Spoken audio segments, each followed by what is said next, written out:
Continuity bola ba azual.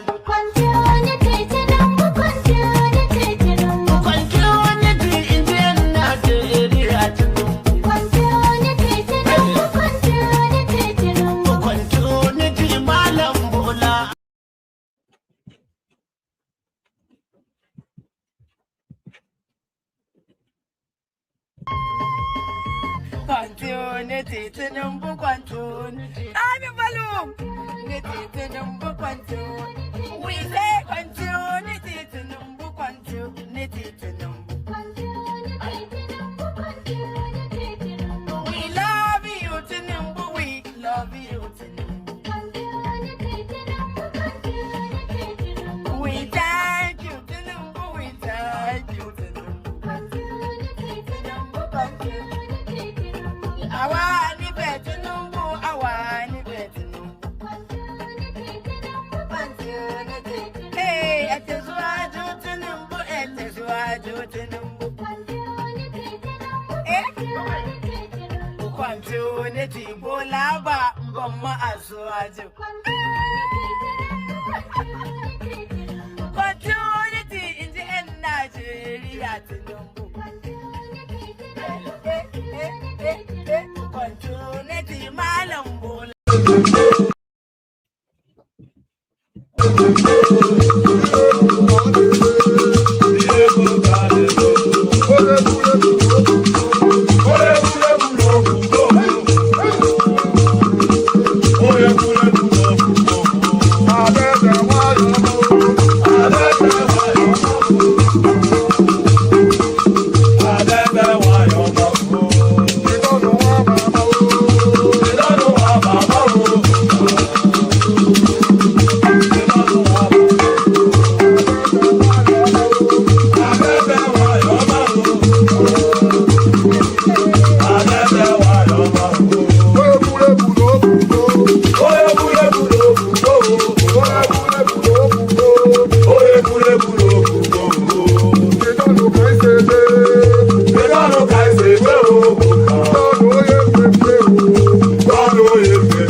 I don't suffer, no be small. But say I get sense. Poverty no good at all. Now it make I join this business. For one night, no be it's so second. Everybody will pay up. If anybody follow Nuhu, my brother, chopper. National airport, National stadium, President, my sister, brother, I be the master. Oh, man, I go chop your dollar. I go take your money, disappear. For one time in love it.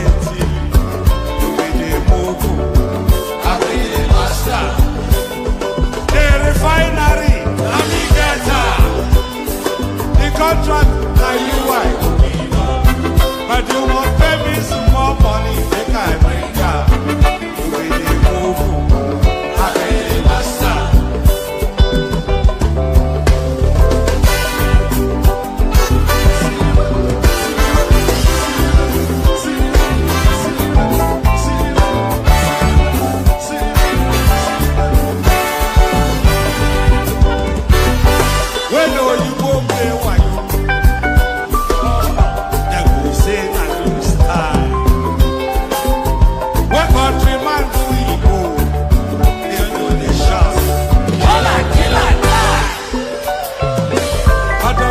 over the TV.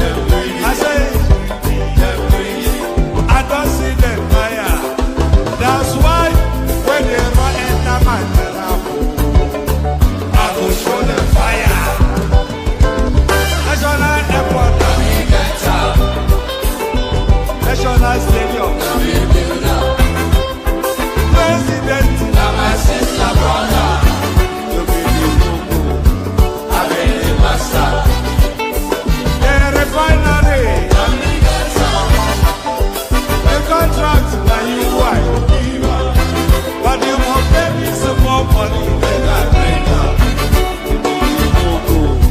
I'm the master. I'm the master.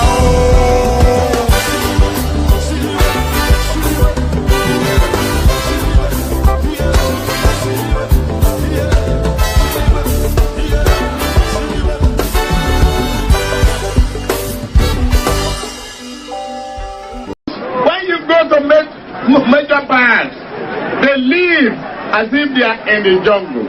Lagos is Lagos. It is not jungle. You either obey our law or go to your own jungle.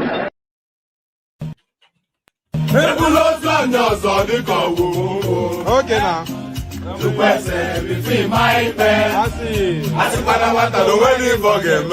Okay.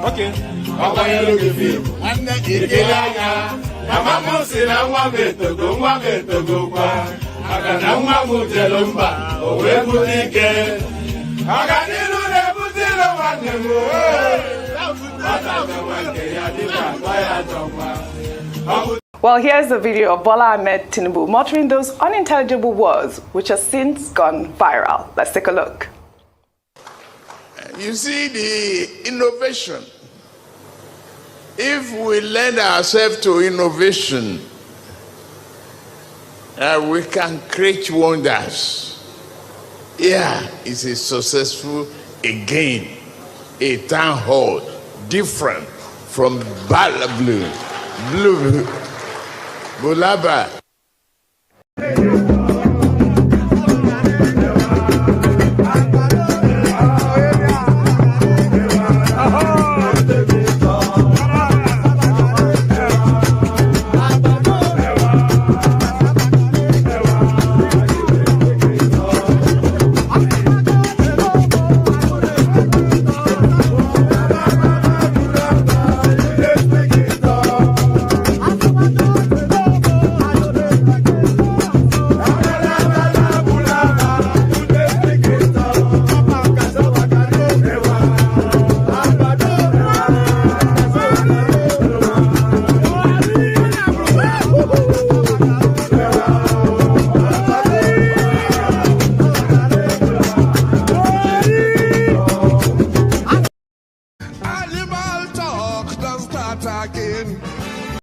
My sister. They said it failed. That's the IREV. The IREV is separate from the beavers. The beavers accredits people and then it's supposed to take a picture and upload it to the IREV. The IREV did not work on that day. Yes, me and you know the difference between all this. For the average Nigerian, that is all included. And I want to speak to the average Nigerian. What they've sold us, whether it's IRF, whether it's the IRA, what they told us is the beavers. Animal talk, don't start again. These are things that will change. Let me show you a WhatsApp. Let me read out a WhatsApp for you.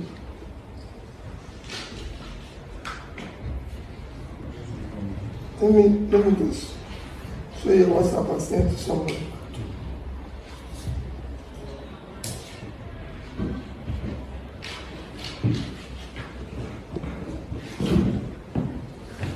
Is there anybody here who can read very well?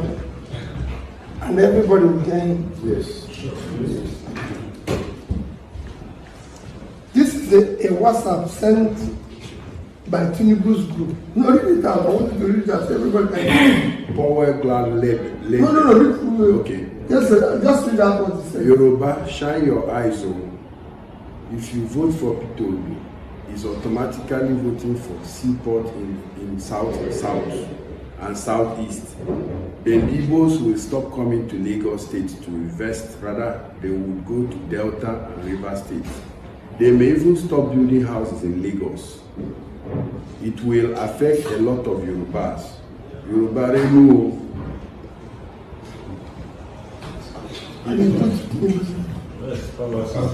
This is your contact. He goes.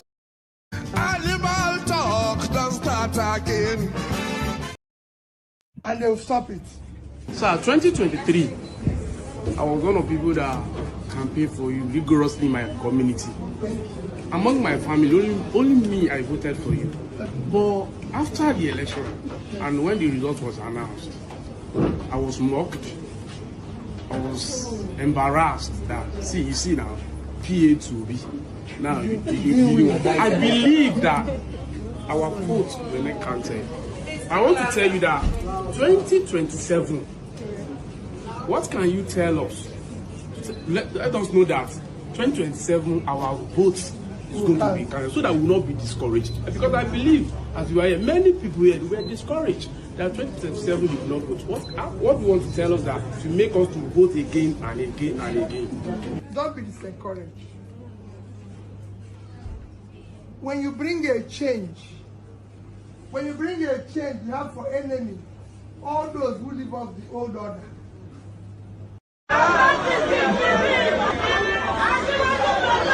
Oh yeah, arrangement for orin àyájọ́ ni. Orin àyájọ́ ni. Wọ́n dìde, wọ́n pínlẹ̀ ogun. Oyin tí mo rí ká ẹ bá mi wá yẹn dà. Ká ní kó bá mi wá.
Oh, where am I?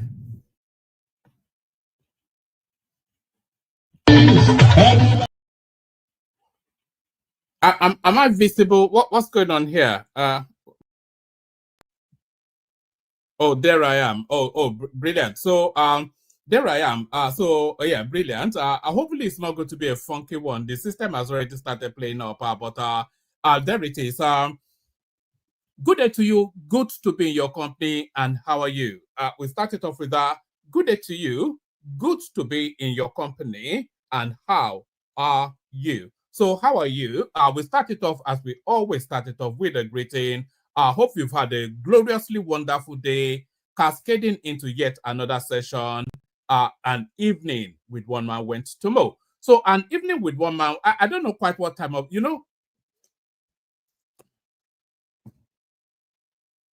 we cycle around the globe, this tiny little platform. There are people listening as far as people listening as far as Japan, people listening in the UAE, people listening, of course, in Nigeria, the United States, everywhere. So that's why it's just better to say good day. It's not good. So I'm sort of like in the pitch dark of night here, and you might well be in the break of dawn. So what do you say? Good day. So good day is a catch-all that captures all of the entirety of the 24 hours. So good day to you. Good day. The protocol remains the same. Click on the like button. Just as soon as you hear me invite you to do so. Click on the like button. Do that. If you're not already subscribed, then please correct that as well. Like and subscribe. The hyperlink, copy it and put it in those WhatsApp groups, those Facebook groups, all those spaces that you mooch around on social media. Copy the links and share it as widely as you possibly can. Do that. So like, share, subscribe, all those. If you want to come and join me on the screen, click on the hyperlink that says StreamYard. It will pop you into a studio space. As soon as I finish fleshing out the body of the talking points, I'll let you onto the screen. Then I'll engage you in conversation. There's nothing more complex, more complicated than that. So click on the hyperlink.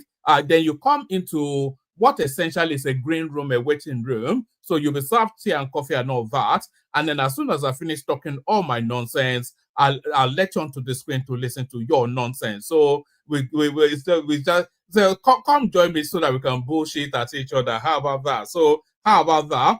Like, share, subscribe. Click on the hyperlink that says StreamYard and has been exemplified by the mighty Ja Nzola right there, super chat towards the stream. So the first super chat usually sets the baseline. So Ja Nzola sets the baseline. So other super chats to come should be equal measure or higher. That is those are the rules right here. So a minimum of 5 super chats as well, the anticipation, all of that. So all of that, apologies for the late start, but I think this now is the new normal now, at least for the hopefully short term, no longer than it needs to be the case. So shall we just get started, shall we? We'll rattle through it. Hopefully somebody turns up for the conversation. It was actually Tony that rescued the session yesterday. I was convinced that it was going to be just me reading it and then bailing out, but Tony to the rescue. Sit at home order, losing grip in the Southeast. So this is Nuhu Ribadu telling us then that as well as quelling the insurgencies and banditry in the Northeast and Northwest, Tinubu has also tamed the Southeast. Sit-at-home order, losing grip in the Southeast, the National Security Advisor, Nuhu Ribadu.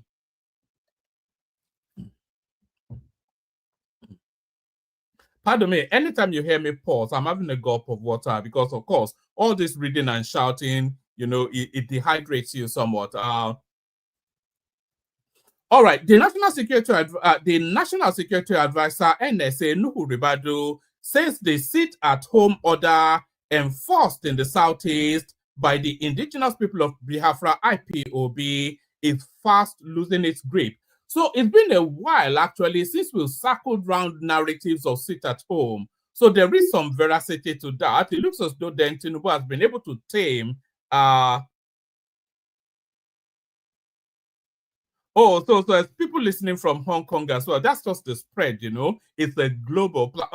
Zita always often says it's a global platform, and it really is. We're not hitting the numbers that we should be hitting, but we're certainly reaching the spread that we should. But there it is. So yeah, well said, Ratel. Sit at home order losing grip in the Southeast. This is Nuhu Ribadu.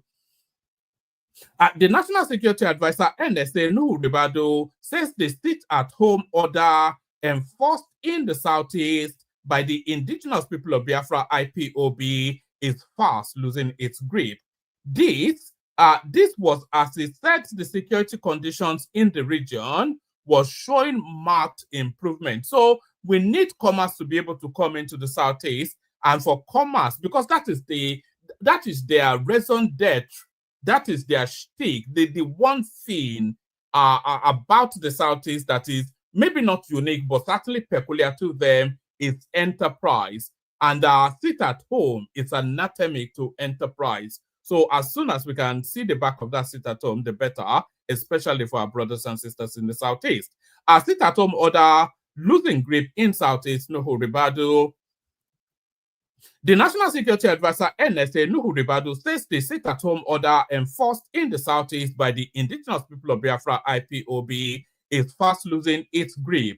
This was, as he said, the security conditions in the region was showing marked improvements.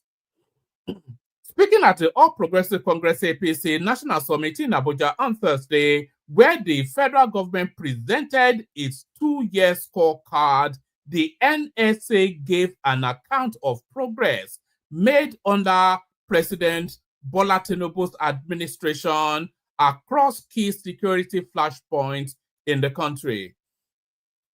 According to him, key figures of IPOB and its armed wing, the Eastern Security Network ESN, have been either captured or neutralized, significantly weakening the separatist campaign.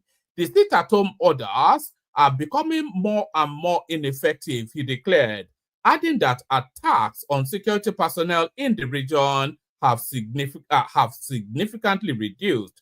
Ribadu further disclosed that over 50 police stations and posts have been rebuilt as normal social and economic activities gradually return across the Southeast.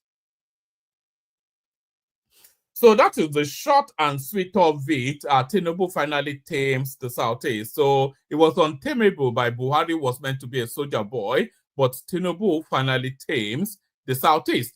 Tinubu finally tames the Southeast. We go on from that to this. Actually, this was what Ekene was trying to tell us yesterday, and we were weighing so heavily, by we, maybe even I, was weighing so heavily against him because I had not caught it in the news cycle. But what he was saying, Ekene, was that the so-called revamped hold on, I'm trying to multitask. They say men can never multitask, but let me see if I can multitask. They say that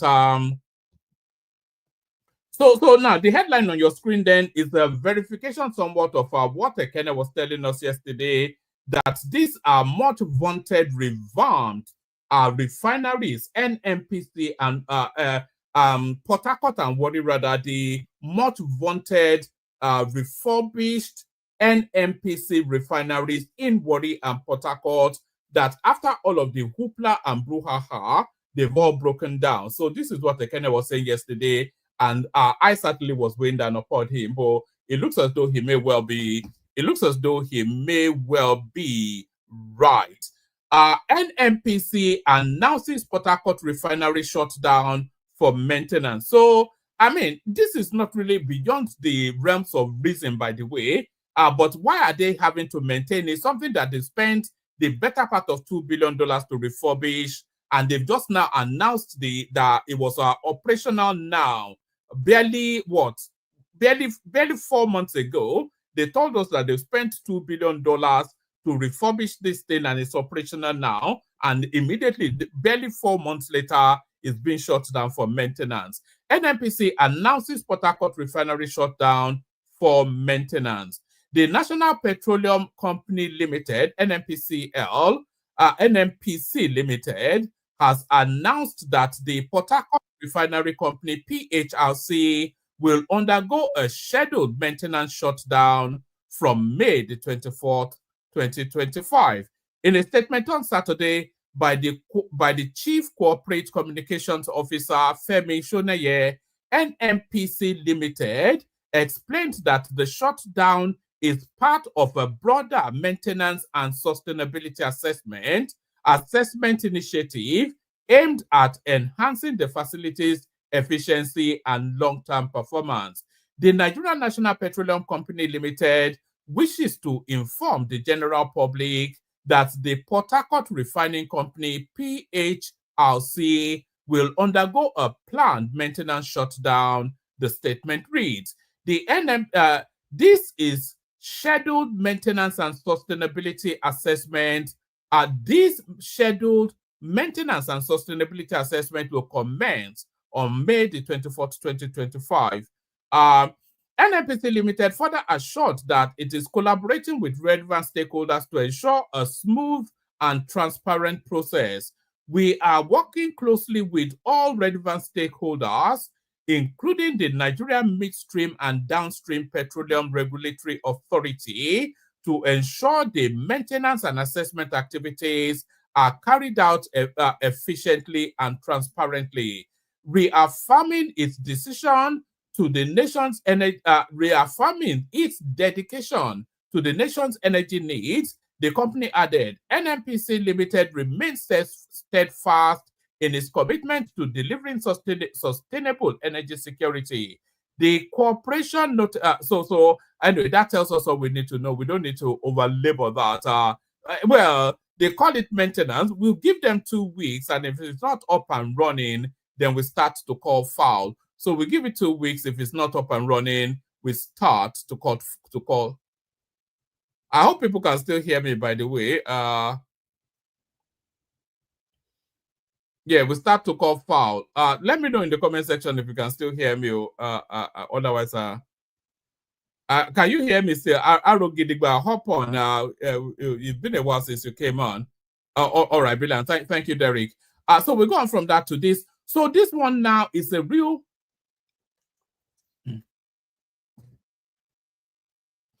This one now is both a real game changer and a boon for Tinubu's re-election. 2027, I will contest on Labour Party's platform. This is the man from Oka, Peter Obi. So all of this coalition talk comes to a jolting halt with this headline now, because of course any coalition that does not include Peter Obi, they might as well just call it a tea party. There's nothing coming out of that.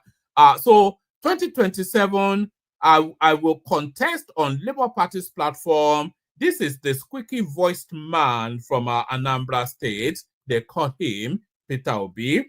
The presidential candidate of the Labour Party in the 2023 elections, Peter Obi, has assured his supporters that he will contest the 2027 presidential election on the party's platform. So that puts to an end then, or any talks of coalition. But if it's unless the coalition, of course, is the convergence of parties. So if it's contesting under Labour, then it's contesting as a presidential candidate. And we know that Atiku's only interest is to be a presidential candidate. Otherwise, he'll just go back to his retirement home in Abu Dhabi. So this now brings to an end any concept of any form of coalition. Who is going to coalesce if Peter Obi is not there? Who is Atiku going to line up with? Is it Kwakwanso? So this brings to an end any talk of coalitions. 2027, I will contest on Labour Party's platform. This is the funny voiced man from who I'm one to talk, can't I really? But the funny voiced man from Anambra State, Peter Obi. So he's the one in play now. The presidential candidate of the Labour Party in the 2023 elections, Peter Obi, has assured his supporters that he will contest the 2027 presidential election on the party's platform. Obi made this known whilst addressing some of his supporters in a viral video circulating on social media on Saturday. Asked which party he intends to contest the 2027 elections, Obi said, I will still continue to run in the Labour Party. I am a member of the Labour Party. The former Anambra State governor also blamed the crisis in the political parties on the Nigerian government. So I think this is an excerpt from from that interaction that he had with his followership. We've been playing little snippets of it. We've been playing snippet videos of it all the way through from yesterday till today. So this is an excerpt from that particular interaction. So that's what that's telling us. I wonder how firm a stance this is, or is he going to withdraw it by tomorrow now to tell us that it was misquoted or misinterpreted or misunderstood? But as it stands now, he's telling us then that he'll be running on the platform of the Labour Party, which then brings to a jolting halt all these talks of our coalition. So brings to a jolting halt all talks of our coalition. Let's go on from that today. So I sit at home order fading in the southeast, says Ribadu. I think we've just now already touched on that. So now this is Senator Ndume reversing. Let me send the link again. Actually, there's no one in the studio. If you want the conversation, hop on. If you don't, then you don't. Are these things actually showing on the screen? I'm not quite sure. It's not showing on my screen. All right. So this is this now next one is Senator Ndume reversing positions. Tinubu's latest appointment of Northerners has addressed imbalance. This is Ali Ndume. Borno South Senator Ali Ndume on Saturday said President Bola Tinubu's recent appointment of Northerners into key government agencies has addressed his concerns about imbalance in appointments. Oh, let me shrink that. I don't want people seeing my all right, so let's just shrink that. All right. Tinubu's latest appointment of Northerners has addressed the imbalances is Ndume. Borno South Senator Ali Ndume on Saturday said President Bola Tinubu's recent appointment of Northerners into key federal government agencies has addressed his concerns about imbalance in appointments. He said, President Tinubu is someone who surrenders to constructive criticisms. I have known him to be a fair-minded, cosmopolitan person. I could recall that our leaders in the North, including my humble self, who felt jolted over recent appointments into key federal positions, raised our voices, screaming against the perceived imbalance. The hallmark of a good leader and statesman is to quickly adjust himself when he takes a decision or makes a policy pronouncement that a large section of the people finds unpopular and uncomfortable. President Bola Ahmed Tinubu has demonstrated several times that he is a responsive leader. So that is Ali Ndume then trying to make his way back into the dollar fold.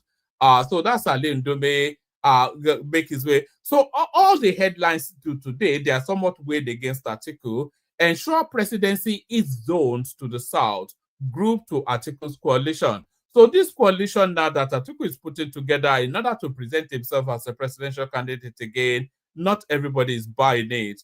A group, the South North Progressive Forum, has called on the political coalition led by former Vice President Atiku Abubakar and former Governor of Kaduna State, Malam Nasir El-Rufai, to ensure that the presidential ticket is zoned to the south.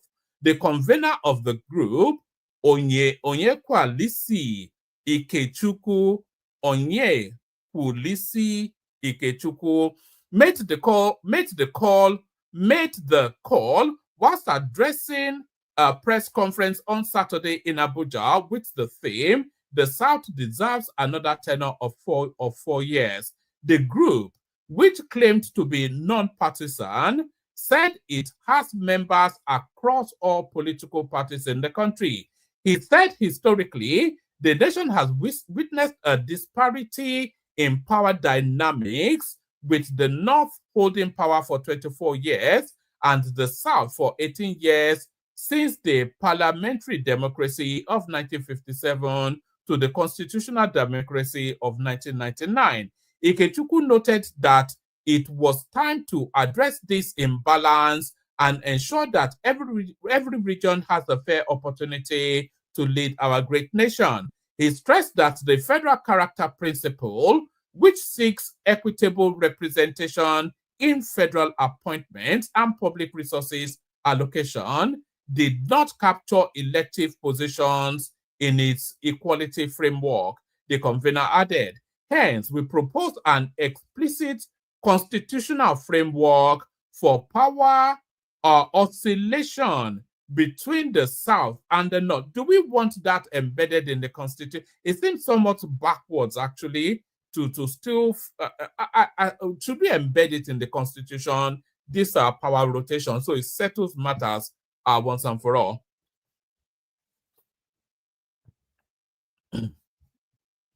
The convener added, hence, we propose an explicit constitutional framework for power oscillation between the South and the North, allowing regional blocs to micro-zone the presidency and ensure every Nigerian has a voice in our nation's development. Alternatively, there should be an executive bill for electoral reform that will engender power rotation in all our political parties in order to maintain the ease of power equality across the sub-regions. We call on all patriots and stakeholders and organizations.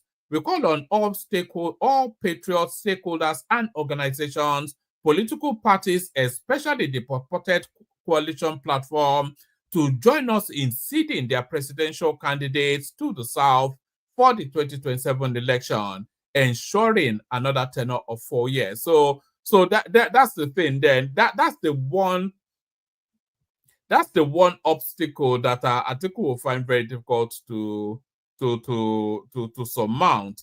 Our APC chieftain rejects Tinubu's automatic ticket, declares ambition. So I knew there will always be one renegade. So the rogue agent now comes in. A chieftain and presidential aspirant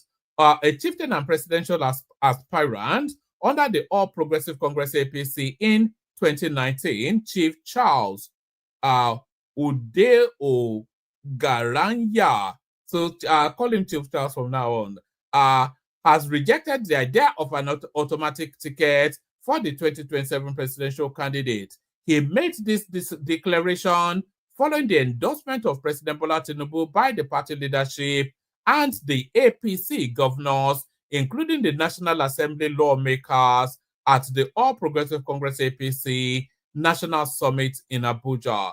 According to him, there is no preferential treatment or any room for automatic tickets for the 2027 presidential for any of the presidential aspirants. In a statement personally signed by him, Ude Ogaranya stated that consensus is far from it, saying that he would contest for the Nigerian presidency on the platform of the APC in 2027. According to him, while I deeply and respectfully appreciate my fellow All Progressive Congress APC members on their Abuja summit, may I also respectfully inform that this democracy birthed by Thomas Jefferson in his declaration.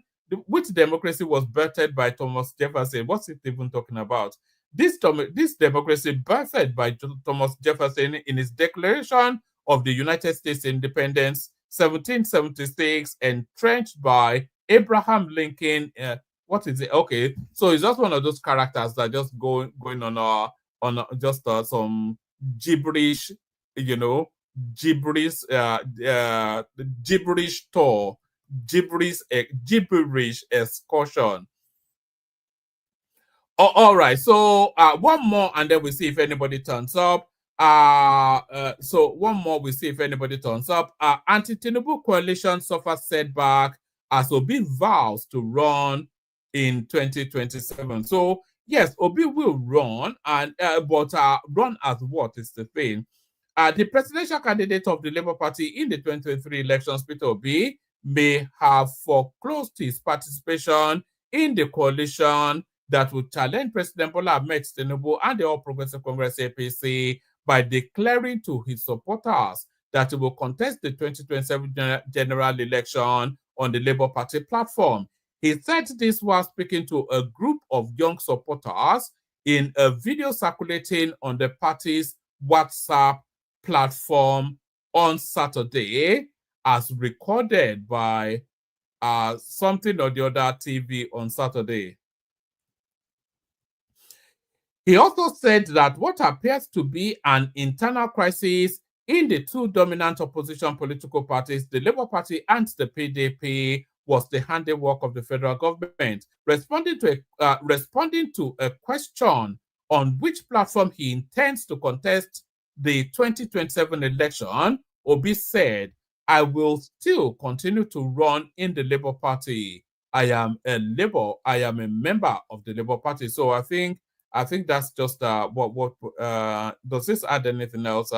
Answering another question from a youth who was apparently disturbed about what appears to be Obi's indifference. So yes, I think we covered that in our previous in a previous session. So that's that. Let me play you the clips that we have, and then we see if anybody turns up. I thought I saw the prime just now. Did I see the prime just now? Has it disappeared? All right. Let me play you a couple of clips. So now all of the okay, let me start it off with this one actually with Nuhu Ribadu chest beating on what he purports to be his achievements over the last 2 years. All of us. Since then, Mr. President, I will report one after the other, the 5 areas that we spoke. Northwest, the last 2 years is watershed, indeed, in the fight against banditry. 11,250 hostages on record freed. A decline, we started witnessing the decline in abductions. Decisive blows to top warlords. The Kachallas, Ali Kachalla, Boderi, Halilu Sububu, Dangote, Isu, Yellow, Damuna, Buhari, all of them have met their creators. Targeting the operational core, over 50 of such leaders were eliminated. Over 70 of their deputies, commanders, and hundreds of foot soldiers neutralized. 35 of the warlords, as part of our non-kinetic approach, which we call the Kaduna model. And the government has designed a new process called Operation Safe Corridor Northwest to receive repentant bandits. The Kaduna State Governor is here. He participated fully, and we appreciate that. In the Northeast, Mr. President, where it all started over 20 years ago, the Boko Haram, the jihadis, over 13,543 terrorists and criminals neutralized since you came in. Over 124,408 Boko Haram ISWAP fighters and family members surrendered. Over 11,118 weapons recovered and destroyed. 252,596 rounds of assorted ammunition recovered and destroyed just in Borno State. Ongoing operations in the Timbuktu Triangle, Tumbu Islands, and other enclaves. Mr. President, their days are numbered, the remaining those who are here. Community resettlement and economic recovery is in progress. And we have literally, because we do not talk much, because of the nature of the work we are doing, most of these things have not been made public. That's why we are taking our time to use this opportunity to bring the facts and figures so that people will know. In the Niger Delta, Your Excellency, production rose to average of 1.8 million barrels in 2025. At the time when you came, it was less than a million. Now we are talking about 1.8 million. Pipelines are green. We used to have what we call green and red. When you have green, it's a flow. Red, it means interruption. Now, consistently, we've been having more green than ever before. 47% of drops in infractions. 1,978 illegal refineries dismantled. So there it is right there. That's Nuhu Ribadu presenting his scorecard for the last 2 years or so. Less than 2 years actually, but for however long he's been in that position. So that's his scorecard right there. Still talking about scorecards. Here is the citizenry of our Kaduna State are presenting the scorecard of their governor. Watch this. For many traders, the reconstruction of the Gombe Yakubu Gowon Road, which was abandoned by past administrations, is not just a prayer answered, but also a testament that a good leader is on the throne. I have much to say, but the government are trying, because since they started the work has been so effective. Everything is just going well. That's just all I can say. The government are really trying. From the previous government, he's trying so well, and we appreciate him for what he's doing. And we pray that God will continue to enrich him more and more to do more. We thank you for what he's doing so far. The road was too bad before the starting of this work, and starting of this work make us very, very proud. I was born and brought here in this area. It's almost 60 years now. I'm in this line. So this is my happiest year because of this road. My family house is here, while I'm sitting Kaswa here. So I was so impressed.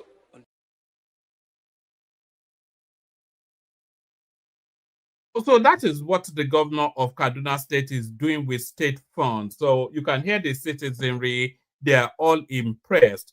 So now next one, this is what the governor of Ogun State is not doing with state funds. Watch this. So this is the yin to that yang. So right now I'm in Ogun State, and coming from Lagos, this is Agbadu Ijoko Road. This road normally is supposed to link directly to Ijoko Road, and it's not supposed to take time, but because it is not done, it's abandoned, it's in a state of total neglect. Look at it now. This is road. This is what people are doing right now. They have to maneuver into streets. They have to pay boys to be able to pass those streets. There are so many places where Ogun and Lagos are neighbors. This is one of them. For instance, Ogun and Lagos share boundary from Abule Egba towards Tollgate Songo. Also shares at Shagamu. Also shares at Ishaga towards Toyin, Beja to Akute. Now this is Agbado to Ijoko. One of the numerous connect points between Lagos and Ogun where you can easily transition. Lagos has always fixed their own end of these boundaries. But when you enter Ogun, you will know. Like for instance, this is Ogun. Agbado railway station. Àti pé Ogun State sí títí kó tó di pé Ogun ẹ̀ wá bàjẹ́ ráúráú báyìí. Wọ́n wó lé mi torí ẹ̀. So wọ́n wó ìyàrá bíi 6 dànù ńbẹ̀. Wọ́n wó torí ọ̀nà náà ní títí ọlọ́dà ní tẹ́lẹ̀. Ọ̀nà fẹ́ ṣe ìrókò kan wà ń bí tó jẹ́ pé òun ni àwọn baba ńlá wa tí wọ́n ń bọ. Torí ẹ̀ ni wọ́n ti kọ́kọ́ bá wa sọ pé ọ̀fẹ́ wú ọkọ̀ wa dẹ̀ ní àfi ká ṣe tutù.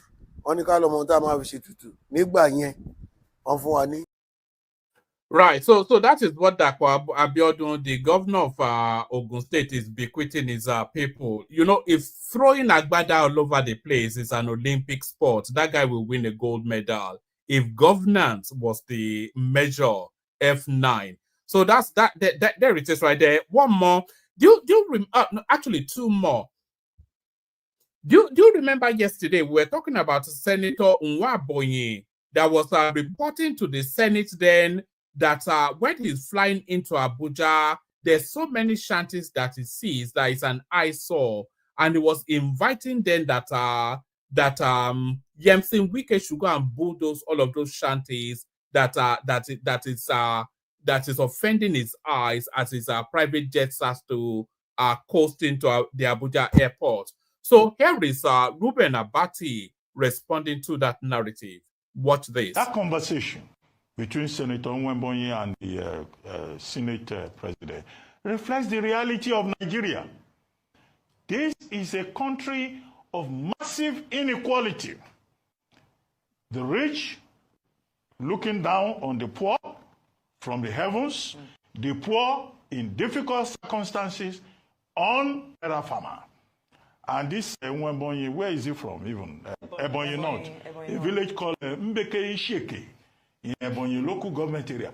In fact, when I travel in that Aziz and I see Mbeke Isheke from abroad, it looks like a collection of shanties. Nwembonyi should start by asking the Nigerian government to demolish the whole of Mbeke Isheke, because that is the reality of Nigeria. Now that he has been privileged to go to Abuja for maybe one term or whatever number of times he will use, he is saying that other people's houses should be demolished. If you are descending into Abuja airport, the habitats, the type of infrastructure within the environs, Your Excellency, does not represent the good image of this country. And I think that the FCT minister should capture in the next budget, if not incorporated in this, to either relocate the habitats of the people within the airport or renew the area, at least, because that is the mirror of the country as we are descending into Abuja airport. Some of us, if you take into account to view the environs of the airport while descending into Abuja, you will agree with me, Excellency, there is an eyesore. It doesn't give good image of the nation, and I think something has to be done about it. So that's a Nigerian parliamentarian calling the everyday man, the everyday people, an eyesore. So there it is right there. So now this narrative of Tinubu turning Nigeria into a one-party state, you know, we've been in this cycle before. Once upon a time, 31 out of the 36 states that federates the federation that's called Nigeria were all PDP states. Nobody talked about turning Nigeria into a one-party state then. Watch this. Back in 2007, it is said that you actually said that that election would be a do or die election. No. Did they misquote you? No, I said for my party. For your party? For my party. The PDP? We want to win the election, not by hook or by crook.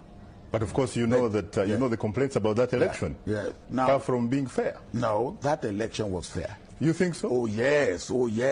Look, there is no election we have had in Nigeria that has not been disputed.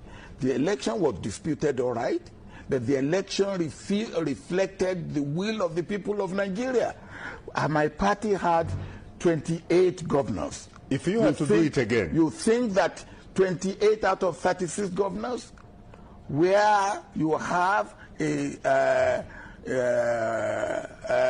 one of the contestants had probably 5 governors, one hadn't got any governor at all, and these governors will campaign and work for their own party, and you think that my party will lose? You know, it has been actually said that it is true that Nigeria, at least on paper, is a multi-party system. Yes. But in reality, it is a one-party state. PDP controls almost everything.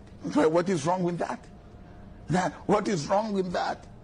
If the people of Nigeria decide to vote for PDP, should PDP go to them and say, please, in a free vote for us? and fair election? Yes. That is also verified by the international observers. Yes. But not the last election in 2007. No, don't talk about these international observers. In the last 18 months, I have observed the election in South Africa and in Togo. Yes. And if you have gone by what the so-called international observers are saying, both elections will have been declared not acceptable. And this morning I have only commented on. So there is Obasanjo right there. The same Obasanjo, of course, that's been running around all the media houses criticizing that Tinubu is turning Nigeria into a one-party state. So we play the Kegite music and then we see who turns up for the conversation. But first, where are they? I always struggle to find this. The Kegites. Water, only water, where they see ma. Water, only water, where they see ma.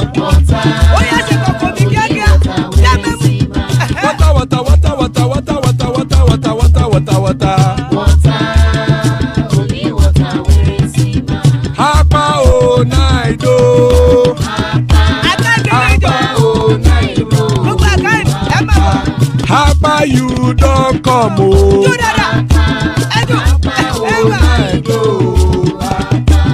Hapa o naido.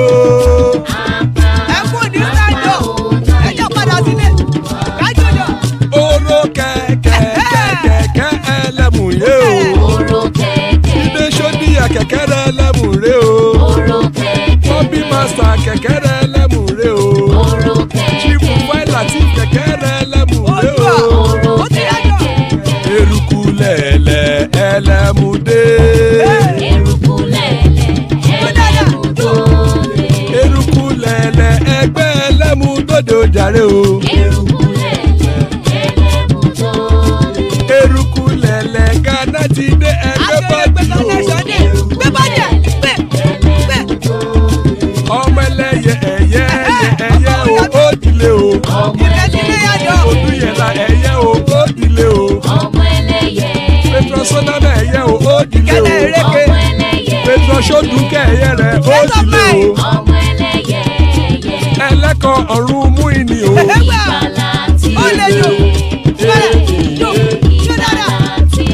Àkùkọ ọ̀run mẹ́kọ̀.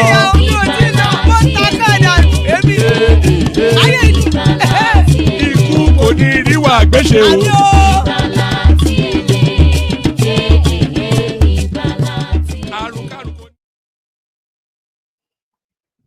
And it is right there. Kuko the Rewa Gweche may that have nothing to do with us. Do you know that this StreamYard that I'm using is one of the worst streaming apps out there? It's always glitchy, always just so cumbersome to use. But never cumbersome. Here is Aro Kidigba right there. Good to have you, Aro. Folly joins us. Always a delight when Folly is here. The progressive who should be in bed, but is spending time with us instead. So good to have you, gentlemen. More room on the screen. Anybody that wants to hop on. Anybody that wants to hop on. Let's kick it off. Start it off with Folly, just to defer to the fact that I say Nigeria. Folly Baoni. Am I still here? Can anyone hear me? You're still here, one man. Yes, one man. Yes. All right, but I'm not sure that Folly is ready for us. So who wants to kick it off? Do you want to kick it off, Akim? Good to have you here. What are you doing up so early in the morning? Yeah, I have a bit of time on my hands, so I said let me at least participate today. And I don't feel like sleeping at the moment, so I just said let me join you guys. I thought maybe you'll be having an afternoon session earlier because normally you have afternoon sessions and stuff like that. Yes, I was intending to, but the window didn't open. So yes. What are you looking at in the news, though? What are you looking at? A lot happening. Ribadu reporting back that there's been. It's not told us that the sit-at-home has stopped. Or I just use that as like a sort of clickbait headline. But sadly, we're seeing pulling back somewhat in that sit-at-home narrative in the southeast now. So is it as a consequence of government action, or those people are just fed up with it? They're telling us that the NNPC Port Harcourt Refinery has been shut down for maintenance. When did they reopen it that it should be shutting down? Obi tells us that he'll be contesting on the Labour Party platform. Does that then bring an end to all that coalition narrative and all that? Ndume now, Tinubu's best friend, because he has appointed a couple of abokis. So take your pick and let's say from Yeah, you. one man. Okay, I start with Ndume. Ndume for me, I think that you can see when these people feel threatened, when they feel like their position is being threatened, it's almost like this Senate seat or whatever that Ndume is the journey that he's been on for only God knows how many years now. It's almost like it's a birthright. It's his birthright.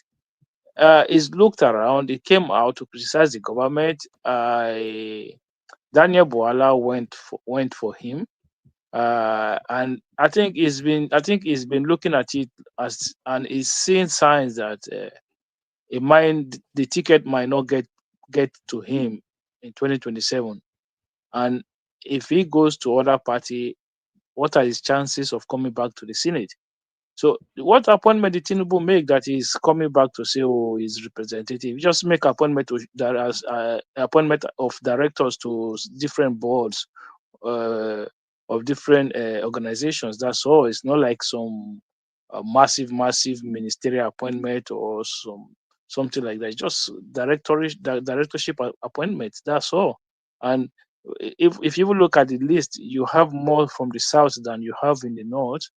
You know, so I think Ali Ndume is just trying to protect his re-election, because I think he's finding a way back now to be on the good book of the president and the APC, knowing fully well that if he lose, because there's no way he was going to get that Senate seat back through the primaries, because it looks like it was almost gone anyway. So maybe he's trying to smooth things out again.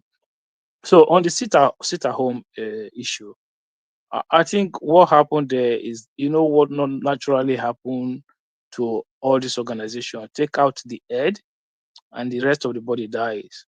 Since Simon got shocking, so you see that the whole movement slowly just crumbled. I don't think it has anything to do with the security, the military or the police or whatever. No, I think since Samuel got locked up, I think the whole thing is just dying a natural death. That is my own opinion. This is how I see it. There's nobody to kind of put that. There's nobody. It has not a leader out there that is as bold as Nnamdi Kanu or Simon Ekpa. So I think that has had a big effect on the sit at home. And I think, to be honest with you, one man, it's a welcome development. It's a good one, and it means that businesses in that region can go on. People can go on about their daily activities on Mondays. People can be. Children can go to school with knowing fully well that these idiots will not come after them and start shooting within the school premises. People can go to work knowing fully well that that won't be a problem anymore.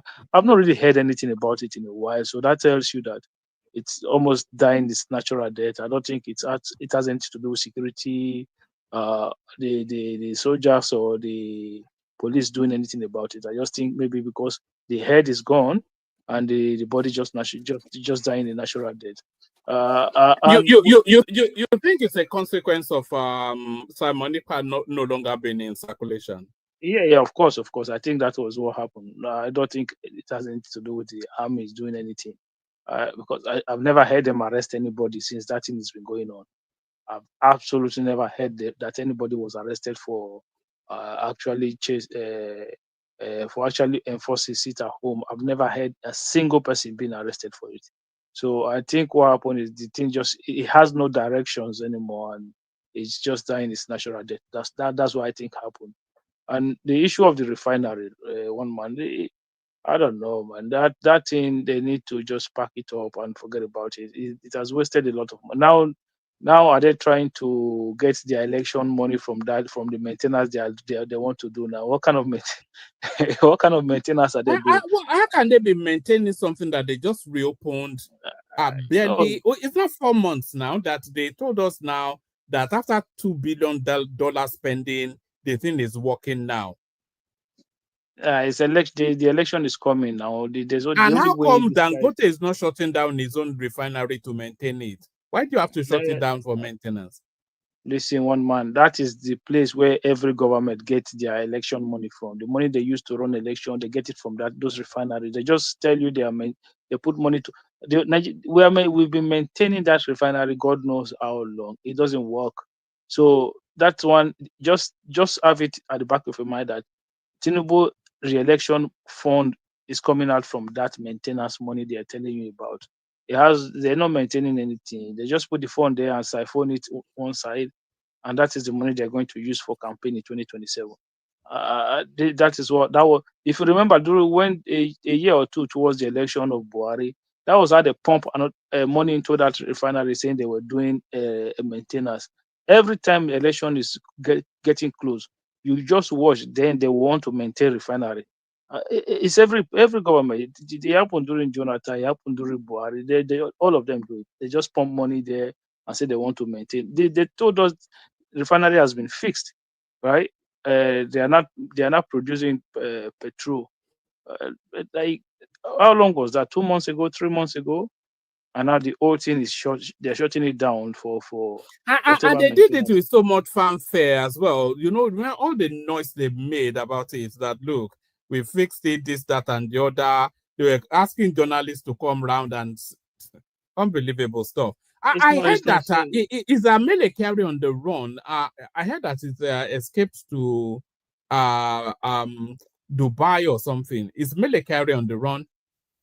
I don't think he's on the run, because there's no if you look at there's nothing from the EFCC to show that he is wanted by the EFCC, or they're going to arrest, or maybe there's a warrant for him. I don't think there's anything.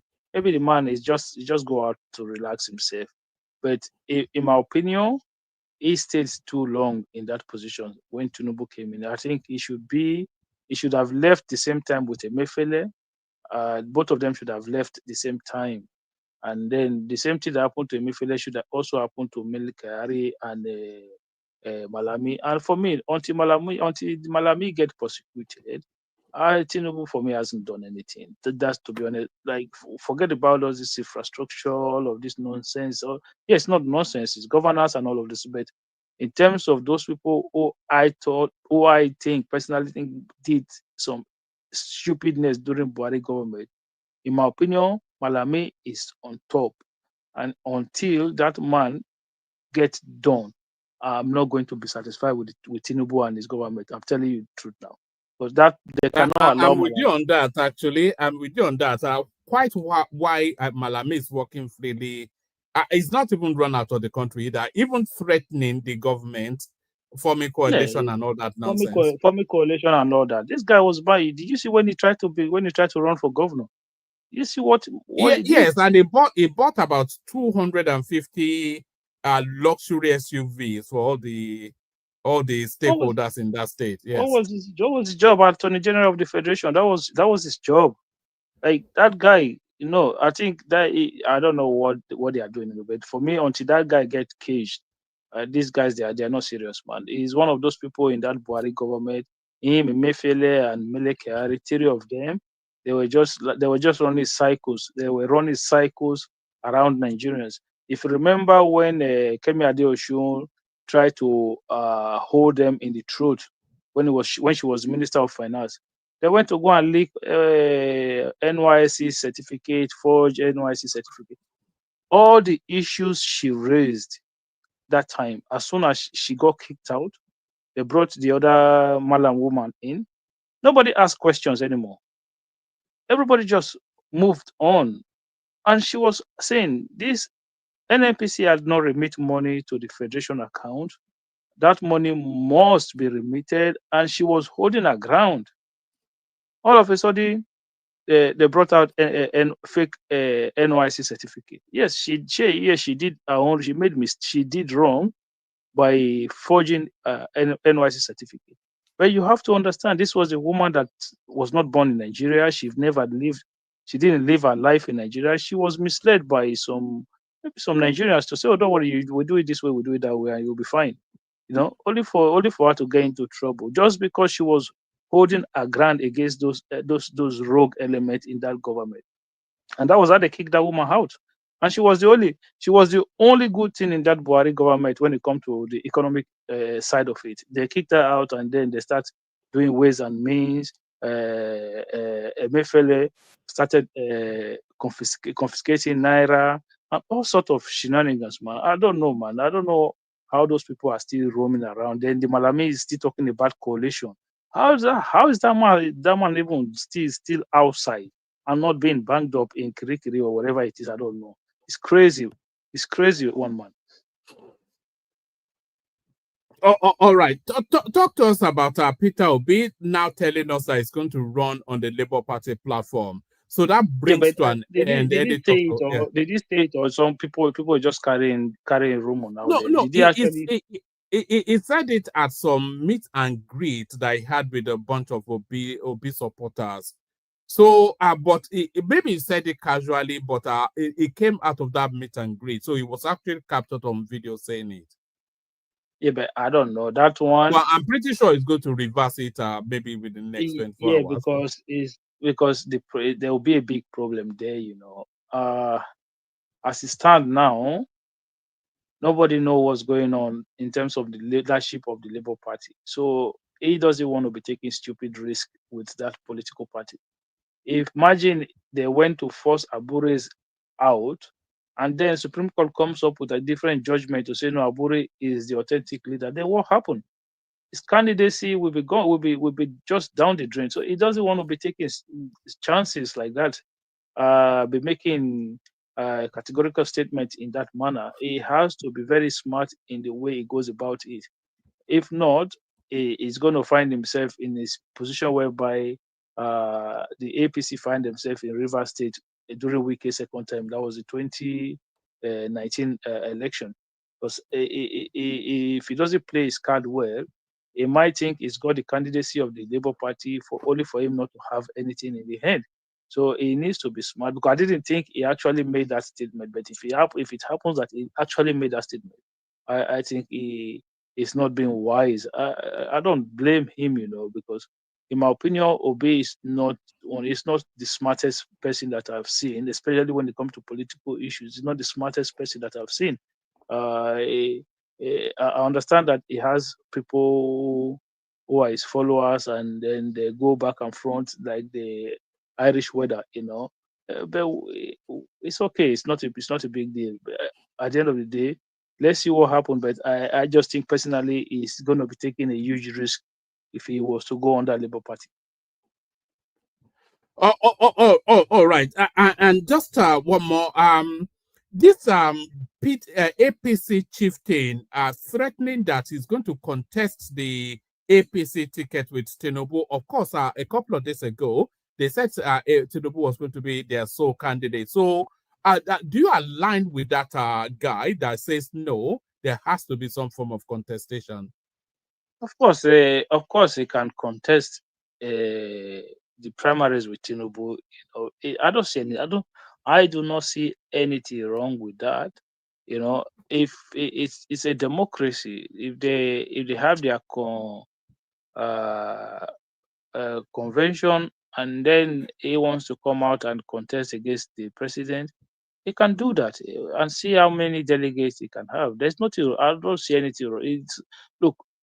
For me, I would think it makes sense for APC to even allow somebody like that to come. We just make it like a ceremonial thing, and then put it there to say, okay, the president was overwhelmingly supported by the delegates of the party, and then you go ahead with your business. And I want to quickly say, Nuhu Ribadu, talking about the leaders of those insurgency that has been by.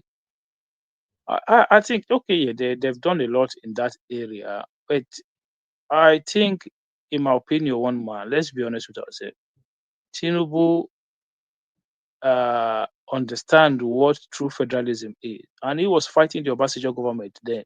And if you remember, Lagos State was one of the states in Nigeria that was able to use the current police structure to create what you call the RROS, Rapid Response Service Team. So, that RROS Department of the Police was kind of funded by some independent fund, like independent funding for that team specifically. So he understand this part of security structure, that it has to be decentralized. So, in my opinion, I would have want to see him push that bill so hard. Let Nigeria see that you are involved, you are actively involved in that state police bill, that you want to see it pass by Yeah, has it not all passed means. its second reading, or is it still it's still being held up by the parliament, isn't it? It's still Or has like it passed its second reading? I don't know what stage it's at now. Before when they did all those reform and all those amendment that they did, it was part of that amendment, but the states knocked it back. A lot of the states did not support it. You remember we talked about it on this platform. A lot of the Yeah. states did not support it. So, and I think he should make it a priority. If he has to summon all the state House of Assembly speakers, summon them and say, look, this is the situation we are facing today. We need to decentralize the police system. I want you to support this bill at state level so that we can have this thing done. He has to be seen to be pushing this thing radically, because look at the work he did with the local government autonomy. Okay, that was a good one. But this state police for me is even more crucial, because the problem of insecurity, we don't have enough police when it comes to the federal police structure to be able to police this country. If you have insecurity, say maybe somewhere in Edo State, the governor will be able to deploy manpower to that region. Focus more. They will be able to focus their manpower on the region that is that have high level of insecurity. So state will be able to manage insecurity. Look at Borno State now. At least somebody like Zulum, he will say, okay, I have 20,000 police officers. The area where I have a high number of insecurity, I'm going to put more men there, because in other areas we are okay. So the state will be able to attack this thing better than what federal government will do. So why are we still teetering around all of this? People complaining about, oh, governor will use it against their opponent. They will use it to look. At the beginning, all of this will happen, but over time, the system will mature. Nigerians will continue to support it. And if you look at a lot of the time where you have police brutality, it is as a result of police that they are transferring from one region to another region. They just go there, they don't understand the telemetry, and they just start to brutalize people there. So if you go to like places like Edo now, those police that are local, that are Beninese, they hardly participate in this brutality of a thing. It is those ones that come from outside that will stop people, search your card, take your phone. They just want to, take everything from you by all means. So, but if you look at the vigilantes on ground, they were not doing that. So this is why police have to be local. The president needs to push that one aggressively, in my opinion. So, and when they were talking about, because I saw some of the some of the argument you guys had here yesterday, and I could not participate because I was watching it over again this morning, and it was really it was very funny with Remy and Rational Mind. I hope I hope we don't have that tonight. Thank you very much. Hey, look at that. I thought maybe they were in love or something, the way they were going at each other. It was.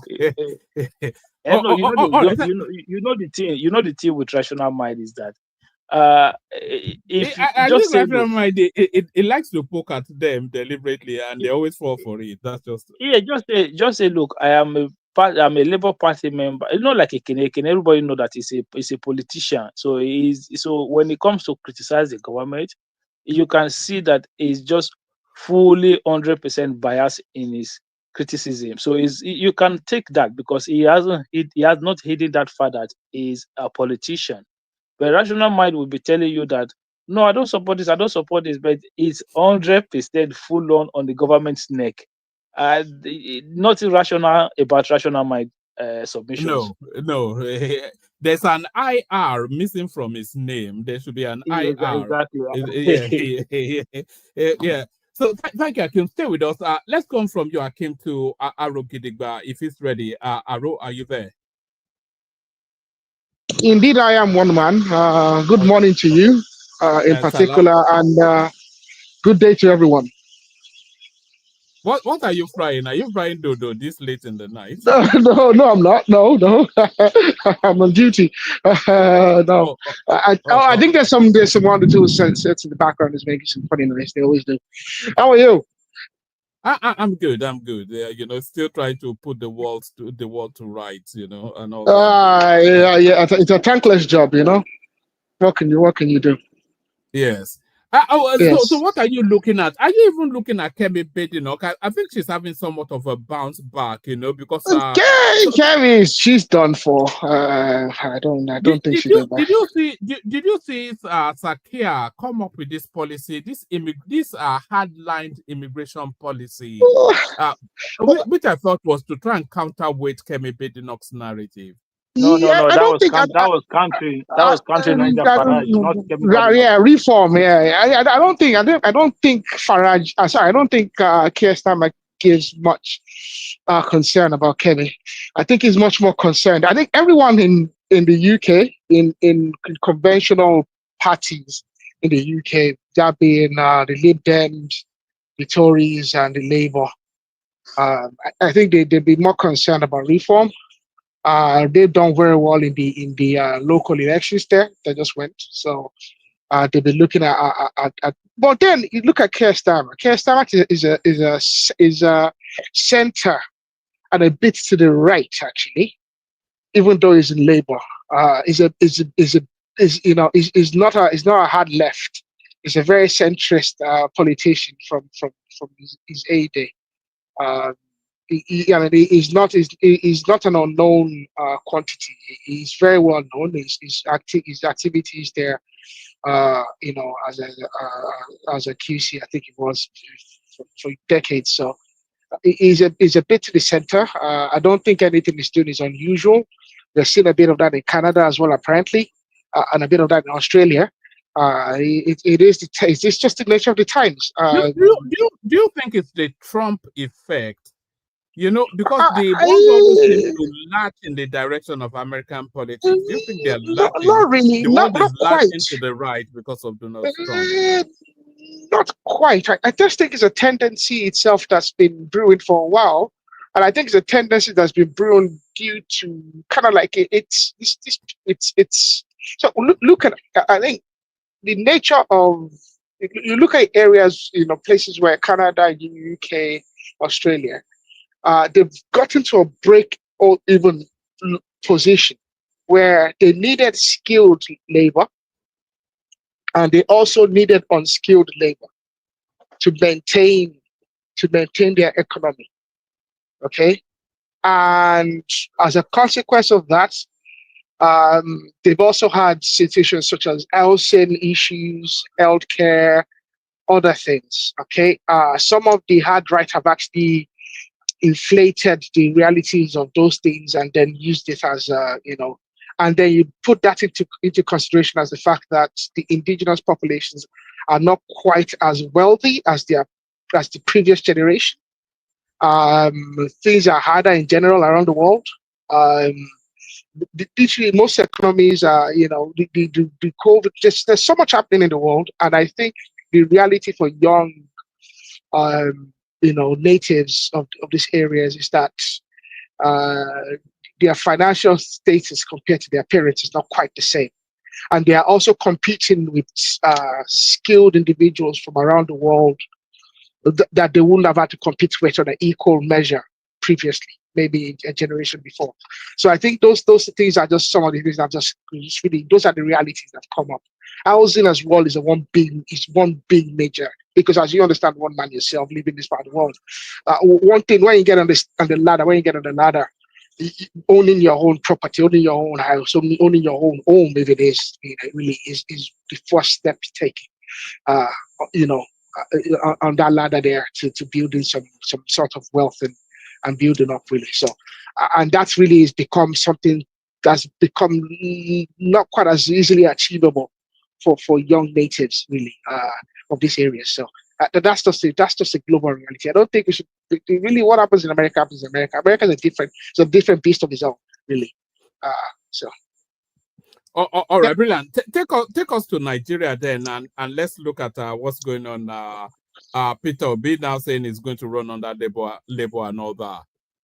Yes, I've been following things a bit. I've also been, I've been on tune with you one man the show. I don't quite watch, I don't go through everything, but quite, I've been on. So I've listened to some of Rational Mind's theatrics in the last several days. So,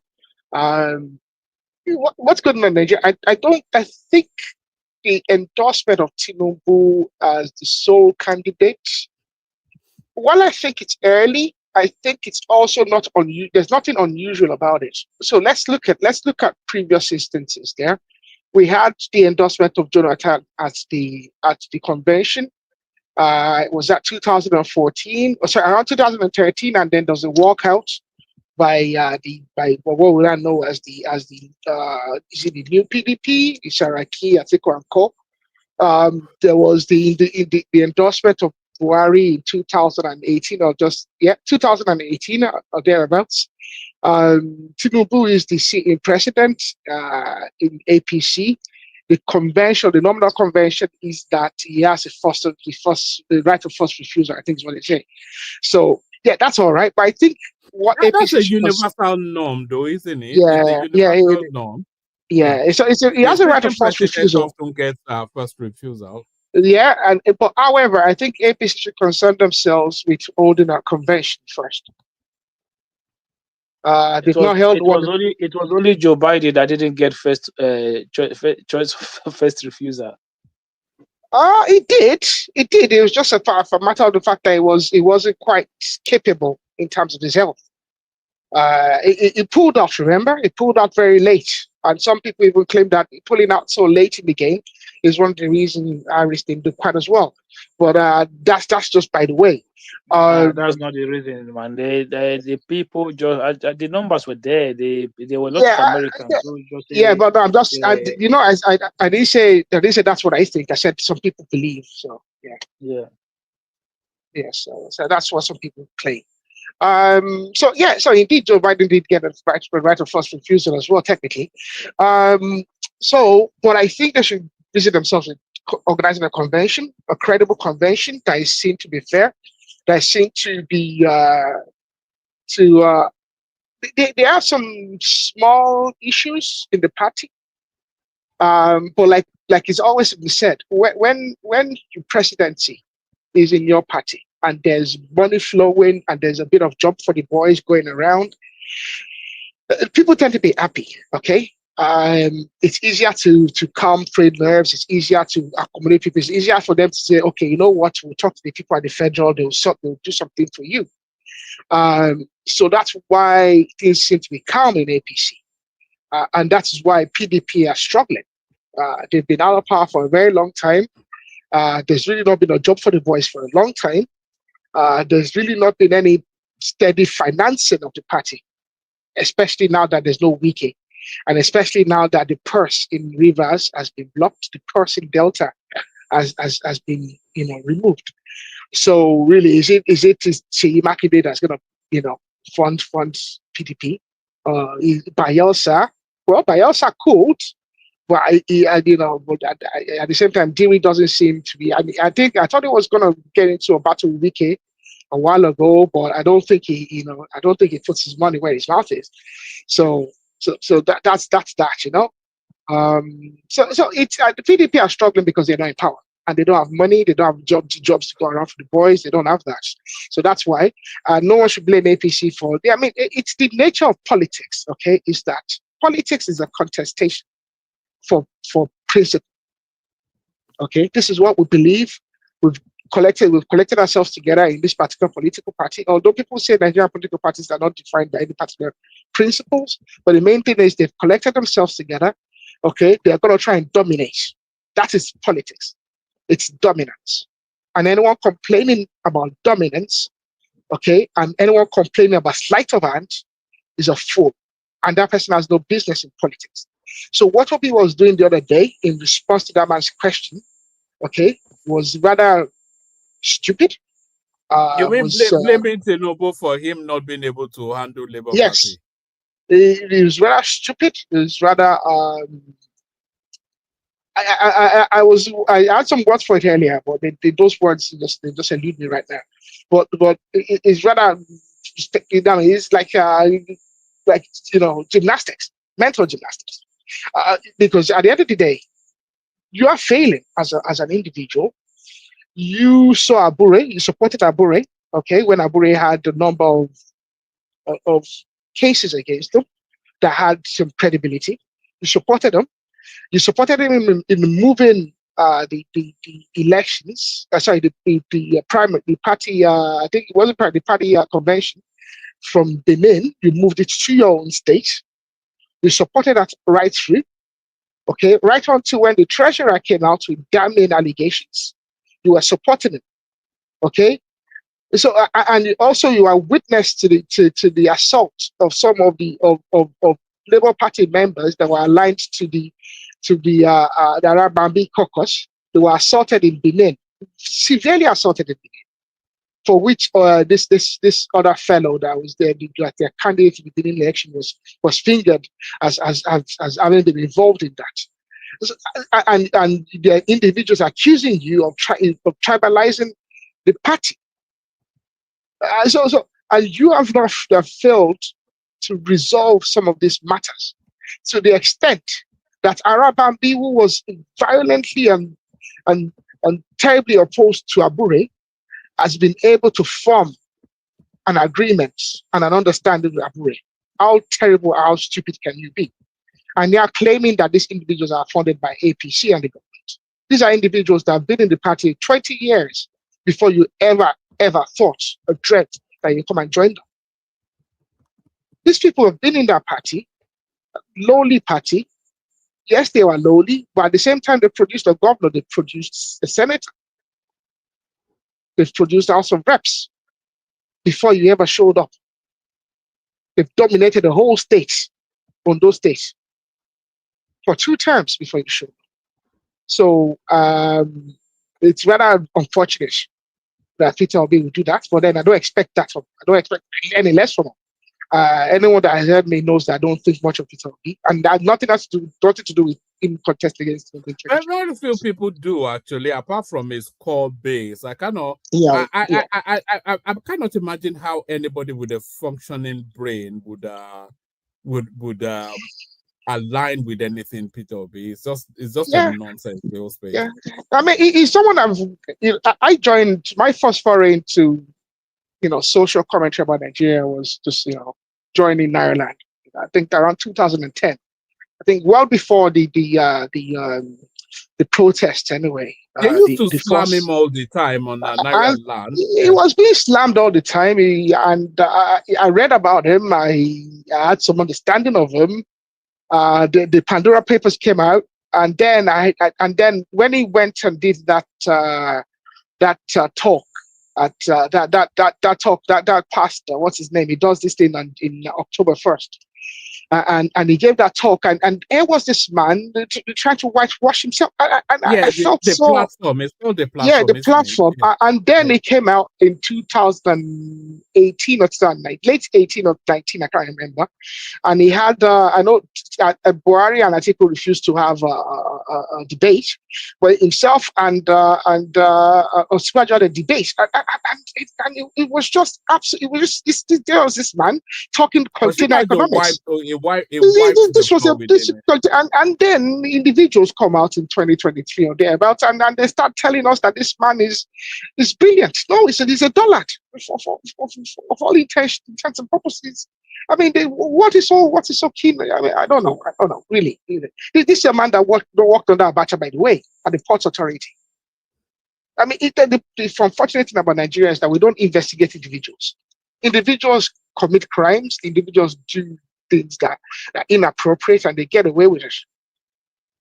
because under all circumstances, Peter Obi, you know, he was at the port authority. What was he doing at the port authority in those Abacha years? Sorry, Showore called him a launderer in chief, and these people almost hog transformer for that, you know. So I mean, but it's they're still on by the way. Twitter crying about it. By the way, Akim, they're still on. Even as early as today, they were still on Twitter crying about the slamming their guy. It's crazy, man. I've never seen. Look, one man. Sorry for cutting you short a little bit. That's all right. Imagine this. Okay, 2023 came. 2019 came. Atiku was good, right? Even though Atiku is one of the most corrupt Nigeria. Forget what Obasanjo just said, right? Just look at the Zimalabu Oye, Ali Button, the scandal, all the government assets that he was put in charge to sell that he sold to his fellow cronies.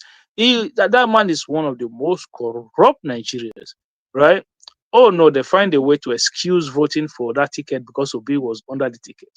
So when Obi separated from that ticket, then Atiku became corrupt again. So before he was not corrupt when Obi was with him. When Obi separated from him, he became corrupt. Now, when they start talking of merger, you cannot believe that these guys already start saying, no, just to get rid of Tinubu, it doesn't matter, whatever they come, whatever, whether it's Atiku on top of the ticket, it's just to get rid of. I say, oh my God, where is the shame from this? Where is the shame? People have no shame, man. It is terrible, but I mean, to be frank, he has a right to contest, and best of luck to him. I do hope he contests, and there's nothing wrong if Obi wins the presidency. Okay, I hope not, because I don't really think he has anything to offer the country. Yes, you see, that's the issue right there, isn't it? Look at the boldness of imagination that we're seeing now. The super highways, the tax reforms, and all of these things, all of those things. If Obi becomes president, if he's competent at all, which I doubt, Obi has never managed the level of diversity. He managed Anambra State, which is a mono-religious space, and you're asking him to come and be managing even at that, he failed in Anambra.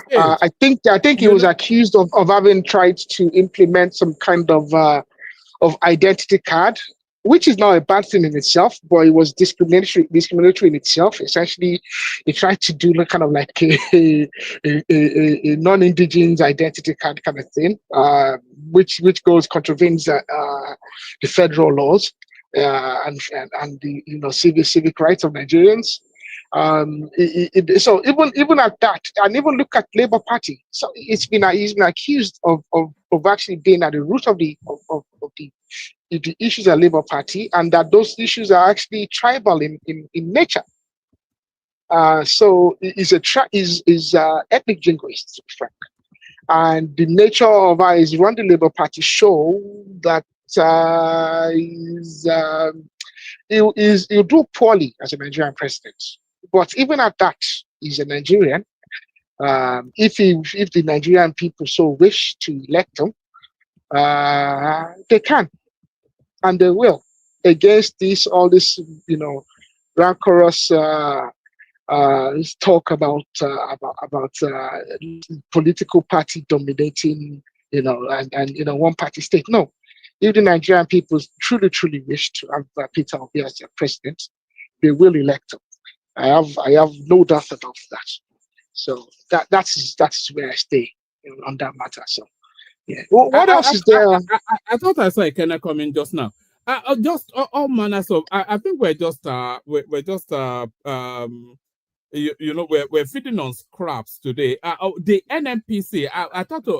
Yes, one man. Yeah. That's laughable. Yeah. Let me contribute to that real quick. As you know yourself, I'm an engineer by qualification. I'm an engineer in tech by preoccupation.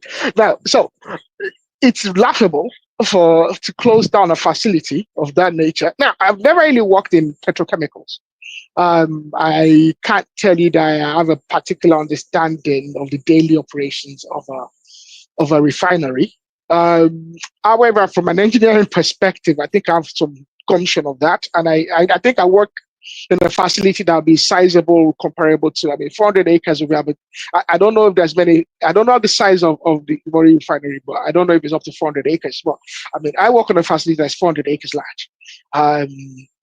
We do handle quite a number of chemicals. I understand preventative maintenance.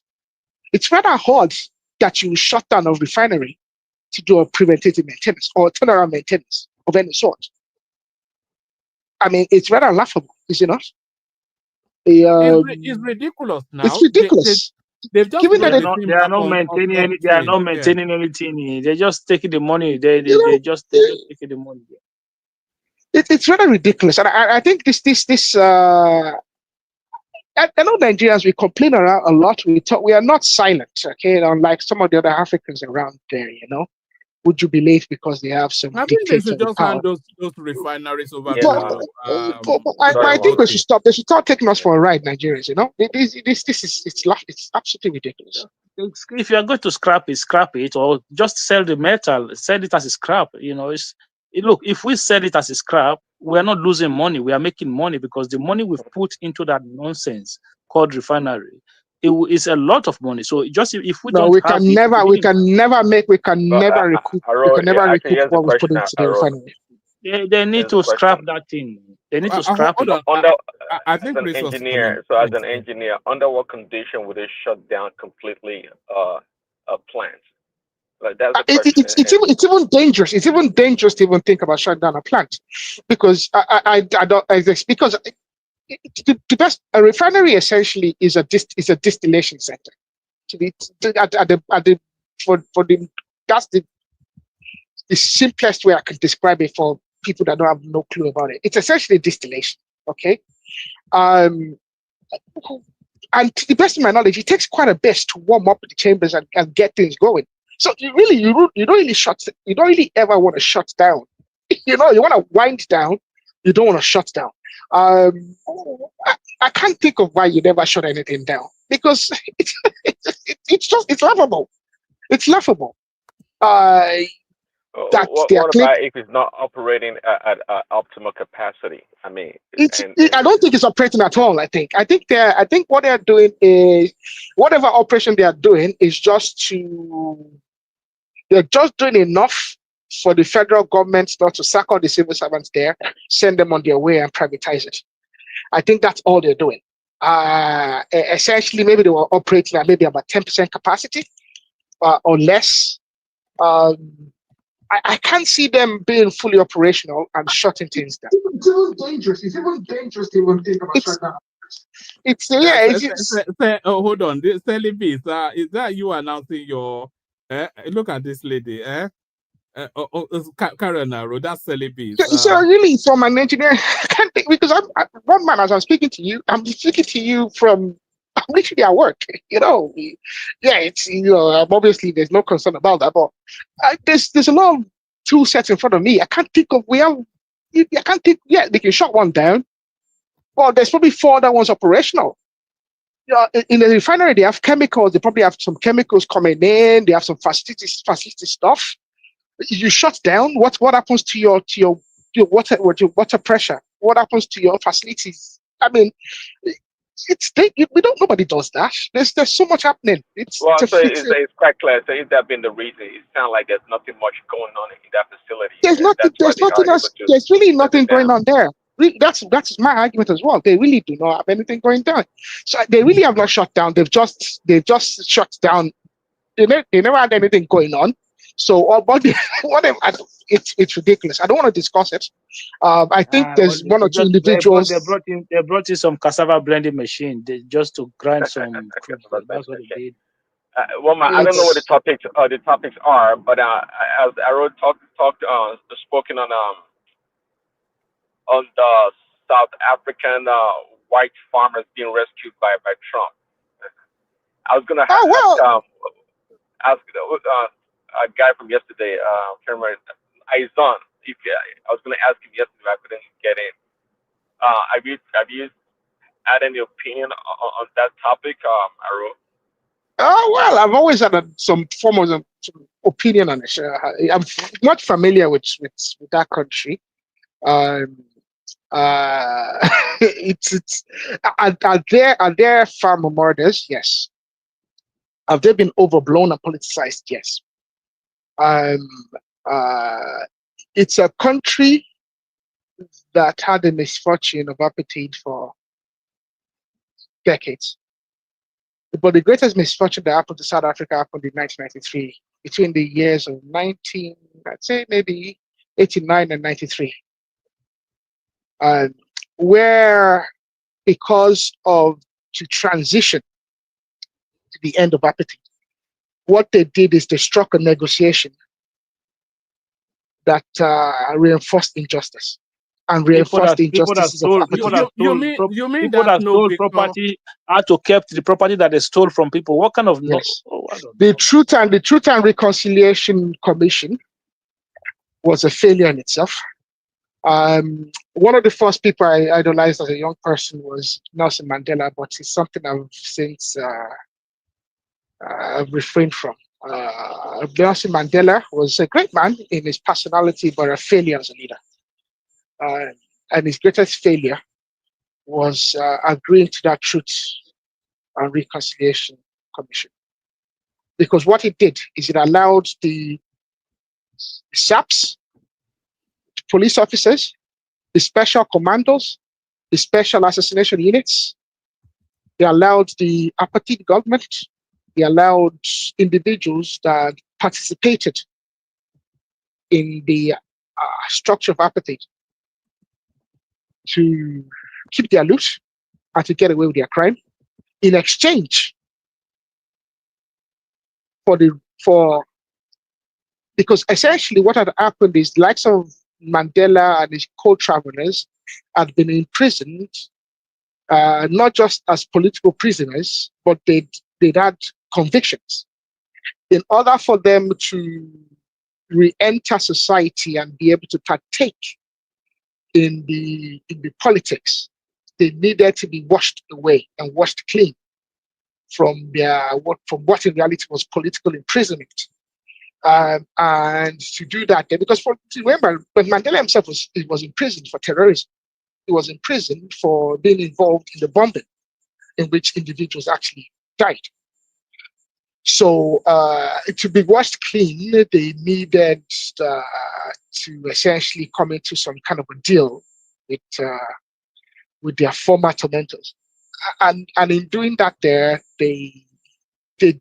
That was the point at which the corrections should have been made, because the reality of it is this, there were victims in those years.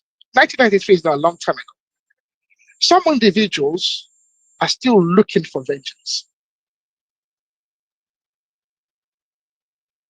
I've heard of stories where farmers killed farmhands, buried them on the farm. There's individuals that are witnesses to that. Some of those individuals want their vengeance. That vengeance might just have come in 2020, but they wanted their vengeance. People don't just commit, and we're talking about a country where there's still a lot of inequality in terms of inequality in terms of it's a very sad story, that country. They've not gotten things right, and it's even worse because you have the acts of Zuma, you have the acts of Malema inflaming the passion of the people and that. So there's a lot going on. Sorry, brother. You know, I'm just going to quickly come in here. Sorry for that. See, in a way, to be honest with you, I like what Trump did to Ramaphosa. Oh, right? I do as well. Absolutely. Yeah, because he's got this. ANC have gone complacent. ANC have gotten very complacent. These people, these South Africans, the black ones, right? The xenophobic that they perpetrated on Nigerians, even though we sacrificed a lot during apartheid for them, and they treated our people like that. No, in South Africa. Mr. I like you to think of that in a different way. I like you to think of it as a consequence of what is happening. They themselves they don't have much. They don't have much. Okay, so let me tell you this. 1 second. Yeah, let me just quickly put this through. Then A lady was contesting for Miss Universe just because she carried a Nigerian name. These people, they did everything possible on the surface of earth to make sure they kicked her out of that, not just out of the competition, to the point whereby they start to accuse that young lady of stolen identity. Somebody who was born in South Africa, who was supposed to be a South African citizen. She came back. She came to Nigeria to represent Nigeria, and she came second in Miss Universe. You know, so when it comes to when they see anything in Nigeria, the way their body go up. Look, the people who have problem with them, the people who are in charge of their properties. Just imagine one man, you as old as you are now, with your age, you trace your ancestral roots and find out that your father's land in your life is being in control by one white man just because of colonization. You're not going to be happy with that. You're not going to be happy with that. United States is different, because United States is a white-dominated country, so it's okay that most of the land belongs to white people. But it's South Africa, man. It's South Africa in the continent of black people. How do you have a nation where 80% of the land belongs to a tiny minority who are not originally from that place? Progressive, the land belongs to the person that cultivates the land. That's the way I take it. Please, Daddy, can I say this? Yeah. I think what makes the South African matter very emotive is because you have to understand that what we are discussing happened within the lifetime of, I mean, 1993 is not a very long time ago. And you have to think of, people think about apartheid and they think that apartheid was something that started, in the 1800s. No, apartheid in itself was only reinforced in the 20th century, in the late 1800s into the 1900s. So really the devastation of apartheid really happened within the recent consciousness of I mean, any South African that from that's anything older than 30, 35 and right into their 90s and they really experienced it. It was a devastating, calculated policy that robbed them of their identity, that enforced them as second-class citizens, that removed them from ancestral land. Wait, please, Daddy, let me finish. Okay, land that point, and then I want us to try and bring Sally. And I'll move on real quick. That robbed them of their ancestral land and actually then moves them into ghettos in Soweto. And please, Daddy, I would like you to read about that country and to read about the system of apartheid. There's nothing glorious and there's nothing decent about it. And like I said, what happened in 1993, okay, was essentially at the Truth and Reconciliation Commission was to reinforce the policy and wipe the slate clean.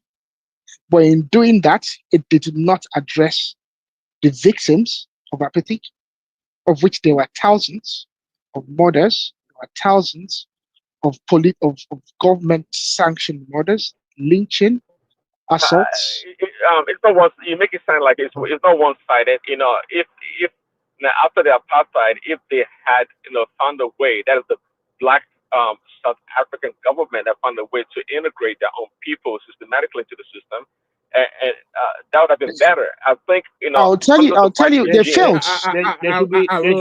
They should be integrated into their own country. What kind of talk is that, Prince Daddy?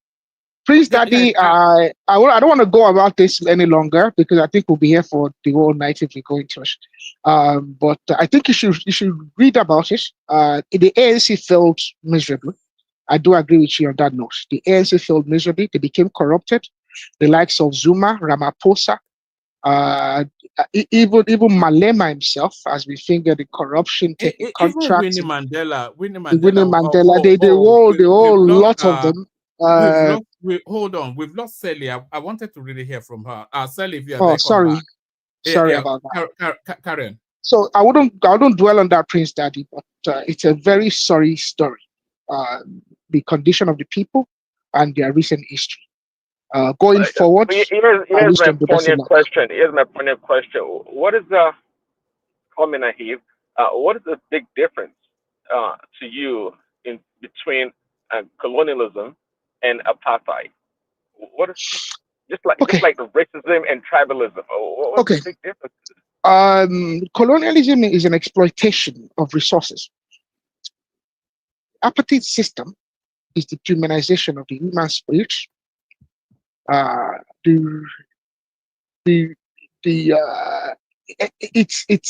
It's a big difference.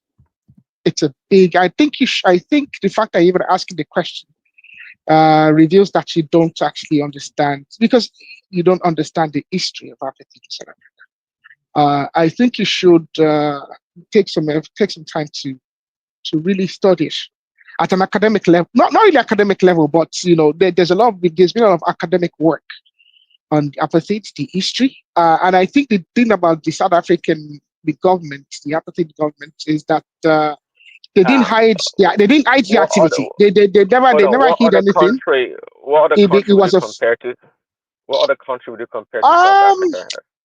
I would say the nearest comparison in recent living history, or even in any historical that I can think of, would be, unfortunately, Israel in their management of the West Bank and Gaza.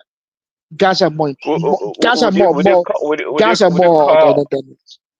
you call the Congo or the actions of the Belgians under King Leopold an apartheid state or under colonialism? I'll call it extreme colonialism. So does extreme colonialism equals apartheid? Barbarism. See, okay. Prince Daddy. So, do you understand what the principles of the apartheid government was? Do you even understand? Because I don't understand. I don't think you actually understand, or you've done any reading or any research into. Well, I'm not a scholar. I'm not a scholar of apartheid system. I'm not a scholar either, but I've read about it. I have some very good understanding about what happened, how it started, some of the arguments and some of the positions. So let me move on. Like I said, we'll be here for quite a while. Before you move, one man, please. Before you move, I think I wanted to hear from Sally now. You remember Sally? Oh, my sister. Sally na my sister now. Yes, Sally, no, tomorrow. It don't reach nearly 2 years. Wait, Sally follow us talk now. Sally na my sister. No, I will see it for her anytime. But I just want to correct something. Prince Daddy, apartheid is an extreme form of colonization that is segregation based on race, right? Colonization is the settlement of a foreign population where it is designed to control and exploit the indigenous. Okay, just to give you a very clear delineation between the two. Well, and it doesn't shock me because I've never seen a black struggle that you haven't opposed. So your stance does not shock me at all. Hold on. Are you accusing Prince Daddy of being a coconut? Are you calling one man? I don't call him coconut, but he somehow is that Izon? Okay, that's Izon, right? He somehow finds a reason to champion white supremacy every chance he gets. Yeah. Hold on, Izon. Prince, what did Babati call you the last time? Afro-Saxon. Afro-Saxon. It's an Afro-Saxon. It's an Afro-Saxon. I was looking for Izon yesterday to comment actually on Trump's immigration policy towards the South African farmer, the white South African farmers. I want to hear your opinion on that. How much time do you have? One man, I came up with that discussion. Maybe after Sally B. I want to hear your opinion. Okay, after Sally B, I'm here. So it took you 20,000 white people, and they said they are white farmers. So there were 20,000 white farmers. Come on, man, stop that nonsense, man. There were their baby's leg being cut off in Gaza. Yeah, he hasn't taken one of those kids in. Listen, it's the president. He can do whatever he wants. But listen, posterity is going to judge a lot of people. You know, I have a sense of somewhat ambivalence about what's going on in Gaza. You know, not that you know, as much as you know, what is going on in Gaza is going on 10 times worse in the Sudan. So why are we not reaching about that? Why are we not reaching about that? Sally, why are we not reaching about Sudan? Why are you reaching about Gaza? Sally. Oh, is that me? The silky tones of Sally Bees. Okay. Our fight don't finish. Our fight plenty. It never finish. Okay, and say it round don't one even finish. extend more than even the one where we stop. And now, wow. Wallahi. What is it? What is what is actually say? going on in that country called Nigeria is just too much for me. I want to enter military now. I want to follow enter military. Which one? ESN? Samonipa military or which one? No, Tuare they follow. Everything is good in Nigeria. That guy na joke. You they buy into that Tuare something. Na scam now. Na lie. Na the people. You see, this is how they deceive Africa. This is how they deceive Africa. They see a young man who is even innocent, very innocent boy. That guy self, maybe I feel even born and self. But like, now small boy now. Which time they born that boy? 1980 something. He's only 35. Imagine. The boy is a small boy. And look at how he's taking his time. See, these things that we need in Africa, they are not rocket science. And this is what we have to realize. You know, it's not a matter of, look, all these Agbada politicians, their time is ending. And it's going to end. Because I don't even care if it's my own brother or my own Rivers person. As I know, they look the whole of Nigeria and they actually had the audacity to go and, you know, turn Rivers State to a military state. It's a disgrace because Rivers State is one of the most enlightened. Don't mind all this Wike. Wike is not a Rivers man. Please, he's not a Rivers man because the way Rivers people behave, I mean, our attitude and everything, we are the most Western. Even put it that way. Not that that is a compliment because I'm African and I'm happy to be African. Because you wear bowler hats, Abi. Is it because you wear bowler hats? Is it same Rivers of Abobi? Are you saying you people are very Western? I am saying Rivers was the most western part of Nigeria to start with, apart from Lagos. But mind you, Lagos was not even much of an English zone at the initial, just before what was the first capital not in Rivers State? Excuse me now, like, can I just land that point? Yeah, go on. Lagos was a Portuguese zone to start with. And it was like an escravel where they returned slaves. And so it wasn't quite like Rivers. Rivers was original, but had interactions and loads of businesses in the so-called Niger Delta, the Royal Niger Company. The Royal Niger Company. That was that was how Nigeria started. And a lot of people do not even know. One man, I've told you this many times. I did this thesis for my MBA when they wanted me to do British companies. And I said, no, I've done enough. And all of them that I did were correct. All of them, I got, the right grades for those. So now I'm going to do my own area, Niger Delta, and they argued with me, but eventually they had to give me a supervisor, find me a supervisor. I had to wait to get a supervisor that will allow me to write about Niger Delta. So I'm Nigerian 100%. You understand? But what is going on in Nigeria is that we're just basically like pointing ourselves to fail. All the strategies, governance, culture, everything is failing us. And it's really time to change.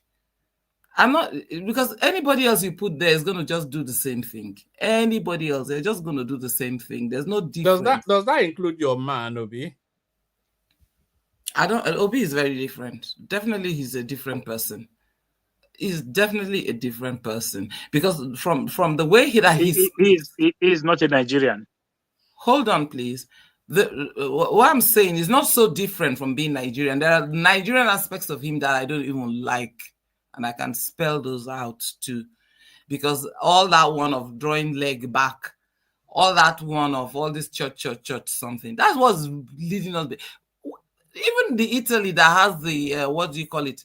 That has the what do they call that place where Pope they live safe? Vatican. Vatican. Are they religious like us? Are they religious like us? We're taking religion too far. Religion is not something that you use to, harm other people. Religion is just something that is just going to guide you as to how you're going to, actually meet up and sustain humanity.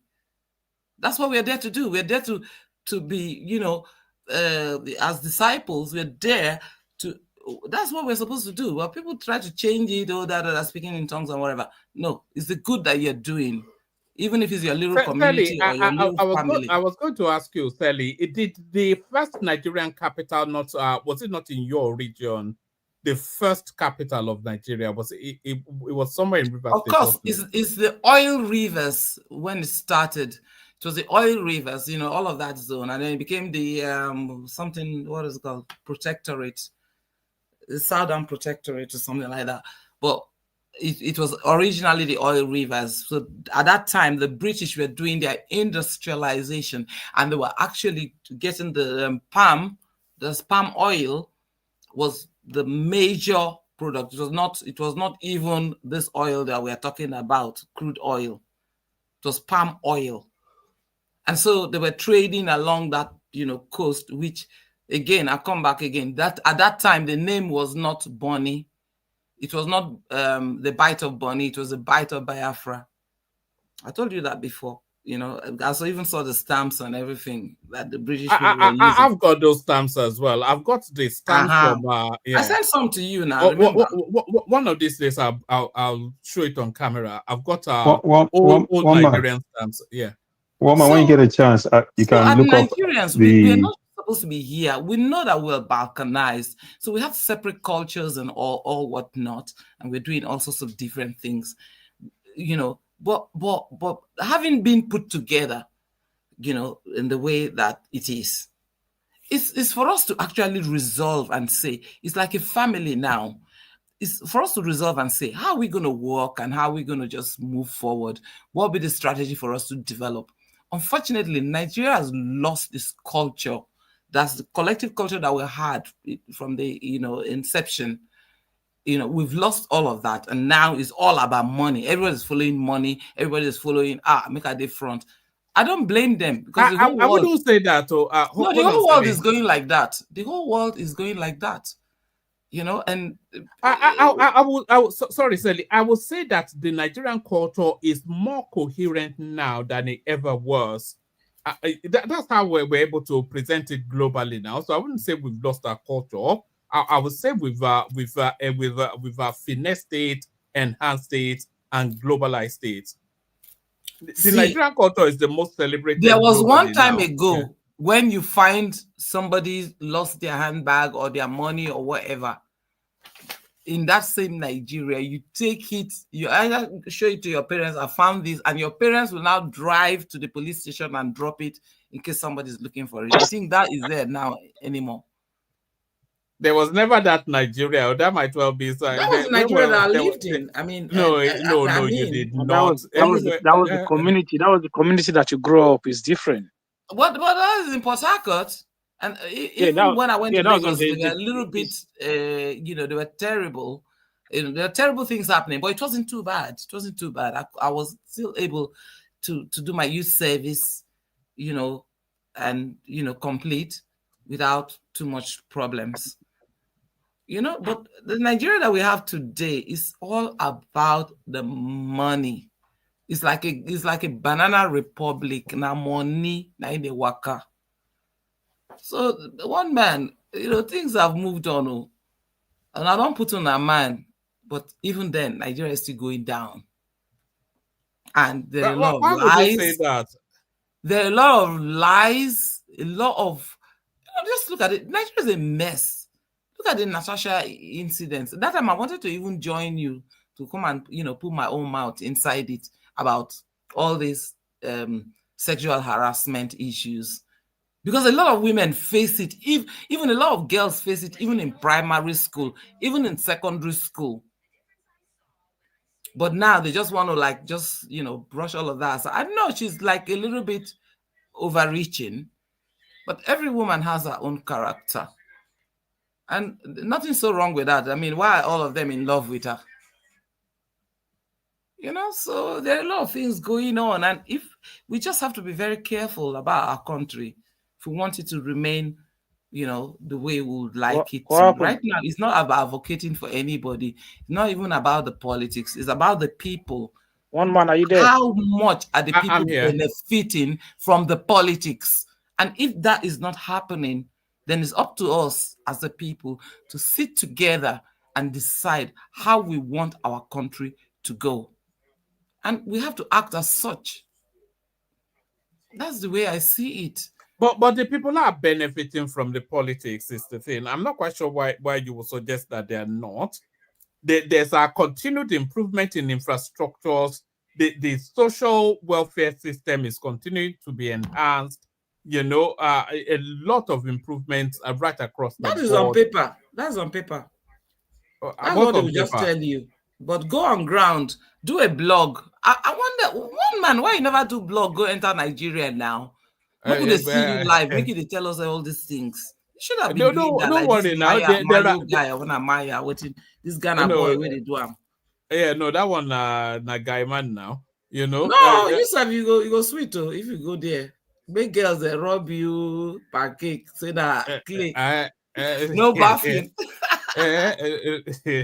I have to get a pass from my wife for that one, but no, we have to acknowledge that our population has almost doubled within about 20-30 years.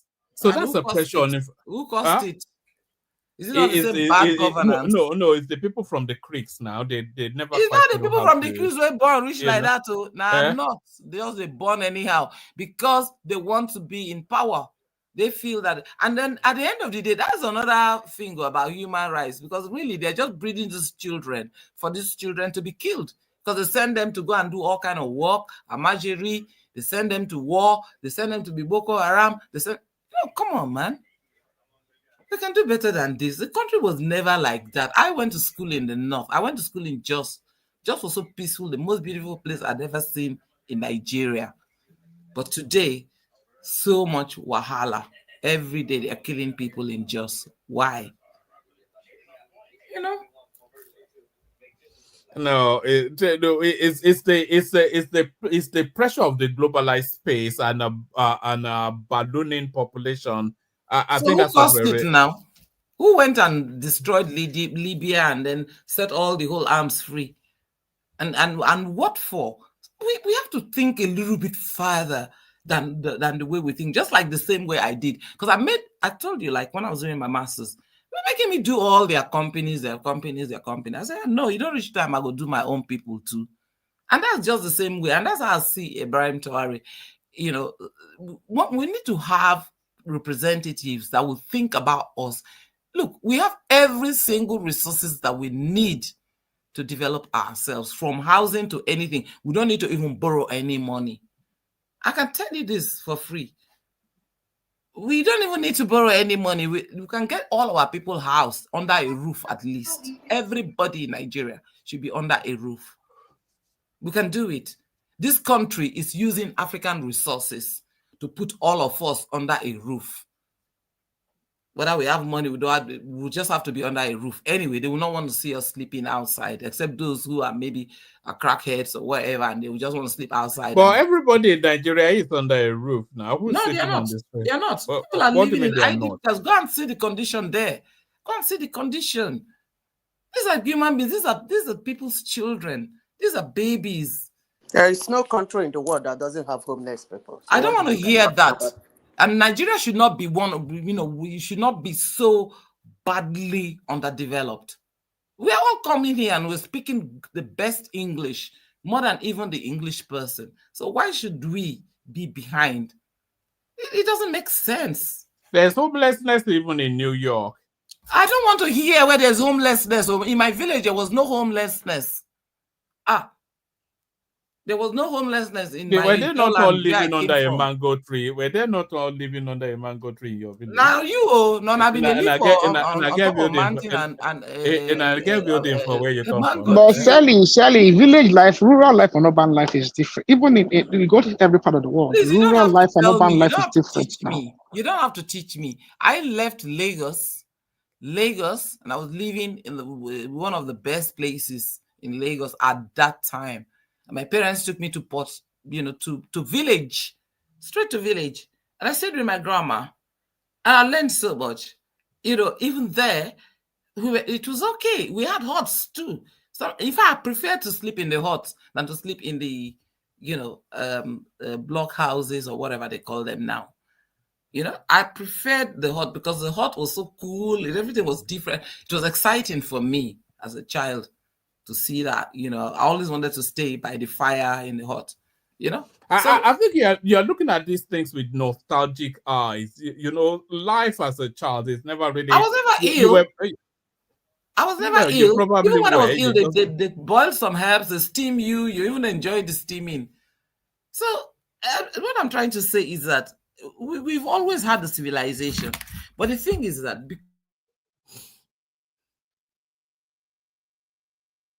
what happened? Am I still here? Including the military, being down as a people. We're not sustaining our lives the way we should. And the most important thing is life. We're not sustaining. We're being kidnapped. You are looking at the darkest forms, not the totality of. Nigeria. Hold on. Nigeria are now in this present day now, as of this date today, is the best that we've never had it so good in that country as we have it now. And is also the worst. Let us say we've excelled a little bit, and where we've even excelled is not anywhere where you're thinking. What have we done with the change that we could have made with our crude oil? Yeah, but that's the narrative of every. That's the narrative of every exporting raw materials. To where? We're not exporting technology. When I was doing economics, A level and O level, I did it too before I went to University of Jos. Let me tell you something. What they taught us was production possibility boundary. And I was like, okay, so I came back to do economics. So I was doing management. I had to go back to economics, that sort of level. And all we're talking about were production curves. When I looked at that curve on the production possibility boundary, they were basically telling us that we should not do anything else but just do raw materials. So the curve, there was no curve. They were telling us about boundaries, that we should not do this, we should not do that. We should just continue to export what we have, like our cash crops. At some point, they even advised us not to even worry about the cash crops, just go for the oil. And that was how the whole Yoruba southwest region, which was the highest in cocoa, that was how they forgot all about it, forgot all about the rubber, forgot all about the granules, forgot all about every other resources, and everybody was just going. And guess who? The one thing about your obedience, you are very good at doomsday. I'm not an obedience. Please don't. I'm not saying I don't have anything against obedience. But you were once upon a time. Have you left it? I supported Peter Obi. Doesn't mean that I'm obedient. I mean, any caucus called obedience. I supported Obi because I liked the way the whole economics and what he was talking about was a reality for me.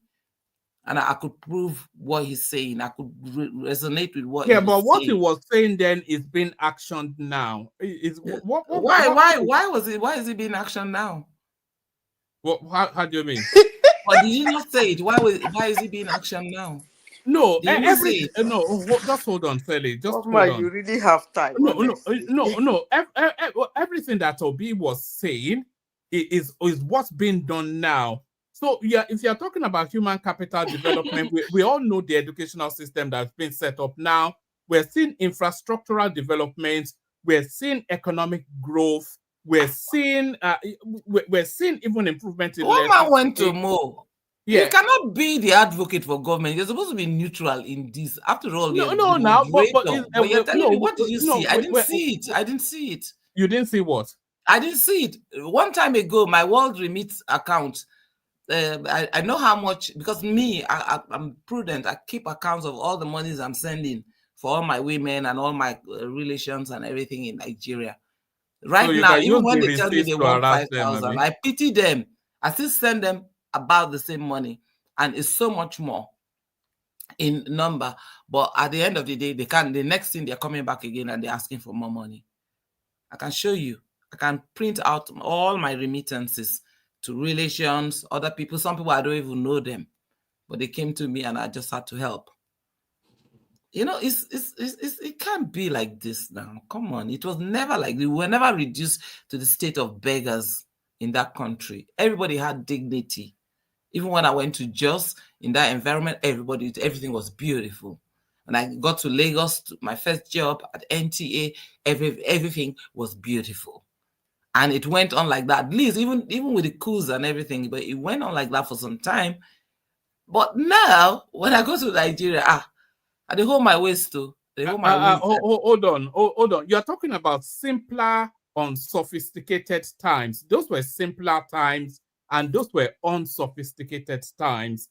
And you know that period in time you were talking about, Nigeria's population was about 75 million people. We're in excess of 220 million now. You know, still within this, the land has not expanded. You know, all the pressures on infrastructure and all of these things, you know, and still the country continues to progress. I think we run out. One man, you can't deny that our production has decreased significantly. So while you're saying that those times were simpler, yes, they were simpler, but at the same time, she just talked about cocoa, groundnuts. We don't produce those anymore. We don't export those as much as we used to. So the production level has gone down. Everyone will admit, Agbado or obedient, we are not as productive, and our population has grown. So the constraints on the population has been squeezed, and more people have been thrown into poverty as a result. So you are right, the times were simpler, but we were also more productive. The Western region could stand alone as a standalone and be self-sufficient. That can't happen today. So there's no disputing that fact. The times that time were not simpler. The only difference is that the times then were not demanding. The times we are now is highly demanding. That's just the difference. It wasn't simpler then. That's actually not the right phrase or right word to use for the times of the 70s and 60s. It wasn't simpler. 80s. Even 90s. Hold on, Zeta. Hold on. Hold on. Before I lose my thought. No, carry on, Zeta. Hold on, Sally. Yeah, carry on, Zeta. In as much as there were about fewer number of Nigerians then, transportation wasn't that easy. It wasn't simple. It wasn't easy then. But the problem then, or will I say the edge they have then, it wasn't a demanding period. Now we are in the world of a lot of things just have to go on for most people to survive. So that's just the difference. And every time I used to tell people that in life, everything happens in time. There is time for everything. When that time comes, those things happen. And when it happens, it suits that time. And if you don't find yourself being part of that time to suit that time, it's as if you are lacking behind. And that's exactly what is happening to Nigeria today. That's all. The times in the 60s and 70s, God of mercy, it wasn't simpler. It wasn't. No, what would you say was it simpler? The demands then, it was an unsophisticated period in time, and the demands were fairly basic, and the population was significantly less. You know, yeah, it wasn't simpler. Let me I don't even know why somebody should say it's simpler. When in a village, you will, okay, let me not use the word village, in an area you call local government today, there is only probably one primary school and one high school. And children have to trek from one distance to the other to go to school, under the rain and under the sun, under the dust. It wasn't easy. But that was the time those humans were fitting. So they didn't have a choice. You're saying that it's simpler now than it was then, or you're saying that I it was wouldn't use the word simple. Now? I want to understand your direction. The word simple should not even come in both then and now. Okay, the word, whichever other word that you want to use. The word that will be better off is demand. Life then wasn't too demanding, but life today is highly demanding. That's just it. Not simple. Both now and then wasn't simple. Broaden that a bit. Expand on that. Wait, okay. One man. If it's more demanding, then it was simpler then. No, it's semantics. What you're saying is semantics. If it's more, that's why I use the word a time. But was there any form of insecurity then? No. Of course. No.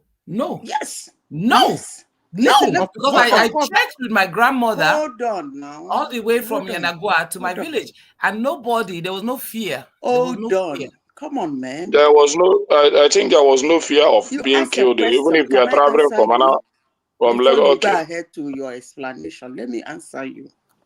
I use the word demanding, and one man asked me, "Can I expand on that?" I'm very happy you used the word. Was there insecurity then?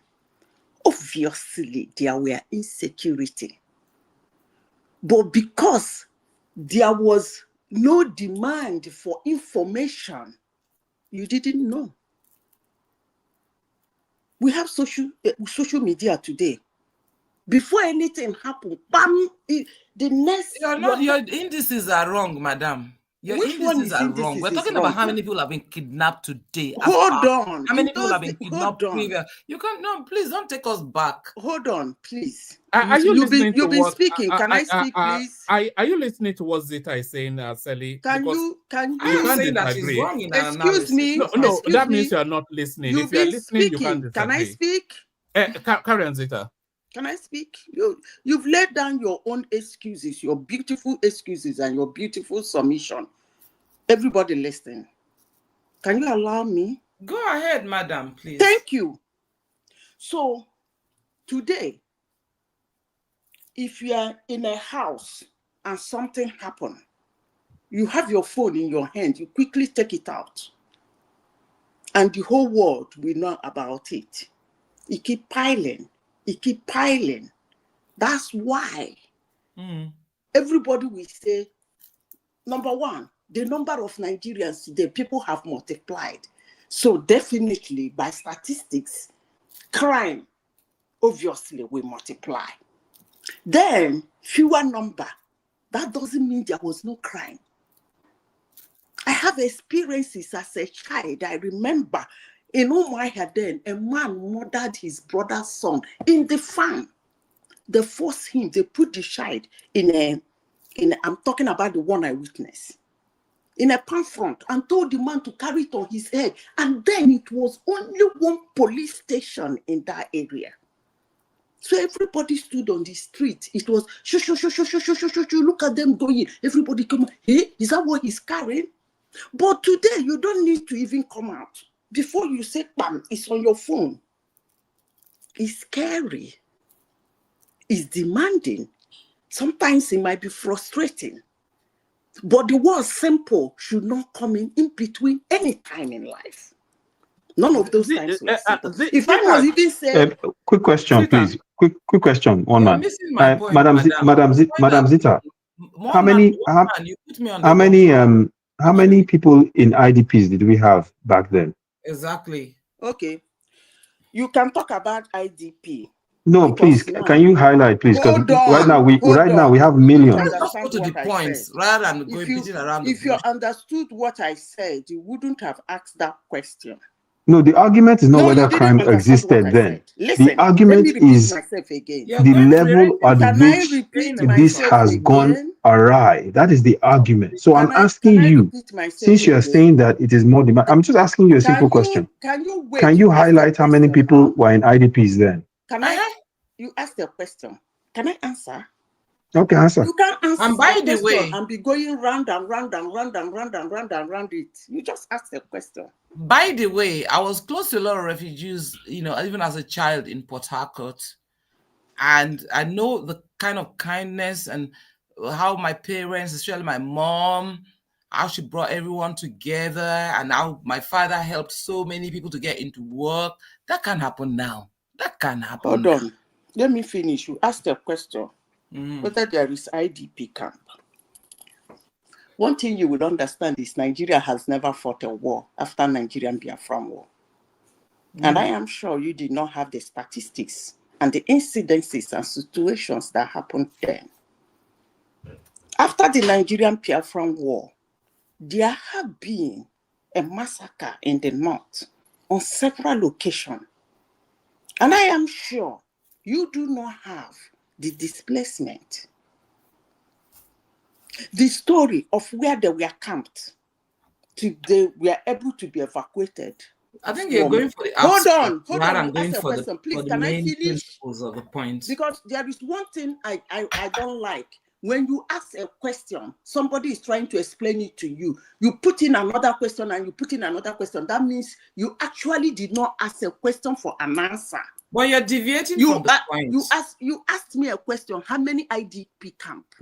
And listen to me carefully. First of all, I gave you something that is bigger than IDP camp, which is war. You didn't hear that. How many people are being displaced in war? Of course, more than what you call IDP camp. So why are you asking, did you have IDP camp in those days? And I told you, we did have IDP camp. Hold on. They didn't call it IDP camp.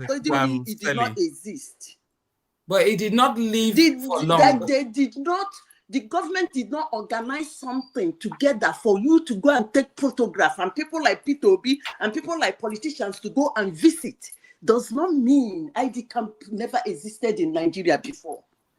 So are you happy about the environment now? Hold on. He's deviating in the question.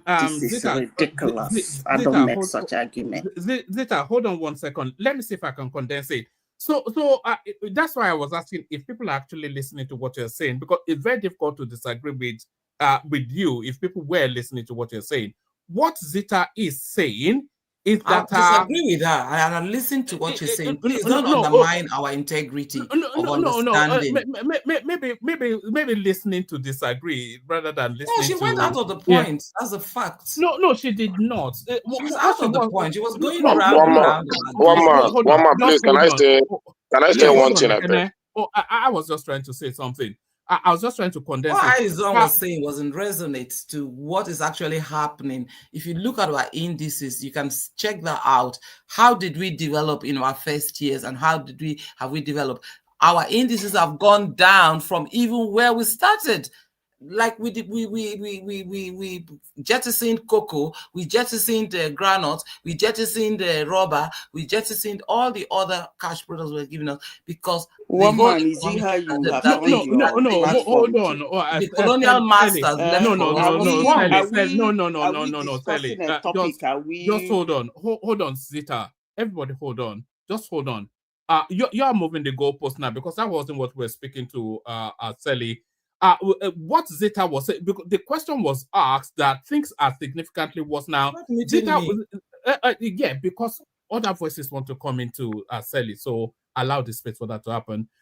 What Zita was saying, I was just asking Sally now, you want to come in. Just let me say what I want to say and then I'll give it back.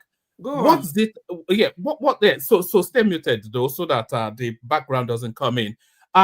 What Zita was saying was that the the quantum of anything has not changed. It's our awareness of it that has changed. And she's citing the example then that, you know, all of these things were still, villages were being attacked as far back as whenever. They tell us that the goings on in the Middle Belt is centuries old. It's just that we're getting more awareness of it now. And Izon was asking if there were IDP camps back in those days. That's not to say there were not displaced people. It's that just they were not contained in the way they are being contained now. So all of these things is the awareness that is more that amplifies it, rather than an increased frequency in how it is happening. So that is broadly what Zita was saying. But one man, wait, please. One man,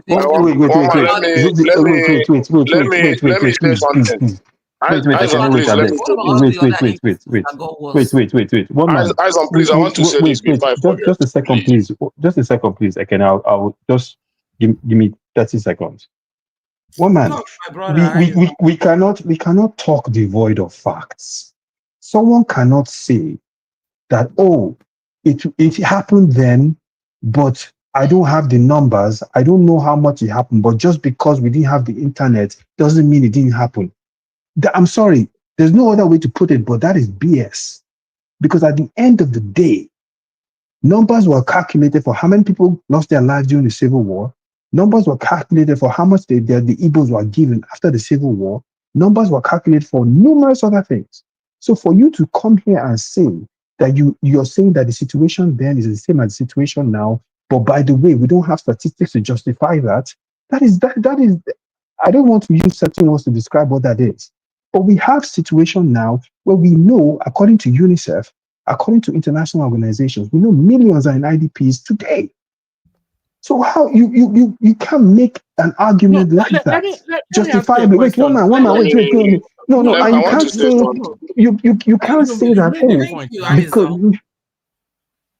Let me say this. But go ahead, go ahead, let me say this, please. Okay, go on. Let me say this. The point I want to say is that if you want to compare what happened, maybe when we say there is insecurity, I want to compare it with war. Then it's not a good comparison, because there is an adage that said that war doesn't eat a crippled man. Because before even a war will come, I think there are some of information. So you can't compare war with what is happening. You are sleeping in your house, some kind of terrorists will come and scatter the whole place, killed a lot of villagers and all that unexpectedly. You can't compare that with war. Okay, can I answer you? Let me finish, Manazita. Let me finish. Because I want to respond to you. I want to, yes. Doing that is like the situation we are on ground is very palatable today. Because why I said this, even me as a child, I know that at a time, my father used to travel from Oba to Benue State to go buy maybe a trader of yam, come and sell in our Foba market, and go back maybe the following day without any fear of. But when all these things started happening, none of them is going to that space again. So it has reduced our food production. It has increased hunger, which we never experienced before. To go to the north to go and buy a trader of beans or yam is an easy stuff. Then you can easily travel with a lorry from Anambra State to Sokoto to wherever you want to go to. You stay in the road for 2 days, 3 days without any fear of being kidnapped. So you cannot compare the situation today. Today, nobody will do that. Nobody will do that. You cannot stay on the middle road of Sokoto today or the middle of Benue State or Plateau State today saying you want to go and purchase a lorry of yam. It doesn't happen like that again. And we know the differences. So comparing it with war is what I don't understand. Something you might be, it's just like what happened in Anambra State yesterday. A family of 4 was just wiped out. They never expected it.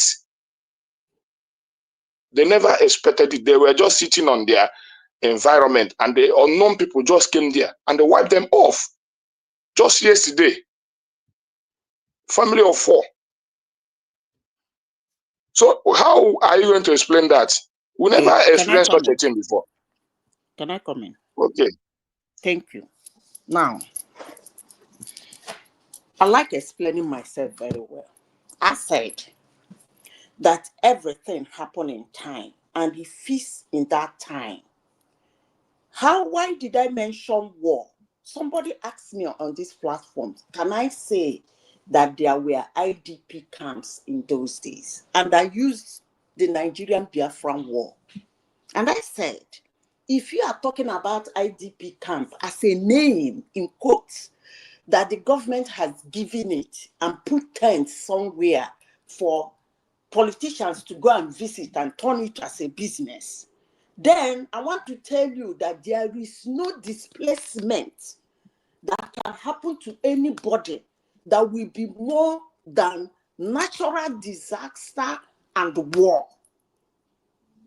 And the IDP camp you have today is not caused by natural disaster, neither is it caused by war. So that's why I made that statement.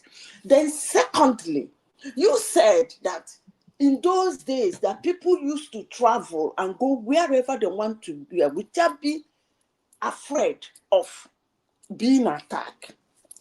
And I said, as I said before, things happen in time.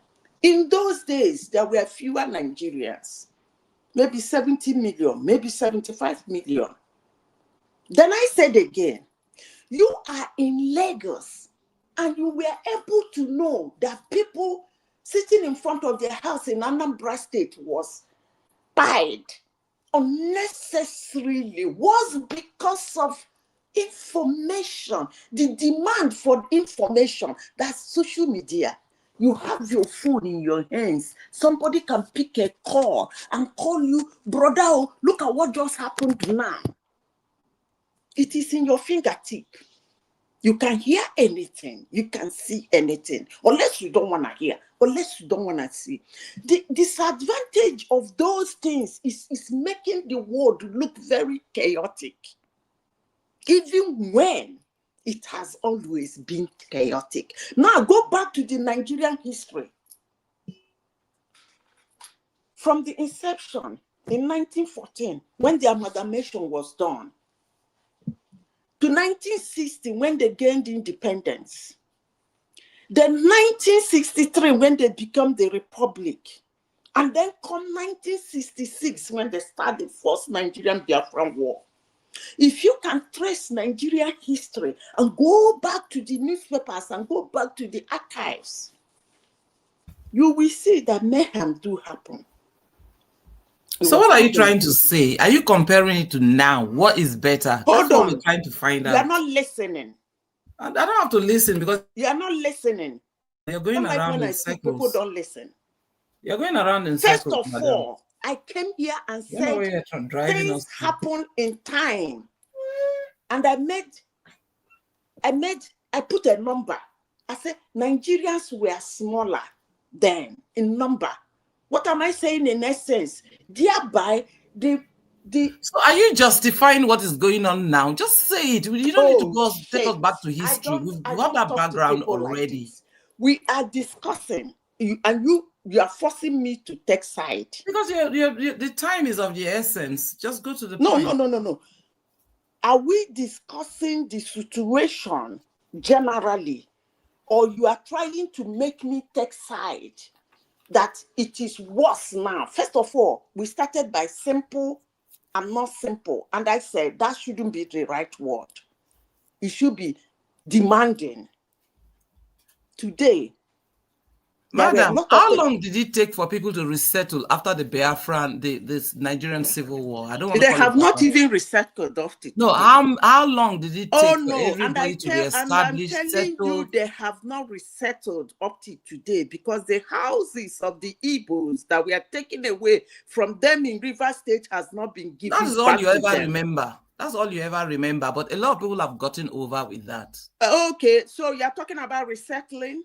Do you know how many people that died because their land was taken? And how many families were shattered beyond What about the repair people that were up to killed by the today Northerners because their in the houses north, were including taken? the And Rivers you're talking people? about resettling? In the north, the Rivers people were killed as many as the Igbos because my parents were also lived in the north. Listen to me. So many people were I don't killed. make arguments Rivers, like this because Yoruba were you even keep killed. shifting the Everybody was post. looked upon You as keep Igbo. shifting. I don't care who you are, but I don't make arguments with I you, don't and want I you don't to like care you about me. interjecting I'm very because you are simple. I'm a very grounded woman. I my don't need intellect. for you I to don't like think people like you anything big of interjecting me.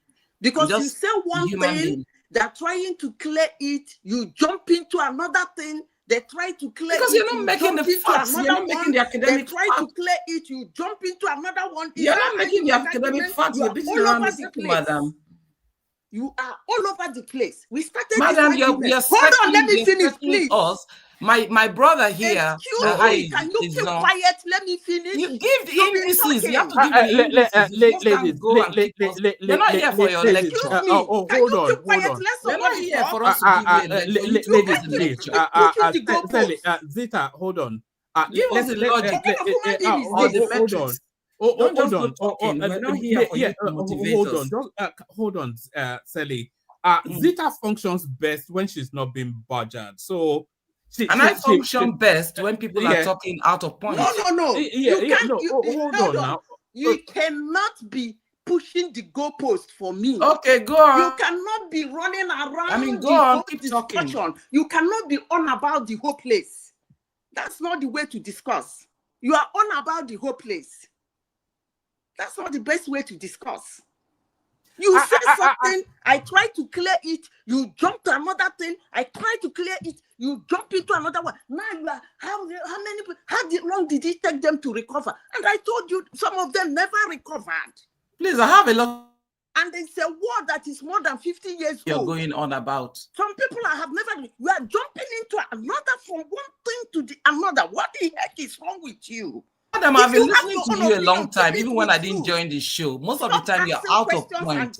You're totally out of point. Stop interjecting me. I don't do argument like this. It's actually annoying and irritating. You ask a question. I'm sorry, because I'm telling you the truth. And then you will not be happy because already you sound to me like somebody who's been paid to talk. What kind of human being is this? We started no, Shelly, that's a bit low. Shelly, that's a bit low. That's what I know to say that she's paid to talk. I think you should retract that really, because I know you're mature. I think you can retract that honorably. What kind of nonsense is Aro, please, I don't think you should insert yourself into this. If one man is the moderator, right? One man needs to take control, and if you want to speak, then let us speak. You've been the right? one talking. There've been attacks on both sides. So let's not try to make it seem like one person is at on both sides. Please, can you seriously speaking, I don't care how she attacked me because I'm here as a citizen to say my own mind.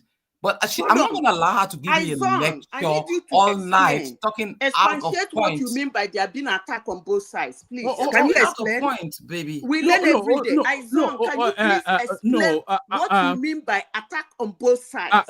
Zita, can you hear me? Zita, can you hear me? With your permission, let's not pivot into that because that's a rabbit hole that we might not be able to get out of.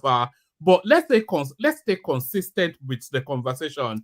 And I think, in all fairness, Zita has established the facts, and having established the facts, then the goalpost changes a little bit, and then she goes into that space again. But it's almost without equivocation what Zita is saying. She's saying that we have access to more information now.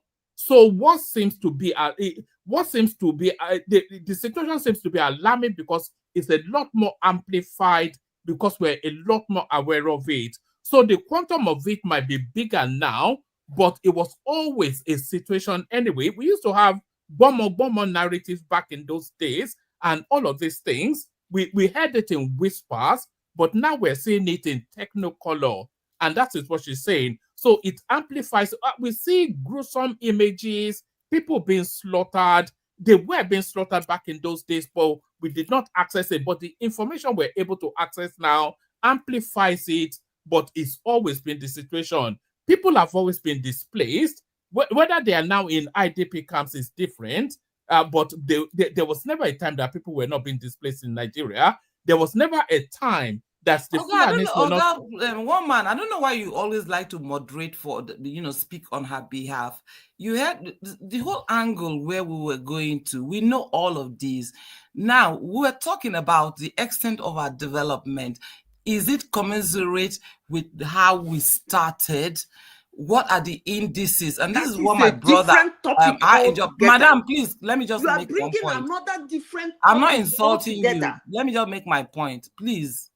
You'll be making points. No, but you were taking us back into. You're trying to. You'll be making. You can't lecture me about really what we've already started and stated the background. You'll be and the background was already there, really, from the beginning. So you were trying to take us back. I told you, I know about all these refugees and things like that. All the things that happened. You went into Port Harcourt about your properties that were taken.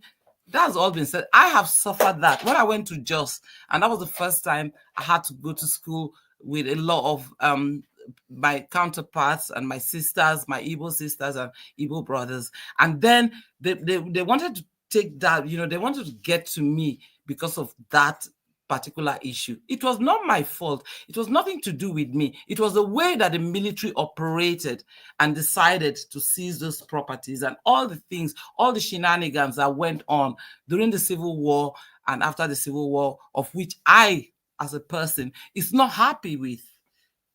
I, as a person, I'm not happy with any of that, taking people's properties and whatever. I wasn't happy. I lived in one of those so-called abandoned properties myself. And I feel the guilt that these houses, but then as a child, I didn't know anything. But when I got to know, I questioned it. And I said, no, that was not right.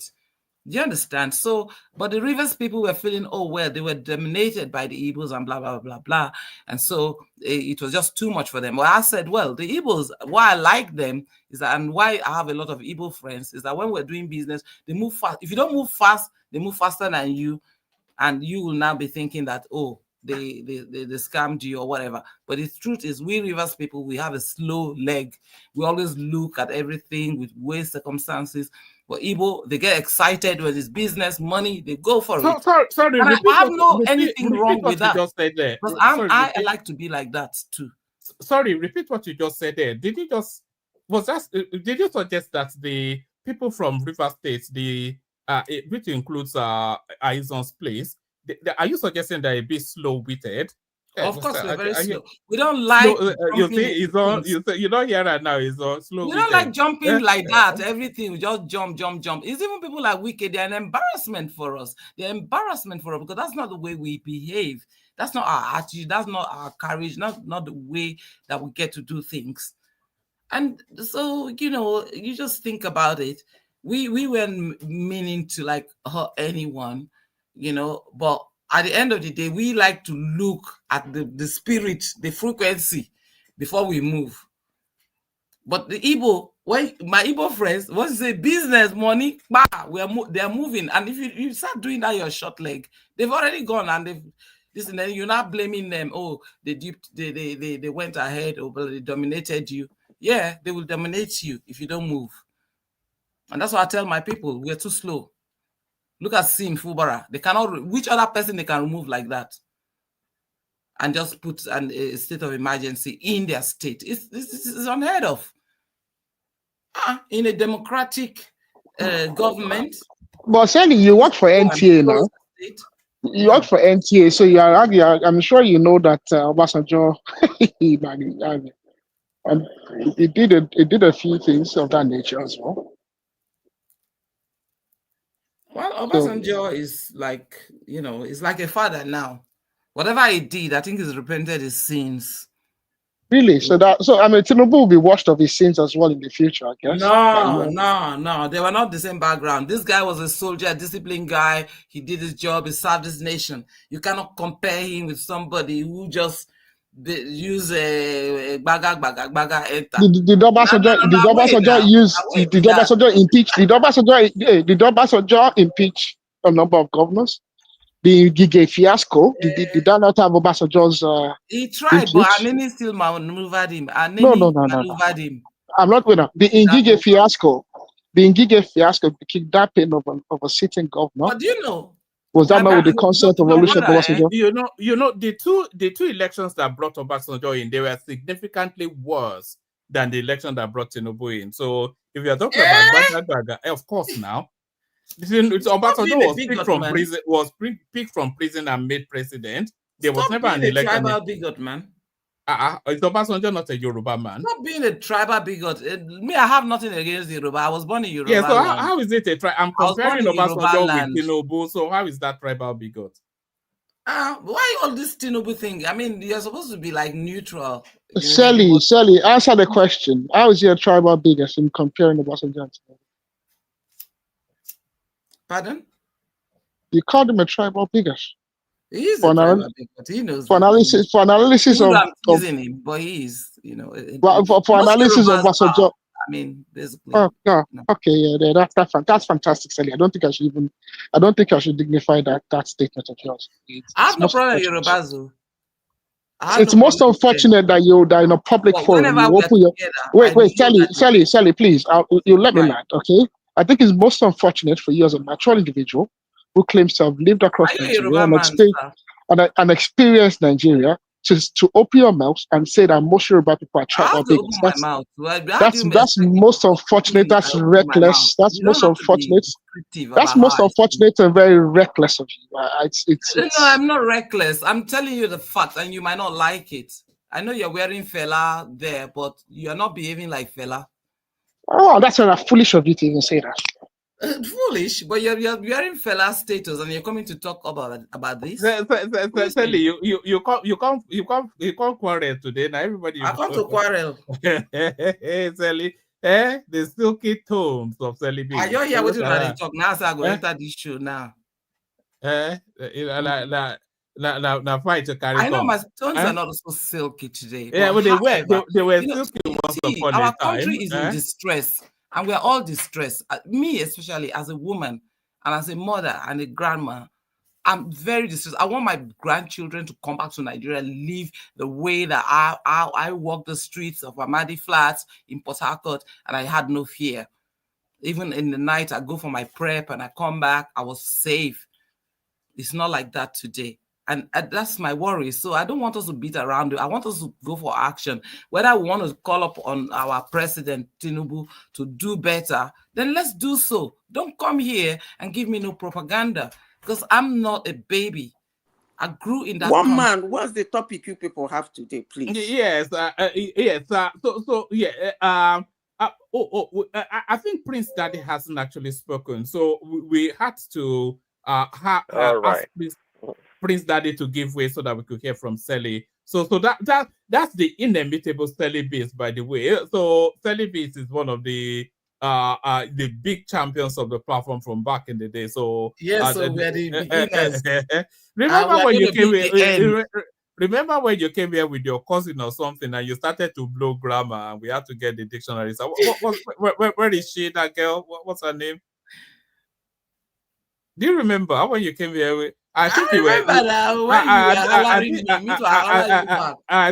were on your third bottle of wine when you came in. That time I was a student, so I was like, very prudent. Right now, I've finished everything, and I've realized I can have my freedom, and no one should stop it. And every other person, every other citizen, every other human, every other child, every other adult, man, woman should have their freedom. And that's me. You were pretty late today. No, we saw the bottles all strewn all over your. Stuff, man. Look, the wine that this guy Africa gave me, you took it. You never sent it to me. You mean what's it called? What's his name again? I see him in some other programs these days. Why is he not here? He was here. He just left. He left before you came in. The one that's living in Japan. He gave us Japanese drinks. You never sent my own. You never sent your address now. In fact, I didn't even consume it until a couple of months ago. Stay with us, Sally. Let's go on from you to Prince Daddy, who has been waiting patiently. Prince, floor is yours. We were talking about the refineries that's been shut down again. Obi telling us that he's going to run as a Labour candidate. What happens to the coalition then? And people say, somebody coming out to say they're going to challenge Tinubu, so it doesn't get to be the sole candidate of it doesn't get the ticket unopposed. So those or whatever else interests you are pre-study. Yeah, hello, woman. Hello, everyone. Like, share, and subscribe. I love the show. Can you hear me clearly, woman? We all can. Carry on. All right.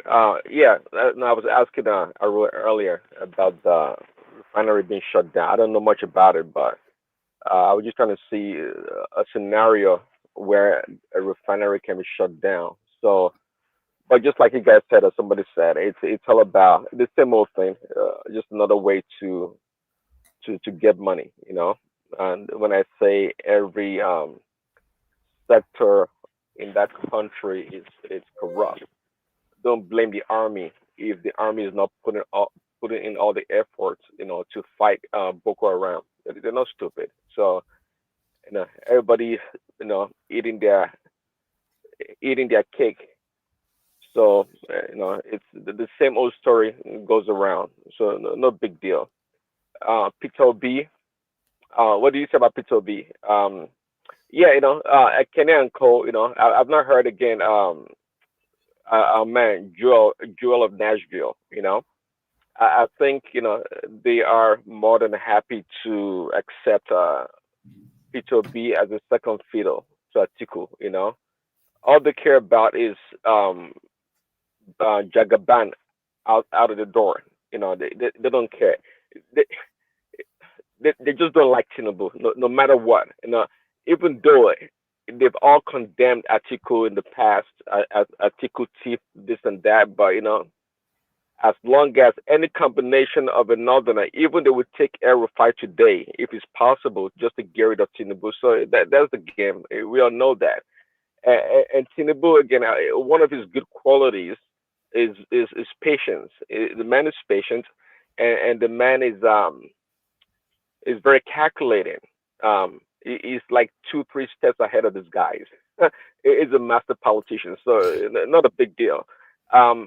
But rational mind, even though it never makes much sense most of the time, but he said something that I already have thought about, and perhaps others, in the sense that all these governors and all these politicians deflecting to APC. And a couple of weeks ago, I used the word mutiny in the APC party. You know, they may have a nefarious, plan somewhat, you know, to all come into the party, overwhelm the party, getting close to election, and they begin to make, quarrels and try to destabilize the party from the inside. They can do that, but I'm not sure how they are going to be successful. In every organization, there's always a circle of trust, and I know Tinubu well. I would think he knows better who to allow to get closer to his plans. Even though they may have a mutiny in the same party, but it should be outside the realm of power. That even that mutiny would not be so catastrophic to Tinubu come election time. So it's something to be watchful of. Actually, we don't know. I think there's something to it. These guys, I mean, all these guys. Yeah. Again, just like Remy and Code have said, the governors are getting a lot of money. Double, quadruple money that they never had before. Maybe that's what they're looking at, their own pocket and what they're getting, and they think maybe they're aligned with Tinubu come the next election. They get more money. They'd be highly favored. Let's just put it that way. So it's all the politicians. They're not doing anything new. That's what they've always done. They continue to pursue that greediness to the highest degree. But I tell you, at the end of the day, maybe I'm more comfortable saying that. Look, these guys, they don't have time to plan. Nobody wants to spend money. Okay, I don't think they have time to plan. They're really thinking about themselves. They don't care about taking out Tinubu. I know Tinubu, the economy may not be the best right now, But nonetheless, I think he's doing the right things, putting in the right structure, the right plans that will yield better results or fruits in the future. I think that's what he's doing, and I know the common people can't see that right now, and I don't blame them. I do not blame them at all. You can't tell a mother that can't feed a child Praise that Daddy. Tinubu. Praise Daddy. Praise Daddy. My guy, cool down. Listen, I've given a lot of respect to people that always say that Tinubu is putting the right structure to get the economy back. I've given a lot of respect to them. And I think henceforth, I'll start to tackle them, no matter who you feel you are. Because I don't see what arguments the word you are using the right structure by inflicting pain to and bringing more people into. Do you know how many people that are poor in Nigeria today? Worse than when this government came in. Do you know how many they are? Go and check these. We have more malnourished children today than what we used to have even before this government came in. We have more out of school children, even more than what we used to have even before this government came in. And you always come here to say you are setting the right structure. I think somebody asked you this question before. How many times have you blamed the governors? I mean, I heard it yesterday, giving all the credit to all the policies let me tell you, Prince Daddy, every policy today that is affecting the nation comes from the federal government.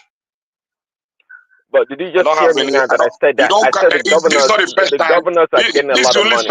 This is the only first time I've seen a government shifting the goalpost. Whenever you talk to the federal, he will tell you, go and talk to the governor. But when Jonathan was in government, this government is busy holding Jonathan accountable. They never asked Jonathan or to go to their state to go and hold their governor accountable. This is the first time. If you see. But Jonathan didn't want to decentralize. Jonathan didn't want to decentralize the central government. This government has. The deceit. You know that this is what is going on, and you are covering it. You are trying to cover it with a lot of lies and the propaganda. It is deceit. But this country will not be deceived for too long, and I believe that with what I see going on, many Nigerians will not be deceived so long. Before, even with what I see with my Hausa friends and all that, you will not deceive us so long. Go to the governors. Tinubu is no longer the president. When we know that the policy affecting this country started from the federal. You were giving all the credit to Alex Oti just yesterday. I was giving him all the credit because I saw what he's doing. Doesn't mean that the policy. So what Alex Oti?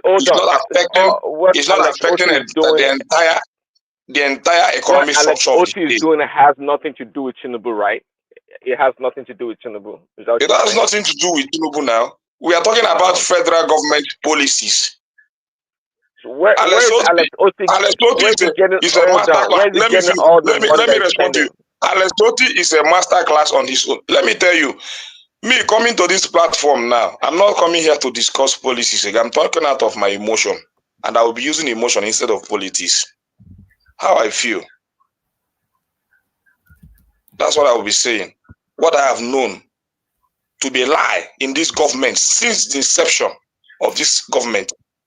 Lies and propaganda. You see this refinery you guys are talking about, it never worked. But if I say it, you say it worked, they just shut it down. But I'm telling you that it never worked. I've not seen anything working in this government, no matter how you want to put it. All right. Listen, actually, I don't blame you for not believing the government, because I don't think they've, not just Tinubu, Nigerian government, from whenever, from Obasanjo to Tinubu, they've not shown themselves to be trustworthy. And so if you distrust the government, I don't blame you. Just like they were telling you that, Tinubu government, they've paid down or paid off the IMF, and you say you don't believe it, even though they have a lot of sources to collaborate. Or to corroborate the story, you're like, nah, you don't believe so. And I don't blame you. I actually understand where you're coming from. So that is fine. But again, the governor should be held accountable. They're getting a lot of money. Tinubu is doing stuff. Okay, if the governors, can concentrate on helping their own people, things will be much better. Things will really be better for Nigerians. But they don't do much. Everybody want to point the finger to Tinubu, and maybe rightfully so. But again, you have to hold your leaders accountable. At this Wait, Prince Daddy, question for you, please. So you're saying that even if the national economy is failing and you have someone where the buck stops with him, we should blame the subordinate executives because they've been given money, even though it's the number one executive responsibility to hold those subordinate executives responsible. No, I've never heard that. It's like saying Obama is not responsible for the economy. I'm not a student. It's like saying, let me land the question. It's like saying, oh, during the financial crisis of 2008, had Obama failed in fixing that issue, that we should have blamed the governors of Pennsylvania, New York, California, and everyone else besides Obama because those states weren't pulling their weight. Are you serious? Exactly. No, Are it's you not serious? exactly. That's actually counter argument because guess what?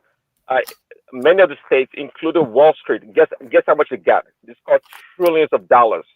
Yes, but he fixed the problem, Okay, didn't he? they got Did the a lot of financial money. crisis end? That's not the point. That's not the point. The point is the That's not the responsibility. point, sir.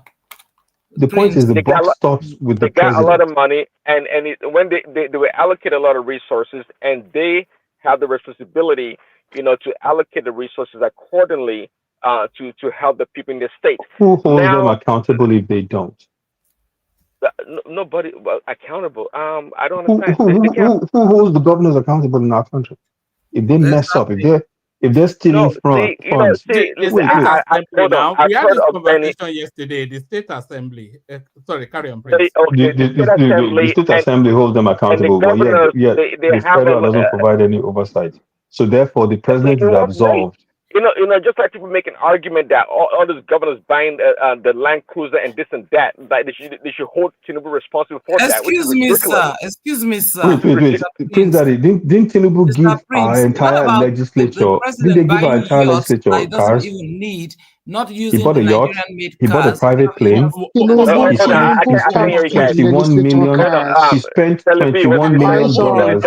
Hold on, He everybody. spent $21 million dollars. It's on one voice at a time. Otherwise, the audience. Okay, let me land the Carry on, question. yes. He spent $21 million on the vice president's house in the midst, barely a month after passing, saying subsidy He was did. gone. He And initiated the the project. vice president does not even stay in the damn place, right? And on top of that, you are now saying that despite the economic reforms that he has put in place, some of which I even understand, but you're saying that he cannot be held responsible because he has given the governors money. And I'm asking you, truly, because I know you're a smart guy, I'm asking you, do you truly believe that? Of course, I believe that it's called delegation Okay, of no more duty. questions then. No more How's questions. it possible? How's it possible that Tinubu will be able to attend to over 200 million Nigerians? It doesn't make any sense. That's why it's all divided Then he in shouldn't have by been state president. and region. If No. he cannot, Come on, he nobody can said, do and I that. Let him quote, Nobody go. can do Let that. him resign. Tinubu If he said, cannot attend to 2 million, 200 million, Tinubu said, let him go and and I resign. quote, Tinubu said, I did not, don't feel Let sorry him for land me. the point now. He said, You're don't not. feel sorry for me. I want this job. Do not feel sorry for me. He said that. So for you to say you cannot hold him accountable for 200 million But Nigerians, he that's a said that. contradiction in what he That said. that doesn't mean. It's on. You have to let him speak now. It was Okay, speaking I'll let somewhere. him talk. It's No. beyond me. No. It's not even talking about Tinubu. It's talking about the way the Nigerian state is structured. In that federating state, precisely because one person cannot be held. Otherwise, why do we have states?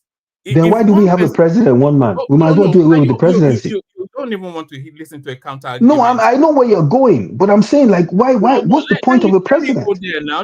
Don't preempt what. Okay, go ahead. I'm just saying, go ahead. Yeah. No. What I am saying is, if we wanted one person in charge of 200 million people, then we would not have federating states. It is precisely because the management structure to be able to manage the population subdivides into the federating states, and the federating states are equally equipped with all of the powers of the central space to administer their own portal. So that's how the system works.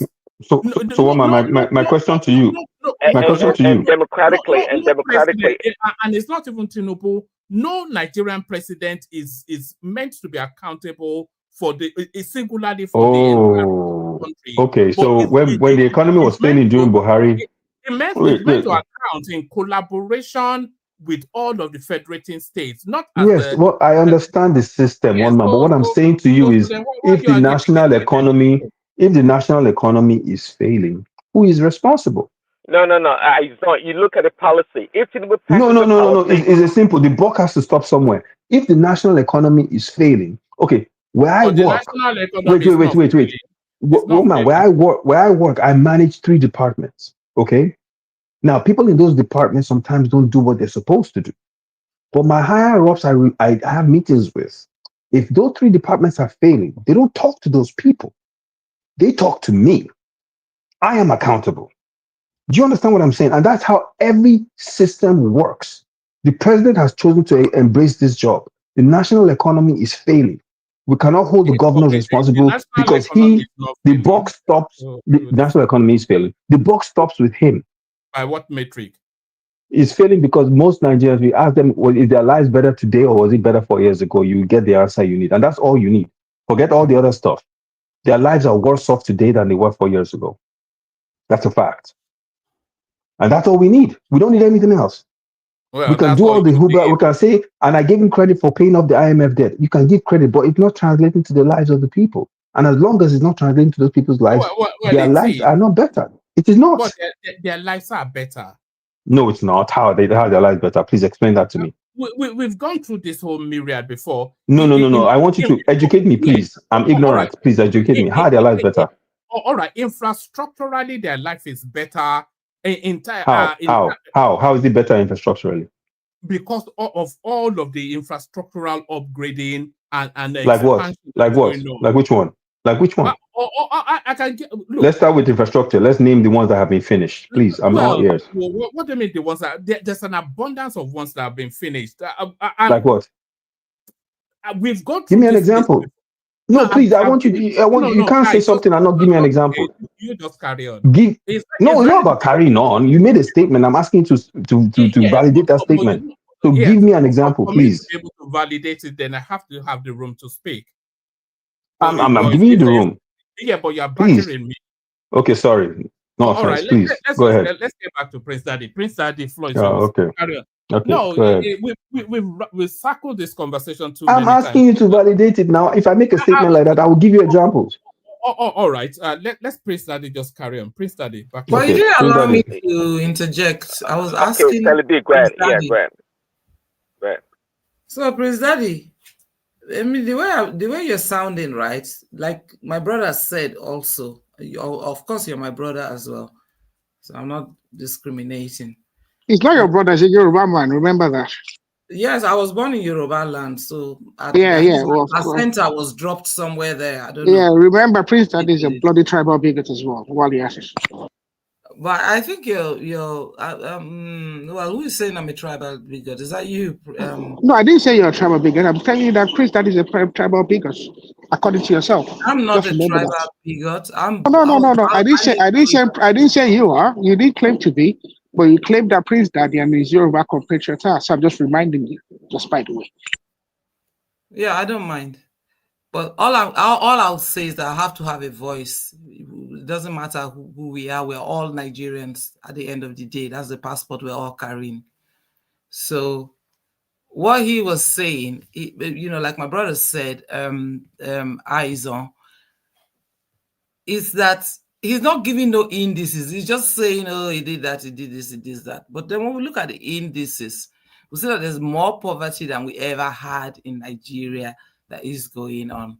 And then we look at all these policies that they come and tell us about. Most of it is just a talk shop. It's just a talk shop because they're not giving us we're not seeing any results. For instance, when it comes to the palliatives were actually given out to people who were, okay, let's talk about the palliatives for like poverty, and then also the palliatives, the grants that were meant to,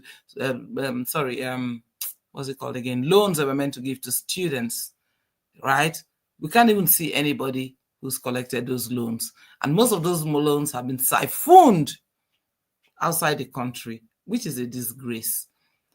A lot of people did not get anything. There were issues about those loans and all the things that actually happened and went on, in the circumstances. Then there was also, till today, we've not heard about the monies that the first minister for, what's it called? Minister for poverty or something like that, human resources, right? The human, can't remember what the exact title she is, but the one, her name is Betty, Betta. You remember the woman, the young lady, a doctor and everything from Akwa Ibom? Till today, we've not heard how all those monies that were disbursed to private wallets and how they retrieved those monies, and if those monies have at all been sent back to the people that deserve those monies. So there's a lot of things. Is that your question? You can have all the best policies. Are you asking him a question or you are? Yeah, I'm trying to ask him. Yeah, I'm asking him. You can have all the best policies, right, in media and on paper, but how far is the execution of those policies, and how efficient are they? You can't run a country like you're running your backyard, even your household. You run it with efficiency. All right. Let Prince carry on. Prince, back to you. I'm not quite sure if you got the sorry, before you carry on, Prince. So in answer to the question that of Izon, I wasn't docking it, but I'll send a link. I sent it to you on WhatsApp as well, Izon. Anybody that wants to just a little texture of what has been completed so far, have a look at that. But carry on, Izon. Carry on, Prince Daddy. Yes, thanks, Roman. See,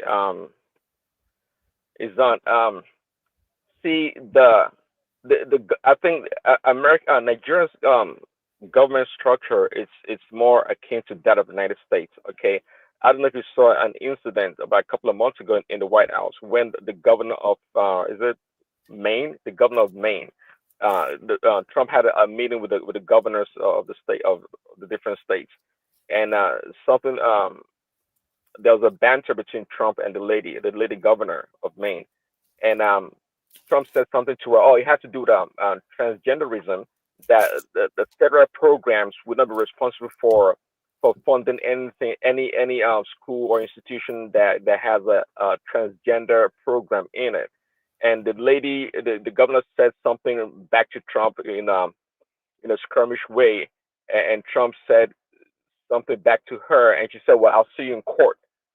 The point I'm trying to make here is that, look, the governors here in America, they are the master of their own state, their own domain.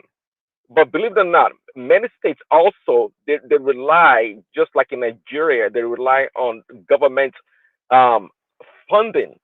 Some states do actually substantial. Some states get like 40% or more, or maybe 30% of their funding yearly from the United States government. So do too many states in Nigeria, actually. But by the end of the day, the governors are in charge of their state. They are the commander-in-chief of their state. Absolutely, they are. So too in Nigeria, if I'm not mistaken, the governors in Nigeria are powerful. They have the right to implement programs in the state to better the lives of their own people. This notion Mr. of punishing... Can I just answer that? Because you're going on, you've made the point.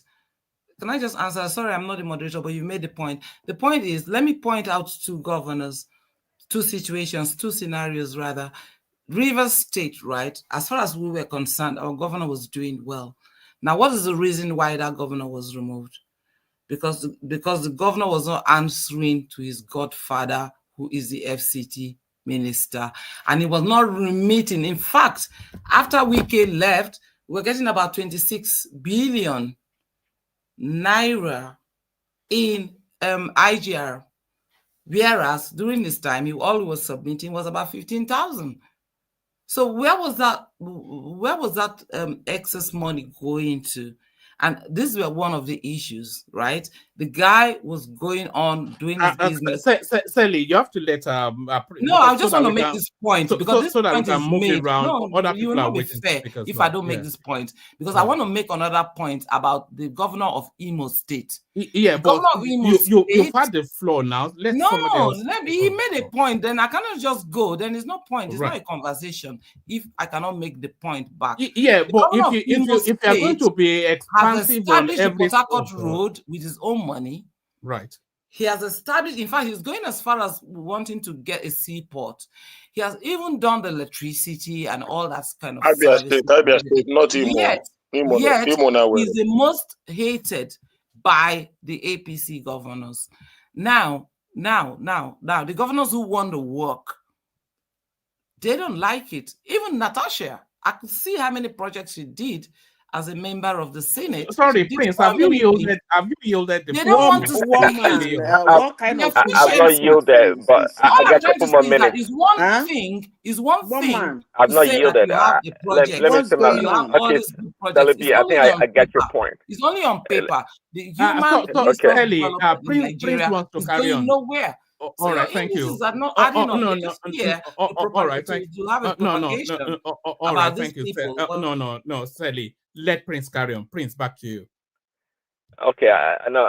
Let me spend my last couple of minutes. Okay. Well, I think we get out of the way. What else? So let me take my couple of minutes to kind of banter a little bit with Aizon regarding the question I asked him earlier about the Trump.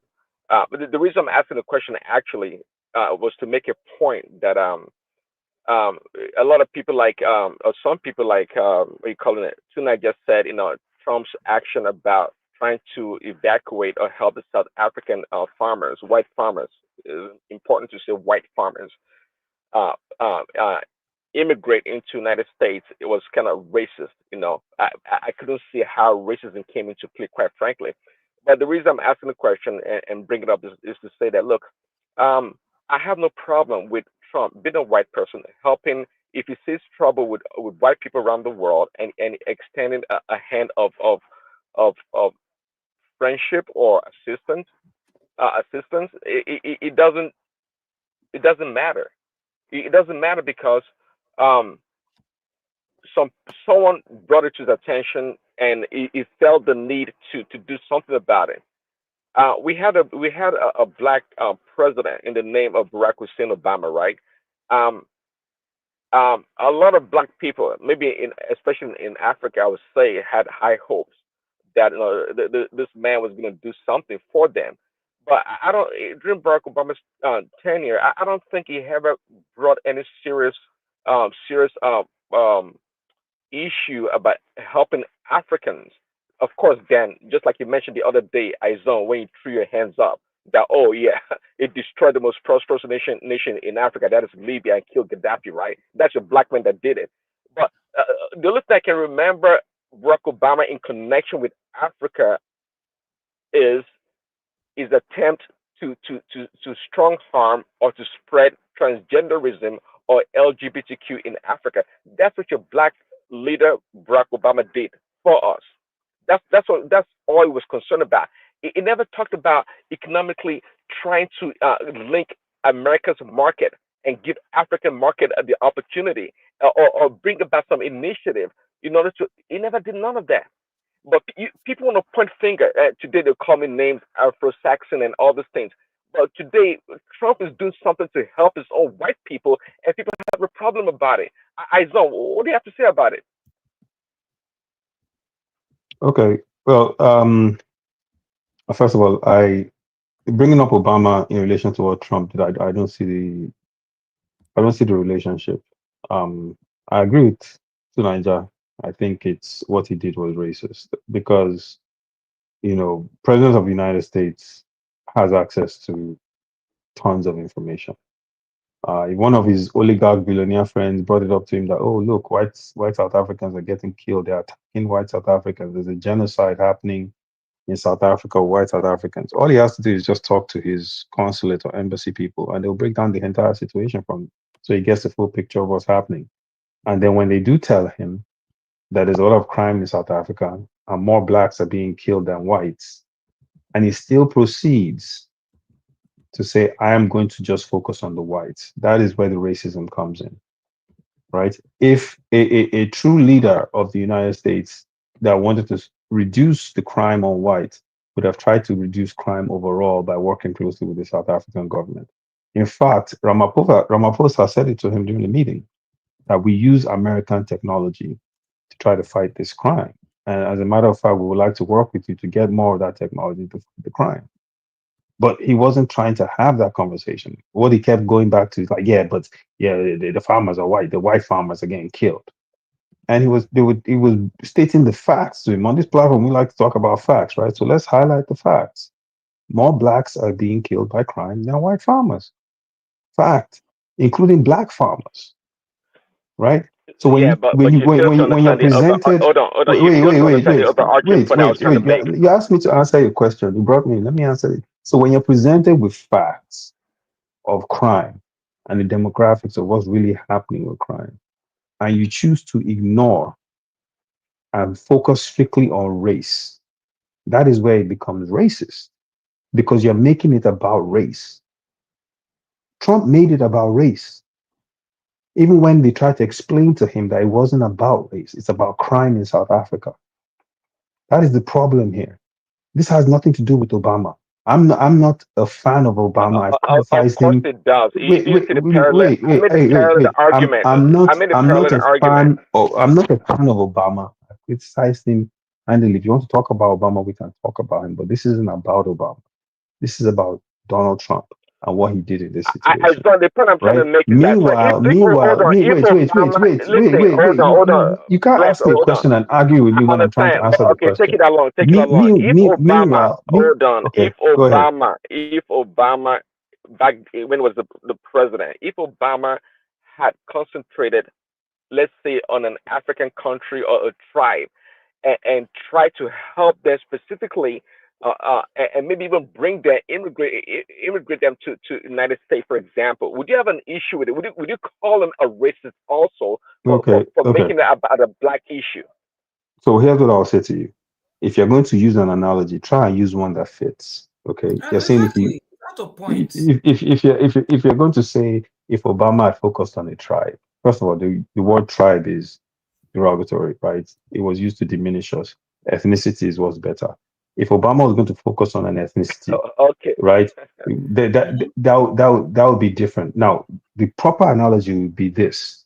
If Obama was going to say that in the UK, right, blacks in the UK are getting murdered, and he wants to go ahead and save the blacks in the UK, and then he's presented with the fact that no, whites in the UK are actually getting murdered more than blacks, but he chooses to say, I just want to focus on the blacks anyways, then yes, that would be about race, and that would be racist, because they've been presented with facts that this crime sweeps across races, but instead of trying to save human beings, he's focused on saving a particular race. That is why it's racist, my brother. Well, you understand? I beg to. That's not to me. That's not. This is the point I'm trying to make. Obviously, you missed my overarching point here. My overarching point, really. Don't let's get too deeply into America, otherwise we lose our audience. No. Let me wrap up with this. My overarching point is that look, it wasn't racist what Trump was doing, and there was no doubt. Obviously, compared in terms of population ratio, in terms of population ratio. There are more black people, South Africans than the white. And you're not getting the argument. Look, you would have just said when Obama deported, go and look at the statistics, the number of blacks that he deported. Does that make him a black racist? Good point too. That's a good point too. Nonsense. I wonder what First of all, Aiton would say. the people he deported, majority of them were of Hispanic origin. I have no idea what. I don't even know what that has to Well, do a with lot of anything. Asians were deported also. They, What about that? they There was call No, them, thousands and yeah. thousands of migrants. It's not Hispanic. Yeah. Obama Most of the deported the people that highest most number of of the blacks. undocumented people in the Obama United States are deported not the white. highest number I don't of understand. I blacks don't in the understand what history of America. Go and check it. most of the undocumented people in America are not of European descent. I don't understand what the point is there and how that even relates. If you people are going to make an argument, at least try to Obama make one that deported fits. the highest number You of just blacks talk in on the history tangents. I of don't even America. understand. What does Does that have to that do with make anything? him a black racist? He deported the highest number of people, madam. And the highest And if number you're of blacks. saying that, he The deported highest the number of highest blacks number of also. I blacks, said Yeah. what's your in the source? history of America, What is your source this is the in first. the broken down Obama by was the race? first Say it. president Let's of fast check America it. to What is deport your source huge broken number down by of race? blacks. Fast check. What is your Check your source? statistics. You don't have a source. You're just talking nonsense. What is your source based on race? You don't have it. If you're breaking it down by race, there were a lot of Asian yes, you're not making immigrants sense. that were Then it's It would be nonsense. better if we make this argument without abuse. It's not abuse. If you're not making sense, it is Let me nonsense. finish. We come here to Nonsense is not an abuse. Nonsense is not abuse. It means that it It's doesn't not make abuse. sense. Listen. It doesn't make sense. Listen. We If it's come not here making to sense, air then it's our nonsense. It's views. not an abuse. I didn't We come insult you, here to madam. air I said our it's views. nonsense. That's all it is. Not an You say insult. what you want to say and No, never we are call not it there. a nonsense. So Yeah, when I Nonsense speak my is own, not you an can insult. disagree, but you shouldn't call Nonsense it a is nonsense. not an insult. all right. It was nonsense. Okay, it's okay. It wasn't making sense. All right. I said, all right. Let's in not the get history too of deep into United that one. States, Obama deported the What is your highest source? And I number said, of what is your blacks. source? Just because you say it doesn't make it fact. What is your source, madam? Where did you get that information from? That's why we You said cannot produce it. So now we see. Well, Just I because you just say told something you doesn't that make it reality. Which word You thousands can't of say Asians were you deported. cannot say, oh, he deported the highest number of blacks, therefore it is a fact. These people. Now me Check if I your tire for you. information. Now go and look for Me it. if I tire for you, you just open your mouth, talk, say he deported highest number of blacks, but Thousands you of can't prove it. Asians were deported. Thousands of Asians were deported. Isn't that That is a sufficient enough different to make it? statement. I agree with you on that. Thousands of Asians were deported. Okay. Thousands of Hispanics were deported. So he's not amongst clearly millions. racist towards one group. See, Right? so the issue of it was not the racist towards the one issue group. of racism. Myself again. You know, I love repeating myself. The issue Thousands of of racism Asians, In the is thousands what of statistics of the holds the United black people States, blacks back. were deported. So you can't say voice he was now? racist What's one towards voice? one group. Are we having a conversation? We have three can I voices. interject you? One man, it stopped Let me being a say conversation this. when all of them started jumping in like that. Prince Daddy, you still have the floor, right? Yeah, go ahead if you have a question. Yeah, I'm almost done. Go ahead. You still have the floor. Can I interject you? Yes, please. Go ahead. Okay. In the history of the United States, apart from the time where after the slavery, they said, blacks, if you want to stay, you stay. If you want to go, you go. They didn't say that. Then, That's not true. That's not true. They never said that. I'm not interjecting. Where did they say that? Let me finish. No, I'm asking you. But you're saying falsehoods now. I'm not interjecting you. No, one man, but it's not true now. Where did they say that? Let me finish. I'm not interjecting you. It is not true now. You want me to keep quiet when she's spilling falsehoods? Well, if you don't know it, just let her speak. No, it's not that I don't know. It's not true now. I've studied African American history. It's getting difficult to bear, you know. Just let her speak. It is not true. Whether it's true or not, just let her speak. Let her Okay, speak. go ahead. Go ahead and speak your falsehoods. Yeah, whatever it is, just let her speak. Okay, Prince Daddy, let me interject you. In the history of the United States, after the slavery, it was an agreement. For those who want to stay can stay, and those who want to leave can leave. And then that was how most blacks moved into the what do they call them? These Haitians and all those. That's not true. Where did you get that information from? Which wahala be this now? Blacks didn't move from America to Haiti. Blacks were taken from Africa to Haiti. What are you talking about? Wait now, Biko. Let me Jesus finish Christ, my man. nonsense. I hear you say I'm talking nonsense. Why is Yes, it you your are. problem? You are talking nonsense, but it's okay. It's not. You are getting borderline now. You're usually a I gentleman. digress. Well, I'm gonna mute myself. I'm gonna mute myself. Let us spill our Let me stuff. finish, please. Mute yourself, or you get out of the screen. When I finish talking, you can come back because I'm speaking. But madam, nonsense. don't be giving us long history that you don't know. So when she has the floor now, let us speak now. Is this a South gang up? After the slavery, that we are told, if you wanna stay, you stay. You wanna go, you go. So some left and some stayed, and the ones that stayed today were the African Americans. Now, Prince Daddy, after that exodus of those people that left in the history of America, in as much as there have been deportations by every government, both blacks, Hispanic, whites, and everything. If you go to Obama's own and take his own statistics, I'm not saying the other president did not deport blacks. Maybe probably because he deported the highest number of immigrants in the history of the United States, and thereby he deported the highest number of blacks. I'm not saying he deported only blacks. Please, Prince, I hope you are getting me. In his own record, he deported the highest number of blacks, maybe because he deported the highest number of immigrants. And I ask you, Prince, does that make him a black racist? No, it doesn't make him a racist. Thank you. Like it doesn't make Trump a racist neither. Anyway, For me, that was a very poor analogy. I'm telling you, terrible. One man, I guess we can't fact check people anymore in this platform. That was a very poor. I'm just eager to move the conversation around. It's bugging down a little bit. So yeah, well, man, I'm just asking a question. If someone is spewing stuff that is just totally not factual, do we just let them continue spewing stuff that's false? But maybe it's not your determination to determine what is factual. No, but because I have the facts on it now, and I'm listening to stuff that I know is false. You don't have the absolute facts. No, I have the numbers. I have the facts. I'm looking at them. Maybe if she's speaking outside, she's speaking outside. Haitians did not move from America to Haiti. This is the fact. What fact do you have calling Trump a racist? Where's the facts?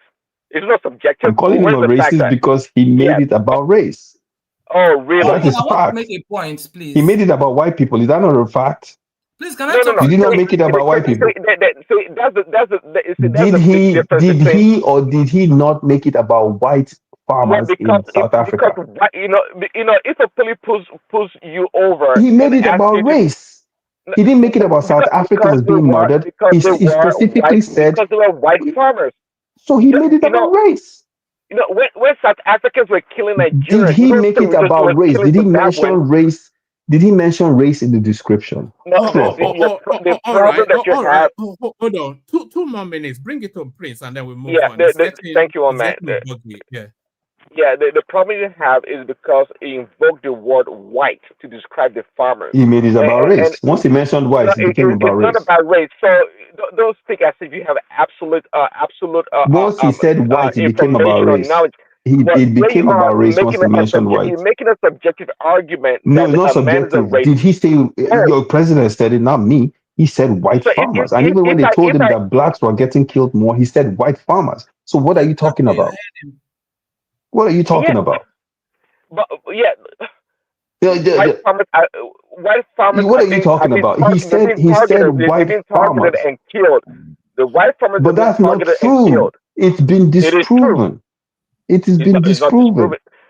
They did an analysis. They proved it. They came out with information. The State Department has disproved it. Just curious. Did you think African Americans, when they were emancipated from slavery, do you think some of them actually went back to Africa? Do you have that knowledge? Some of them did go back to Africa. Actually, they went back. How do you think Liberia was formed? How do you think Liberia was formed? So why do you dispute? Why do you dispute when Madam Zita said that some? She said they went to Haiti. Yeah, they didn't go to Haiti. That's not possible. They didn't go to Haiti. Can you disprove that? Yes, because the blacks that went to Haiti came from Africa. Can you imagine somebody that is arguing with me? Did know that some? I'm some arguing with you because African you're wrong, slaves went madam. to Haiti, No. and You are he's wrong. arguing with me. You guys Hold on, argue with that. First of all, the Haitians were francophone. The African, the slaves in America were Dara, anglophone. please don't Okay. Second monopolize of my all, turn now, so that I can speak. second This of thing all, is dragging too wait. much, I beg. Second of all, the Haitians are descendants from Africa when they were taken over there. They call that island No. We know. Hispaniola. Wait. We don't That want to island with history. Dominican Republic. Let me give you the history because Okay. you guys wait. No. That island with Dominican Republic was a whole island. All right. Everybody stop. Okay. Ekene, you're up next. It's too much for me. Ekene, you're up next. All right. Thanks, my man. I don't even sleep because of this American politics. I just didn't even know what they were talking about anymore. It was just moving through my head, you know. So sorry, Izon and Prince Daddy, but it was never going to stop. So let's just stop it. I just want to make one. I just want to make a complaint. Which is what happens is that you one man. You're my brother, but I don't like the way that you always help. You were helping Prince to a certain point, and you were also helping Miss AI to a certain point. But you didn't do that for me. Neither did you do that for Aizon. And it's just like one-sided. Please be fair. You know, if you want me to be coming back to this show so that we can have a real live, argument. Where else will you be? This is your home now. We started this thing together now. I don't really like your play. I don't really like your play. And Celebi, they were both false. They were both false. Tell one man to allow you to let your or help you land your point. When you are speaking for when you are speaking for full position. As well. Let me speak now. You know they allow anytime I want to talk. That time your mouth go to wine. What happened in 1824? I'm not even talking to you. I'm addressing Celebi, not you. Quiet. Same number. We'll talk after. But the space has been given to me now, so I don't want the interjection because my interjection always make me vex. So one more. The point is that this Nigeria is all about us and every one of us here, and I've made my point clear that since this time around, I will only be talking with my emotion. I don't want to be saying things that are written on paper. Because Nigeria is all about theories, no practical. So they just bring out one news and use it to confuse the public. But the actual fact is that when you go on ground, nothing is happening. And I think that those things you see in the public papers is what most of the PC supporters are using for propaganda, rejecting what is just like many things you mentioned. Maybe, 3 written on the paper, student loan, how many distinct kilometers of road are being done, all those stuff. They can even take pictures, refinery working and all that. But when you come on ground, you don't see those things. It's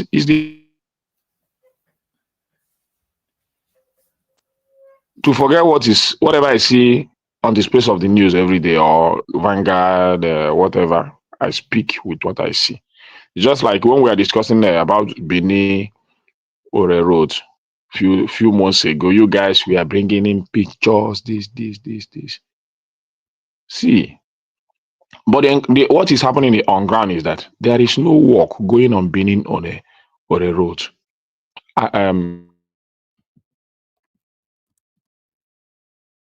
A very vibrant young driver to that road last month. I was driving one of these big company,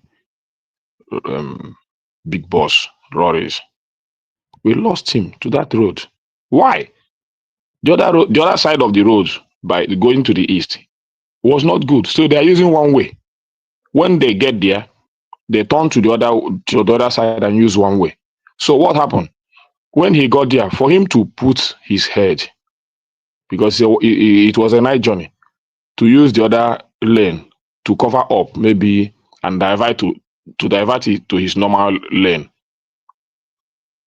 Unknowingly, there was a trailer standing in front of him. Then for him to dodge the trailer, the other one is about to do overtake. No way, nothing to drive again. Both of them jammed their head. Bah! The two drivers died at the instant. We are still mourning that guy till today because he's a very good and vibrant driver from this Alaba. We lost him. So these are the things on ground. If that road was okay, nothing will lead him to go and use one way in that Bini Ore road. Nothing will make him to use one way. I have the video here. I can send it to you. You see it. Very fine young man and popular. So, but a few months ago, when I was talking about it, you said you were bringing all the pictures and the propaganda pictures sent by APC to you guys to use it to say there is war going on in Bini or a road, this and this, this and this. But if I come here and say there is no war going on, you guys will say Ekene is carrying out propaganda. What does it take federal government to put Bini or a road in order? What does it take them? Hold on one second there, Kene. I'm going to send two links into the comment section, and then I'm going to send you the WhatsApp to these links as well. I've sent it already to Izon. So all of these narratives that Ekene is giving right here is debunked. Just watch any video from any of these links, and then it's debunked. But carry on. I'll send them to you as well. Carry on. Okay. What about the one about the indices that Madam AI was giving, and the other one that Prince also gave? You didn't give us the fast check. What indices? You mean the American numbers? Yeah. Well, the Americans can sort themselves out. No, but the way you fast check this one, you should fast check that as well. You can always fast check it yourself. It's in the internet. Check it. I will not do it myself. There's a moderator in the show. He has a job. Statistics of he has a job. I cannot believe your statistics. Nigerians they will say 99%, 100%, but they're just using that as. One was the Haiti. It's an anecdote, my dear. My dear, slavery ended in the year 18. I think either 1863 or 1865, thereabout. Which but one? In 1820, we're talking about Obama. In 1828, I've just finished that Obama. In 1828, what did you finish? They were asked to move. They were moving to Haiti. So you can check that one too. As that for Obama's own, give me the figure. I beg this Obama thing. I don't know. I beg. Let me say what I want to say, please, because before you hold on a second, please. You're not giving us figures. You're giving us 18 something. At that time, now Obama rule. Obama deported It's my turn. You guys forgot me already. I want to say something, okay? Without removal, catch and throw away. In that number, what is it? What has that got to do with what I asked? What I asked one man now?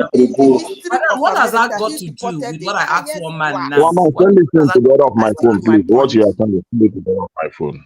So I can please let me say. Okay, the point what I'm saying is this. I'm not saying that accident is not happening every day, but most of the things and the accident we see in Nigeria today is because of bad road. Many of our federal roads today, go and check it. It's all one way. The other side is not okay. So I don't think if the roads are okay, any driver will be using one way, especially on a highway like that.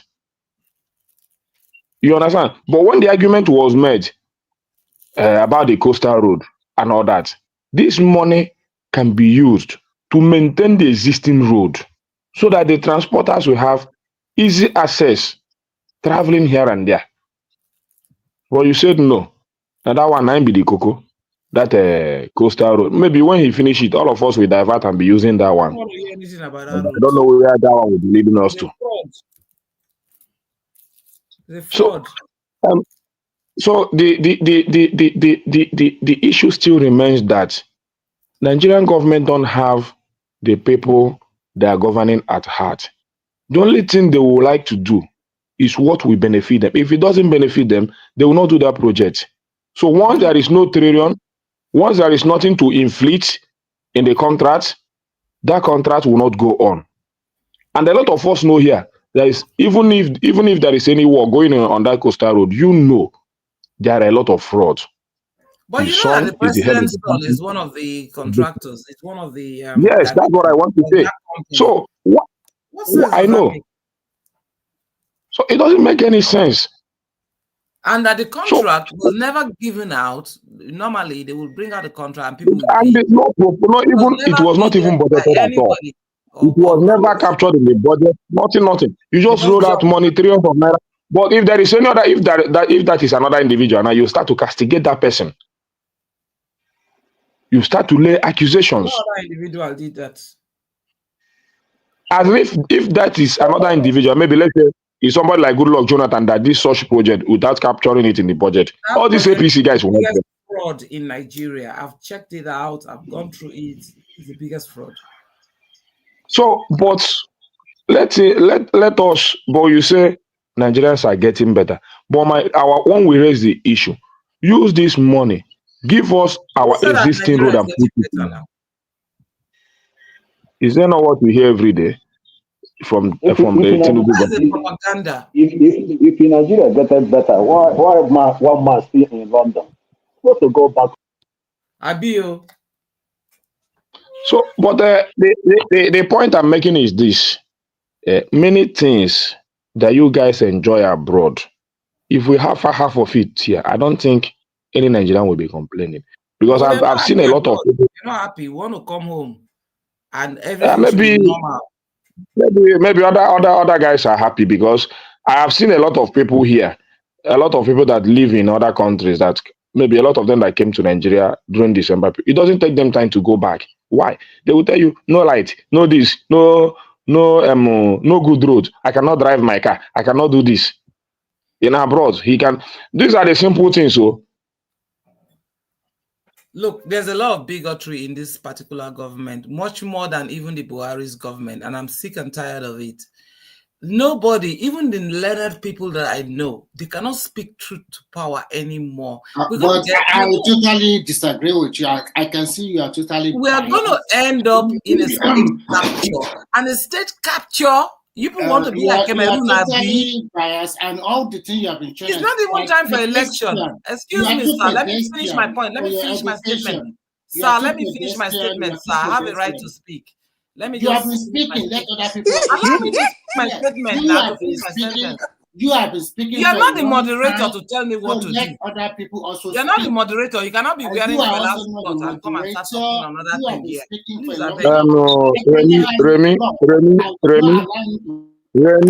Remy, let me have my space back, please. Let me have my space back. So, if you allow them to interject you again, I will take that space from you. Who is them? Why are you making a divide? Who is them and who is who? This is that Remy is the chief propagandist in this government, and I'm not afraid to say that. And I always say, for APC. Mouthpiece of the APC. He will tell you that the governors are paying their wages. Which governor has not been paying their wages? APC is perfect. There's nothing they can do wrong.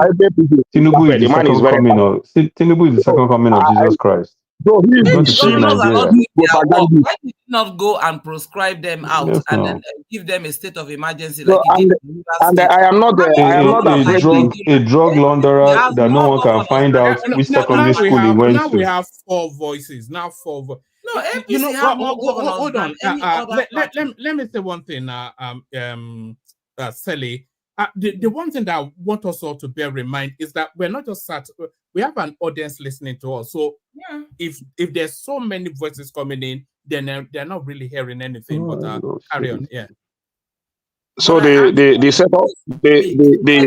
second you have not finished your the second Madam, finish your campaign. Be campaigning since now.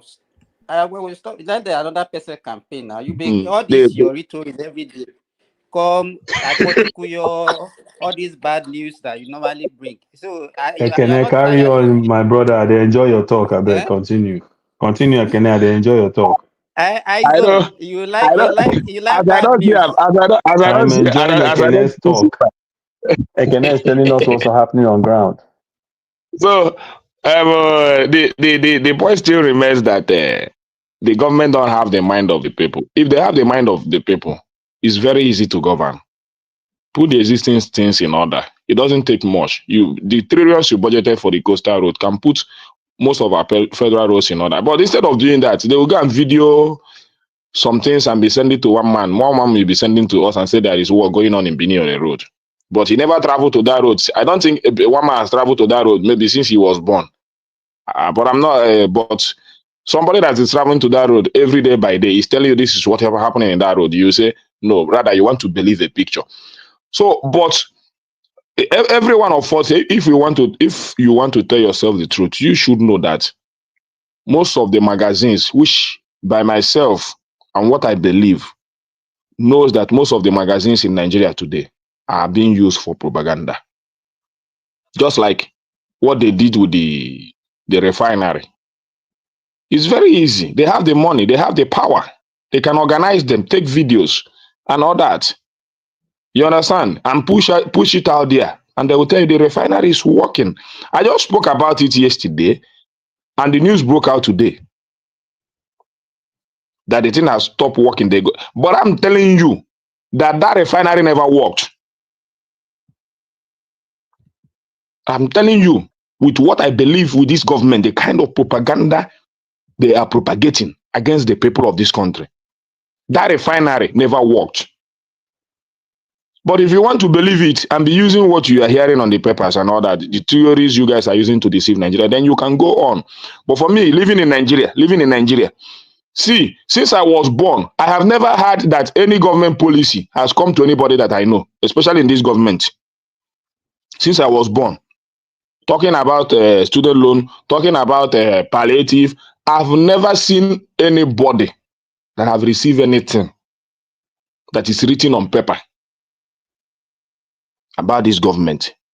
Cardoso will come out and tell you that, or Waledu will come and tell you that 50 million households have received palliative of 1 million or 500,000. What about when Tinubu drove? What about when Tinubu drove you home for Christmas? You claimed I did not enjoy it. I did not see it. You came to acknowledge that, or you? It was only on the news. It was only on the news. I never entered any. I did not acknowledge anything. I just saw it. I just read it.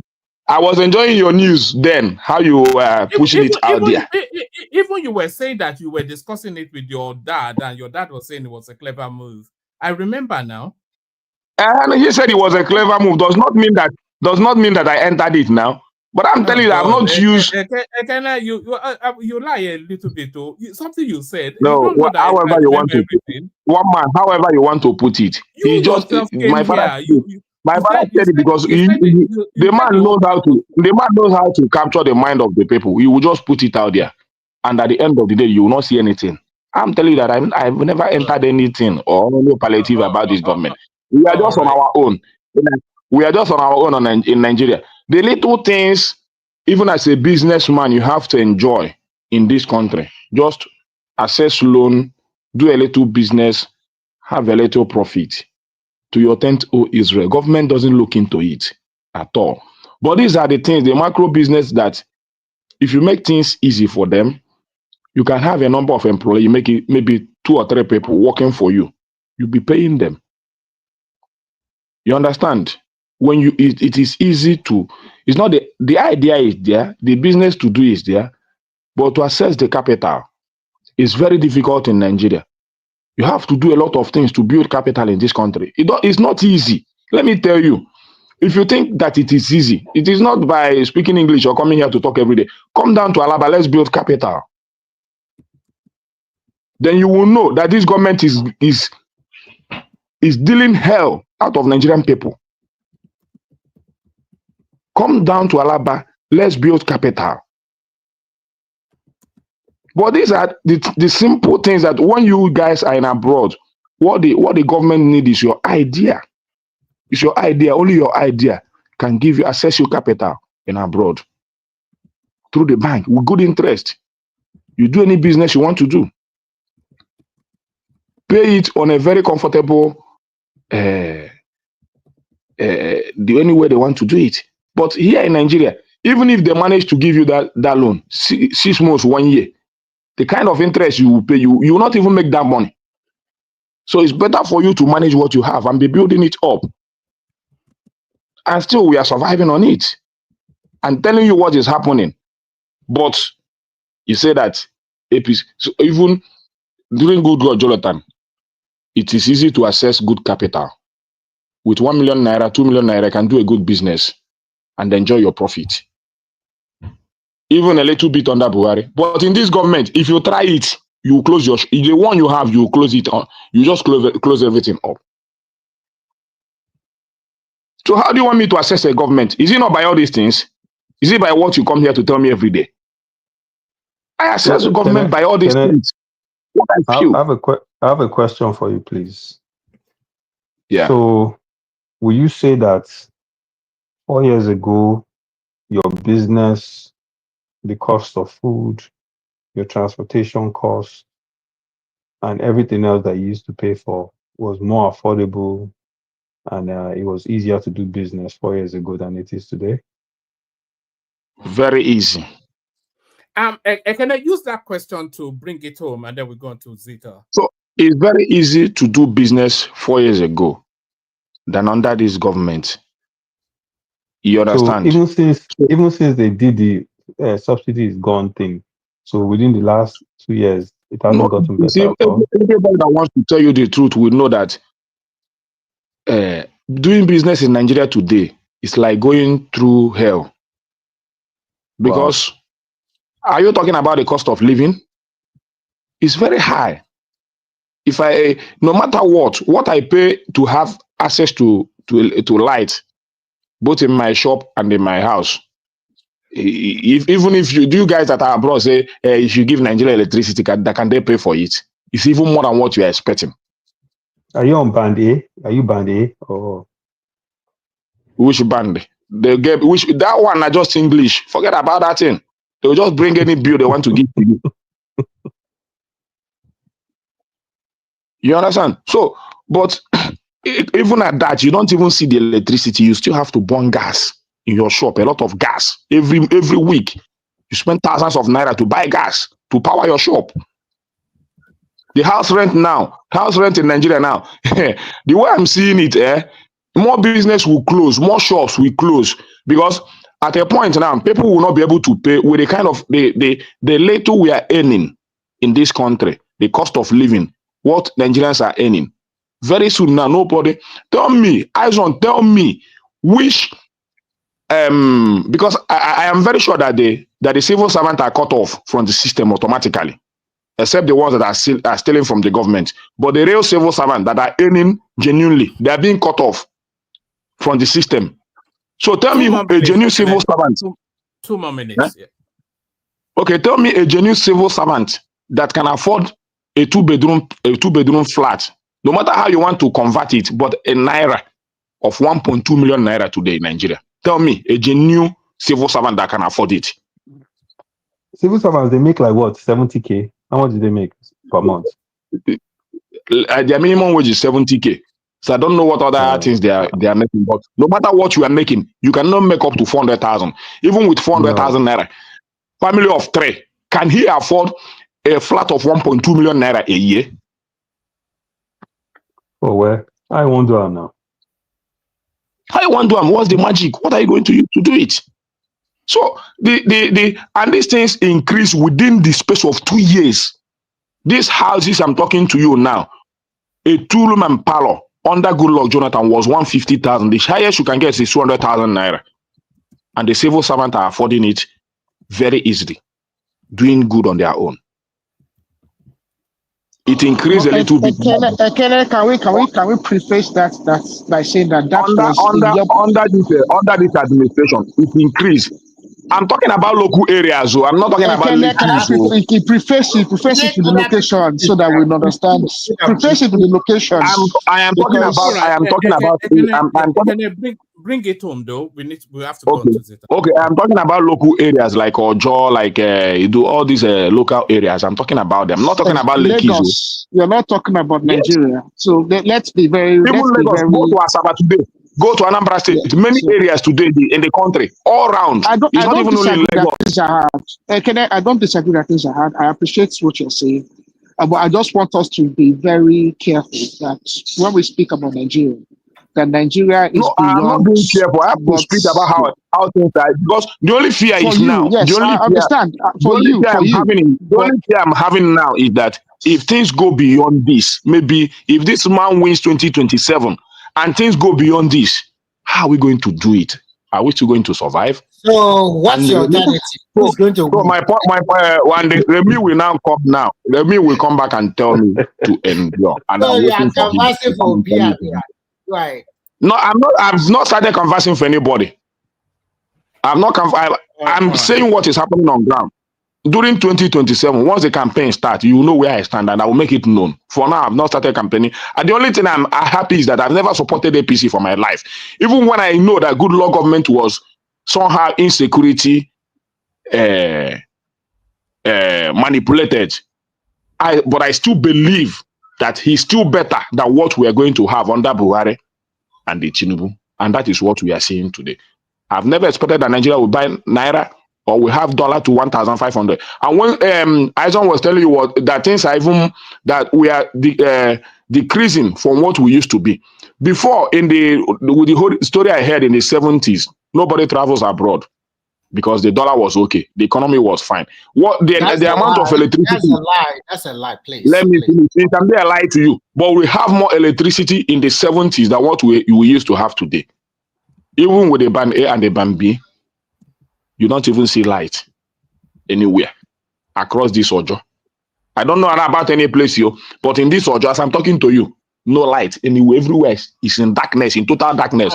Maybe you bring a child that have lived in abroad for 20 years. You come and tell him to come and stay in Ojo. He will think he's living in hell. What you cannot take, you are giving it to Nigerians. God bless you, Remy. Yeah, no, it's on. Let him land so we can go on. Yes, bring it, Mekane. Yeah. All right. I think. Have you landed, Mekane? Or am I still here? Yeah, I'm okay. I'm just waiting for Remy so that I will. All I right. will know how he. Why are you waiting for me? All right, I'm making my own. Zita, you're up next. Zita is up next. Please, Zita. what's the topic? We were talking about we were talking about Obi saying he was going to run on the Labour Party ticket. We were talking about the NNPC telling us that they've shut down the Port Harcourt Refinery for maintenance, even though they've just now told us it just been recently refurbished. Then we were talking about one of the chieftains of APC telling us that he's going to challenge Tinubu, that he cannot just let him go free without him contesting a primary. And then we were also talking about Nuhu Ribadu telling us that he's starting to tame the excesses of the ESN in the Southeast, telling us that he's starting to tackle the sit-at-home space. So we're talking about those. Okay. Where do I start? Let me start with somebody who wants to run with Tinubu. It's his fundamental human right. Although most times when somebody is the president, to avoid spending money and wasting time, the party actually normally allow the person to go for a second term. Do they like it? Maybe, probably no, but that's something they have to do so that there won't be much divide among them. They will have much time to work together to see if they can remain in power. So, but if somebody in the party said, no, there is no constitution that binds him from running against Tinubu in the primaries, he can go ahead. I wish him luck.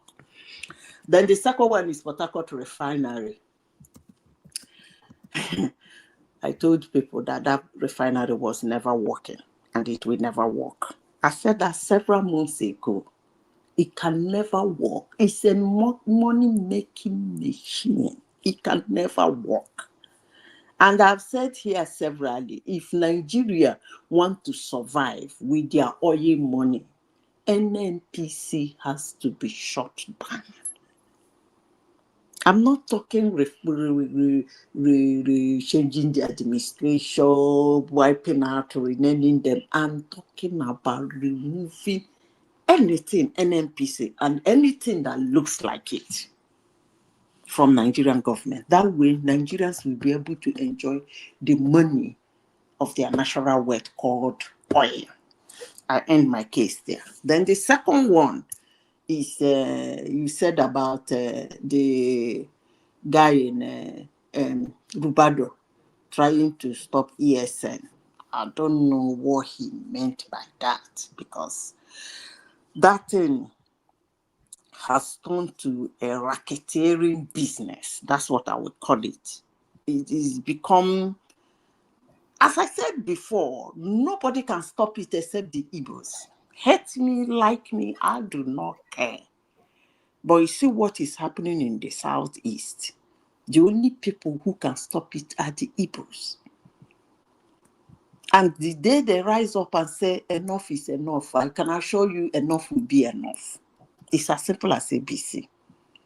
Igbo people are, if I may say, they are very smart people, intelligent. They don't worry about their political, they don't, maybe because for years they've not been interested in politics. They are not grounded in that area. But outside that, Igbo people are very smart.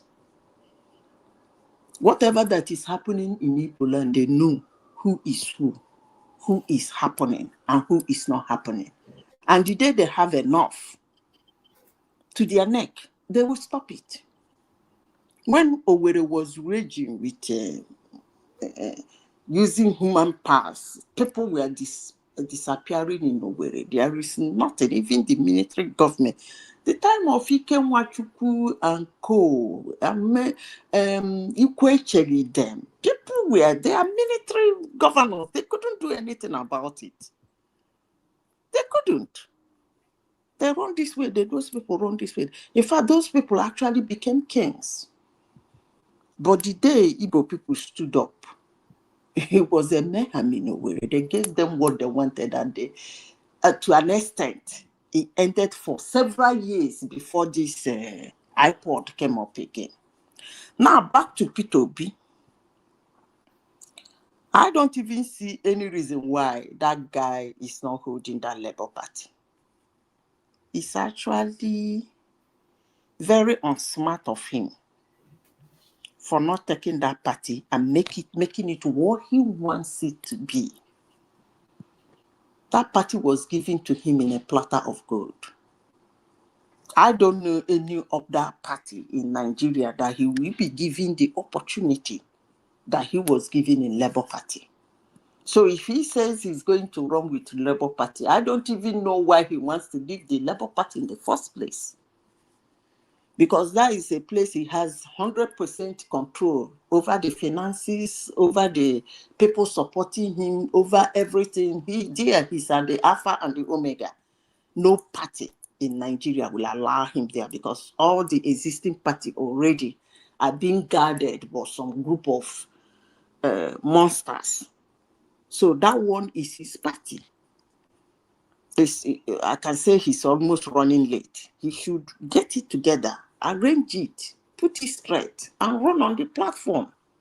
That's what he's supposed to do. In fact, that's what he's supposed to have been doing for a long time. I am sure he went to SDP and PDP. I'm very sure, probably they did not offer him the presidency. That's why he's going back to PDP. Ah? Sorry, carry on. That was Patrick. So maybe they did not give him... Madam Zita, the issue of Labour Party is very, very serious. And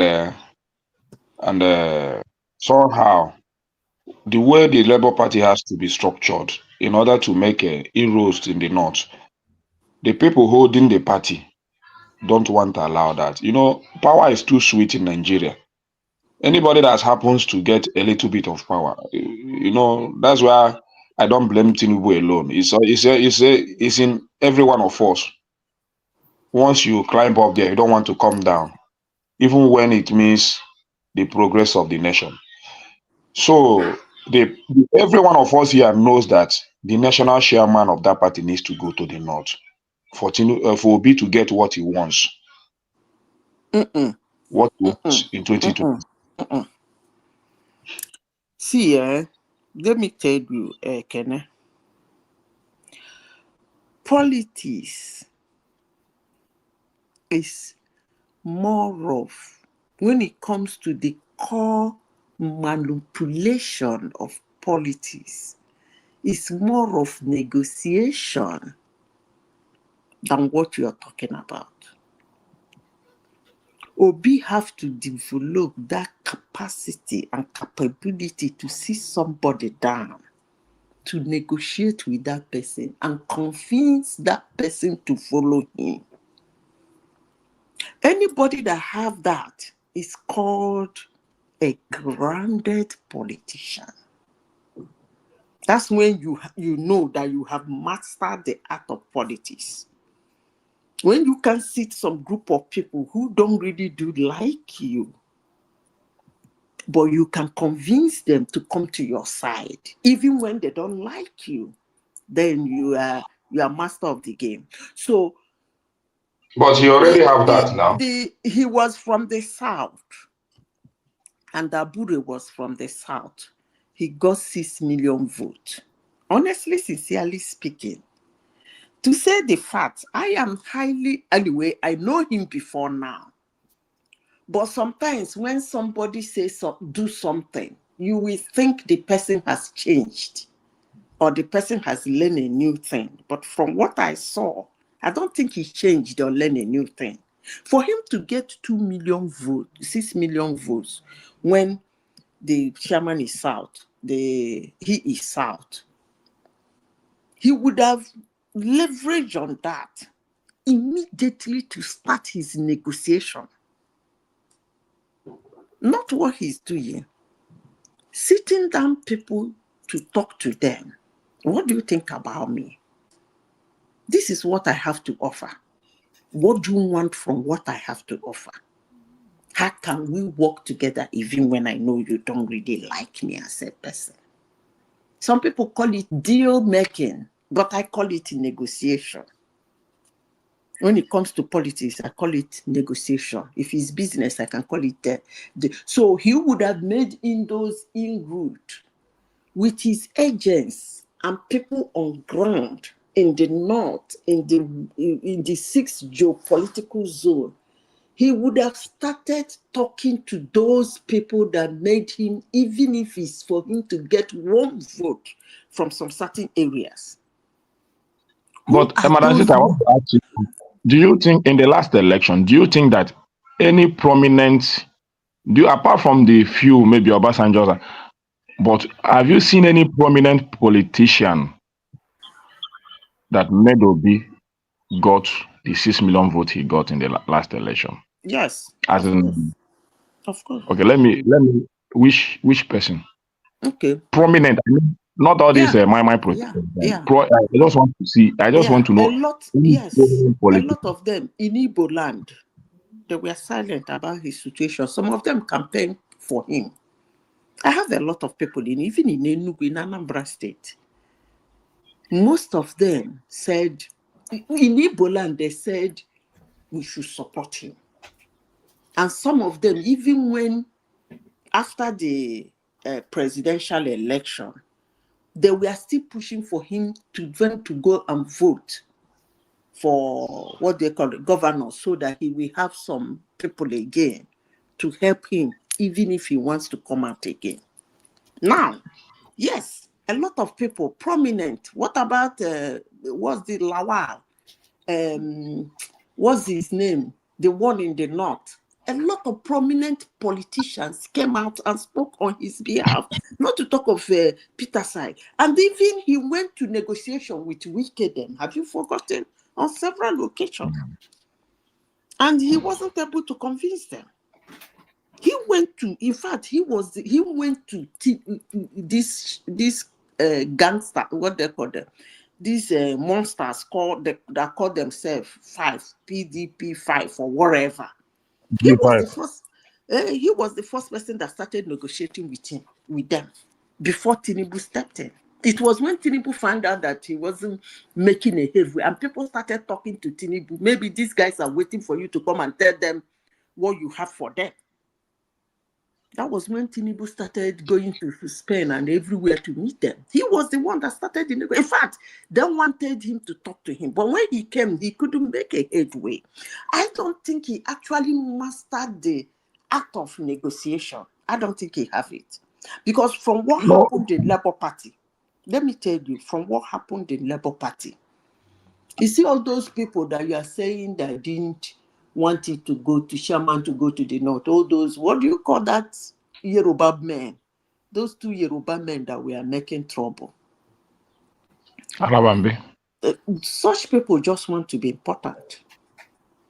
If you're a smart politician, just make them important, make them very important. Work with them, give them one big position. Work, if it's money from time to time, it doesn't hurt. After this, Madam Chita, those men don't want to be displaced. That's their main concern. Because that is why I'm saying he would have made them important. We are saying the same thing. He just said that they didn't want to be displaced. That's why I said when you meet such people in your political career, they don't want to be displaced. Then you make them important. They become an important figure in the party. They might not be making the decision, but you make the decision and then get them to agree with you. You give them some money. After all, political money is yo. You give them some money and you see them singing your praises and following you about. But he was, look. Sorry, Zita, 1 second. I'm going to be taking it to the back in about 5 minutes. I was waiting to see if there's somebody can take it on, but nobody to take it on. So I'll be taking it to the back. Kunaleji Super Tatas, that's Chioma right there. That's XYZ, and Ja in Zola was the first two Super Tatas. So thank you to those. So I'll send the link into the comment section. If anybody wants to continue to listen on, come in. We're going to take it to the back end in about 5 minutes. Where is Chioma now? Where is Chioma? I thought I saw Chioma saying that. Chioma left, so there's nobody. Yeah. Sorry, carry on, Zita. So, we see, Ekene, I don't think he has that capability. Honestly, in politics, do not look down on even the most stupid person, the most stubborn person, the most aggressive person, the most nonchalant person. If you look down on them, let me finish before I lose my thought. They might spoil your show. Carry everybody along. And I don't think Obi knows how to do that. Okay, what if you carry everyone along, or at the end of the day, most of the things you sign in politics to get power, most of those things, dampers your progress when you start to govern, because those are the things they use against you when you want to govern. I think that is what it's avoiding. He doesn't want to get into any contract that will not allow him govern when you can't say that about Obi. Honestly, sincerely speaking, I'm surprised you are saying that about Obi. Obi is one man that swore on the blood of his family on Abga, and he's not in Abga today. So you can't say that Abga didn't stop him from moving, and whatever he's doing. But he did not go with the mandate of Abuja now. He did not go with that. Don't say that. When you marry, when you wedded, if your husband die, you can go marry another wife. So don't say that. So no, the only place I'm against people saying that he left Abuja is that you can never compare him with somebody like what of the most guy, Loja Sokorocha. Let me explain Those to ones you, left with Ekene. Apuga mandate and they rendered Apuga useless. So, Let me but explain Obi to you. never left with Apuga mandate. He finished his 8th tenure before he left. He can't. And Because Anambra he is even under. tried He to can't hand even try Apuga it to in Anambra Anambra. State again. Madam, Yeah? what party are you for? So that we understand where you're coming from. Because all the Wait, things you're saying, you sound like Yeah. propaganda. Ekene. Why should I wait? Every time Mm. she's talking, you will be telling me one mind that I should wait. So I don't have the right to say anything. Ekene, see, what I'm saying I is didn't that say a word, those Celibis. I didn't say a word. Ekene, what I'm saying is that in politics, I don't know if you have had this adage making round. Even here, when you ask some people, do you think politicians do what which politician, they like a phrase, which politician do what he campaigns for? They will tell you Donald Trump. That's actually one of the politicians in the world that campaign for something, is doing it. Like it, hate it, it doesn't matter. But the important thing is For that that's what Nigeria he now, campaigns what for. is happening in Nigeria? Let's talk about Nigeria. Every time So Donald Trump what I'm is saying the is that president of it Nigeria. doesn't necessarily mean that all you campaign for or all you discuss about with somebody or all you negotiated for, you will do all of them. There is not even enough time for you to do all of them. So That's people why should it's called agree. politics. People should not But there is contest. enough time to do. Is that There what is you're enough saying? time to do Don't to feed us make a I'm very talking about, convincing statement. wait, Ekene, I'm talking about negotiating with people to come to your side. And you're saying that what if you finish negotiating with them and you go in there, you are not giving them what you negotiated with them for? Definitely you are going to give some, but you are not going to give all. It's as simple as ABC. There is no absolutely way you are going to give all. Yes, but the people have a right to demand for everything that this thing, as far as the finances so all is concerned. all I don't those, understand as what you you're said, saying. Emeka, Ekene, as you said, those big wig politicians that support somebody, those are the people, and the people in your party you are doing those negotiations with, not the voters. So you are not going to give them everything. Manazita, I actually understand what you are saying. Talk about the people and I actually understand what you are saying, but about how people are suffering. these are the mindset. These are the mindset of every politicians in Nigeria, that you must gain something before you support the other. To agree, you don't need to get something, but you can agree that something will be given to you. Okay, let me give you an example. When when those things, when when you come into power, and those promises you make, when you want to satisfy them, that is you can't why satisfy all of them. You can't. Definitely, you cannot satisfy all of them, but you will satisfy most. Let me explain to you. No, let me make this point. Let me make this point. Okay. Let me make this point. When you want to satisfy them, that is when you start to lose focus on the people you want to govern. Okay. And it's very obvious. Wait.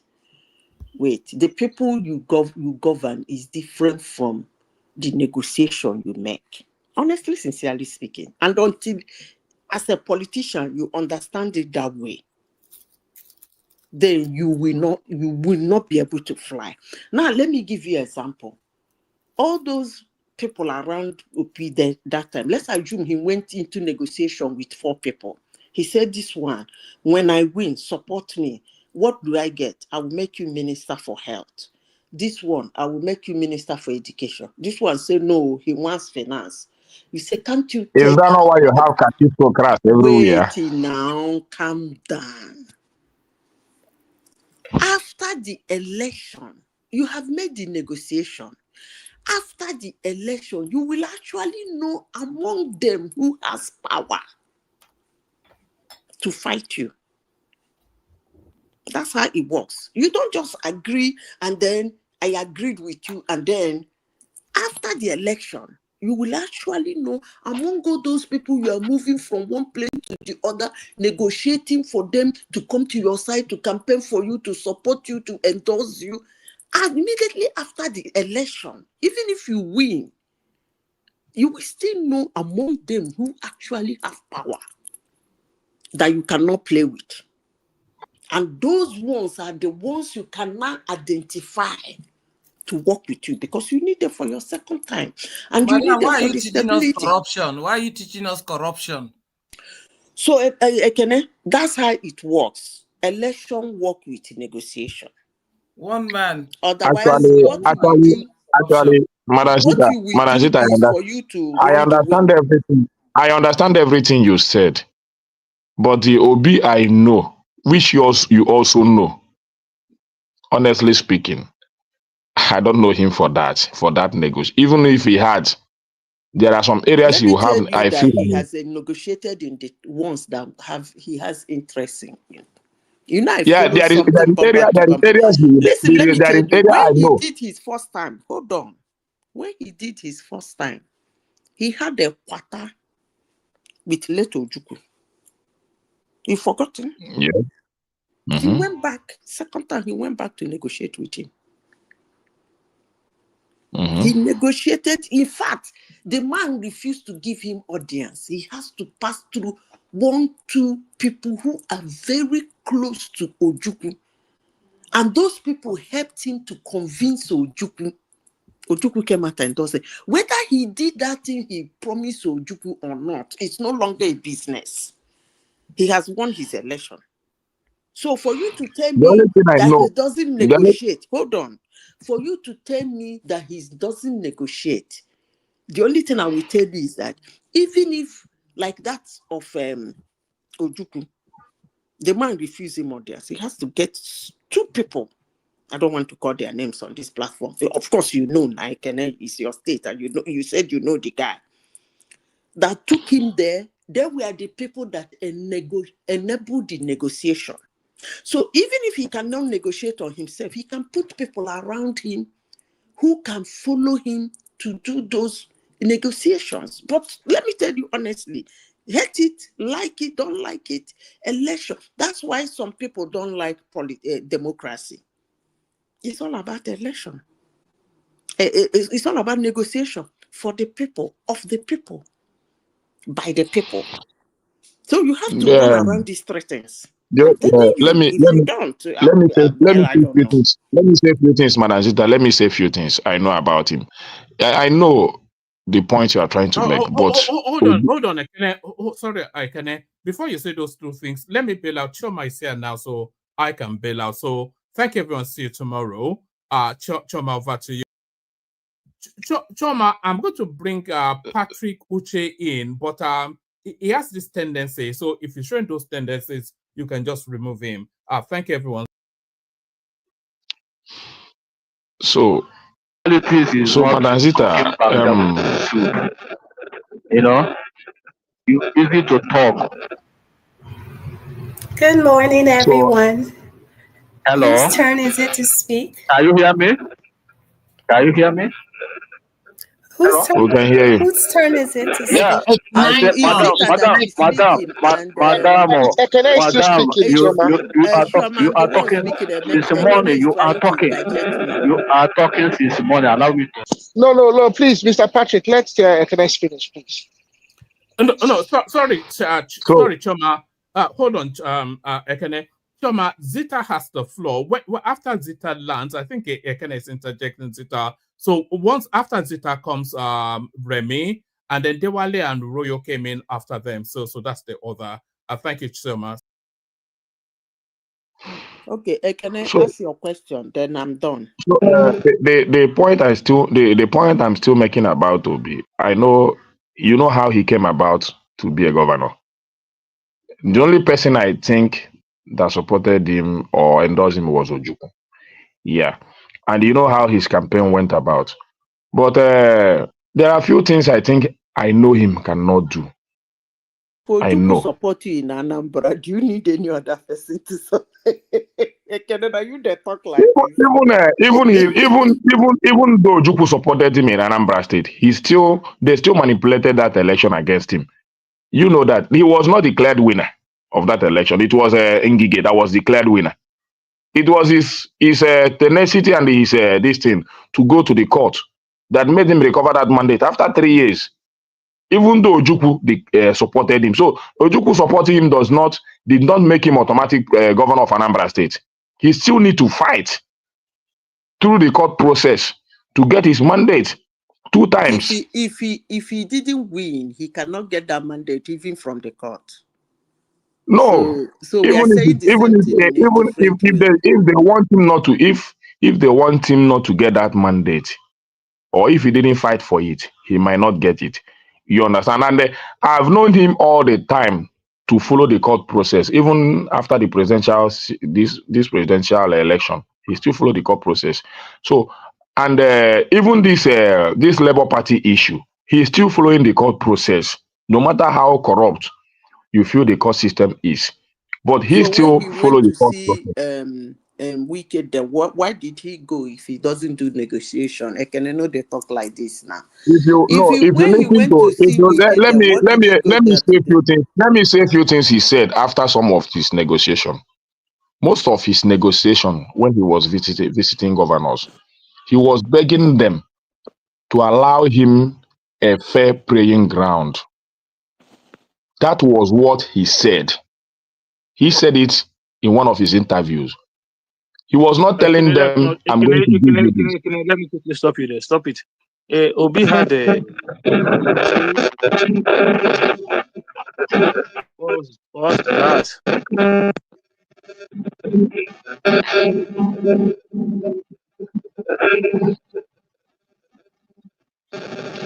So he was begging most of those governors to give him a fair playing ground, whether you want to believe it or not. But that's what he said for governors, vote for, you say, he told them, say, vote for me for president and you can vote for the other party for governor. He said it in River State when he went to campaign. It was not like a negotiation or in open campaign. He said it with his mouth. Those ones are minor negotiation. We're talking about negotiation where it will have to do with. It's just like he was doing anti-party in the open. I think I'm done. Okay, thank you so much. So I don't need any more interjections. So whose turn is it? Remy. Oh, Remy. Okay, so before Remy speaks, I almost didn't show up to moderate tonight because I don't like being falsely accused. So to Mr. Arogidaba, I was not the one that put you on timeout. Because of you, people almost missed a good show tonight. So do your research next time before you falsely accuse me, because I provided evidence that I didn't put you on timeout, and that's on period. Thank you. Chioma, I left you a message and I did apologize for the accusation. I had no other means to deduce who did exactly, but because of the previous incidents, I made that conclusion. So I left you a message and I do apologize. So, yeah, thank you. Thank you. I received that apology. Thank you. So, Mr. Remy, you can go ahead and speak. Okay. Hello, everyone. It's an opportunity to be here again. First, I have to appreciate Madam Zita's depth and maturity. We're in the morning here. I like what you have done today by putting more clarity, and as against some people that pedestrian in thought, although they might claim they are academically sound, but they are not using it very well. Okay, so let's go to the topic of the day. When you talk about... I have question for the Madam Zita.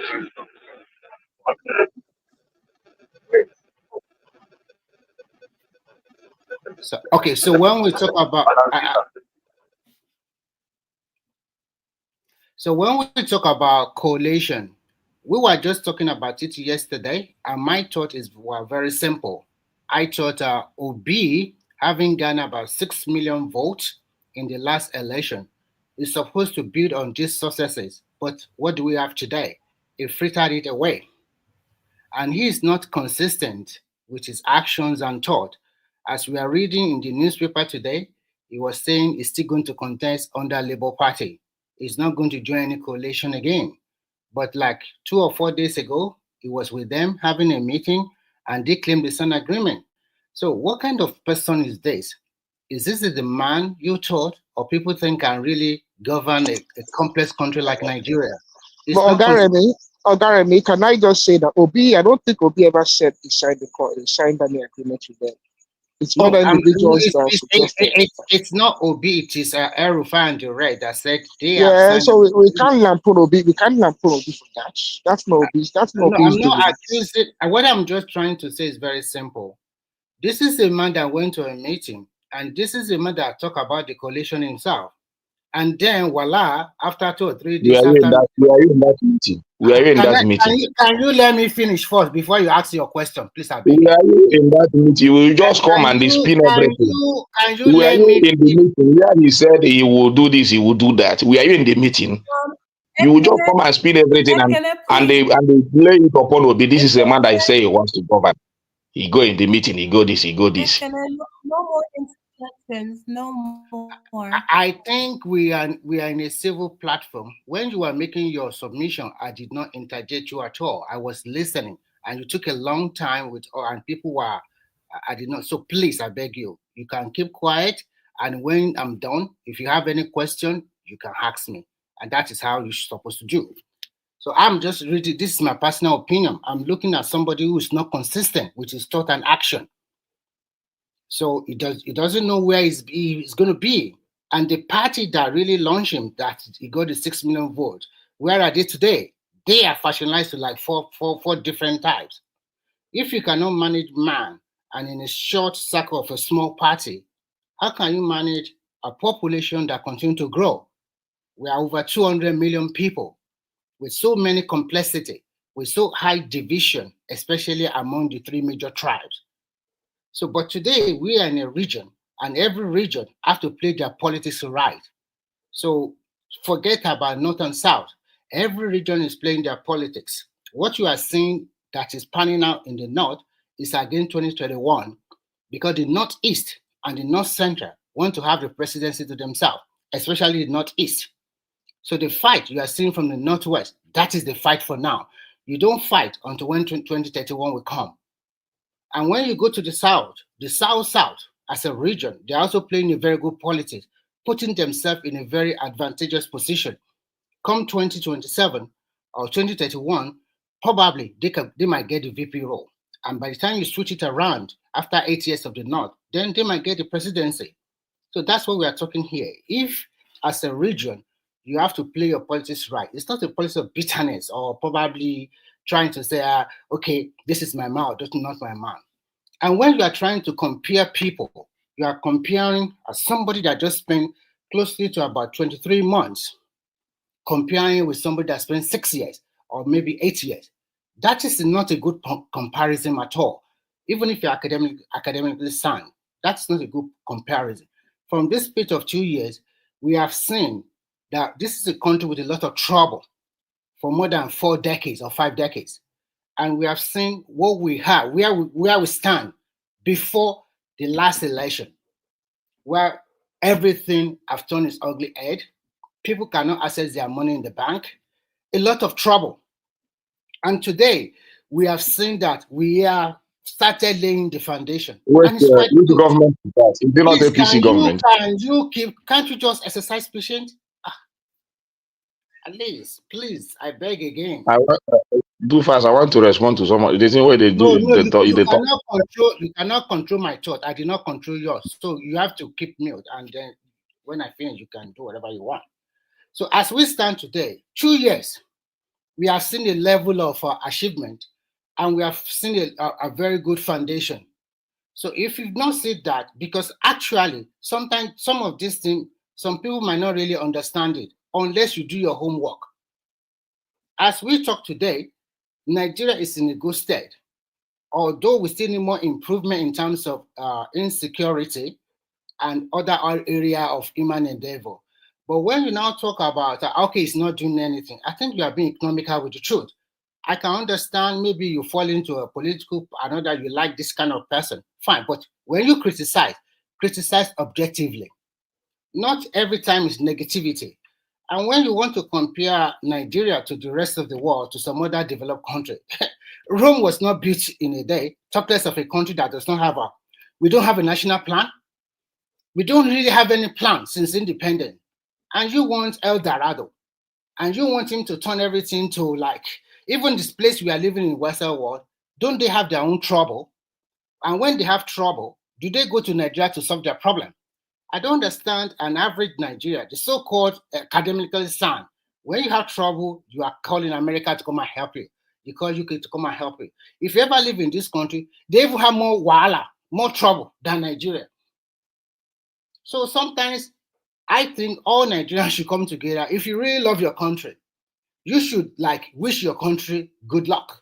No matter what kind of leader you have, government is a continuum. Today, this president will come, another one will come tomorrow.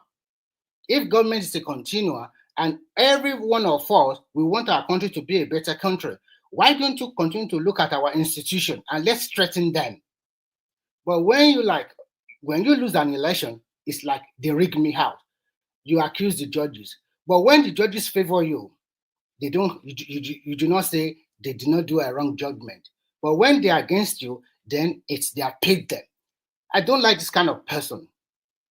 That is not objectivity, and that means they are not saying the truth. So in a nutshell, what I'm just trying to say is very simple. If you want your country to be good, think positively. Think about what you can do to help fellow human beings, not wishing the whole country or looking at it from tribal angle every time. Today, it's a Yoruba man that is there. Before him, it was a Fulani man that was there. And maybe tomorrow, who knows? So if you are, for me, I believe in one thing. If somebody have won that election, not Tinubu, I would have supported him no matter what happened, because I wish that country success. So I will rest my case here so that other people can talk. Thank you. I want to say a few things. Wait. I want Patrick Uche to speak. I want to ask Madam Zita a question. Okay, go ahead, because you've been patient for a while. Go ahead. เป็นการร้องกรณีคำสั่งของกระทรวงการคลังเป็นเรื่องของคำสั่งค่ะที่ออกมาให้นางสาวยิ่งลักษณ์35,000 กว่าล้านบาทไม่ชอบด้วยกฎหมายซึ่งศาลก็วินิจฉัยรับผิดชอบเฉพาะในขั้นตอนการระบายข้าวเป็นเงิน 28 ล้านบาท No, your TV is loud. Can you lower the volume of your TV? นั่นหมายความว่าคำสั่งของกระทรวงการคลังยังคงอยู่และที่สำคัญในส่วนท้ายของคำสั่งกระทรวงการคลังเขียนไว้ว่าหากมีการขายข้าวได้สูงกว่าราคาที่อนุปิดบัญชี Mr. Patrick มูลค่าคงเหลือไว้ในวันที่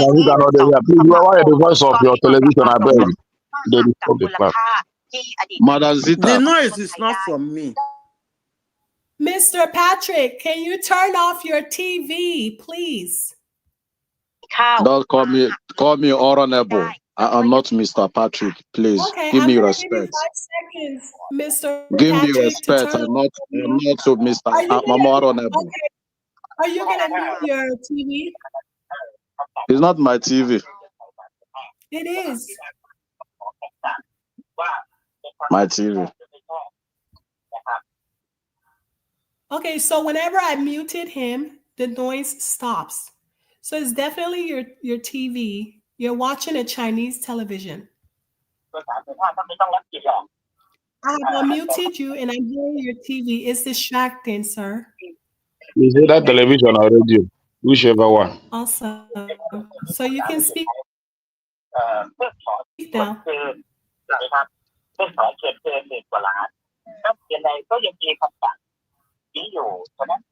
Choma, go to the next person now. Mr. Patrick, I guess you're not ready to speak.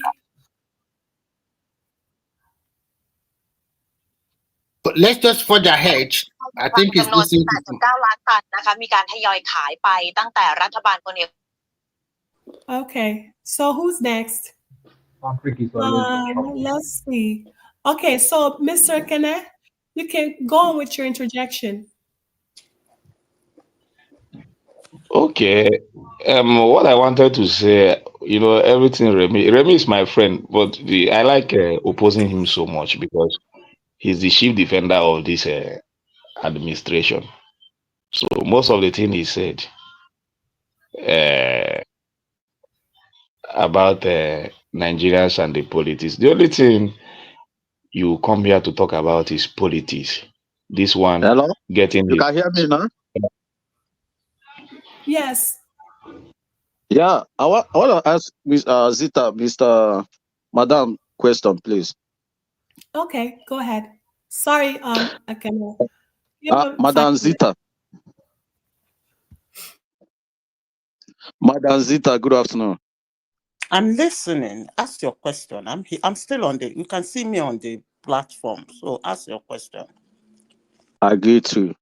Good afternoon. This thing you say about Peter Obi, do you know Labour Party have constitution? Do you know? Do you know Peter Obi is not leader of Labour Party? Do you know that? Hello?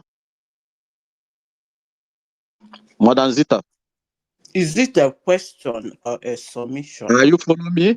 I ask you, do you know Peter Obi is not a leader of Labour Party in constitution of Labour Party? Okay, let me explain to you. Peter Obi is the leader of Answer me Labour that one Party. first. Answer me that one first before I ask That's another what I'm question. saying now. Listen Yes to or me. no? You ask Yes a question. or Can no? you listen? Answer me Can you first, because listen? sometimes you guys is talking, talking. If you talking, just go back and listen Labour Party constitution. Peter Obi Can cannot I answer your conduct question? any meeting Can in I Labour answer Party. your question? So, Mr. Patrick, let him answer. Let Can her I answer answer, your please. question? You ask a question. Yeah. Ask. When you are made or you win as the primaries, you are nominated as the presidential candidate of a party. According to the constitution, you're automatically the leader of that party. No. Period. That is problem of Labour Party have. Okay. Go back and read that constitution of Labour Party. He cannot. He's not a leader. Go and check. Don't talk anything. This one he's talking now is constitution of PDP and APC. He's not. He cannot do anything. That is the problem. If it's Abule, that Abule cannot listen to him. Only Abule can conduct election in that Labour Party. That is problem. Labour Party have that constitution. Go and verify. Go and check that constitution. Sometimes you people is talking out of hurt somebody. Let me talk. Let me bring him down. Let me bring him down. Peter Obi cannot do anything. If it's Alex Soti, cannot. Only But Abure can Alex is conduct. more high rank in Labour Party than Peter Obi, according to the Yes, constitution. but according to constitution, all of them cannot conduct election meeting or convention except Abure. Don't you see? Is that problem?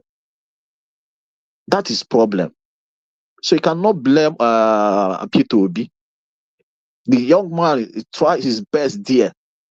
He conduct that bring that election. He enter that election without Labour Party supporting him, without Labour Party bring one kobo and supporting him. Why are you people talking like that? I never see a party candidate march. They can never bring money, support that candidate. Peter Obi brought the money with people. The Labour Party cannot bring one kobo. You tell me that is a party. So don't talk because of we hate Peter Obi. And when they saw the money coming in and the contribution that he made, they started misbehaving. So, Choma, who is the next speaker so that we can move ahead? Choma, who is the next speaker? Beg. No, say me So when I talk my actually, own, I put them full stop.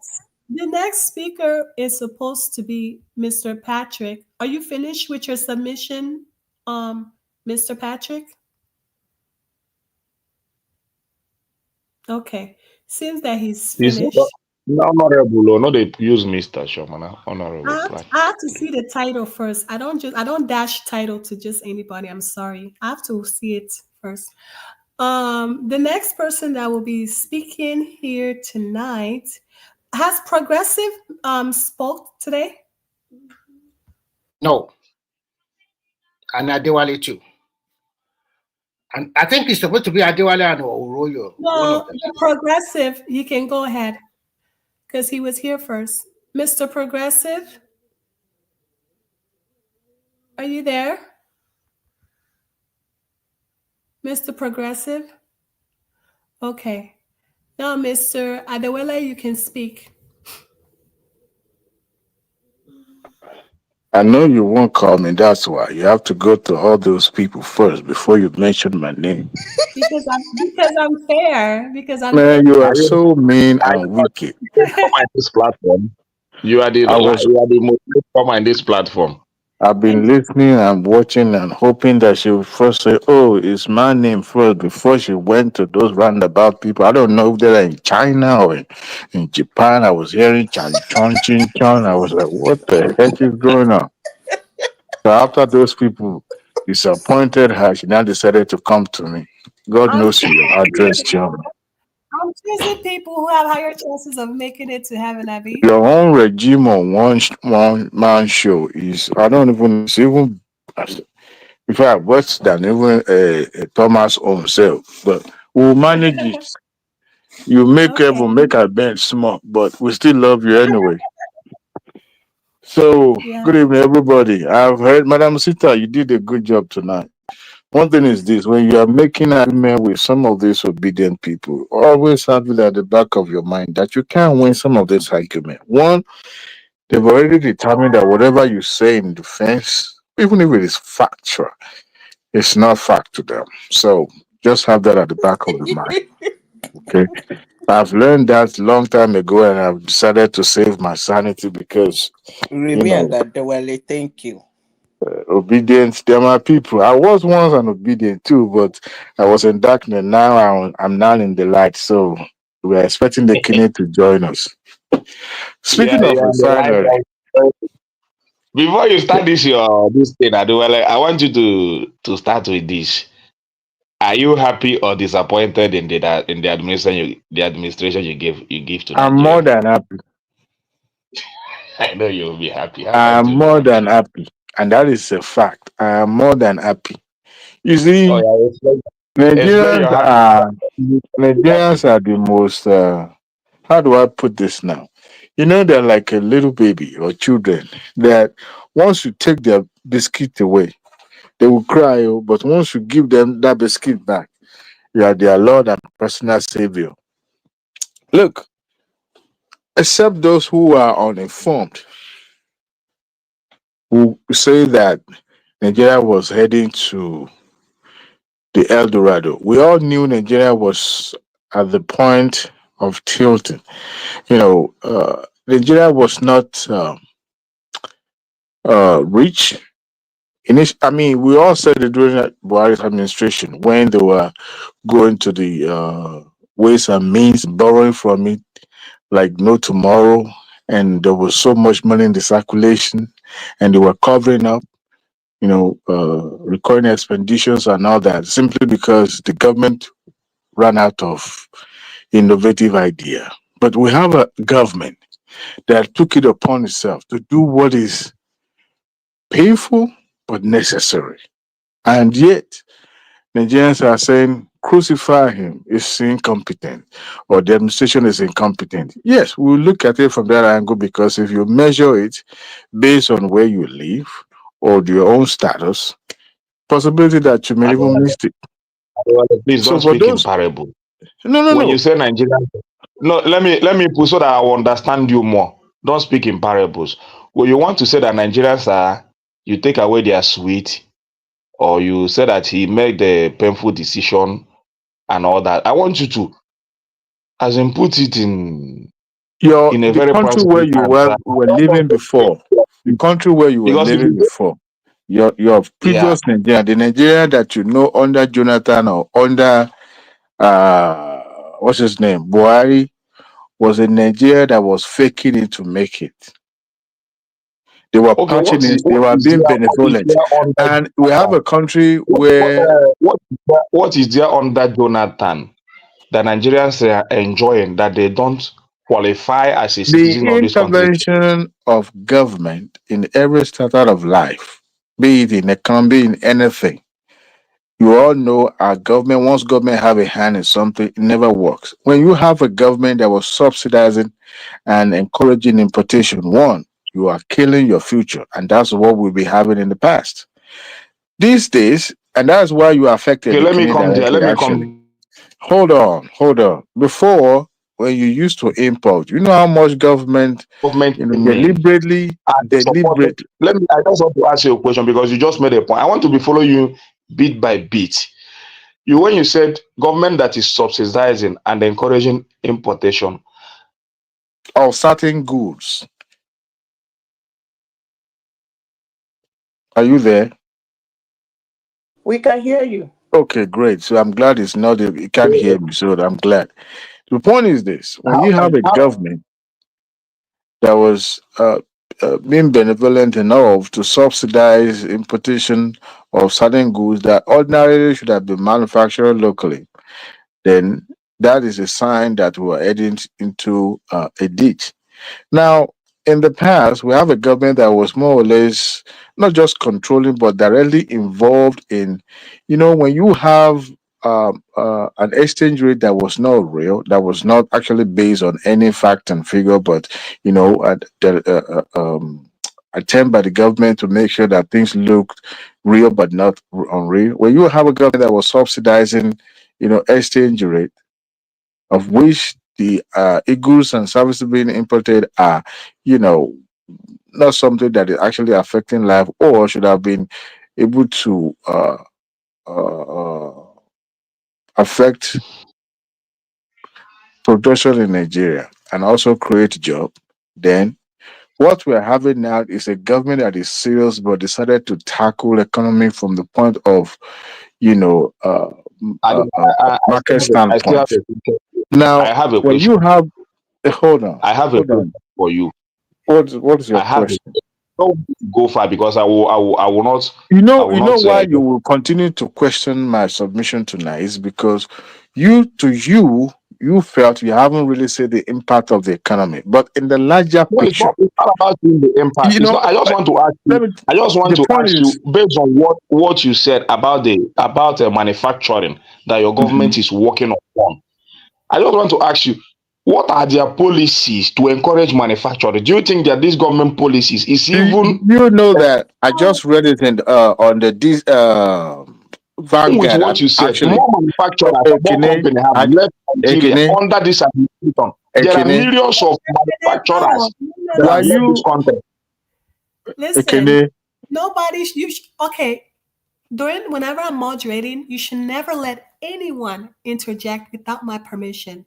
You see, that is the Sunny Abasha of the show has spoken. You cannot be quiet, or else you get kicked out. Because Okay. now Mr. Dewala is going to lose his train of thought, and he wouldn't know where he's going with the information he's providing. Thank So you. never That's why I let love you so anyone much. interject at all. I can write down all your questions. When he's done, you can pose them to him. Thank you. Thank you. Among all the billion, I think I like you more, Chairman, than Ekene. See, I so know you do. speaking of impact of economy, when things that have been bad, in the past, and you don't want to correct it within not even 2 times, it's going to correct this because what we have is God help him. By the time he leave the government, whoever is going to take over from him has to look at the economy and the entire Nigeria in the same prison that he actually left it. Because if not, things will go back to worse.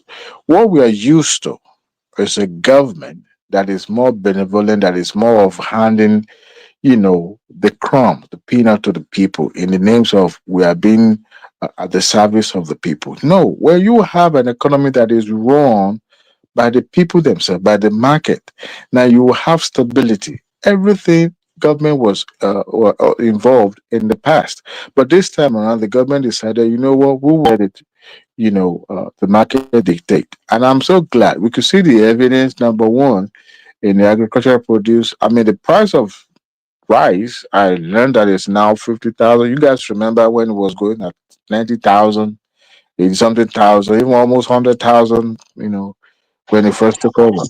So, Can I ask though? Is that the price of produced rice in Nigeria? Or is that because they imported grain? That whatever it is that affected to reduce it to that point, as far as I'm concerned, government has no hand in it.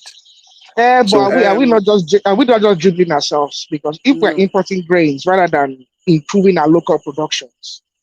No, I mean it's a mixture of both. Okay, Adewale, can I come in there? it's a mixture of both. Can I come in there? Yeah, go ahead. You see, can I just ask the question? It's good he asked that question. I spoke on this day before yesterday in these guys' forum. The policies Tinubu put on ground are excellent. As I said before, he might be having issues in the implementation. Look at this one he did. This thing he did, no government in Nigeria. I remember that, what's his name? Okay, I'll give you an example. He did Nigerian first procurement policy. I think that was his number one policy because this guy was asking what policy he put in on ground to encourage the manufacturing in Nigeria. Now, the implementation are those senators buying, what's his name? Innocent. You see? Not even Labour Party control state is by Innocent. Okay, that's what I'm saying now. It's not possible. But Nigerian military and police, they are the one patronizing Innocent more. That's what I'm saying. Yes. The policy, is it good? It's a very good policy. Are they able to enforce those people who wants to buy from government pocket those vehicles from Innocent? No. What is the reason? If Innocent is manufacturing a car in Nigeria, I'm just giving an example, please. I'm not saying that's the amount Innocent sells his car. He's selling a truck for $25,000.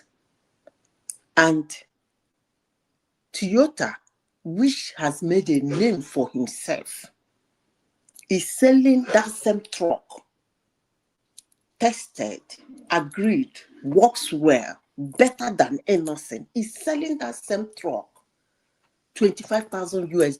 I'm giving you, go and check Innocent trucks. So how will you convince a Nigerian to buy Innocent?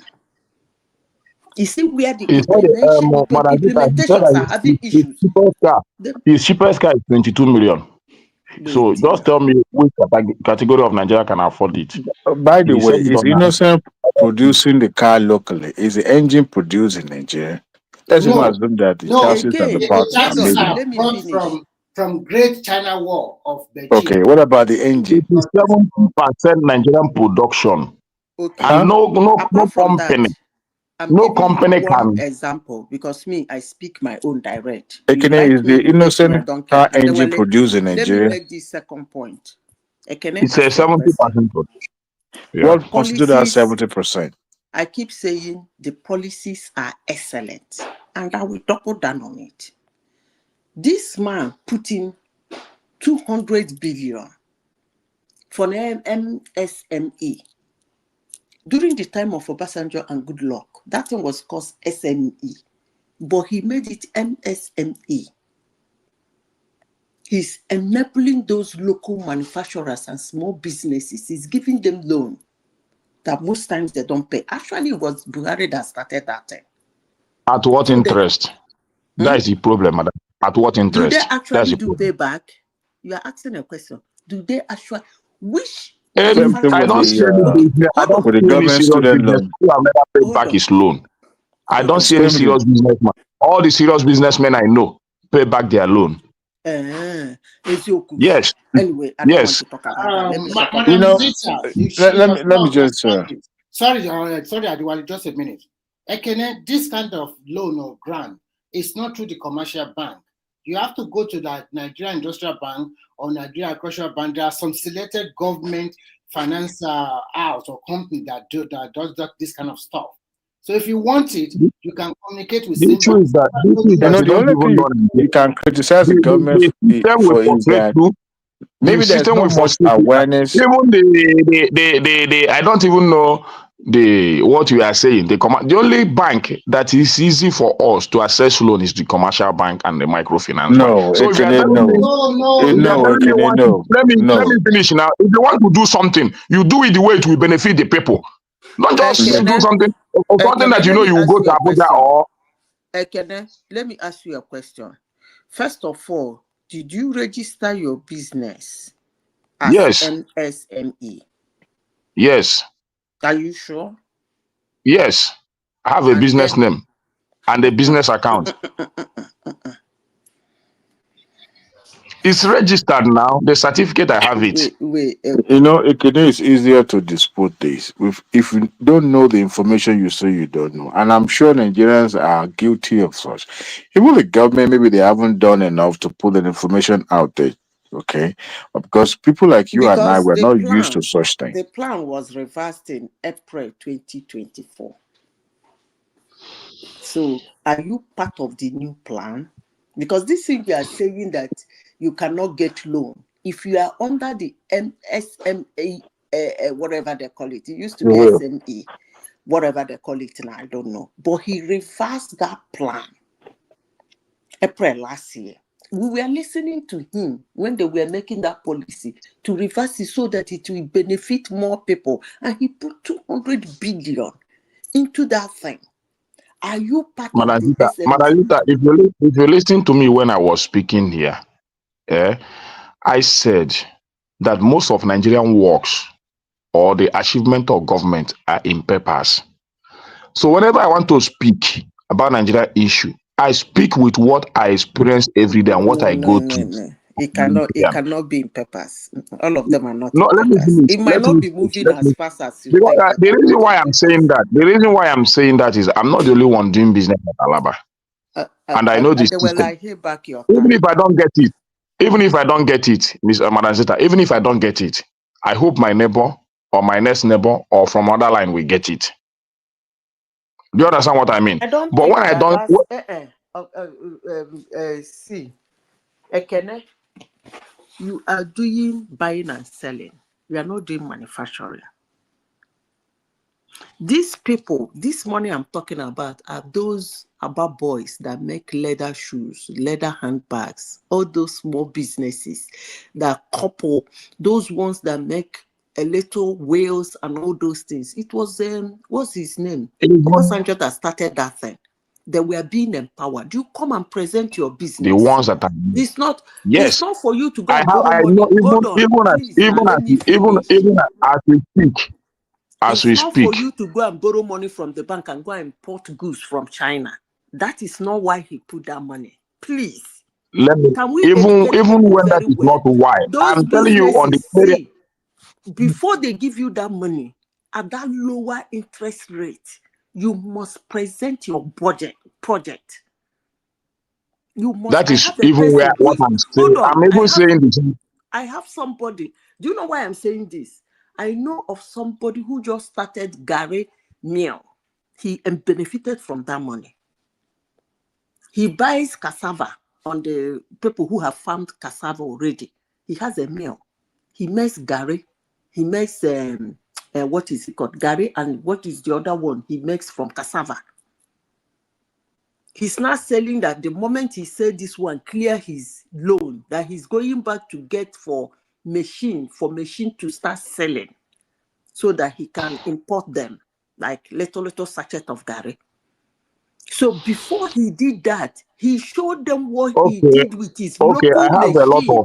I have a lot of informations and videos that shows that even at Nnewi they produce shoe brake, battery terminals and all that. As a locally they do it at Nnewi, but they are still using old formats and the production is low. Maybe a demand of 10,000 pieces, they will be able to produce maybe 2,000 or 1,000 because of lack of machinery. And these companies has go many places, even meet the government to even get a loan, to get the machines they need to be able to produce this stuff in a very large quantity. But as I'm talking to you up till today, they have not getting it. You understand? So what is stopping them from getting it? And they have government representative who have come to the company to look into what they are doing, and he gave them encouragement and all that. We are coming back. No, just a few weeks and few days, you hear from us, you get what you need, and get all your machineries. Go and make inquiry. Come to Nuhu. Let me take you there. Can I let me move on from there because I don't want to take much of the time. Bro, Still a the lot of system, people. when you people explain the system the way it No is, matter how we way explain it, it's not going to stick. I even ask So myself, is it the same thing that I'm seeing every it's day? unfortunate that Because you may think that Nigeria you are judge situation based on from your own perspective only.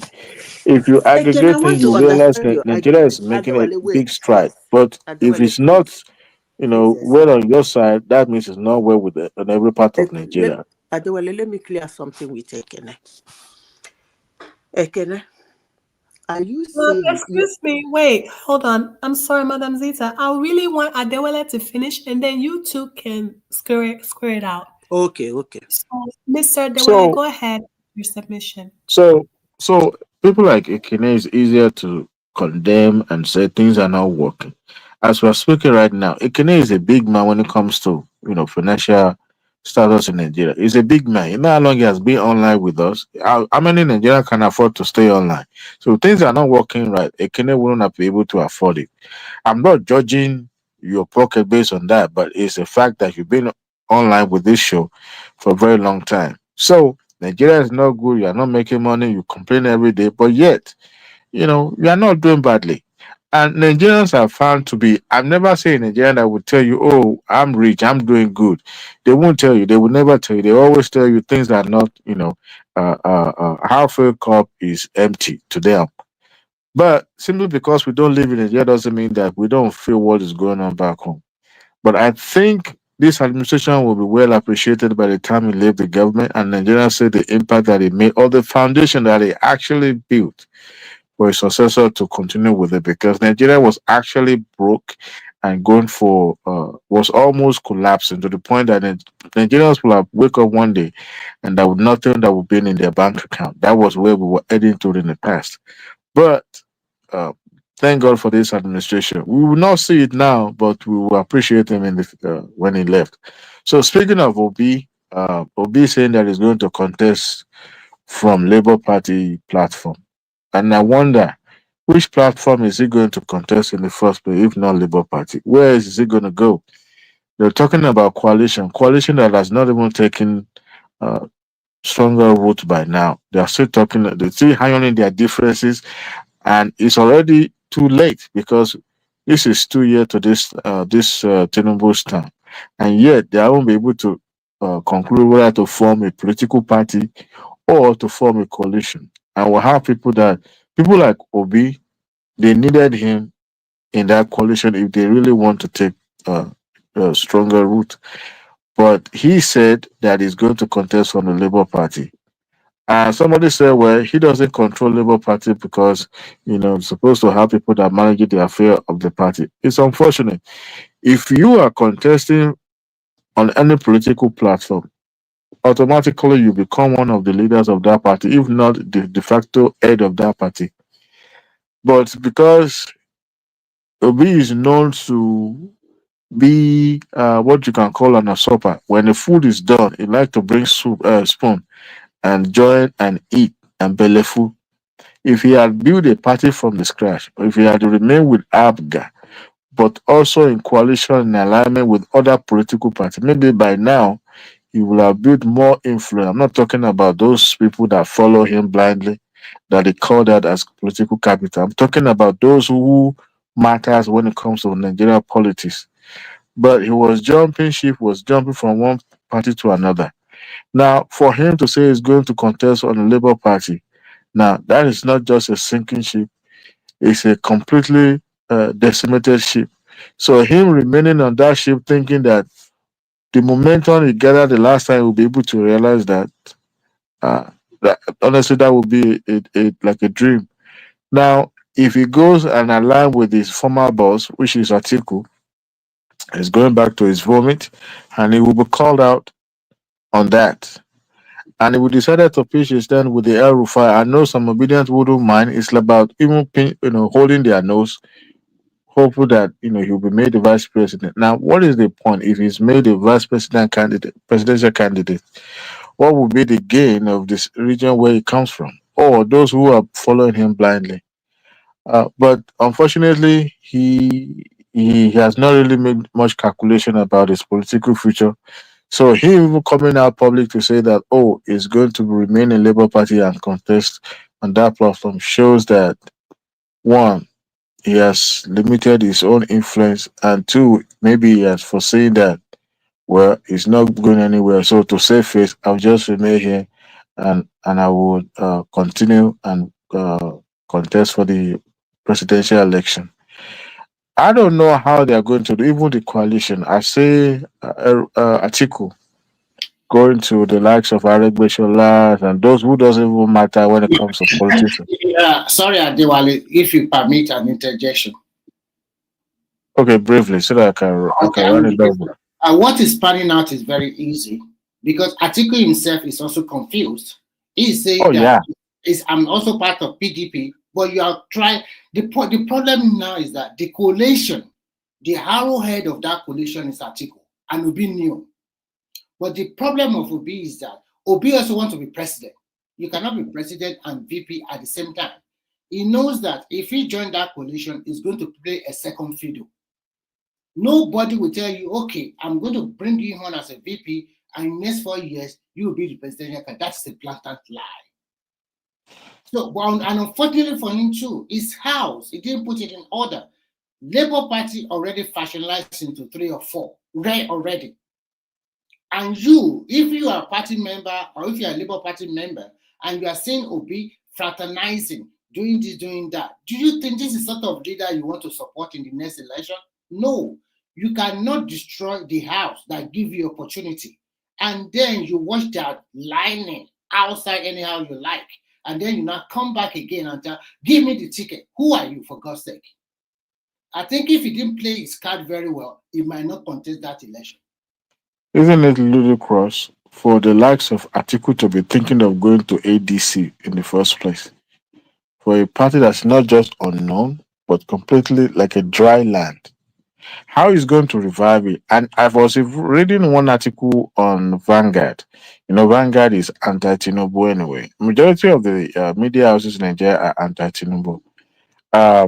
Where someone argued that who is going to fund the election of Atiku this time around when Rivers State is no longer in play, Delta is gone, then the Akwa Ibom one also is on its way out.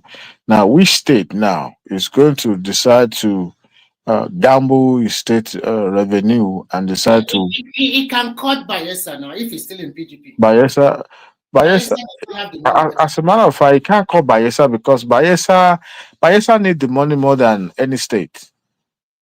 And it will show, that some state, if the governor decide to take money from the till, the state won't feel it much. The state like Lagos State or Rivers State. But for a state like Bayelsa State, they will feel it, and there will be no federal government to bail them out because they don't align with the central. So it's not worth gambling because when you know how much is coming into your cover at the end of the month, you wouldn't want to gamble it. How many big infrastructure program has Diri, done since he's been in government? So I just look at him, except maybe there's a foreign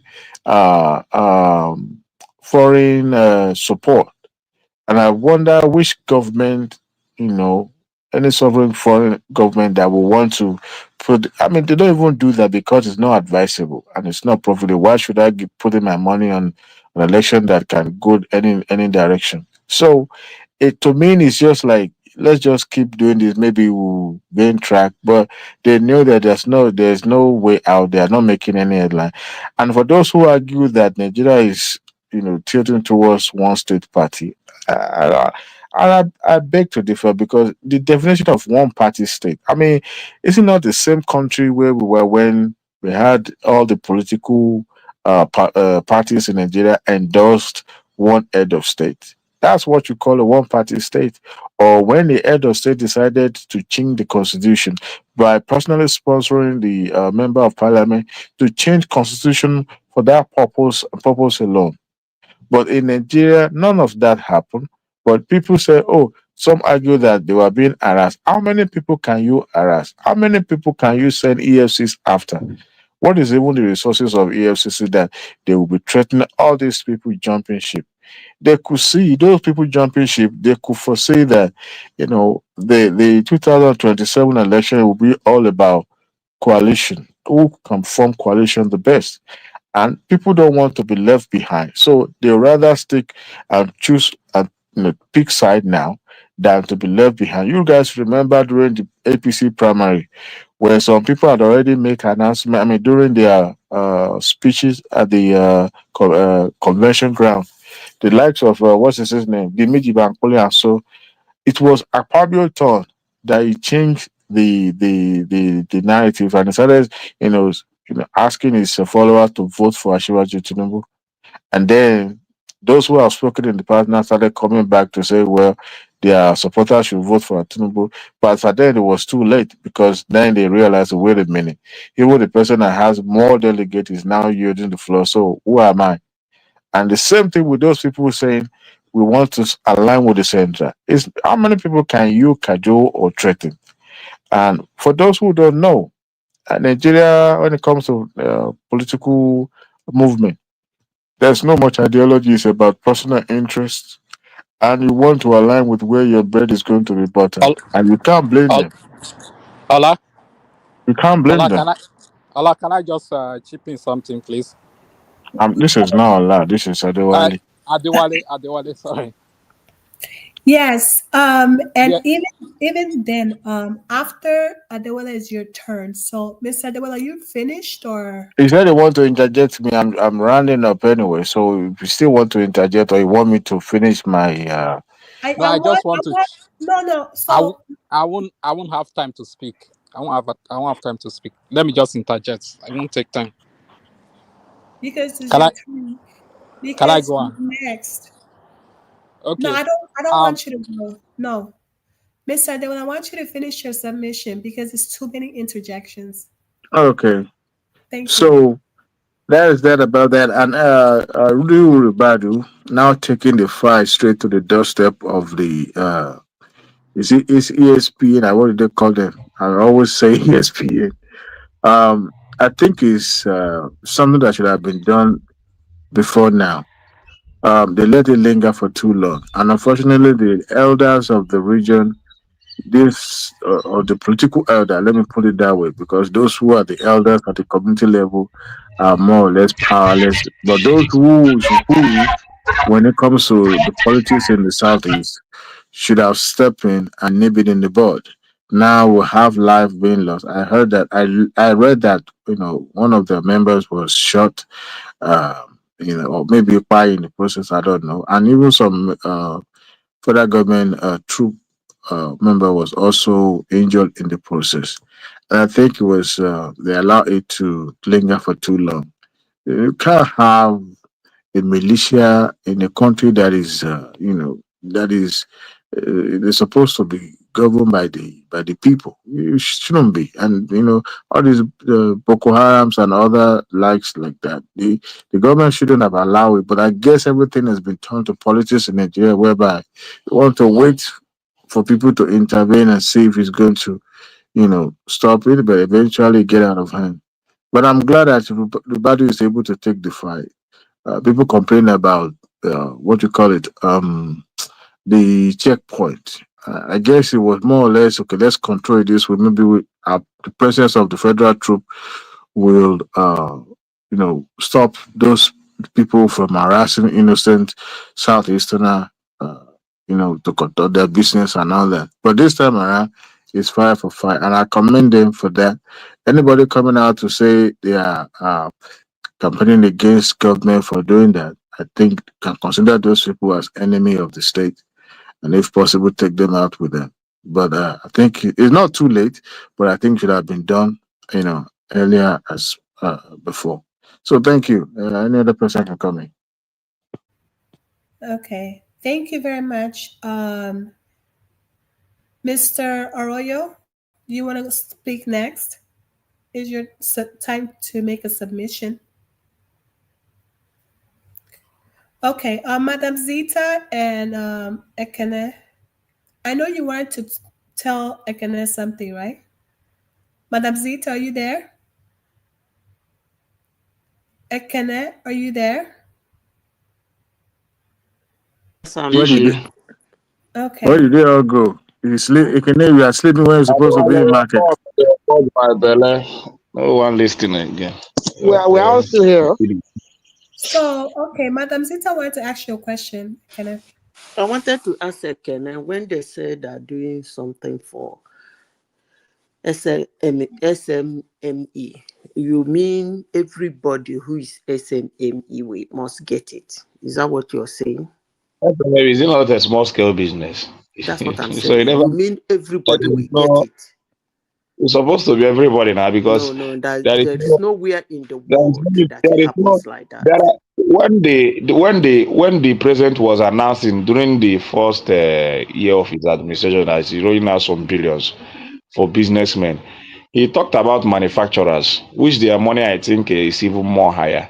It's about, I don't know whether it's how many billions or trillions he said he's mapping out for the manufacturers. Talking about small scale business. That's what I'm trying to, so that when such let me explain how he not everybody gets it. Maybe if I am lying. So he said he will map out.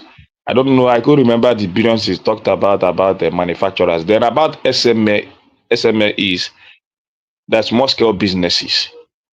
They will be getting about 10 billion or so, or 5 billion or 1. I don't know. So, which means during the time of the presidential broadcast, he has already mapped out what he want to give to the manufacturers, which I have not seen till today. Then he map out what is given to the small scale businesses, which I have not seen till today. Did you apply? So when you talk about when you talk about when you talk about small scale businesses, it consists of it consists of both local market women and small businesses, both the ones. So it doesn't matter where you source your goods, provided you are relevant services to the society. Ekene, please listen. But those for the manufacturers, he said it categorically. No, listen, Emeka. Ekene, before now. Do you know that? Okay, Madam Sita, do you know that most of the products you take are being imported? Maybe more.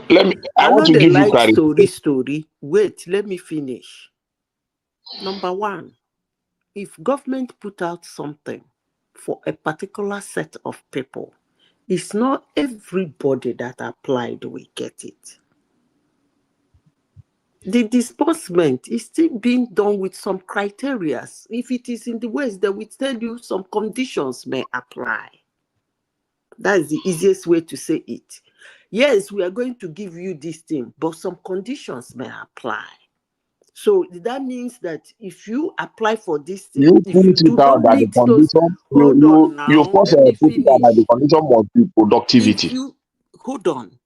That government said he's going to give every small scale business certain amount of loan when you apply. Doesn't mean that there is no criteria for you to meet that loan. That is number one. Number two, if what is it called? If sometimes the money might run out. But let me say this. Number two, when Obasanjo was president, that's why most people seem to like Okonjo-Iweala. That thing is being televised. I don't know if they're still doing it now. That money That APC now just to announce their own. They know the television. Hold on now. Haba. That time it was being televised. You will bring that thing you are manufacturing, bring it to them. For those manufacturing that thing, they might invite about 10 of them.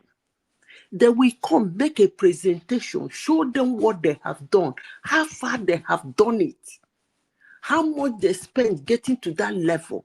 Among them, among the 10 of them, only 3 might get the money. In those days, they used to televise it. Not that all 10 of them will get the money. The panel of judges will look at them, know who is serious, who has something on the ground, who is will. Sometimes some of them come out very angry. I used to watch it in those days. It was a very interesting thing. So I don't know whether they do televise it now. But one thing I'm telling you is that it's not everybody that apply for that thing will get it, because some conditions may apply. Una well done. See una. I want to say something about businesses in Nigeria, the way you do most of the things.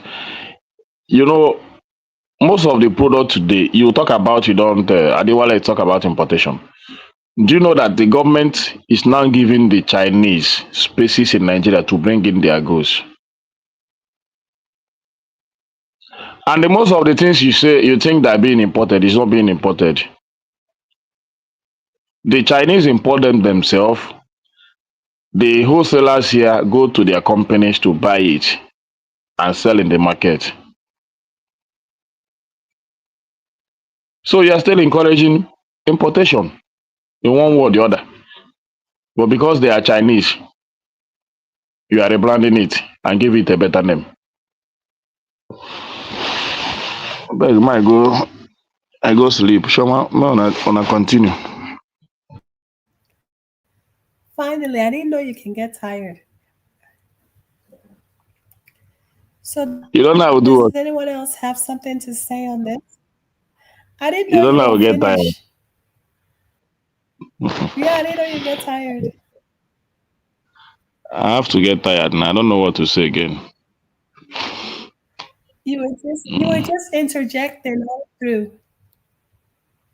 You would have allowed me interject now, so that I will flow with my talk then. But now they have finished saying what they want to say, so I don't know what to answer them again. They've run away with their narrative. So let me go and sleep with what I want to say. Have a good night, okay? No, Wala. Have a good day. Does anyone have any thoughts? Does anyone else have anything to say before we close off today?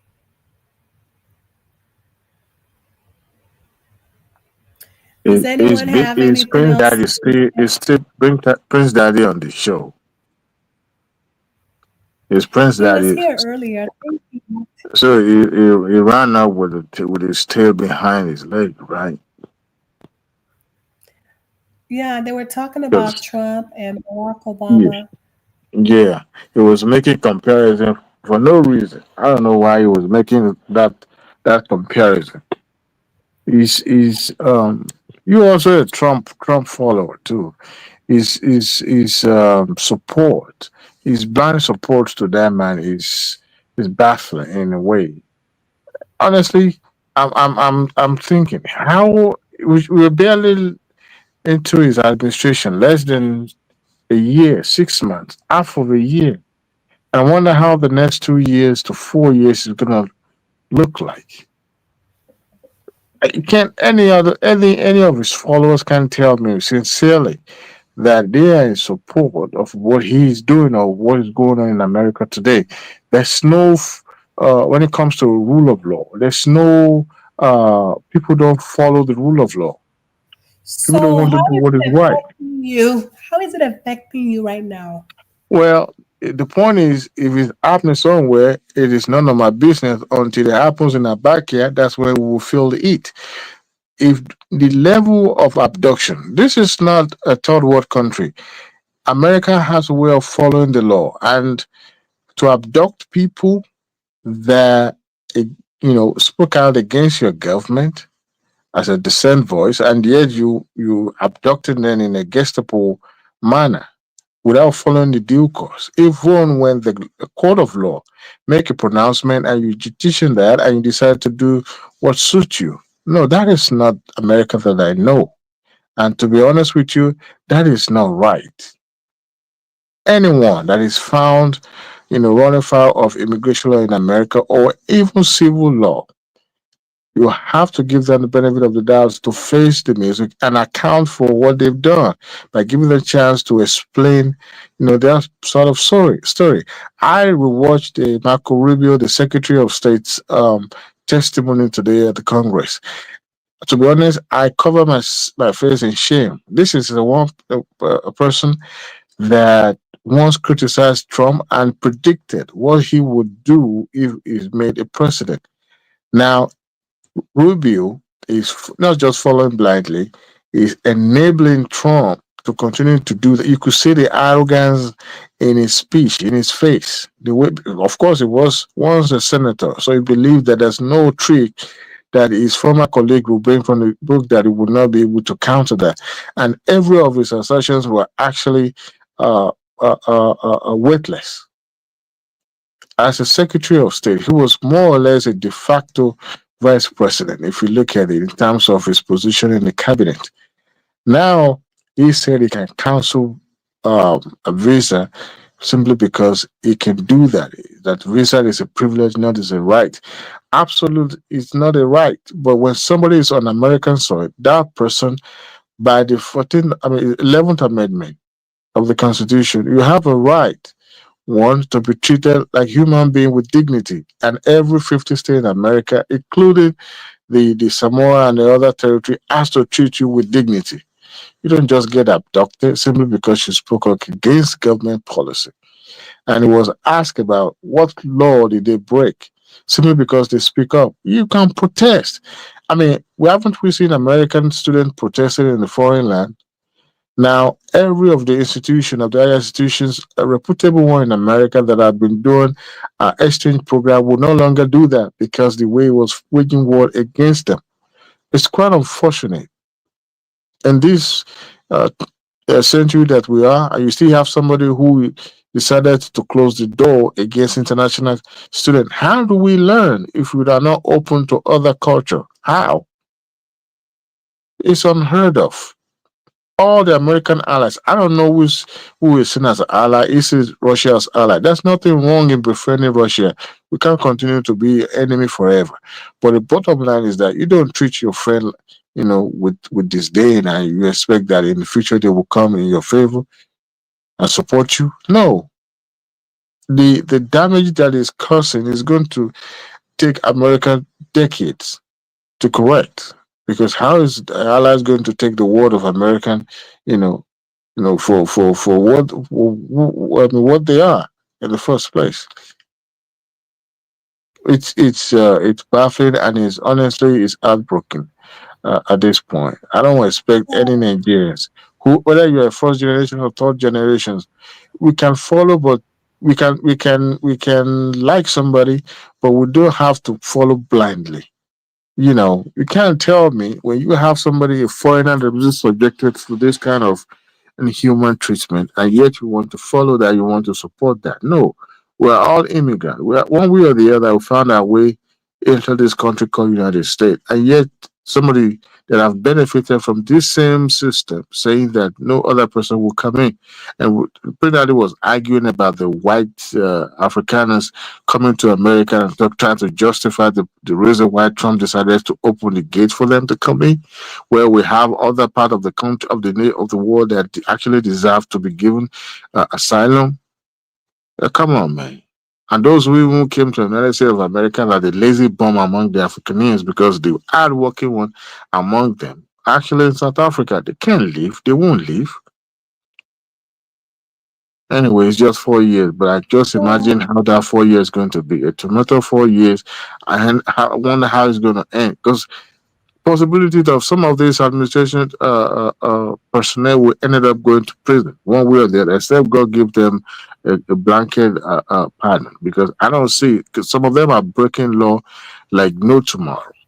We have the FBI director arguing with the parliament, with the member of Congress earlier, talking about, the no court, whether circuit court or any other court will tell them, even when the Supreme Court, unanimous 9 members, actually said that you should produce this particular person has been deported. Because you have to follow the law, you have to follow the process, but not this administration. I can't, in any good conscience, not even Biden. If Biden is doing this or any other liberal president, I will condemn it totally. But this is where we found ourselves. So Prince Daddy that is following him, if I even make one statement on this show one night, that actually got me thinking that maybe I'm the one that is wrong when he said Trump is going to do 3rd time, knowing fully well that the Constitution does not support that. So how is he going to achieve that? And you're supporting something like that. For what? Is he the only person in the world?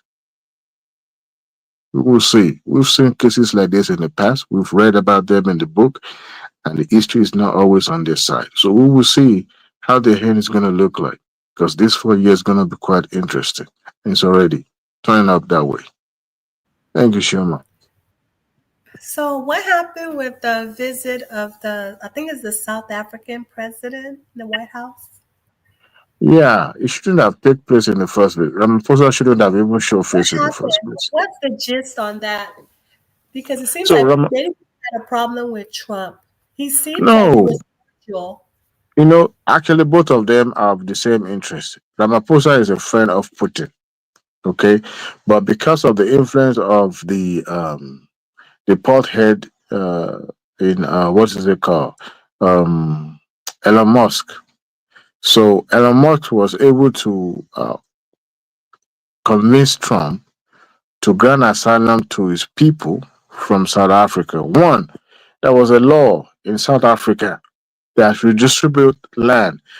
However, it's not just about grabbing your land, as the land that is not being cultivated, that people needed to use for their own purpose. You can't just leave it up like that. So the government decided to pass law. You know what is funny is that the Minister of Agriculture in South Africa is actually a white person too, an Afrikaner. So in this case, they vote and say, well, why the government is taking their land? So when you have 80% of the land that is a valuable one to certain people, then others are left with nothing. So they have to be at the beck and call of those who have the land. So, and that means they can do and undo. So we have their man in the White House, person of Elon Musk, that convinced Trump, and put propaganda up. Trump doesn't read, so it's what you present to him that he will go with. And I don't think anything Elon Musk will say that will make him go wrong with Trump. So he was able to convince Trump that white people are being persecuted in South Africa. Okay, so, and that was what necessitated to this, where he granted them, he actually gave a go-ahead, gave them order to expedite the asylum process, because Trump has stopped asylum as of now. And they came on a chartered flight, and they came to the United States with a fanfare. Media covered it and all that. Now, South African president felt that the country is going to be at the receiving end, so it was trying to smother the diplomatic road between them so that it won't degenerate. Because as it is now, Elon Musk has the hair of Trump, so he was actually, more believable than the previous diplomatic. I'm talking about the ambassador that was in America from South Africa was actually removed. No thanks to Elon Musk, because he didn't like him. The White House too, because he criticized them. He didn't bow down to them. They removed him. Okay, so, and at the end of the day, it seems that relationship was degenerating and is not good for the South Africa. So Ramaphosa came over to smooth things over and to talk things over in Trump typical way of handling diplomatic issue. He brought camera. He allowed the media to be, fill out in White House, and then he started showing video clips where an opposition member was seen chanting the anti-white, white economy and all that in South Africa, and then presented a doctored fake paper where he says that the white people are being massacred and killed in South Africa. And the statistic coming from South Africa shows that black people were even more uh, uh, have more higher number when it comes to homicide in South Africa compared to the what is the number of the African? They're not much. The white people in South Africa are not that much compared to the black majority. And you know the black on black crime in South Africa is on the high end. So, but they didn't want to listen to all that. So tactically and diplomatically, Ramaphosa was able not to, able to at least say some things that, with the hope that they could talk about trade and talk about some important thing other than all this, what he considered a mundane thing. But Ramaphosa handled himself well. Maybe people expect that Ramaphosa will also, will engage in all those childish behavior by being angst and going hard on Trump. But in a way, he was able to redirect, how things would go. But it was just a show of shame that it was beneath that office called White House for a president to allow another sovereign president to come in and then ambush him by playing video and presenting document when the purpose of his visit was to talk about trade and talk about other things that are much more important than the white South African. So that was what the basis of that meeting and all that. But to me, I believe Ramaphosa come on top, but he shouldn't have even visited in the first place. But I don't blame him. The two countries have, when it comes to political and economic ties, if left unsolved, it could have degenerated to the point where it might not be repairable for a very long time. No thanks to Elon Musk. That guy, the damages that it will cause before he finally leave Trump alone. I don't know if America will be able to pay that price back in years to come. It's just quite unfortunate. Wow, that was a very long analysis, but thank you. I get it No, I'm now. just trying to explain it in a way that I understood it because what that man did was just. Well, like I, for one, I don't have any problem with Trump. I think he's doing a great job so far. He is setting precedents. So, but I don't have to explain everything now, maybe later I will go further, in If details. are you the first generation of Nigeria in America?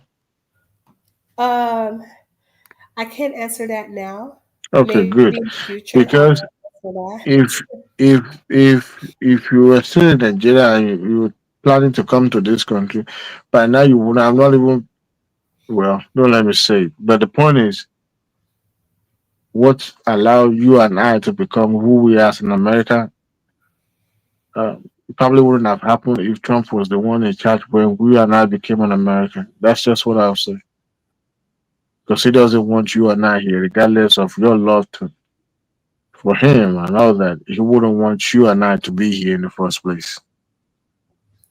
Doesn't care about black, he care about white people and white people only. He believed that if nothing is done to allow the white people to remain the majority, the culture will change and everything will change. That was the reason why he became president in the first place. That a nigger became a president in America should be unheard of, in the white community. And that's the reason that pushed him to contest for this president. Not that he was interested. Now he's a grifter. What he's been doing now is to accumulate wealth. He's accumulated left and right. Family members are benefiting mass. The corruption is just so massive. Now he started with the crypto. Now who are the his patron when it comes to that? He went to the Qatar. He did a tour in Arab countries, Saudi Arabia, Qatar, and United Arab Emirates, so that they can patronize. You know how much Saudi Arabia gave, and it's just I don't know. It's stinking, man. It is. Mm-mm. No, but we will see how. History will judge him, but I can predict that nothing good is going to come out of when they write the history of this country of modern presidency. I don't think Trump will. Well, we'll see. We'll see. The same way you were encouraging the obedience to wish Tinubu good luck, I think you should follow that advice as well, you know. We You can't should compare. We can't compare Trump and Tinubu altogether. No, we can't. Tinubu listen. Trump doesn't listen. No matter how hate Tinubu or how not hate, despise him or his policy. Tinubu listen. Tinubu doesn't go after people that disagree with him. Okay, Tinubu has handled himself and maturely. Trump listens. That's why No, he the doesn't. majority of He the doesn't. US He's citizens. vindictive. He's vindictive, and that's why he rule with fear. People who doesn't do his will still go and kiss the ring and bend over backward for him. So You why can't. did majority who voted for Trump? Why did majority of Americans vote for this man? Those who voted for Trump won. They just couldn't stand the chance of having a number one, first black female. Even when a white woman tried in America, he wasn't just hated. They just couldn't stand it that a woman. Now we have that was the reason why uh, Harris did not use a black woman when he was contesting. She decided to go with his mother. I mean, her mother's side, Asian. That's why she kept. I mean, because majority of Americans, those who voted for Trump, just couldn't stand to see a woman, a black woman, actually being in charge of the affair of this country. The last time a Negro was in charge, it brought back the 60 era, which we are experiencing right now. You can imagine what would have happened if Harris becomes president. I don't know what would have happened. I can't imagine that. So that was the reason. And those who felt the impact of Trump governance now, those who are sent back from federal government jobs and all those persons, those who are no longer having job, they're now biting their finger because they said some of them are blaming themselves for voting for this man. But if you're not impacted directly by his governance, then maybe it is what it is. But those who actually felt his impact of his policy, not just on the immigration, even the farmers too now. They are, in fact, as a matter of fact, some people don't even have workers to work on their farm. They don't. And, well, we'll see. And then he decided to wage unnecessary tariff war with the other country. I mean, if you are going to do it, you do it with common sense. We decided you just wake up one day and say, you know what, I'm going to be fighting China. I'm going to be doing this. And then Amazon decided to put their prices just to indicate which reason why this price is going up. And he called it a political job, that they shouldn't have done that. Because that's the impact of your policy. Tell me which American doesn't import from China. Tell me. Which American does not. We are threatening Apple that if they don't start producing, and those people can't afford to produce their phone, except they'll be making phone for the upper class, maybe the richer people, because America wouldn't be able to afford it. Maybe it would take them 10 years to even save up to buy the phone. So we are threatening Apple that they must build their factory here. I mean, you can't blame those people too. They will find a way to compromise one way or the other. Maybe to bring one plant here and stuff like that. But we will see. We will see. You shut the border completely. Those people who comes into America they can't come in anymore. They can't do business because everybody is saying as, oh, this is under the disguise of coming to work and all that. So it is for the highest bidder. He said that you have to come into the HBO1 visa. That's unfortunate, but hey, we'll see. We'll see. If I were him, I would have made use of this second time to smooth things over and get things done proper way. He's ruling by executive order. Please, how many things can executive order do without codifying something into law? Where any person can come in and open everything you built. It just shows on seriousness because he knew that if you are doing the right thing, bureaucracy is not there because they don't like you. It's there to help you navigate and to correct things. You can't look. We have a bright idea, but let it be qualified, let it be legislated upon, so that people will have much input into it and get things done. Everything is doing when it comes to trade. It's not including the what do you call the Congress. It's not. It's just doing it blindly and it's going alone. All the allies are scratching their head and looking what else can I go to. You can't go on like that. You can't do that. Can't do that. But we'll see how it ends. Thank you, German. I see some people who are coming in. I don't know if they are Trump friend or Trump followers. I don't know. But let me leave so other people can come in and have their opinion as well. Okay, thank you very much for your submission. So, Mr. Patosky, did you have something you want to say tonight? No, I saw the topic. They said I saw the topic just now. That was why I came here. I wanted to ask. Nuhu Ribadu say that the sit at home in Southeast has stopped. Has it really stopped? You know, that's a topic that President Tinubu has stopped sit at home in Southeast or something. It has not stopped. I don't think he has the power to stop that. You know. So it has not yeah, stopped. he hasn't stopped it. No, So why they? It has not. Why they? Just that the APC people and the administration, they just want brownie points for every little thing. They want us to give them credit for things they have not done. Mm-hmm. So yeah, it has not stopped at all. But when is that going to stop? Maybe if they release Nnamdi Kanu, possibly. Yeah. I mean, this has to stop now. Of course, it has to. It's not good what's happening in the southeast. This has to stop. Yeah, it has to stop. Yeah, this has to stop. I mean, it's hurting the. Obviously, people that are fighting and doing that sit at home, they are not fighting from Nnamdi Kanu.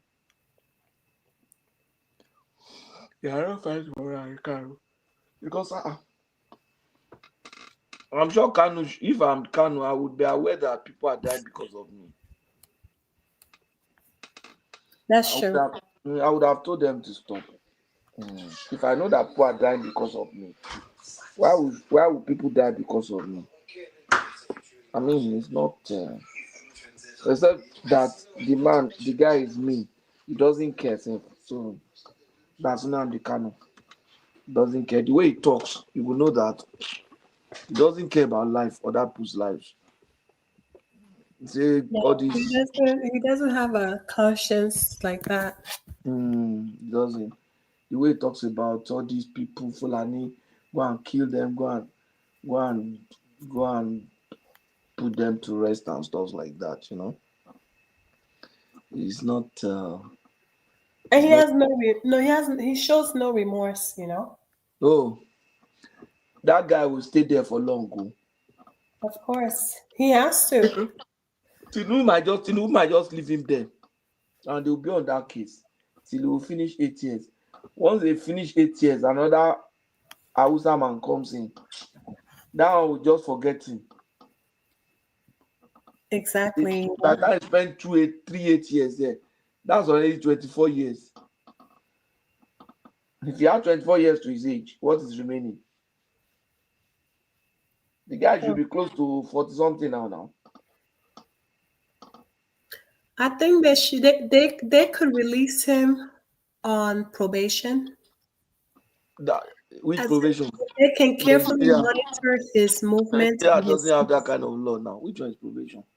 Nigeria no send probation. No. Nigeria doesn't. Nigeria no send probation. There's no probation in Nigeria like that. That okay, let's release the probation. Is like all those ones that happen in the West now. If it's going to be of good behavior, our law does not provide for all those ones. You are gone. You are gone. That's the point. No probation here. Well, it is Very sad, well. Sha. Uh-huh.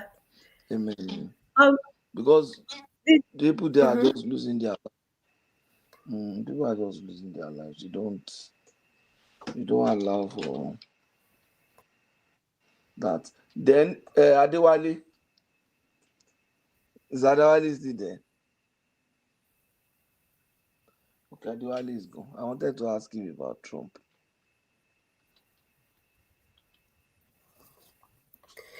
Yeah, he's still on the panel, but he put his he's on mute. Oh, okay. Pardon. The way Donald Trump was, the way he was addressing the South African president. Uh-huh. I was just wondering, what's the problem now? Man is just man is something else. I was addressing South African president like his child. He's just busy bullying people at that level of leadership. I mean, don't do that now. But do you think he would treat Putin like that, Vladimir Putin? At all. That's what I'm saying. Sometimes people treat you how you present yourself. No, it's Especially because the country does not have African power now. The country is not a big country. They don't have nuclear. They don't have. Look at the way he treated North Korea now. The way look at the way he treated the North Korean president now. He went there. He respects Kim Jong-un. Yeah, now. Because they have nuclear power. Yeah, now. Yeah. He went there. But why was the South African the first American president president even seen it as a medal. That he was the first American president to go there to talk. How South African president really embarrassed Africa? It just he doesn't have such power. But why did he even go there? I don't know did why. They invite him? And luckily for you, this guy is going to spend only 4 years. Just stay in your country and let him do whatever he wants to do. He can't finish you.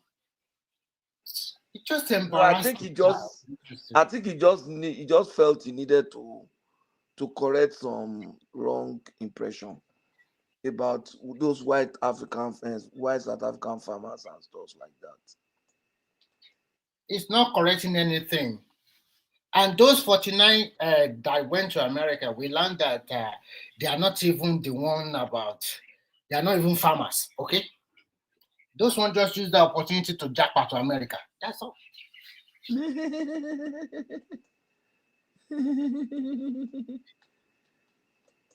But we have a lot of them here. We have South Africans here. Yes, now there will be a lot of them in Australia, Canada, New Zealand. Yeah, Australia. They are in Australia. They are here. Because my church, I'd go to a Dutch church. People from my church originally is from Netherlands. It's just like having Redeem. So my Dutch is Dutch. So we have a number of them that were South Africans, that were Dutch, that worked in Shell in Nigeria with their family. I have one that he worked in Shell. He worked in Nigeria, Shell, oil and gas. His family is South Africa. So when Mandela took over, a lot of them came to Canada to take up oil company job because they were not comfortable. Dutch, they get plenty for oil and gas too. Yes. There were a lot of them also in China, also, both white and black. They do mining and oil and gas. They're not doing mining. Most of them are into educational industry there. Because they classify them as native speaker. I wonder. Even the white South African, sometimes they use their color. The white, they have that advantage. Because there are many now. They are spoken so war, but because they are white. Oh my God. You mean the Dutch? Yes, over there in Asia. They don't speak English now. At all. Their English is terrible. But the ones in my church, they speak good English. Because most of them Some of them are exceptionally good. most of them are Americans. It's just like Elon Musk too now. You know, Elon Musk came to Canada too. His mother came to Canada because of all those. When Mandela came in, they were all afraid. They thought that Mandela does not do the right thing, Jerry, at the end of the day. What was he supposed to do? But I don't know, but because I don't know the politics of that country very well. But because what can he do? Most of the economic power are in the hands of the white people. No, he was just trying to align everybody now, which to me is the right thing to do. You know what? I think they were successfully to make most South African to be like drug addict, alcoholic, so many kind of things in their major town. You mean the black South Africans? Yes, the community they live. It's just like actually they are rough. They are rough. Yeah, they are very rough. Because I have opportunity to work with some of them, both white and black, and they told me that if I come to South Africa, if they take me to some township, I will know that they are really suffering. No, it's just like that now. I was in South Africa now twice, and I went to some of those places. I was in Joburg. I was in Cape Town briefly. I just drove there. Then I was in Southampton. My brother-in-law married a diplomat, a South African lady diplomat. So the point is, the blacks there, they're also very rough. The way they live their lives and stuff like that. I mean, it's not the white that made them to do that now. Look at HIV/AIDS that time. The way the thing just went up among them because they were rough, their lifestyles, all those things. You are right. They were rough. They were extremely rough people. So all those kind of things, it does not engender prosperity. But the point is that things are changed. The people that are serious among them, they are making money now. And I saw a documentary of white people in South Africa. White people, homeless, a lot of homeless white people. The documentary was on, I think it should be on Netflix, still be on Netflix. They have homeless, they have like, all those like places that like a park where the homeless people just put small camp bed and that's where they sleep. And they are South Africans. In short, when I was there, most of the beggars that I saw on the streets, a large number of them were white. Mm-hmm. A large number of them were white. But here in Finland, we don't have homeless people. Because we are small. Because government provides the home. Do you know what they usually do? Every night, the police will continue to pick people that are drunk. They will take them to their home or take them to a shelter place to sleep overnight. Those ones are drunk. Those ones, not that they don't have home. If you are homeless, they will provide a place for you to live. And you get these money. People are actually homeless. No, they are not really homeless yet, to be frank, because government provide for them. Once you just go and complain you don't have work, and they will give you some kind of benefit. Maybe not enough, just to get by. And they also give you subsidized apartment, okay? Yeah, government tries to give subsidized apartment for low-income earners, but the point is that it can't go round. Because your population kept on increasing, and there's not enough resources like housing. Housing is becoming a major problem now in Canada. I hope you guys are not going to be the same like America, where in their major cities, so many homeless people there. A lot of homeless now here now. I mean, a lot of homeless people here now. So, what did they go do? A lot of homeless people. So I don't know. You can't just. My point is that you can't just bringing people in without making provision for them. It messes up your immigration program. But when you talk like that, they will say, "Oh, because you're already in." No, it's not because I'm in. Those people will come in and suffer. Yes, you I'm are right. in. I'm in. Let them come. They are not going to take my job. You understand? Before, if an average, an accountant comes in here from anywhere, before he'll be able to take my job, he will write CP, and that will take him 5 years. And who told you I still want this job after? I mean, 5 years. They yes, did not recognize Nigeria CCA. no recognize. It's now that they are just recognizing it now.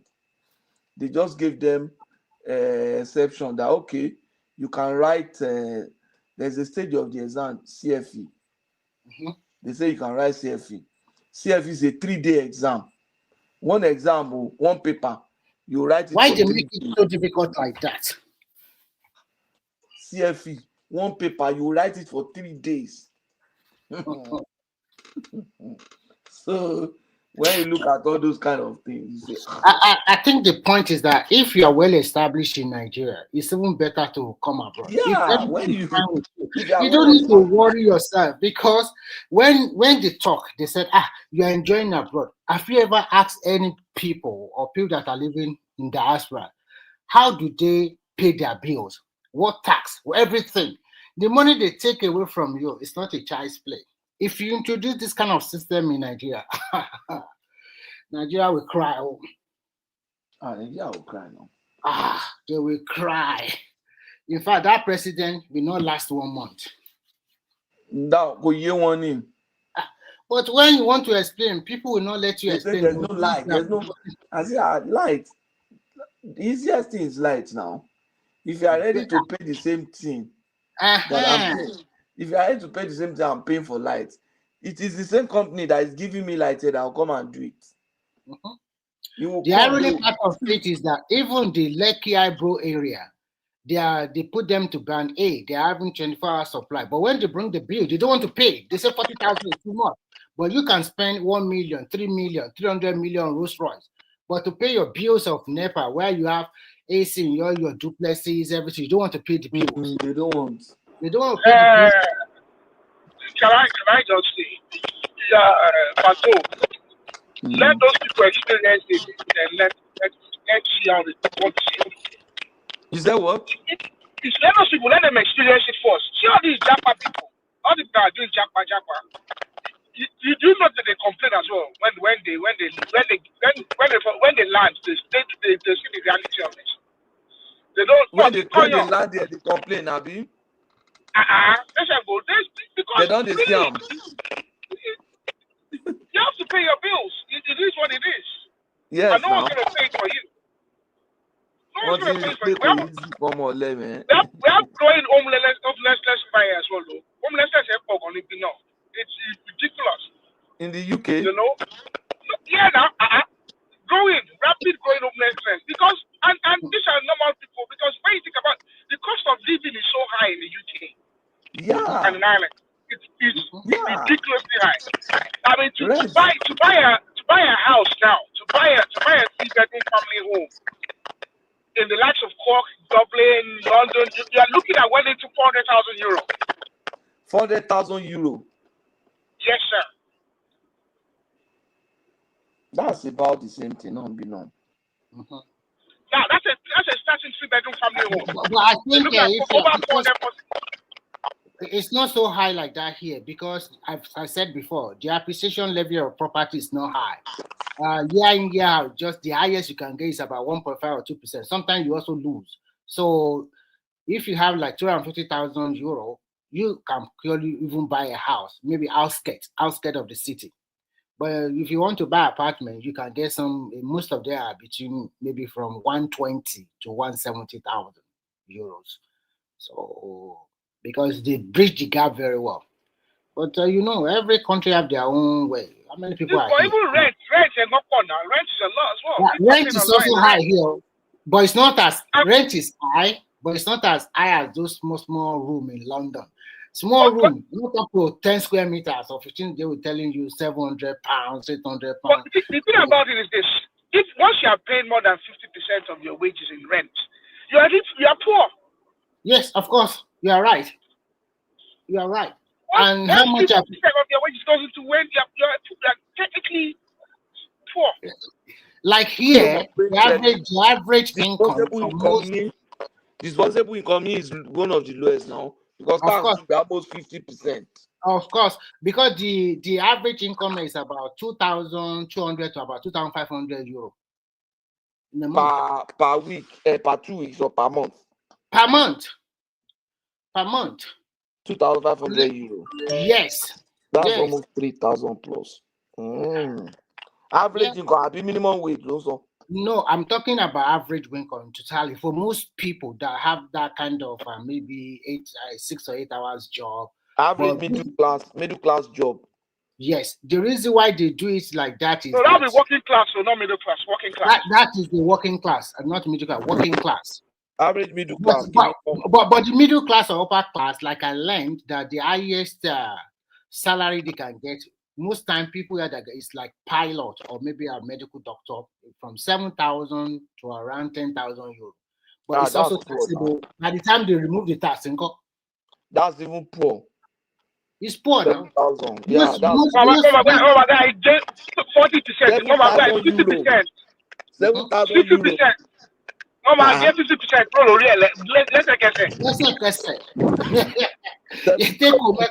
We are just talking about your side. The take home is so not like that. At like 7,000. That's like about almost 10,000 Canadian now. Although I have friends that are doctors, Canada. I have friends who are doctors, Canada because now. Canada now. 30K monthly now.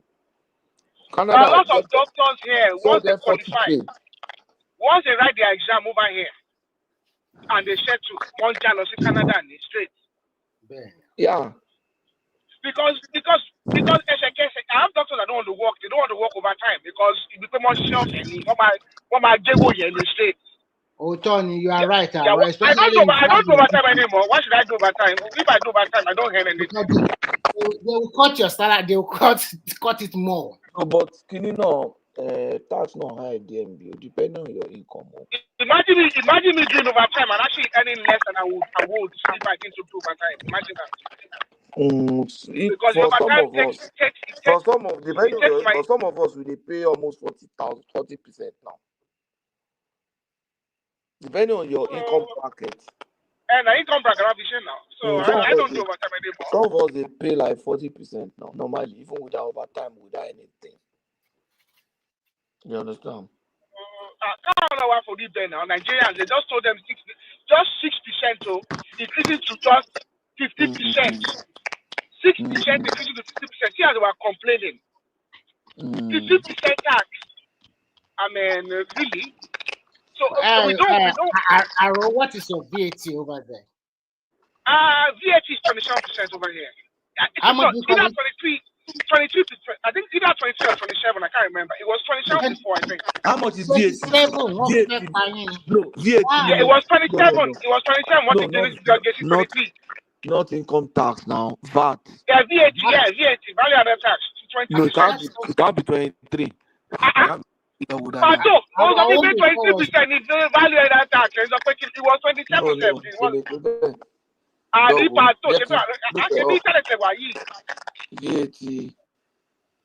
Remember, I'm in Ireland, though. I'm not in the UK. But UK is not much less either. I think UK is about 21 as well. Yes, just increased it from 20. But I thought they more than that. They will tell you now. Then go so one more. 25.5%. If you are paying income tax of like almost 30%. Or 40%, and you are paying VAT of 23%. 5.5. That's already 60-something% of your income gone. And then when you look at all the other expenses, health insurance, utilities are expensive as well over here. Utility, health insurance, pension contribution, pension contribution. But you know that if you're smart, your pension contributions, for instance, if you're working with an employer that helps you put a top up on it. So what you can do is you can offset your tax liabilities by increasing your pension contributions. Because either way, it's not by the tax away. So you might as well put it away as your pension contribution. So that's one of the things I do. To fair put away as pension contribution. Sure, So I'm saying, you know, you already have a high tax, already in a high tax bracket. So what I do is I maximize. Most of my colleagues, what we do is we maximize our pension contribution. We put the max we can put in because your pension contribution is tax free. Billy, no need. But that yeah, but you're putting into something for you for your future. You get what I mean? For my children, for myself now. Oh, pension contribution now. For your future, you put in against for your future, yes. Yeah. Because otherwise, if you just take it off as your wages, you get taxed heavily on it anyway. When you collect the pension, they are going to also tax you now. By the time start earning the pension. Yes, but for now anyway, what you're doing is tax your current wage. Your wage will be lower then. But Patoski, as an accountant, I want to ask you this question. You know that pension contribution, those companies, they are maybe government, they can also they can also benchmark and get interest on that one. Why, when they want to pay you back, why are they taxing it again? It's supposed to be no, I don't get you. What I'm trying to say is this: all when those you make pension contribution, you made that pension contribution. I don't. They are not taxing it. They are not taxing it that time, but it's not taxing those government bodies you pay the money to, are they not using the money to get more interest on the bank? That's where they make it. So when they don't want to pay you back, why are they taxing me again? No, Remy. When they want to pay you back, they are not paying you the exact amount of your contribution. No. Yes, I know. Of course, they pay you returns on it now. They pay returns on it. Maybe for life. It's for life. You're paying a form of capital gains essentially. There are different types of pension. There's defined benefits and there's defined contribution. This year. When it's a defined benefit, that means it could be pension for life. They could say, okay, you'll be earning this much. They'll give you how much you'll be earning. But defined contribution is like you contribute, I will contribute. And when you get out, they might just pay you based on what to contribute. What you have there. You know, here in Finland, I don't think they accept the second option. The first one is everybody just paying to that. Defined benefit. It's either you pay by yourself or your employer paid. If you are an entrepreneur, then you have to pay by yourself. No, in my own case, I pay part, government pay half of it. I pay half, government pay half. Yeah. Because you are working for someone. Same thing as I do. I'm in DC as well, so I have DC, and so that's what I mean by I've just maximized it, because otherwise I'll just be putting. Apart from that, I have another window, a channel for contribution, a saving plan, retirement. So I'm going to start putting some money there now. With that one, you have it's better to start early. Because I didn't start working for government on time, I just felt, can you have started working for government on time? So my power out it daily. Can you take the daily? You get there.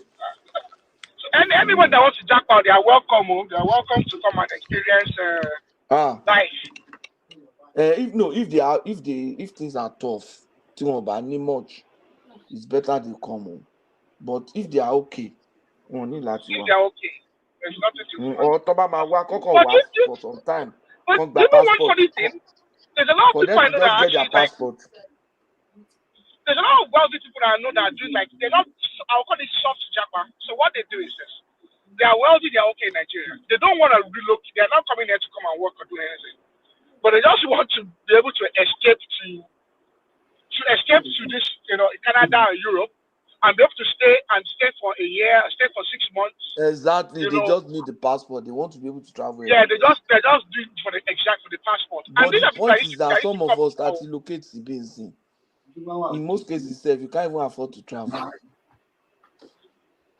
You can't afford to travel. To travel, you have bills on ground.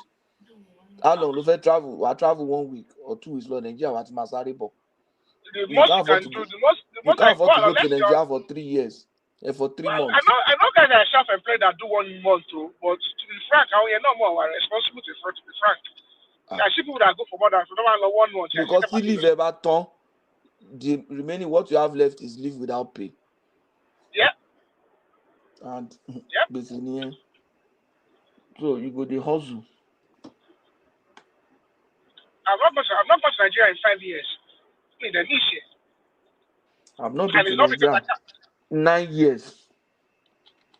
don't miss it, because when you go, what are you going to do? You go to Ìgbà tí parties, mo you go sì mi for tẹ̀tí ìgbà tí mo sì mi ti kú mi ò tiẹ̀ kò sí incentive láti lọ. you just go to parties, party, that's all you do. It's just really social events, social You end up functions. spending a lot of money now. Yeah, no, it's just social functions. The last time I went, I didn't use 6 days. I spent thousands. Me, just no party, miss anything. I only went for one wedding. Me, the full low, me, not here, I was just in Lagos 6 days. What's the point? So we're in Lagos for 6 days. So I didn't do anything. I wasn't at home, but at least maybe I'm on a club. I mean, maybe I'm I did anything particularly so that I can say this is what I put the money to.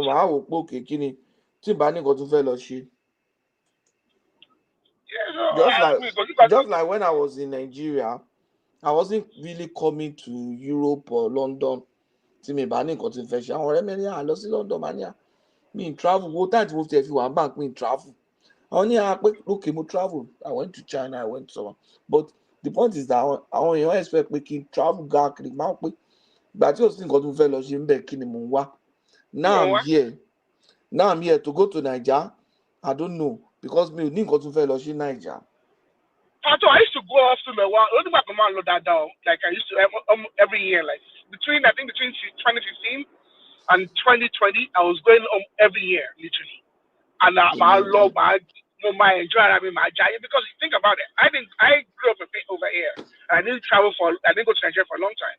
So when I was at that age, like I was like my dad at the day. One month we go to our club, That it was that serious. We'll be in the club from Thursday, Friday, Saturday, Sunday. We were going out every single night, buying bottles, or showing down the bar, literally. Well, you grow out of that. You can't even go that now because clubbing in Lagos is very expensive now. I have two kids. And I'll now be going to Nigeria and the club. Even over here, I barely go out. All my friends know me. I barely go out. I'm coming. I have 2 kids. You get the money is there. But I'd rather put the money away. Because it's also expensive here to be going club every day or every weekend. It's not cheap. It's not cheap now. Lagos club is also not cheap. But the people that always do that is that they went home during December and want to buy pounds or dollar or whatever. They can flaunt it. I know this. I have friends that went to. In fact, it's not the one jack, but want to buy one in Nigeria. Some people will use their credit card, and when they get back to America, they will now say somebody is using their credit card. So declare there. What my report transaction now. Our club will as a pound for card must not cash here. Pay your cash. So you see, I want to understand. Actually, the system here, if you look at it, is good, but at the same time, if they introduce that kind of system, it's not a well-educated society like this kind of Western world. People will complain to death. Because, for example, here, even if you want to sell to ìgbà tí mo lọ sí UK ní 2010, ìgbà yẹn ní London increase VAT wọn sí 5%. You see? Non pariwo ngba yẹn pé VAT jẹ́ di 5% sí. Àbí no, so fẹ́ increase it from 5% sí 10% or something. I can't imagine people who are 20 something. Where in the world is VAT 20 something percent? What do you mean? Here is 25.5%. But I don't even like for there. 25.5%. Why you don't go buy something? It's not a choice. You go to buy essential now. No, but what they do here is this. There's some what do you call it? Food. Food is about 14%. But if you want to buy like gas, like other kind of stuff, it's about 25.5% VAT. And when you transact business with people, when you issue your invoices or Canada. I'm bad in America, it's Canada. I'm bad in the shadow. Europe is a socialist. Europe country. They are just socialist making system, the Europe people. organized. So we They operate don't have a socialist. anything. They are just milking the people. Reduce the tax reduce the tax America. Campaign you are going to use tax. Use tax. Only thing they will not incentive they'll do energy incentive. So the other thing last year they gave us 300 euro towards our energy bill. They just encourage you to continue to spend. Yeah, they move the tax numbers around, maybe 1%, 0.5%. Encourage you continue to spend. And tell you about that to Wally, I must spend it. But at the same time, see the thing about this, at the same time, there's a safety net. Yes. So what? So alone safety net. You're going to live a better life. You do want to buy. No. Wait, there's people that actually are on welfare at the end. By the time they do their match, they live as well as people that are working. And once you then do that, there's people that they've always been on welfare, but and they live as what they like to. Because they'll get a free house. They'll get a free house. They'll get a free house. They'll have all the time in the world to sit around on their ass. And think about it, because they are at home with their kids, they can actually look after their kids. I have to pay almost €1,000 for welfare for my kids a month. You can as well. It's like you leave your job and go and stay with your kids at home. And you don't need to and they get paid for it. Mama, I change card. I don't have them in my neighbors because the place I live, thank God, really, there's really no. But I mean, I know people that live close near. I have friends that live beside people that are like welfare people now. They change their car every year. You're right. What about holiday? But do you think this year holiday will be like that? Because inflation to eat a lot of things in Europe. No, they've not really. See, that's the one thing about it. They will never really go after the welfare pay. Never. Because to do that is to risk election. The dynamics of Europe theater with Russia, Ukraine. What they are doing is they are attacking their immigration of attack. So immigration is only attack. They will never go after welfare. It's just by mouth. It's not by time where are you going to get the labor people to come and replace those ones you're going to kick out? Exactly. They don't want to. It's not even the issue here. Let me tell you the main issue. See, most immigrants these days are not coming to work manual labor. A lot of the immigrants coming here are high skilled. All the young Nigerians coming in lately, it's in the early 2000s and the 90s now, refugee. Now, I don't know about the UK, but a lot of the people coming in these days are international students. Ben, you're right. Their masters. The point is that do you have that jobs? That's no, they have jobs. Think about it. We have a lot of multinationals over here. Facebook, Google, all of them. A lot of them are here. Strike. Yeah, but those people. These guys have their masters. They are doctors. No, they don't want to do it. A lot of them are not educated. I live in my neighborhood. Literally 90% of my neighbors are Indians.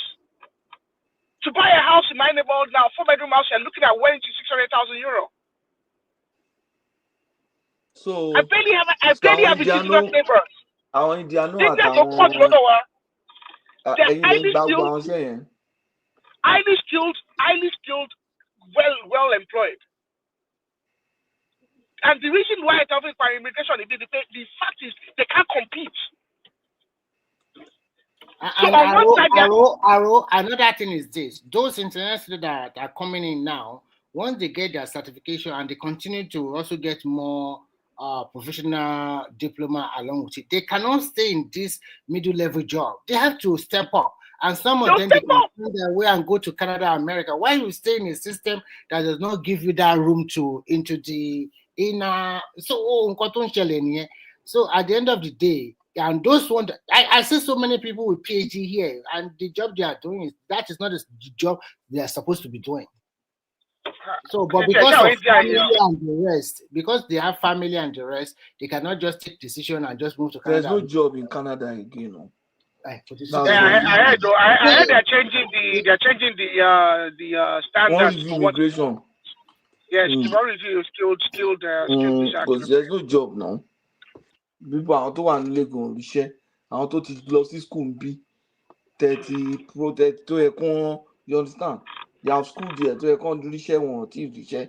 And now bringing more people. And it's actually from bigger. But the thing is more any immigration policy, our Indians really affect because our really everywhere I look, the UK, Ireland, UK, COVID, our COVID care jobs, our Indian none.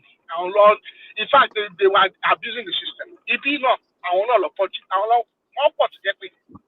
I want to know Baby by IT industry and computer and what it what happens is one code what about help and only. So for instance, you can about the dogger, for instance, only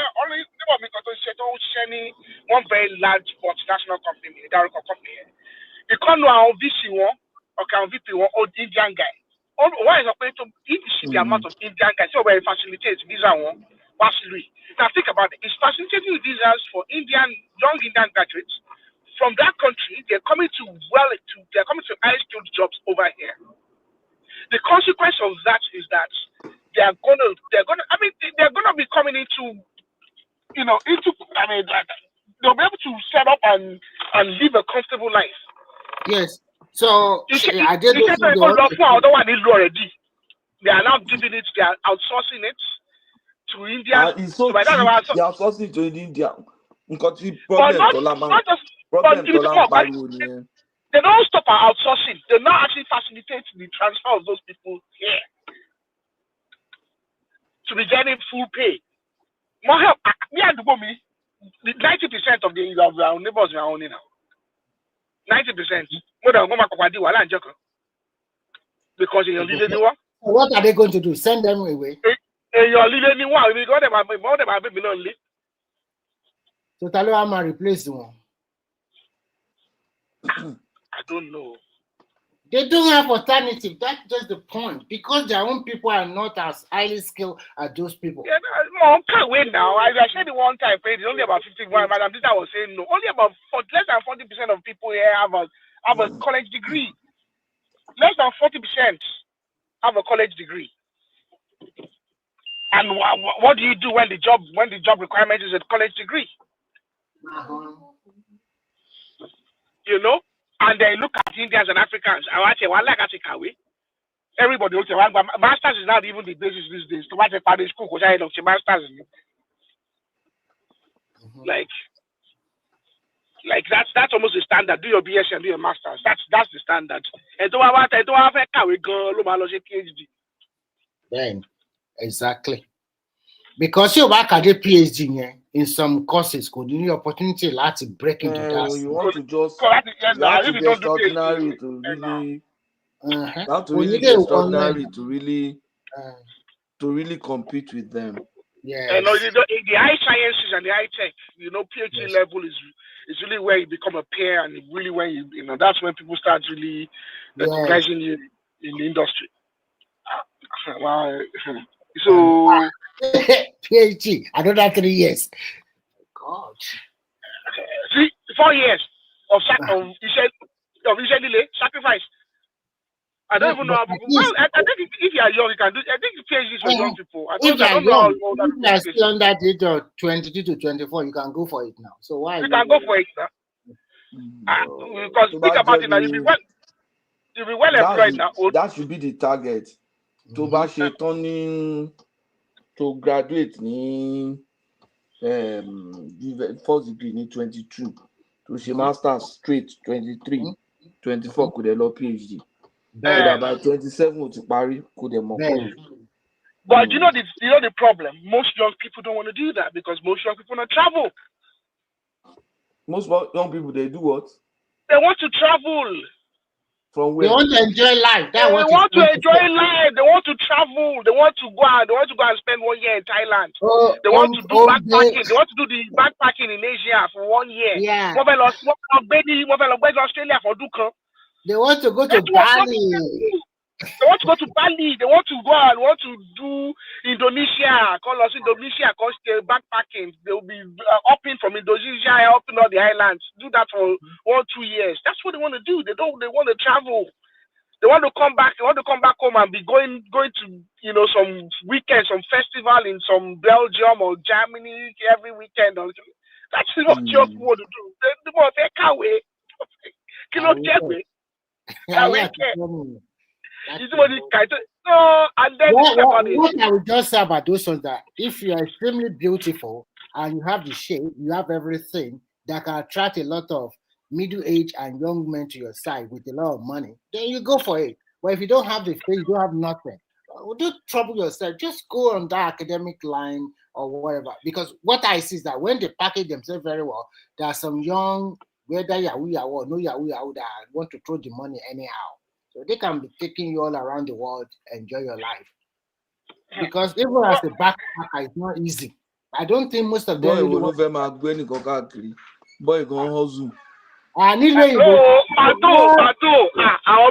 boys like that, you won't know.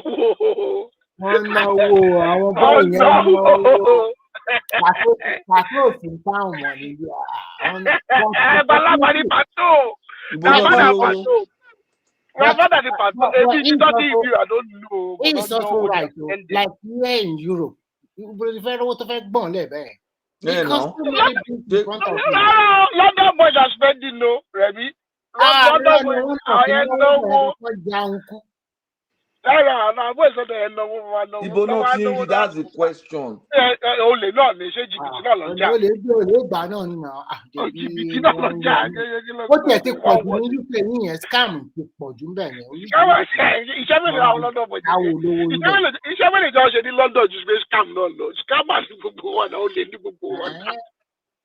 Nàìjíríà kọ́ máa ń fẹ̀ fún wọn máa ń fẹ́ ṣú ọ̀f ní gbogbo wọn máa já oríṣiríṣi àti pétèwé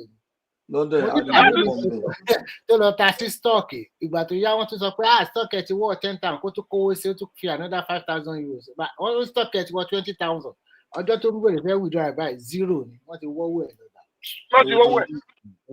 Of course mo dẹ̀ sọ ní ìpọ́n scale ẹ̀ ní rárá it's true it's kíní kankan.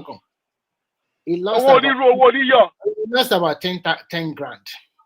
10 grand, Jesus. I don't. Well, maybe it's because I've always been financially enlightened. I never buy it. Hollywood. You can't sell me all those things. I've been doing FX for years. Look at Nigeria as a country where they say that a lot of people does not have money. And when CBS came, CBS is trying to tell them. CBS is collecting money from them. First, they change the money to dollar to trade. It's not you are trading directly with Naira, okay? So they are like, if you put $10,000. $1,000, you get $20,000. They are now rushing it. One person invests $150,000 at the tail end. A lot of people, millions of naira. MMM was about 2015 now. 2015 MMM now. I wrote the only thing that surprised that they said they don't have 2015 call MMM. Yeah, 2015 MMM now. Around time people are rolling with MMM now. It between 2015 and 2018. No. MMM now recently now. Then when it follow, okay, now when it fall, and when it fell was about between 2015 and 2019. So nothing. Yeah. No, over 4 years. MMM was COVID. It was before COVID. MMM only 2020 something now. No, before COVID. MMM no, before COVID no. No, after COVID. Before COVID, Patoski. But it's the greediness of an average Nigerian that say, I don't have money, I don't have this. Where did they get all this money in dollar? So it's about 1 point something trillion naira. Mr. Remy, you know what happened is more for and it doesn't work like that. No, it's not about kekere. Some people put a lot of money. Some people are greedy. Some people, the first Yeah, put greed, no, they got greed is more sorrow for no. They have greed. More and it is not possible. Some of them said, he said he first put like $1,000. After about 2 days, his money now about 2,500. He go and borrow money more. He put additional 2,500 until the money continued to grow until he put like $10,000. And his money, they are showing him the money is about $20,000. He was happy that, okay, tomorrow I'm going to withdraw my money. That same day in the evening, everything, Lano. So everything. I wish for my wife this because my wife is very susceptible to these things. I always tell her, anybody that knows how to make money, that has a secret to make a lot of money, that has a system that can generate a lot of money, okay, will not come and meet you and tell you to invest in it. He will keep it for himself. He will go to the capital market and he will raise funds and he will use that. Nobody that knows how to make money, I know how to make money. I want to do you a favor. You to come and invest. You don't come and buy. Am I your sister? I have a system. I've developed a system. I have a suggestion, Arogidigba. I have a suggestion for you guys on the platform. Since people you on Igbono, I have a plan, Aro. Our own version to so they can invest in Kale Gbolowolo. As you are losing life, Abi. As you are losing life. Oh, we are live. Sorry. We are very much live. No, no, Aro, you know, our people you want rock, but you had so let's cash in by now. Let's cash in and start our own system. Someone else is still going to develop a system to still tomorrow. Where solution MMM tún gbá wọn MMM tún lọ ilé náà tún gbá. But you know this desperation. Lẹ́yìn ìgbà tí MMM tún lọ tán síbẹ̀ tún gbá wọn. Do you know what's funny though? Even when these side bets closed down, they still open another side bet. People are still investing. They told them wait. They told them, you know what? They told them I was actually more crazy girl. They locked their account. They now told them to bring $200 to collect their money. $200 at all. I want to know 244, you know. After the account, withdrawals. They now told them for them to withdraw, they should pay $200 to in Bitcoin. To pay $200 to collect their money back. You can even, and people still went and paid into. How much is the logo now? I think someone said 1.9 trillion, but I don't really know if that's the true. About 1.4 trillion. But is that true? Is it really 1.4 trillion? Someone else said it's really what do you mean is that true? It's true. Some people invested up to $250,000. No, I think so. I was listening to someone saying that really the real value was about $50 million. So let me get this straight. That is a Lagos State budget in here now. Then you can't give it. 1.9 trillion is how much in $1 million? That's almost $500 million. $500 million, yeah. A lot of people in diaspora not to read that. Some greedy people from diaspora. No, $500 million. Our boy is low for life. Arogugya, let me shock you.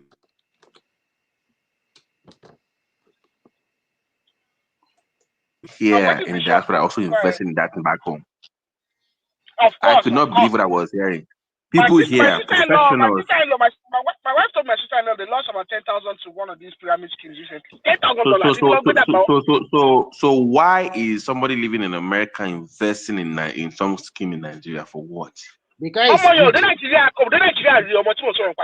$10,000 in pyramid scheme. Could they Nigeria real? No, when they say lose won't buy MMM, you know, when they lose. These are like pharmacists, physical therapists. These are like high-earning individuals. Being a pharmacy, that means very smart. Sometimes some people can be academically sound, but in real life, yeah, so ìyàwó mi àti degree àti first class gbogbo ló gbé jáde. If when it comes to all this investment, no idea, clueless. She can be robbed any day, any night. She falls for it very easily. She's a ready customer. Even though I'm actually even though that I'm just present. Oh mama, Arrow, you know, Arrow. God all of the best anything what your wife money investment for wife especially go for Nina. What to lose? What gain and see? Also, sister introduce crypto is just crypto lo gbójúlé nísìnyí. Ó ti ṣe crypto kan nísìnyí. Ọlọ́run nìkan ló mọ owó tó kó sínú ẹ̀. Èmi kò dẹ̀ kàn mí. I learned one lesson about business generally. Tibas went to come in Donald Trump. One of those times, to man shaking here. Maybe one of his book I read it. Only pay any business to ban control over. But as a business leader, you are looking for more control because that means if you have control, your risk is minimal. More control and more return.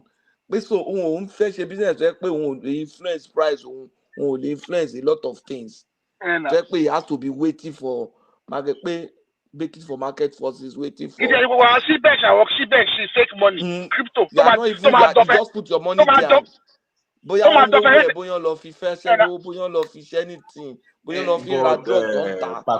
Pato, can I ask a question? If I put $7,000 or $700 in an investment, team more levers to move around. I mean, if I put my money in my stock, I can say, okay, more company, more quarterlies, more. You know, there's a portfolio to look at. Where is the portfolio for Cybex? What are people looking at here? Let me tell you their portfolio. Let me tell you AI crypto is an AI system trading crypto. Let me tell you their portfolio. Babati, let me tell you their portfolio. An average Nigerian, when he goes to your office, he will look up and say it is incorporated by Nigeria. That is their portfolio. That is what Nigeria want to say.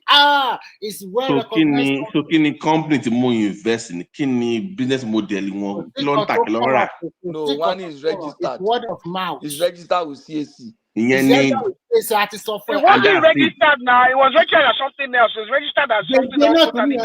It was registered as a financial services company, not as a trading platform.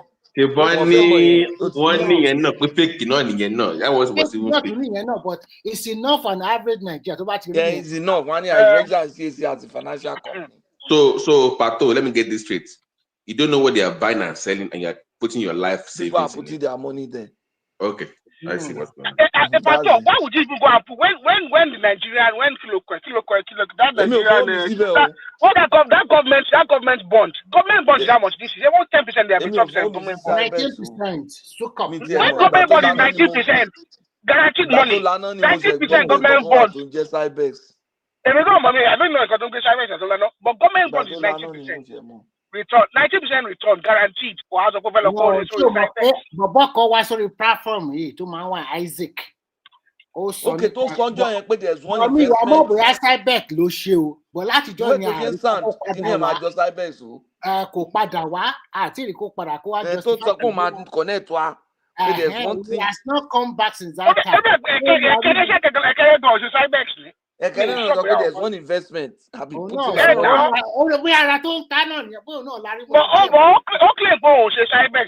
there was a day he came here and was saying Cybex. Cybex will join now. I remember Pato was telling me I can remember you were telling him that. I remember that morning. It was early morning. I was very early in the morning. Around this time. He joined around this time in that morning. Around this time, it was an early morning time.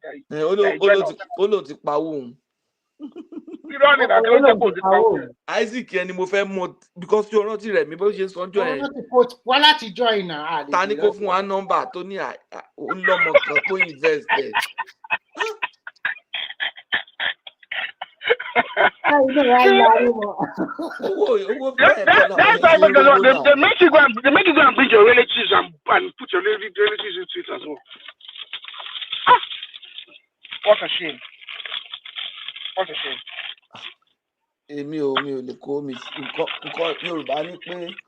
Yeah, but sorry to interrupt. I actually came up because you were talking about this I'm sure you've heard of what Trump is doing with Harvard, trying to restrict that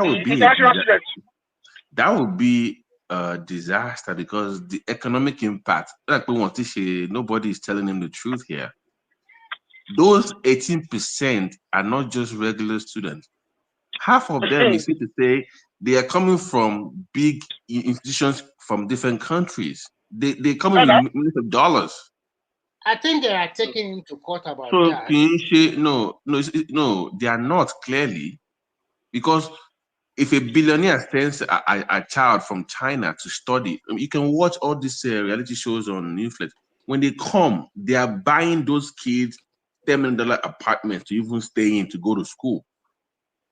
They not come there. I want to say about the all these Chinese students, coming to this part of the world to come and do their masters, their parents are buying them apartments. They are one of the reasons. I know these Arabian students. They are one of the reasons that property prices are shot up in London. Remy, watch this show. Watch this show on Netflix. It's called something in Manhattan, Housing in Manhattan. Okay. Those kids coming to study here, they're coming with $10 to $15 to buy. They buy apartment from them. That is one. Number two, their parents are actually funding the university with grants. Number three, those kids, they have future plans for them to collaborate, integrate with the American system, to either bring back what they've learned back to their own countries, or for their parents or their companies to invest in America. Yeah. The money they've earned over there. So I don't think they've done their proper analysis. I don't know why it's just fighting with Babati. Yeah. When he got rid of affirmation action, what did people? You were supporting him too when he got rid of affirmation action, right? No. That was a different argument. Now I'm not making that. What? No. No, it's not. No. Here's the thing, though. We got DEI or no DEI. If you're from China and your parents are millionaires, you will get into Harvard. So DEI is whoever. So I'm not bringing up. What I'm saying is that if you're going to create all these openings in Harvard and Yale and Stanford and even level tier schools like Boston and all those colleges, don't forget MIT. MIT. Okay. Guess who will fill that spot? It will still not be white America. It will still be American-born Indians or Africans that will still fill up that spot. So if it's based on race, these white guys will still not fill enough spots. So it defeats the purpose. It's less money anyways coming in. So I don't get what they're trying to. That one does not, to me, doesn't make any sense. I have not read the whole story to know what's going on. I hope it's really to fund the shortfall in the because those Babati.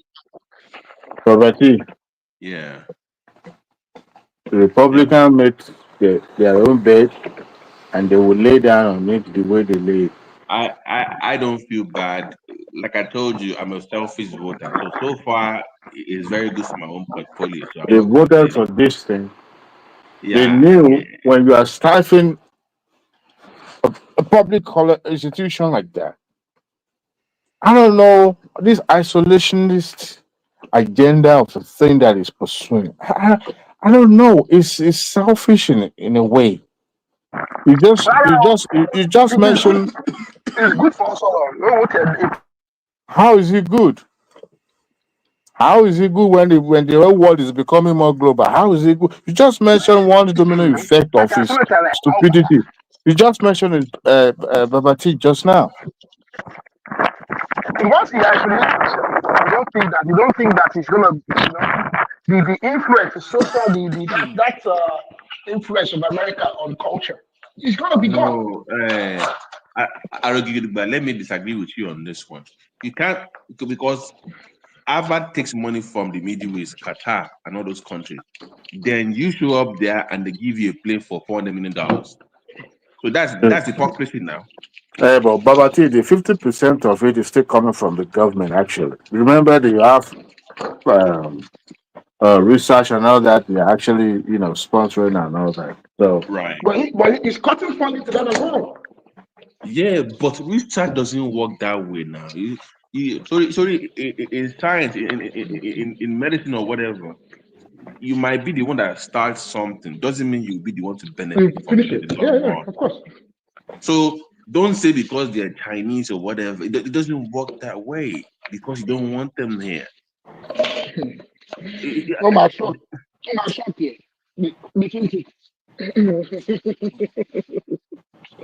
Oh boy. So let me assure you. The Chinese government are absolutely delighted with Donald Trump at the moment. He's doing every single thing that they would like. Every single thing the Chinese would like. Imagine China and Japan actually coming to terms because of Donald Trump. How stupid can Trump be? For him to allow China and Japan to come to actually improve their business terms. Did you show Supreme Court argument for birthright citizenship? Did you have time to listen to that argument or argument? For the birthright citizenship that Trump. Yeah, well, I heard it. That stuff was funny as for Kiki is like, why are you even arguing this with me? What is the meaning of this? Like, no, it's my time. It doesn't make any sense. But they're trying to ascertain that even though it's in the constitution, there must be some. As a matter of fact, when the Justice Keegan was asking, no, was it Keegan? No, I take that back. Not Keegan. One of them was asking him about how they intend to, if they separate the parents. Okay, for example, now let's say you are saying that okay, if you're a child of a product of illegal immigrant and it's being born in America, you want to keep the child and the parents get deported, or are you going to deport the child with the parent? And they were arguing that yes, that's what they intend to do. The justice was even aghast that. But Wait a they're minute. already doing that now. They've already done it. They're already doing that, and they're asking them what is the provision that they are, making to for that not to happen, because a child of American, I don't know how they are. So they deport them together now. They should Those deport children them together now. Those children can sue them in the future. That's the those point. children that come back and stay come better. They'll sue them they'll sue them now. You deny an American They should benefit. them. They should deport them now. I'm an American. You can't deport an. You can't deport somebody that particular. So how can you deport an American? You can't deport an American. A child. Deport them together because. No, you can't.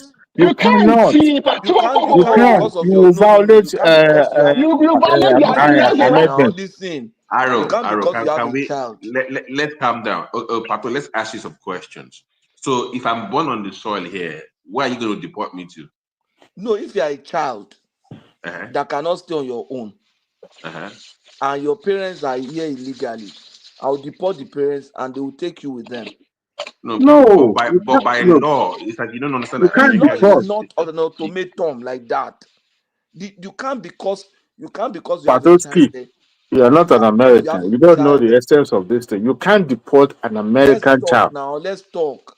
You can't because you have a child there. You will now illegally remain in that country. Your child has a right to stay in that country. When so that your child will not be denied access to proper upbringing, we deport you. We give you your child. When your child is mature enough, he will come to his country. But if you are insisting that your child, if you are insisting that no, you can't deport your child, then you can give up your child for adoption. Patoski, Can you we don't know reply? the Patoski don't know the it's legal unfair, but implication that's the of what truth. you just said. That Yeah, will No, yeah. show up. Pato does not Pato, understand the legal implication. Pato. So if I were to be a lawyer now, I can then say on behalf of that child though, who's an American, I'm going to go to court and They defend can the go now. child, and the government will lose 100% They of will the lose time. money now, guarantee, or they will lose 100% of the time now. You've That's the denied him point. of. You've denied him of. What I would do is I would deport parents of illegal. For example, if you are a father or as a couple, to commit crime, felony, to were in prison. We are Say not one if discussing you're in crime prison. now. Wait We are not now. discussing crime. Dúró now. Jẹ́ ká wò. Tó bá commit crime, wọ́n máa fi parents ẹ̀ sí prison. Wọ́n á put ọmọ yẹn up for adoption, or they will take care of that child. Foster care Foster. for the period. Now, if these people have committed crime by staying here illegally, it's an offense, a crime. One country illegally. Patoski, if you have ever been to immigration court, you will understand the Okay, essence it's of not an this thing. offense. You That can go stay anywhere you like illegally. listen, it's not. Pato. Only in this country you will hear someone that is legal will be telling that I know my rights in the court of law. As America. a matter of Go fact, ahead. because you're in America that you're illegal doesn't make that you don't have certain rights. You I'm still telling do. you.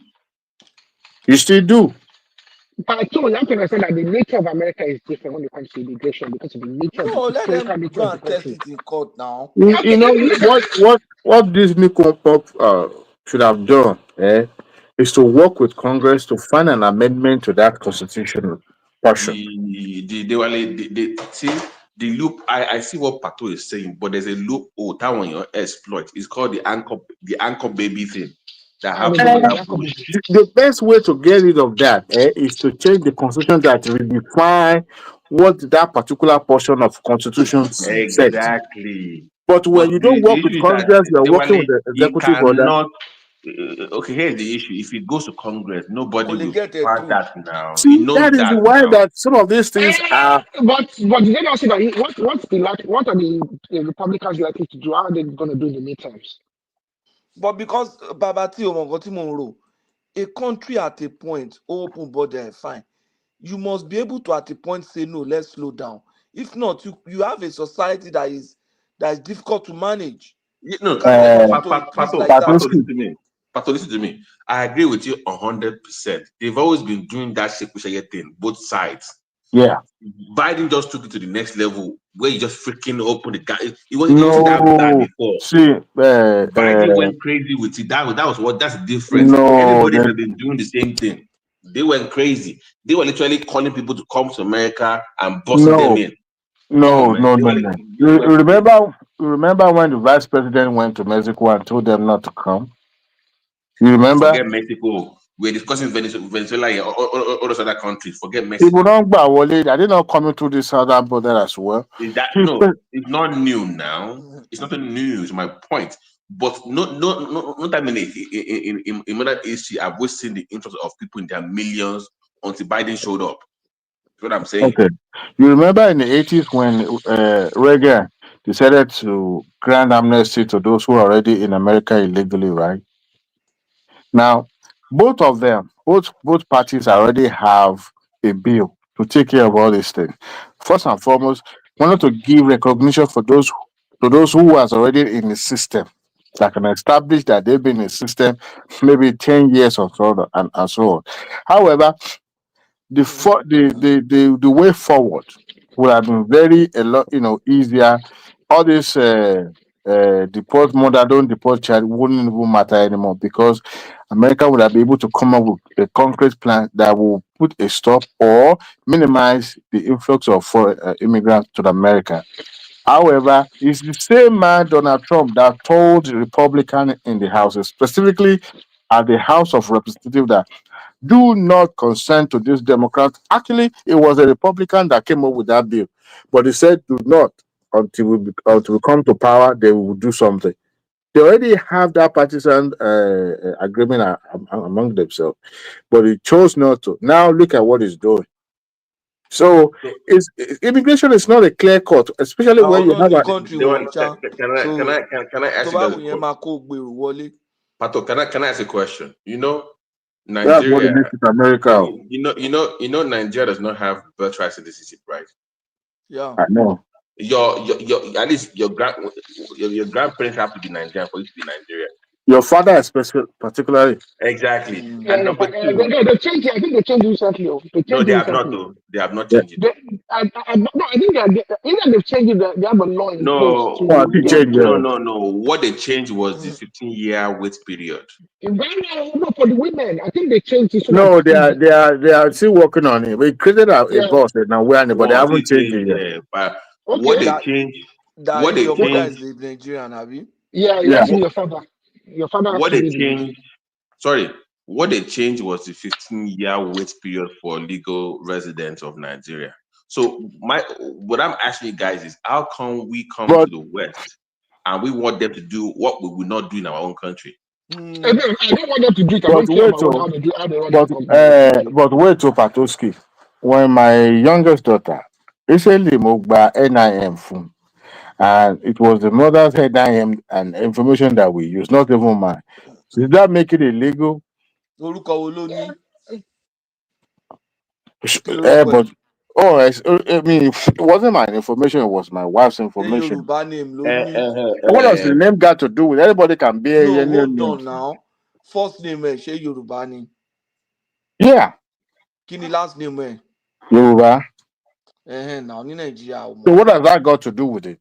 They don't check. They don't check in Nigeria. That's what they're saying. They don't really check. If I'm not in Nigeria and I decide to adopt Nigerian name, Pato,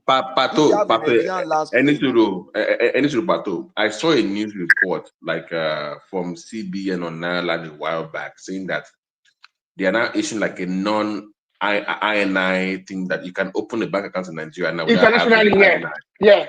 No, CBN are doing international NIN now. CBN they've opened a platform for people to register for NIN internationally. You don't have to go to Nigeria. We have it in Canada here now. You don't have to go to Nigeria to do NIN. Even BVN as well. CBN, I'm sorry, BVN not the same. It's not NIN. It's LNI. L something like that. L something. No, that's just. You need your passport to just register. Just your passport to register with. CBN opened the BVN platform for international. No. So it was by Cardoso that talked about it to Moko Casper, where if you have your passport, just go on that portal and you can actually. So once you put your passport in, all the Nigerian banks will just pop up on that thing, and you can click on the bank you want to work with, and you can then go from there. Yeah. It's logical now because at the end of the day, what is BVN? No. This one gives you easy access to open your bank account in abroad. And now, because at the end of the day, biometric not now. And if you have Nigerian passport, you already have biometric. Yeah, of course. But it's making so if you have biometric, because of the way Nigerians are touching bang on through USSD. Some are changing number in Nigeria. Some are Do you know why they are doing it now? What happened during December? 30 December. People came to Nigeria, spent money, and went back home and canceled their payment. That's why. So now they like you can open in Nigeria. So the next December now, when you're coming. Just open Nigerian account. They will give you a card and come and spend the money here. You won't see it because it's abroad. That's why. People lost money now. But you can still spend your. I mean, I spent my cards in Nigeria. No, it's not. No. The issue was like that. Okay, now you spend your card in Nigeria. You now go back to your country. Now claim that those things were fraudulent transactions. But MasterCard is MasterCard. card now. Visa card is Visa card. We know anywhere now. So People have various cards now. So you're saying loan, you have various forms now. So what I'm saying is, even if they do that, it doesn't stop me from spending my Mastercard. No, it's not you no more. To protect the local businesses, don't lose a war. But you know, I said to money. No, people lost money. People lost money. Businesses lost money. Businesses lost money. People lost money now. So and it was mainly Arrow. It was primarily the guy from the UK. You want screw around your Jew. Yeah, well, you can be only jìbìtì àwọn London àtàwọn kìlùkà tó kún àwọn tó gbé ní oní jìbìtì dájú wọn jìbìtì wọn pọ̀. So they've warned those guys now. Once you come to Nigeria, you open the account. Once you come, you will get your card in Nigeria. So man, no. When you get foreign bank, you want it to be local bank. You must spend for Nigerian local account. I've never spent foreign card in Nigeria. I was scared of fraud. No, I'm so scared of fraud because I don't trust Nigeria and all that. As a matter of fact, whenever I travel out of America, when you go to a restaurant and you give them your card and all that, no, I give them cash straight up. Yeah, I've done that card before in different places.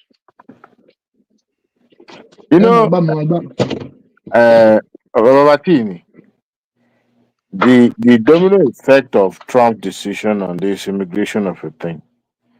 Before you know it, now anybody when I listen to Marco Rubio, the Secretary of State, talking, about how visa is a privilege, not a right. So if you are given a visa to come out to America, that means you must not speak or you must not say anything. You just come and learn and go like a robot, like zombie. In my head, I was like, how does the country gain from the exchange program when you have other students coming from other colleges abroad?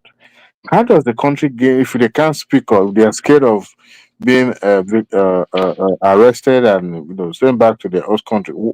How would the American gain?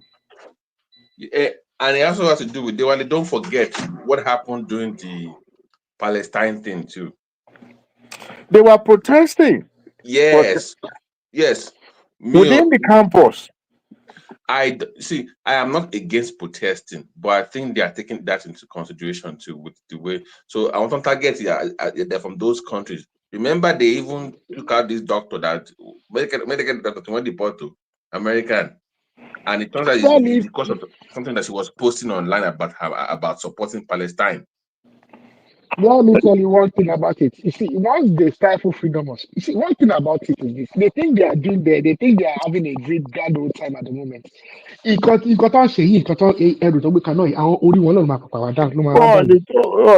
see a finish because you can't stifle people from talking. I want that to stifle. That's one thing I'm certain about. All this what they are doing, all these things they are doing, they are going to be the eventual victims of it. That's the biggest problem when you do foolish things.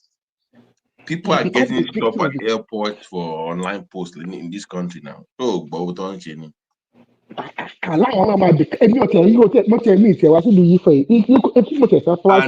it's not just it is not American born citizen.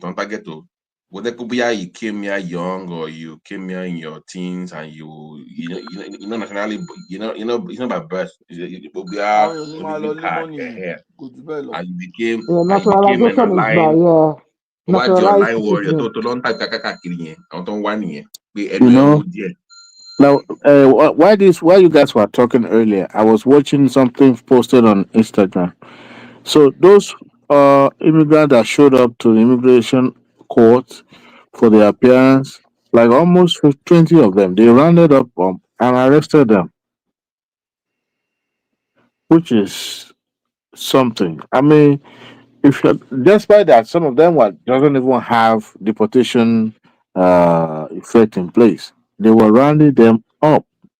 I don't even care about the immigration policy. All I know is this: by No, we should care. stifling speech. I'm not an American. I've never been an American. And to be frank, I don't even call myself an European. I'm a Nigerian. I just happen to be unfortunate to have to live in There's no Europe. way as a first generation Nigerian in America that I will close my eye to this devilish act of Trump concerning immigration. No. I can't. I can't because if I benefited from a program, I'm not going to be an advocate for the government to remove that ladder for others to come up. I'm not saying That's not the argument now. What is the argument? The This argument is a country. You have a country to run. See, that is always be an excuse. Hold on. But When you took the oath of citizenship in that country, you Mhm. said you are going to do things in the best interest of the country. That's the oath you took. But to join one year. Even if that best interest would mean that can pause immigration. All You that cannot can be continue to have a society. Patoski, all that can be achieved, okay? Can be pursued and achieved in a legal way. But Okay, when the you now American decide, people have spoken through their vote that this no, is the way they want it to be it's not achieved. about America has spoken. When American elected you, they elected you to follow the law of the He land. already told them what he wanted to do. You don't get what I'm saying. You cannot act, despite of you being a president, you cannot act outside the constitution and the power granted to your office. You still have to follow that law. That's what makes that country great. So when you decided to take law into your hands simply because of what you want to achieve, achieving it means you have to subvert the constitution and take law into your hand. Simply Pato, because the other issue is this their immigration stamps is discriminatory in its application. it is. You see? Look, nobody say Okay, you so cannot deport them. You can deport them if the court found them guilty and running foul of the Constitution. However, it's not your place as an executive to make a pronouncement or a judgment on them. Even when the court says we still have to produce these people and let them face the court so that when the courts adjudge their case and say, you know what, these people deserved to be deported. Look, let me tell you, in immigration court, that example of a child being born in America like an anchor baby, however, the government still want to deport the parent. They evaluate each cases based on the circumstances. They didn't just say, you know what, because you came here illegally, we are going to throw you away. No, if you are able to prove, in some cases it can be very, very tough to prove in the first place. But if you are able to prove to the government that even though you've been here illegally and you've been living here without identity, but since you've been living, you can produce witnesses that can attest to your character and all that. Chances of they might allow you to In remain that in the case, you are country. looking for amnesty. It does not show that you have done something that is legal. There is a provision in the immigration. Chairman, that means at that point you are seeking amnesty for them. You are appealing to the court. You are appealing for leniency, not that you have a right. No, you see, it's not right. It's still privilege. But No. so far they are on If somebody American has soil. committed a crime by staying in the country illegally, Patoski. The fact that you are blaming whether the you are government for here, taking people. whether you are here illegally or legally, you are on American soil. You deserve to be treated with dignity by allowing Sending you you. back to your country. What's the So dignity? if you arrive at the country, What's the Patoski. dignity? What's not dignity? So when a criminal is arrested, charged to court, so the court shouldn't even make any pronouncement. It's just What's indignified about you sending you back to your country? because your case has not been adjudicated. They just decided to round you up and Which case? so because you are here illegally, Ordinarily, if they had returned you at the point of entry, that's different ball game. You have not entered America. You have not stepped your foot on the you have soil of entered America. America either illegally or any court. Pato, I think you're looking at it from a point of view that I think is similar to mine. But America to the Americans is a peculiar place. It's a peculiar place because the nature of all of them is that They don't treat people like an animal here. No, maybe that they The do. fact that they sent you back to your country does not mean they treat you like animals. No, you follow due process. You don't just pick you up and say you have to go back. First, you have to establish your identity. One. In short, Two. Let me tell you something. They should come up with immigration law that imprison people for coming into a country illegally and stay there. You shouldn't even be saying that. If you know the history of what America is all about, you shouldn't even be saying that. I leave that one. No, you have no idea what you just you said. come to a point in your life or in the life of individual or a nation that you set certain rule. You cannot continue. You cannot allow disorderliness. Patoski, till the kingdom come, people will be traveling and be flooding this country called America. That people were Which you rate? How many people come through America? Is it through the southern border or the northern border? At what rate? They politicize it. You can't tell me America does not have a firm grip of who comes to their land. No, they do. There's no immigration problem. But the bottom line is this: even when they are here in that country, listen. Even in Europe, I've watched videos on YouTube for those who came to United Kingdom. They treat these people with dignity. Okay, you don't just speak. Immigration problem in. I said they are not following the process. They are not following the law. Even though you still want to deport them, they still have to face the court for deportation. The court will sign your deportation paper before you can deport you. You don't just keep people at their own will and say, yes, you run foul of the law, so we are going to deport you. You can't be the court. You can't build the jury by yourself as an executive. You can't do that. You are not empowered to do that by the Constitution. That's what people are arguing about. They're not saying that they're not wrong for being here illegally. They are wrong, but they still have to follow the law. It's as simple as that. Even though you are here illegally, you have a right to hire a lawyer, an attorney to speak, an advocate on your behalf. That's the dignity or right that I was talking about. You don't just pick people up like animal or ant and say you want to throw them away. Do you remember that when the Italians were coming into this country, they were coming in droves. They were coming because they were facing persecution. Even the Trump grandfather, actually, that came from Germany, he went to Germany twice. He was deported back to the United States of America. He was deported because they didn't allow him to go back in. So when he came here, he had no identity. Because the law at that time, guaranteed that eventually he became an American. What are we talking about? I cannot, in good conscience, as the first generation of Nigeria and America, say I'm going to support this policies of Trump. No, you have to treat people with dignity. If you are going to deport them, they still have to face. That is why collectively, Supreme Court unanimously voted that they must produce that person that they deported. Yes. Even though that guy is established as MS-13 member, former gang member, and he has renounced. They didn't want to put that in the news, but he had to renounce, and that renouncement means that he's not. And if he goes back, his life is in danger. So luckily, he's still safe because government is keeping him in prison over there. So in a situation like that, because they're able to establish, and when he came here, he wasn't even an active member. He was running away from the same thing that they're sending him back to.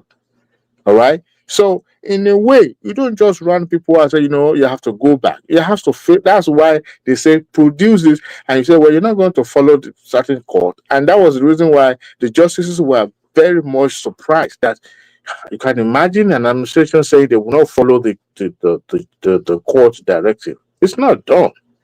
Where is the check and balances? A serious government, you know what they would do? This is a big fish to fry for real, but using executive order is not going to help Trump. Okay, all of his deportation, deportation, all of it is just shout. Have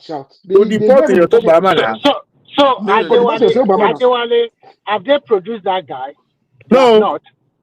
It's talking about the Kuni, tell a producer. Koku. They are giving the president, Salvadorian president, money now to keep him, so that that guy is actually not from. He's not from Salvador. Well, it's the Supreme Court of the land. Why that one is the next dictator in Kiloko. That's Salvadorian president. That young guy. His father is from Lebanon. I will tell you this. The next liberal president, that guy is coming back to the United States of America. Open my show. But when would that be? That will be in the next 4 years. No guarantee we are Democrats. I will tell you this: he's coming back. The Democrats are coming back for Democrats. They will do it to spite Trump. I'll tell you. Do you think Democrat is coming in next 4 years? Even this second time, I can guarantee you, Democrats will win both Senate and the House of Reps. I don't know. I'm not sure about that. I can bet you, bro. I can bet you. Trump would step back a lot. I said I can bet you on that. If Trump first time, we don't call us. Qatar, I mean, Saudi Arabia, like call the first time. If we don't call on the second time, you know, say it's all about. That's the question we should be asking. What is American diplomatic ties got to do with Arab country? Okay, so let me tell you what it is. This argument now. Let me tell you what it is. No, Jekadewale down here. Sorry.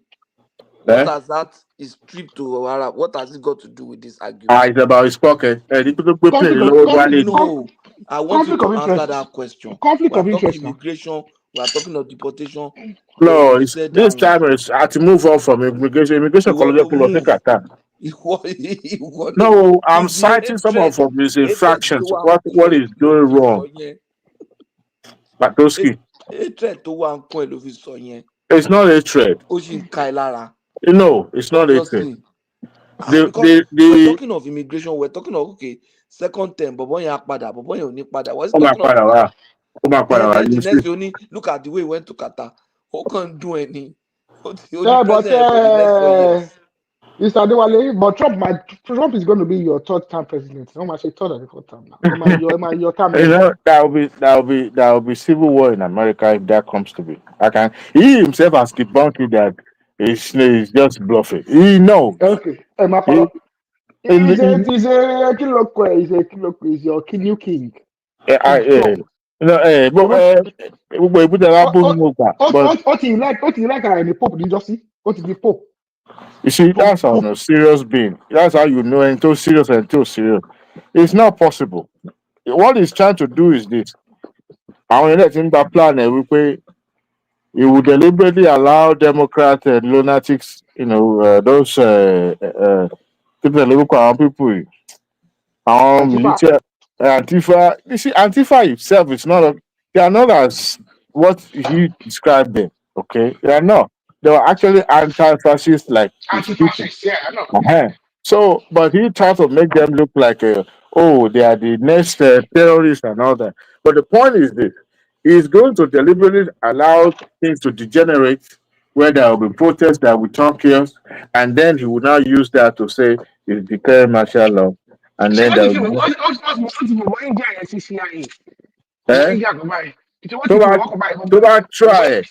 Drag out of the White House.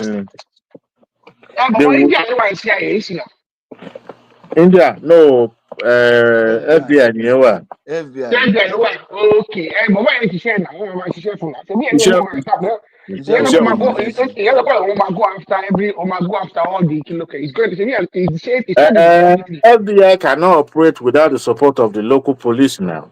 How many people in the force in the FBI forces? Well, the local police are very corrupt in America. No, local police depends on the city where you want to operate. That is why he was able to capture New York. If he's coming to a liberal city like where I am, you can't force them.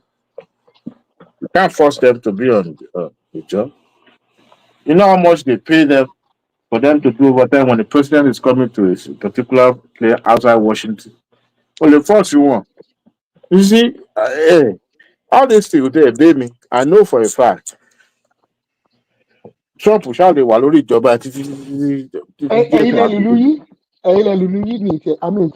anytime soon. He admired dictatorship. He admires fraternized. dictatorship, yeah. He Yeah, fraternized he with admires, he wants to be like Putin. He fantasizes to be a dictator.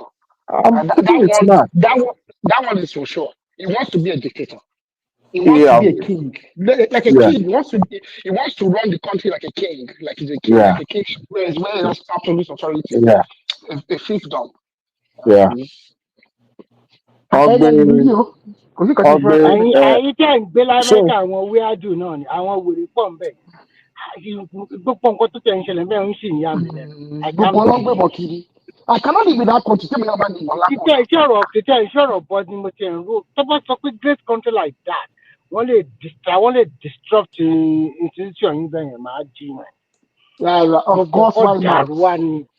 But that's how empires fall. Empires rise and fall. You guys know that America in the 60s, America of the 60s were, you can call it primitive in a way, anti-immigration, anti-everything you can call it. As a matter of fact, in the 60s, women were not even allowed to vote. What to talk about even men. So within 1960s up to 2000, a woman trying to become president, possible. You know, that can happen in Europe because they're small. But in America, Adéwálé, the truth must be told too. Wèrè pọ̀ ń bẹ̀ yẹn gan. Gbogbo nǹkan táwọn Democrat náà ṣe àwọn kan náà dà. All this transgender kìnnìkan. Àwọn ọmọ it's not good jàre. you know,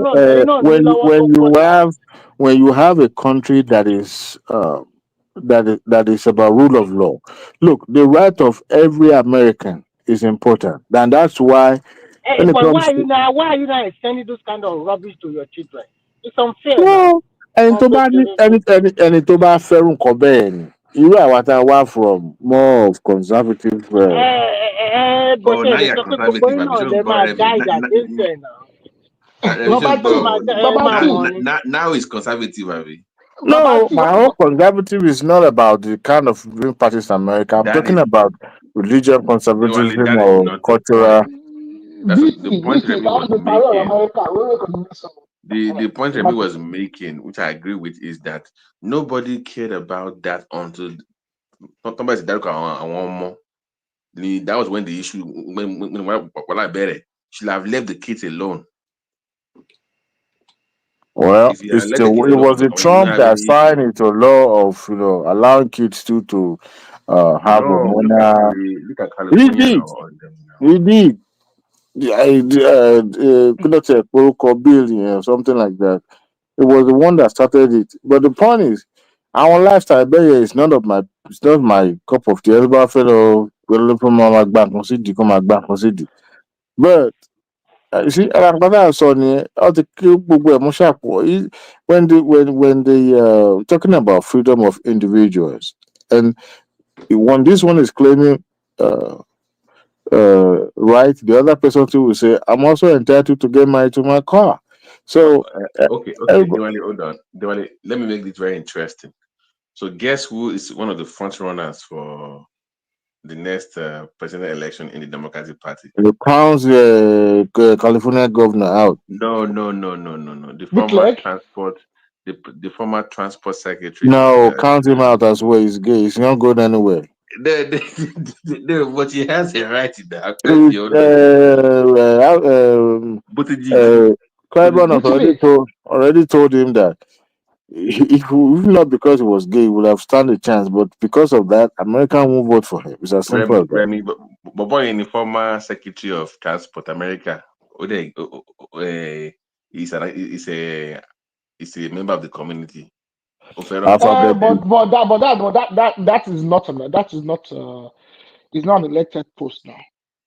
No, I'm saying that he has it on his resume, and I'm saying that was not an elected post. So I know, but I'm saying that I know why I asked Diwali that question. He knows why I asked him that question. No, it's not no chance, bro. But to the Democrats now, what happened to one of your minister, I don't know. Ó máa ń gbọ̀n báyìí, ó ṣó ní Parkinson, mo ti gbàgbé orúkọ bọ̀bọ̀ ẹ̀. Wọ́n mú jẹ́ ọpọlọ ẹ̀ ní. I'm on.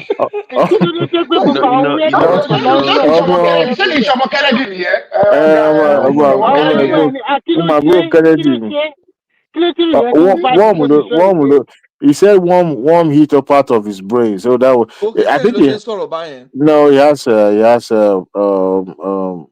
our medical doctor one maybe neuro whatever. Degenerative disease.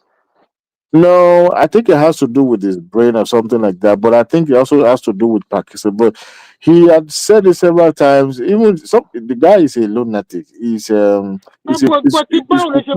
I don't understand. But pass the house. No. Because he talked that way doesn't mean it's not. He doesn't function as a person. He does. It's just that that's one thing I about think this that country. guy really need to go. Eduro, can I ask about someone? Ron Paul. Where is he these days? Not Paul. Ron. He's The other. He's a doctor. Retire. He's you retired. know the doctor. He's a No, doctor. Arogidigba. He has spasmodic dysphonia.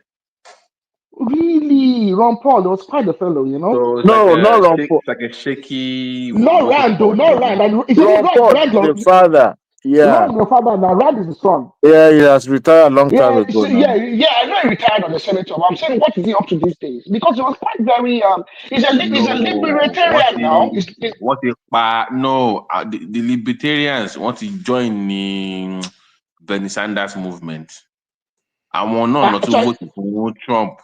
So Trump are you telling me that Ron Paul was supporting Bernie Sanders? No, it's not the supporting base of Ron Paul and Bernie Sanders. They are pretty much the same people. Libertarian, yes. But what happened? Those guys were ignored by the Democrats. They now went to the Trump direction. No, they were not. They were not ignored. Greediness, no show. The same thing with this. Hold on. Hold on. Kini primary core people here. The small government. Small government workers, right? Blah blah blah. Things that Democrats ignored, discussing trans whatever or nonsense. You know, but they can't cause with Democrats most of the time. No, I'm discussing the elections now. Not policy. I'm just saying that you guys abandoned those guys. Hey, they used to be part of you, but you ignored them. Even though we know you guys robbed Benny in. They were center left. The point is that in the house they caucus with the Democrats. Yeah, Democrat. They have ideology. Their party ideologies are way different, but they're more aligned with Democrats. Be honest with me.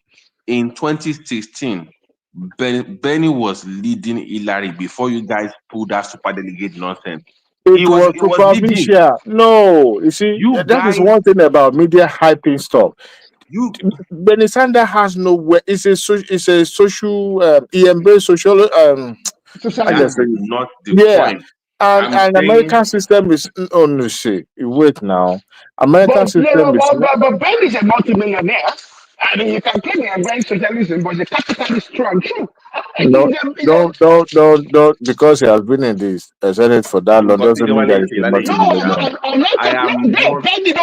Bernie Sanders has been proven to be a multi-millionaire. He's a very, very wealthy man. That is not the point I'm making. That's the point. I don't care if he's a. I don't care if he's a. That's not the point. I'm saying the people, Democrats, preferred him over Hillary. In that permanent that I follow, that's your assumption. They preferred him until your super delegate. Until your super delegate stood up with their power to get Hillary in. He was leading. You robbed the guy now. You see, that's one thing you guys don't know. Because he was getting traction doesn't mean that the party was behind it. One, he was leading. He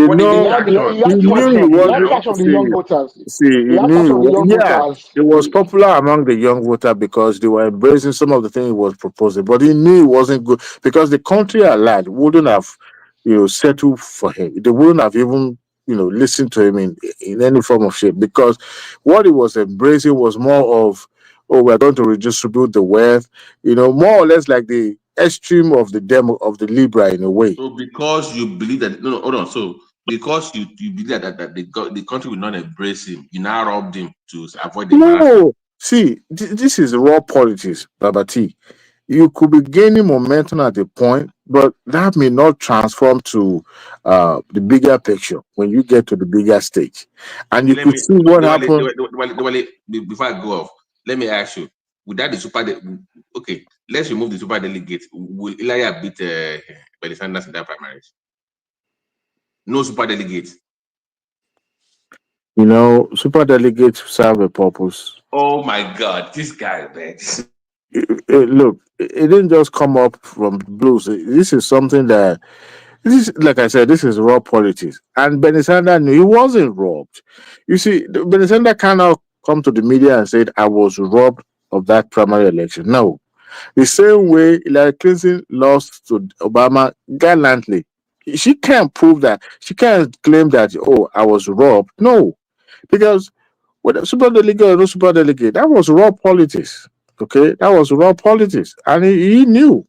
He knew. So, as far as I'm concerned, Bernie Sanders has no. He knew even if he wins the ticket, his nomination will be shaky because I don't know if the party will have nominated him. He's an independent person anyway. So, So, Adewale, what about the beautiful bill? who Beautiful bill. The beautiful bills from your president. bill for what? Beautiful bills. Yes, that they camp your rep. I don't know what happened. Oh, they said one beautiful bill that Donald Trump recently. I don't know whether he signed some bills into law or they No, passed some bills. it has to do with the tax bill law, something like that, that passed the second reading or so. I don't think that Yes. he hasn't passed any law. He hasn't passed any bill that is submitted of sponsored or co-author. He has not since six But months. they said that he make a telephone call to them, threatening them that they must pass it or something like that. Is that true? I'm not sure of any bill that he has passed since he became president since 6 months ago. This thing happened just this week we are. And I doubt it. I doubt it. That be how significant it is. I don't think so. I don't think. Maybe it BT, has to do with the BT, spending. Marty law, BT, Marty law. I Is don't think BT so. still there? Is, Konisha, that's why he came is with vengeance this time. Because he can't have his way. He detests bureaucracy. BTT Salo, BTT Salo. What a shame. I was going And to so, accept it. I if was going to somebody that accept. is serious who want to code, why did Obama embrace uh codifying the But you know what, health? Adewale, after the aftermath of this guy, I think America will not be as powerful as before. Because it clearly shows that you can do without it's not clearly shows that other countries can do without you, one way or the other. The influence So of America. that will be the adverse effect of what you guys are doing now. I think you are Even right, Remy. the next president after this guy, nobody will take you seriously like before because it's like every 4 years, crazy head will come, change everything again. So who want to deal with this kind of unstable country? Nobody. Nobody. You are right, Remy. I think this is like a setback. So we have to rebuild the relationship that has been in a comatose or completely dead and make it look like America is back. You remember when Biden went to United Nations, it was given a rowdy welcome applause. And I'm like, come to think of it, when did America become this? Those who are embracing him, right? I don't blame them. But come to think of it, what is it about dictatorship that really entice and they really love about him? Well, dictatorship is actually getting very popular around the world. Even in parts of Europe, you see the likes of Orban. I mean, you look at Turkey. Dictatorship is actually getting more and more entrenched around the world, The as most opposed. senior military officer that's supposed to be probably like the joint chief of staff, he retired the man simply because he was a black man. Yeah, yeah, yeah. He And then he put retired. that he put a guy that's only a 3-star that retired as a 2 or Yeah. 3-star general. And And a the few tendency is to have a 4-star general. But that's not dictatorship, man. That's not dictatorship. What do you That no, call we're all not these saying actions? Hold on. So we're not is calling this that dictatorship. hold on. So he's doing things that whatever law given power to do, and you call that dictatorship. So every other president has changed, retired, reshuffle, whatever. Retire or fire or replace minister or general. Were they dictators too? Or are you saying he's the first president to change general? I don't understand. No. The I Mike, think the merit of why he did this and the president. I think what I was made to understand is this: the guy Whatever that the was reason is, that's his the choice. guy That's that not. Mike, replaced He's doing you the guy that something. see, replaced. this I don't your understand what dictatorship is. this your Wait. argument. I'm not saying that. Dictatorship is basically doing something again without law, like just No. That's what Mr. outside of General the said. law. Just Dictatorship. No, my Mike, definition of what he done with the 3-star with the general is this: the tendency is to have a 4-star general in that position.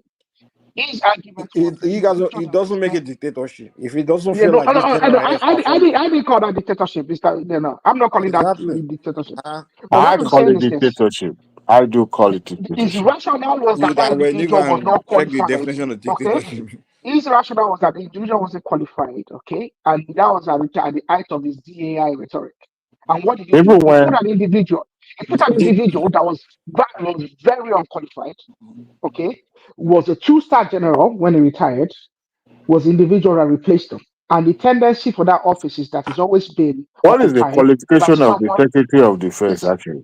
it's always If been you don't call that actions as dictatorial, what do you call it? it's Are you always been saying when Tinubu changed the service chiefs, that was dictatorship? You no, know, of course not. see, Mike, when you know this particular individual is qualified, they have What makes you who decide they who's have the qualified on as what? a president. Hold Wait, on, how did you decide he was qualified? hold on. As a president, he could choose who he want to work with among the generals.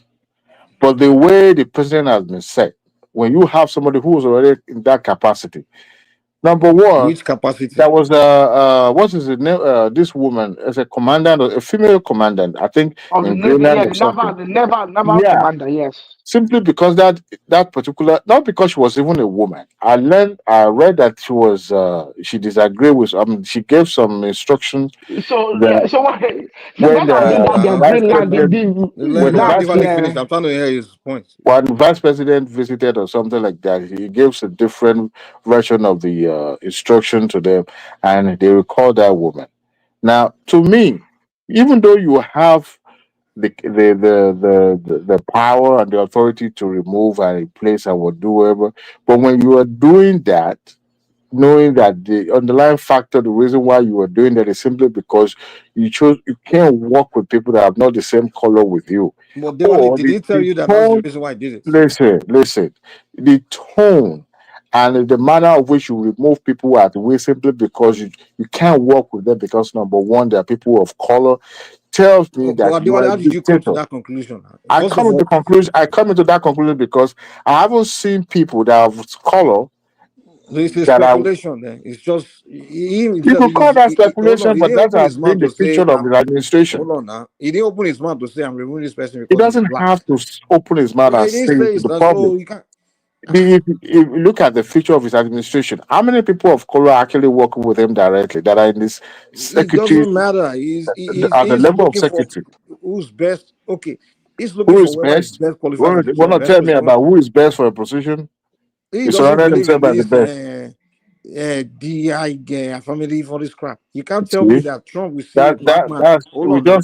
we just attest to his dictatorial tendency when we talked about the mobile information actions. DI was there on the purpose, but he is saying that He's not interested in any of that. He just wants to yeah. want whoever is best for a Have you job looked and at the give it. picture of his I cabinet? believe in that myself. Have you looked at the picture of his cabinet and see how many the percentage of people that fill that cabinet? Are you saying what okay. The thing about you is okay when Tinubu is picking whoever he feels is best for his job. When people are accusing him of he's only picking the You Goshen. can call the Tinubu dictator. I don't care. But No, as I long as don't. the You know, on the but what I'm tone saying is, some people of the believe they don't action. believe in all these. I gotta look at what your color is or what before I. Some Oh, people. So, hold on, calm down. Let me learn. Some people just believe in guy. I'm here to get things done. I'm just looking for whoever I feel is gonna, can do it to what my standard I want. Some people just think like that. That's the way he thinks. That's the way me I believe in. I think it's okay. when Mike, you I If know I that. become if when I you become Mike, president of Nigeria, Mike, hold on now. Let Mike, me I'm being just a sort bit of turn now. disingenuous. Give me no sorrow. If I become president of Nigeria, honestly, I won't even be thinking about what anybody, the way I'm going to structure my whatever. I'm just going to be looking at whoever can get things done the way I want it. And think that's what I'll be focused on. I let people talk, accuse me or whatever. At the end of the day, I just want to get things done. I want the to leave the office context knowing that I accomplished my mission. So that's what I think.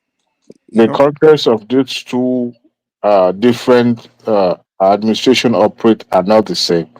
If you compare Trump and Tinubu's action, we are not in the same cultural environment. We are not in the same what? uh, social environment in a In way what that you sense? can compare.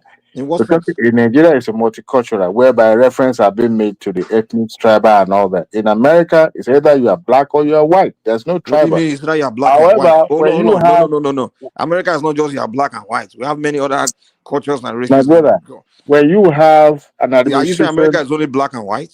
listen, all those tribal stuff are not a consideration factor. But when you have an administration that have over the time Uh, proven that this is what they stand for, in his administration, in tell what me sense? at the state at the secretary level, someone that is of color in that administration. Tell me, is there anybody? No, they are all white. Well, first of all, White. Diwali, hold on. Let me say this, Remy. Honestly, if I become president of the United States, it's going to be probably not a chance that I will probably have a black person in any much anyway. Hold on. Let me say this because you know that majority of the best of the best of people in terms of uh, uh, qualification, education, everything are white. You know that we don't have that Where, many where, blacks did, that where are. did you get that assumption from? It's a fact. It's a fact. Where, Okay, where, go to. where? Hold on. In Okay, the let me go country? to. Wait, calm down. Calm down. Okay, Go to every Ivy League school. Go to every scientific right. science. You Hold are on. Go wrong, majority. Hold on. Majority of. Are you saying that blacks are equally performing as white Mike. Ah, in and America? Mike. Mr. Mike, I've watched convocations. Though what I see is a lot of you all you these international if students you're getting the looking for the best. best Mike. of the best of the best, you're A Mike. lot of these likely to international find students are the Don't ones even say winning. that out loud. it's a Okay? fact. Don't It's say a that out fact. No, it's not. It's not a fact. It's not a fact. what Are I'm you seeing from kidding me? It convocations is is that Are not. you international saying blacks are students, equally performing as good It as is not. whites? Yes, because in the Black? Which country, black are you talking they might about? not be let They me, might not be Americans, but a lot of you know, you know, Africans you know, and you international know, students. you don't want to narrow Gidigba. You don't want to narrow Gidigba. Please disregard what Mike just said. We've seen in the country that chose or The deliberately best in decided. everything is all. You can't tell me a black that's best in Listen, anything listen. except In this sports. country, we've had a Anything secretary of intellectual, defense, anything. You can't tell me the best scientists are Mike, white. The best, Mike, the Mike. best in You'll be, anything are white. you'll be And maybe whitewashed. Asians. All of Mike, they want you have a better chance arguing for you, Asian you, Americans than you'll be black. whitewashed. Okay, you'll be whitewashed to believe in Wait. all these No, it's based on untrue fact. We can pull assertions. it up. We can pull it up. Look for the number one in everything. Mike. Okay, in the last 50 years, one of the best neurosurgeons we've had in America has been Ben Carson. The best man No, know it's is Ben not. It's not the Carson. best. It's not the best. I said one He's of the the best best. black neurosurgeon, but it's not the No. best. I said one of the best neurosurgeons we've had in Exactly, America but has been Trump put Ben him on his Carson. cabinet now, didn't he? So, Uh, Exactly, because he knew the let guy was qualified. He put him in his cabinet the Mike, last time.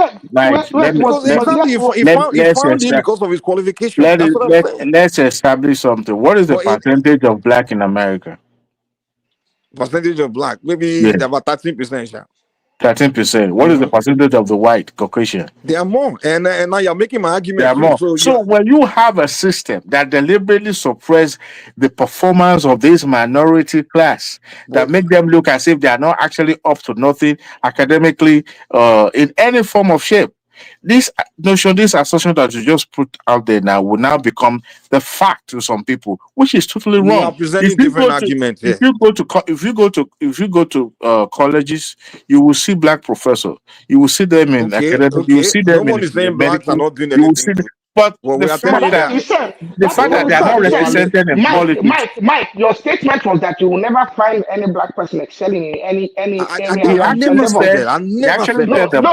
Let's stop doing this That's what common you said. argument. No. You said you will never find a black person I being the best never of said. I in never say any never see area. black That's excelling what you anything. said. You said That's it's a what you said. possibility Let that them you would find not it. feature the black in your administration. That's what you just said. I didn't say you. Oh, can you calm down? Can you guys stop doing this? That's why I don't like having conversation on Nigerians. Too many strawman arguments. You say one thing and start arguing that And it's it's a totally black different. man. Okay, can you I allow beg me to you, talk, Gary, please? there I Just go allow there. me to clarify, so you don't keep doing. I keep on saying what I didn't say. I'm not saying black man or black person Black man. cannot excel or are not excelling. But what I'm saying is that if you're looking for the best of the best in anything, you go and look statistics. They say number one in anything, intellectual, whatever. Number one in most of it. You go to every Ivy school, So it's number one. They are whites or Asians. And then if you're going to see blacks, most likely you're going to see foreign blacks that maybe up there with them. So that's what I'm saying. So the chance of you, if you're going to base your appointment on merits on things in the United States, most likely the best you're going to find are whites. Even you, if you start a company like that, people bring application, everybody bring application. Probably the best the candidate you're going to find, they're going to be likely going to be white. That's not true. So it doesn't mean blacks are not doing well. It doesn't mean blacks are not excelling as well. But I'm saying you will find blacks that are straight A, everything excelling, but you always find whites that are doing better. So it's the fact. That's not true. You What are do you mean it's speaking in not true? absolutes. You are speaking in absolutes now. For something that does not be No, just go and scientifically look it or up. Just name anything. statistically Anything proven. intellectual, anything. Go to any Ivy League school, anything. Look at the number one. It's going to be white. Mike, I think you once said that you worked in engineering before, okay? I worked in sciences and engineering, and I know for a fact that it is dominated by Indians and Asians these days. So I Yeah. don't know what you mean by No, you'll by find white it. because But yeah, very soon. Asians, Indians and Asians are not white. So I don't know what you mean by white. No. People are catching other races people are getting in. We're just catching up and everything. And I can tell. Hold on. Calm down now. Yeah, but the Indian Asians, their population is very low. Yeah, they're catching up. In fact, they are probably They're the not best. catching up. They are not catching up. In fact, They're the best. they're up there. They're up there. Yes, they're up there. They're probably best of best and things like that. But they are not going. Many are not going into politics and for example, you mentioned the military. For example, you're not going to see how many Asian officers, generals, and things like that. Mike, can Who you scale it you're back? going to find there are going to be, and also they are not really going into administration. Hold on. What you will notice about Asians, the Indians, and maybe because they are just new kind of breed of Americans, is that they don't go deep into governments. You understand? Or public sector, public service. They're more into private sectors, that's where they are dominated. People that are usually going to public service are usually blacks and whites. Even we Africans don't even go into government stuff like that. Because we are all new group of Americans, you understand? But people that are more into focus on the public service and government, they are blacks and whites. And the whites, they're slight years ahead of the black Americans, light years. Even Biden, they're trying to do mixing. He has to find Africans. You understand? If you go there, he has to find the black immigrants to put in his administration. He couldn't find that many black Americans. So at the same time, so Mike, are you telling me as well that the black immigrants as well, they are incapable compared to their white counterparts? No, what I'm saying is, if you the black Americans are way behind the white. So are you talking about the black Americans? Or are you talking about all black individuals in America? Because evidently you are black. You are black. You are black. Yes. So are you inferior to your no one is inferior. Again, you are presenting a different argument. Can I say something, please? Go ahead. Yeah. I agree with Mike. I was listening the whole time. I 100% agree with Mike. And the reason behind is most of our people, we work to get by, but we don't put all our passion and effort in the work. Like if you see Oyibo people when they work, they have like the perfect work ethics. Even if it's time for them to clock out, they want to make sure they help that person that was on the phone with them. You get my point? They want to make sure they reach like the case manager for some. Like they don't leave until the work is 100% complete and the customer is satisfied. It's really rare to find that in our people. White people have like the most superb work ethics. I promise you that. You Really? cannot. Yes. So Chema, I can think I ask you some I think questions? you should make that white Americans because I've lived with them. I spoke. Chema, It's almost like you guys are arguing against statistics because of your Even emotion. the way they work, they don't do shortcuts. If you notice, before a white person will call you about an information, they have wrote down the whole information on a journal or on a piece of paper so that when they're speaking to you, they're not pausing. Meanwhile, our black counterparts, you know what they'll do? They'll just be going through the computer, just reading through, skimming through, and they'll be like, oh, hold on, and this. They don't give you the correct information. But white people, they will take time, jot down the whole information before they present it to you. Their work ethics is superb. They do not take shortcuts. I've never seen a white person taking a shortcut in any field before. I think, How and again, long have you lived in to be America? fair, hold on. To be fair, not to say you won't find black person that will be of that same mindset, but the number, it's almost like in a white society, it's almost like a culture, like to do things that right way. But you will find black, but you're not going to find that many blacks that on. Hold on. Mike. That's Mike, why my question I'm to not you, here Mike. to put. Listen, you guys should stop being emotional. Let's and they go smoke every time. Yeah, let's be frank. We don't need to be emotional. We need to be honest with ourselves. No, And no, it's one of the reasons why. My question to you, It's Mike, one is of the that reasons why we can see the obvious. Like why people have developed a culture of just those principles, doing things just that way and being that ethical and being that. They've developed that culture, and that's why they are. Mike, Calm down. That's why their environment is always on point. But we need to develop the same culture, the same mindset of let's do things straight forward. Let's have conversation and be straight honest somebody rather than trying to be come out with all those kind of things. So they've developed it and we have to accept it. We need somebody else say one of our biggest ones. We don't want to learn from other civilization. We hang around them with let's just accept sorry, Mike, it. I It's just reality. want to ask you They this do question. things So does that mean correctly. that out of every 10 people, black or white, that means an average graduate black is much more lower compared to white? Like, for example, out of every 10 graduates, you have like white 7 or maybe and then black 2 or 3, because I want to see whether they have equal opportunity to grow. If they do not have that equal opportunity, then you can't blame the black this time around. What define equal opportunities to grow? Define it. So what I'm trying to say is that if you have 10 graduates from a university and you have 7 which are white and then the remaining 3 is black, that means the propensity of the black to get that job is not as good as any white person in America. But that has nothing to do with equal opportunity to grow. It has. It plays to a major grow what? role. In what sense? Yeah, Grow. what I don't get it. what I'm trying to tell you is that if you are recruiting and then 10 people apply for the job, out of these 10 people, there are 7 of them are white and the remaining 3 are black, and you are filling a position of maybe But 2 or 3 if the blacks are the best, they will pick you now. No, this is not about the best, because the reason why I'm asking this kind of question is that if truly most of the blacks are not going to school to study, and most of the white people are going to school or going to this Ivy League school, they have more opportunity more than the black. Okay, so if the white are choosing to go and you black are choosing not to go, what's that doing opportunity? My question is that in America, do you have what we call like a ceiling? They call it like a ceiling. It's very easy for white to grow, and it's very, very difficult for a black man to grow along the along the various positions until it becomes a leader. That's the deal. That's what America is, But man. I wish you good luck trying to prove that to Mike.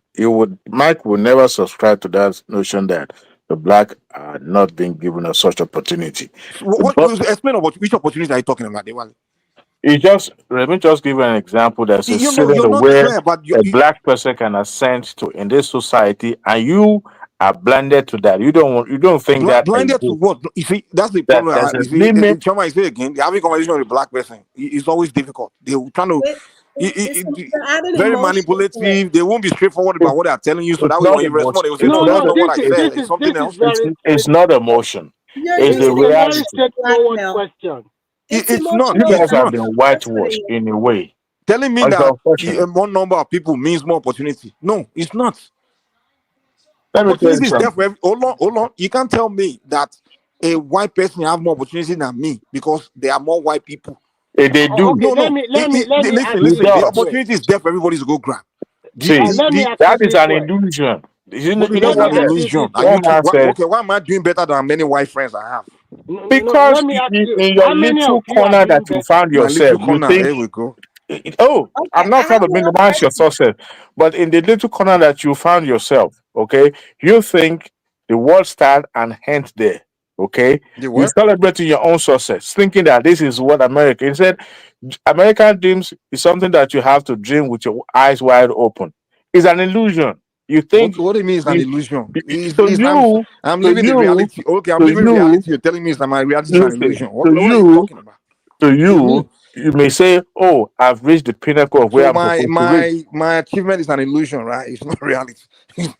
If you assume that where you are is the ceiling where you can reach or you can see ascend beyond that, then good luck. But I'm telling you, So in the general picture, it's not the reality. That's just Okay, what it is. so Miss you're not even Adelina, clear what you're since you saying. want to play the race card, since you want to pull the race card, why is it majority black people in In the NBA, NFL?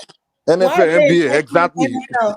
Why are they Explain making the that. millions that they could have forced their white counterparts to make? But Well, I rather, hope you can debate this one. I hope you can give us a no, You good know, answer to this one. in because sports black people generally, have the physical No, manpower to play football. Shema, Diwali, explain that one to in us. sports generally, there are some sports that Mm-hmm. the black are better than white, and there are some Mm-hmm. sports that the white are better than black. Okay, so they're picking Okay. you based on your qualification, right? No, no, no. I know you want to just oppose that to what you are saying. No, Mm-hmm. the What do you black mean? the black athletes when it comes to basketball are Mm-hmm. more better, Okay, and you have to be exceptionally good for you to be accepted to be able to play in the NFA team. However, you kidding me? when you come to swimming, how many black have you seen that are representing that country? Let's say in the last 10 years. Because black people can't swim. Because black cannot swim as good as white. Look, That's look, why. look, look, look, look at you. That's Listen. why. The You're reason only Adela, what are see. you Diwali, talking You stop about? can't embarrassing use yourself. sport. You The can't re- use sport to generalize they are everything. not telling No, blacks. You can't. They are not listen. picking. They, You Diwali, cannot. don't tell me Okay, that the now reason they are not picking. let me give you Hold on, Let, so let Diwali. me let me give you another Adewale, example. You yeah, guys Adewale, Don't remember give bunch of examples. that Adewale, was a movie. There was a Adewale, movie. Joe, Diwali, don't try to move. I know what you're trying to do. Trying to manipulate. Adewale, We're almost trying to get you. hold Trying to on, run. Mike. Hold Let me on. give you an Hold on. example. Wait. Let me just say this. Diwali, here's the fact. Don't try. You can't come Why here and won't you tell let us that Patosi the Mike let reason. Patosi talk? If Well, you say I should he already let allowed me Adewale, to Patosi go. talk. When you're losing argument, that's what you're trying to do. Adewale, No, I'm not losing You, argument. you There's can't. the no way you guys example can you are You convince just me. trying bringing. to convince us that the reason No, no, blacks Wait, are not being picked I'm for not swimming trying is to because they convince. are I'm black. speaking the example. reality. I'm not trying to convince Because Let they me are give you anybody. an black, that's why you didn't pick them, example. select them to swim. That's what you're Can I telling say us. something? And then you Now, say, go ahead, Podolsky. Yeah. yeah, the question is there are areas where they don't give people opportunities. Look at Thank ballet, you. for example. Look at what? Ballet, for Ballet. example, ballet dance. Yeah. No, you are laughing. No, it's not because it's not a big sport. I saw a documentary of a black lady, and I think it's a black American lady Mm. that contested in the Olympics because she was black. They were not just giving her a chance. Because They you were not couldn't just dance ballet or what? yeah, because it's seen as a white thing at a point. Who decides the white thing? Yeah, you see, if you don't You create know there was a opportunity time the for only people play. Hold on. Do you know there was a time majority of people play basketball were whites? Do you know that? if you don't create opportunity for other people to come in, for blacks to come in. So why does someone have to create opportunity for you? What are you talking about? No, look, there Uh, are when you have when you are trying to create an Whose stomach is Podolsky, institution. you're singing? also wrong Because in ballet, there's other factors we have to consider, like weight. And, you know, Black women, we have a lot of thighs. We have thick thighs, so that also counts. No, it's not And even that. Black people don't go into ballet. That's the thing. They don't go. not even that. Somehow you Like live in black ballet, community now. If you're a black person doing they ballet, judge the you. blacks will laugh at you. They're like, "What are you Not doing?" even that, they judge you based on your weight. You have to maintain a certain figure, just like supermodels. So No, you don't know all the information, Mr. Patowski. exactly. And another thing is, Let me cite one example for you guys. Maybe this will help you. You know, there was a time there was a movie centered around the character of a NASA employee, one of the Yeah, I mathematicians remember there. now. That woman, That woman, yeah. not just her, there were a lot of people of color that actually started working with NASA when it was established. And they were the brain behind some of those projects, but they were never given the credit. okay, if you want to create the Hold, argument of hold, hold, credit, yeah, maybe I can. hold on.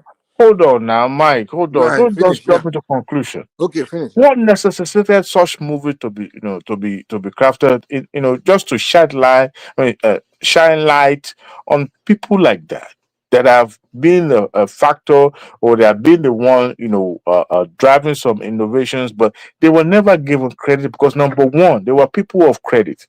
And if you look at it today, some of the administration, some of those public offices, or they were not being headed by black people because they won't put people of color there. But when NASA was established, for a lunar model to be able to land it on the moon, this individual who happens to be a black woman was the one that actually, did the calculation to check what the computer calculated to make sure that it But was they employed him accurate. to do that, right? Listen. But They she employed was him, right? never given the credit. But To they the employed point, him. listen, she was employed, Okay. but as at the Because she time was she was good enough. employed, as at the time she was employed, Okay. as at the time she was employed, she could not even use the same bathroom the white people use it. So But let's she was just still assume employed. that everything. Okay, I give up. The argument here is that the white will employ you wants to know that you are good enough, but they may not give you credit for your job and all that So stuff. No one is what arguing that. Oh, does no. those Can we allow each other to talk those before we white start cutting each other counterpart, off? do they have two heads to head the administration of the division? No one is arguing that there's no racism, bias, or tribalism. That's what we're Every human arguing being. about. No, You are no, saying no, that no, the black no. people are not good Can you enough, they are calm not down? innovative enough. Can you calm down? Maybe that's what you are arguing, but that's not what I'm arguing. You understand? Let me tell. I'm not arguing that human beings don't like each other. I mean, human beings, they're human beings don't like each other. Things like that. Yeah, we're all biased, whatever. There will be some people I may not like, some tribal people or race of people. But once I need someone to get something done for me, I don't care what you look like.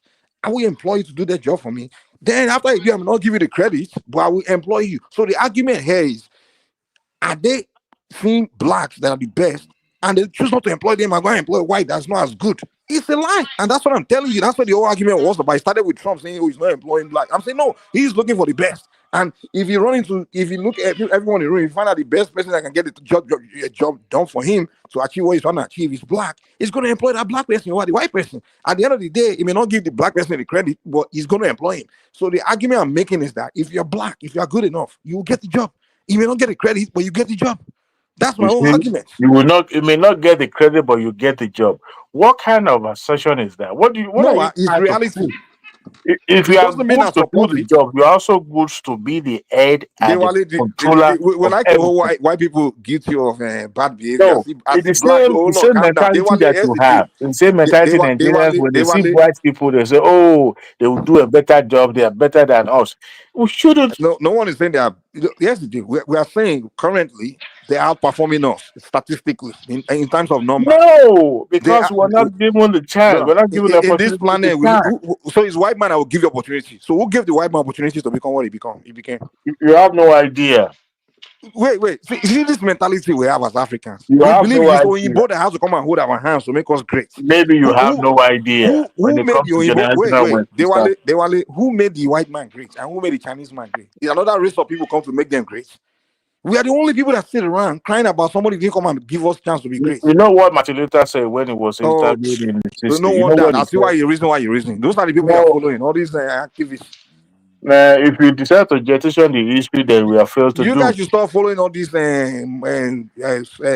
Euro, black and Euros, all these people that didn't achieve anything. All they did You was know, just talk. you know the following. The funniest thing So is you that are following Martin Luther some King.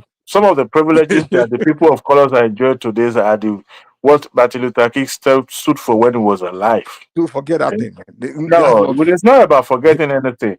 It's unfortunate that that's what you believe in or your mindset. But I'm telling you, okay, if a black man or people of color could be employed, they can also be heading the department or division or Well, anywhere. but no, But what we have is that it's like almost like unpronounced rule that this is the level you can rise to, and you will not be seen. You do know that you have to be times 10 better than your so counterpart that are a white white man should for you make to be you. accepted. Why do I need to be accepted, man? You don't What? get it. You have to be times 2 better in That's not everything than true. your white counterpart. That's not true. Okay, You forget about it. listen. No, hold on.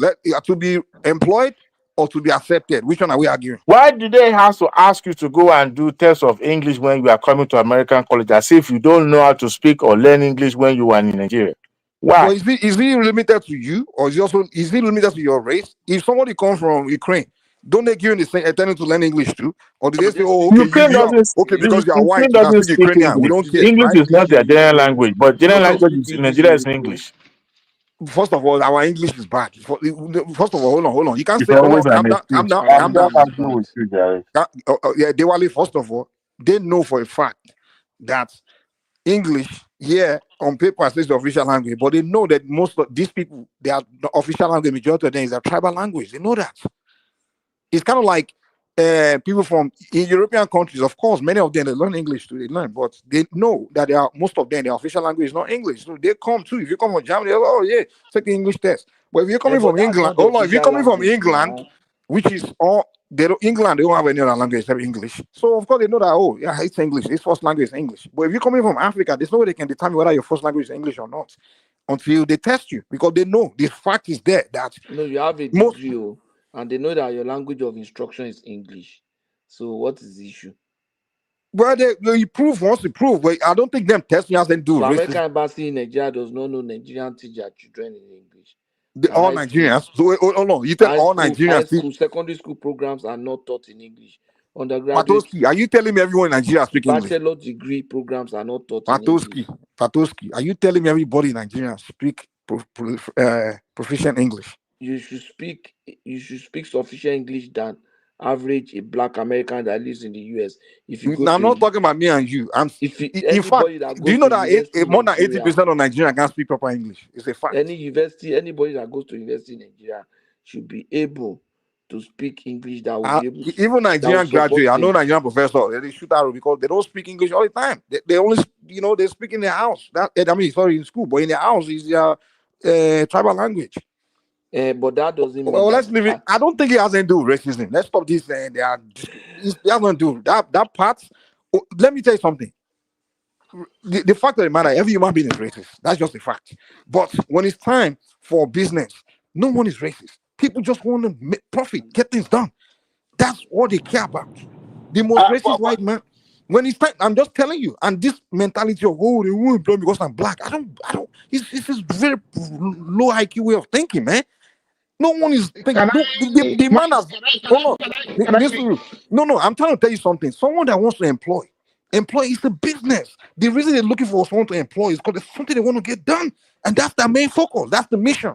So then I don't. There will be that they will be so foolish to say, I want to get this thing done, and the person I find that can get it done is black, and I'll say I don't want him to come and get it done. Who's losing?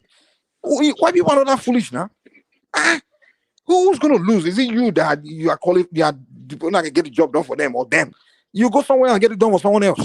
So I don't think anybody's foolish enough to be saying, "Oh, and I found someone I can." Like I own a business now, and I want things done. There's some time where I'm looking for someone that can get this shit done. And I'm not thinking about what I like, what I hate at that moment. Even if my worst enemy show up in the room at that moment, I will just smile I will act as if he's my best friend because I need him to come and get it done for me. It's not time for me to be now thinking that I don't like that guy. I don't like him because he's look couple or he's Fulani. Mike, are you claiming that in the history of man, that human resources have never used discriminatory practices in hiring? Is that what you're saying? Human what? Are you saying that HR personnel have never used discriminatory practices in hiring? Is that what you're claiming? Yeah, well, I don't HR department, whatever the I don't know what they are. What you are saying is this: that by nature, okay, because by nature of wanting to excel, the company would always go for the best, irrespective. And I'm telling you, are you saying that it has never happened? Let me tell you this. Let me tell you this. I will say it has happened. Okay, let me answer your question now. Let me answer your question. I would say it has happened, but those companies they didn't succeed. Okay. We're not talking about success. We're talking about has it happened because it has never happened. Human being will always anything can happen in life. But what I'm telling you is it that it has happened or is it can never happen? There's nothing in this world that has never happened. Of course, it has happened. Don't then come and say that it can never happen because I didn't say nothing can never happen. I'm telling you that. Calm down, my friend. Calm down. What I'm telling you is anyone that's smart enough to know that he needs to get something done and understand what it takes to get it done will be foolish to do that. That's what I'm telling you. Yes. You can if you ask me that a foolish employer is going to discriminate against, he's going to know that I'm black, I'm the best to get his job done, he won't hire me, I will agree that a foolish employer will do that. But if you're telling me that an intelligent employer, a wise employer will do that, I will say no, it's not. Then you're just disqualifying to be. It's not a wise employer. That's not a wise employer. And I'm telling you that you guys are talking about these high places. You can't be foolish enough to get there. You can't have that level of foolishness to get to that kind of high places. You don't have sense to know that you being up there, it's about getting things done. And then you now tell me because your personal dislike towards a person will give you reason not to give that person that position when you know that you being up there, you need to succeed. And it's all about success. And you now say, I know this black guy here. If I give him the job, he will make me succeed. But you know what? Because he's black, I won't give him. Then that person is just foolish. Mike, I'm not in the position of Mr. Dewani, I don't think. But I think your position is one that I think is the reason the Africans don't make progress as a community. When we compare ourselves to the Chinese and the Indians. Because I see current successful Africans that want to say that the reason I'm successful. We can't hear you, man. I don't know. Is it me or I don't know what's wrong with your system. Oh, maybe my come on. So, I think a lot of people stop teaching their children that they are black. And something is in their way. They need to stop it, man. It's cutting them short. Let me finish my statement. So what I'm trying to say is this: you don't see yourself as some exception because what I see with a lot of. We can't hear you well, man. I don't know. Can you guys hear this guy? It's like you're far from that distance, your mic or something. Okay, why is this happening? Okay, let me come back to you. No, you are here now. I'm here now. Okay, sorry. So, Mike, what I'm trying to say is this. I see it with successful Africans and black people, okay? And they like to paint this scenario that I'm an exception, especially when you deal with other communities. I'm an exception, so treat me as an exception. I'm special. The reason I'm successful is because I'm special. And I'm an exception to the rule. And which rule? This rule that you talk about yourself. Well, what is the rule? I don't know which rule. Can you define this rule you're talking about? Because I never talk about any rule.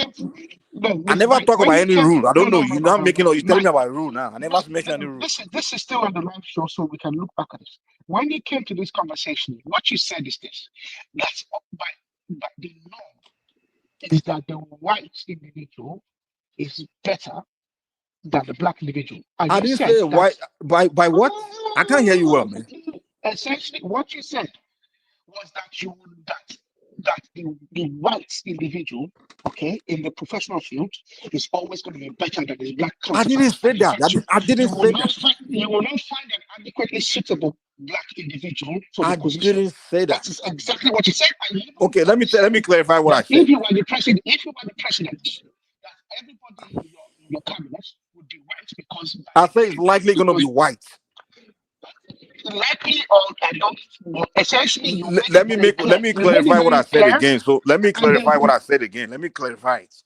I'm telling you that statistically they are more white. They have excelled than black, number wise in the world. Out because there. they're also more white. Of course they are. Exactly. So what I'm saying is, as a president, there's likely. Calm down now. Calm down. Let me learn. I'm trying to clarify what I said. So no, you don't misquote me again. You see why you keep the reason why you end up misquoting me is because you don't let me learn what I'm saying. That's why you end up misquoting me.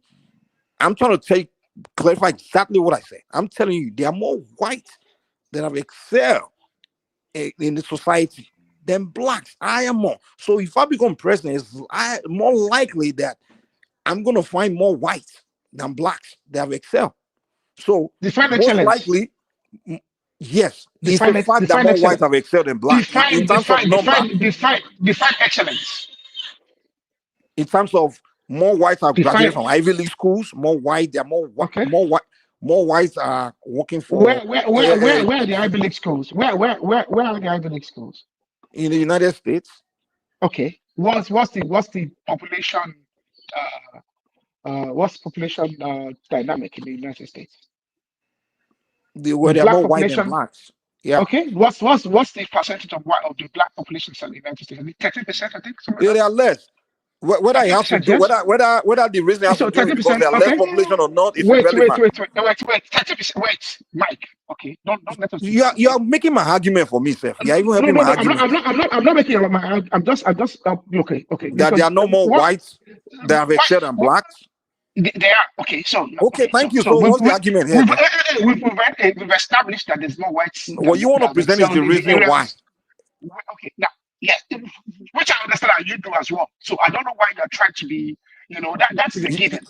The thing you want to present the reason why, as if I have issue with the reason why.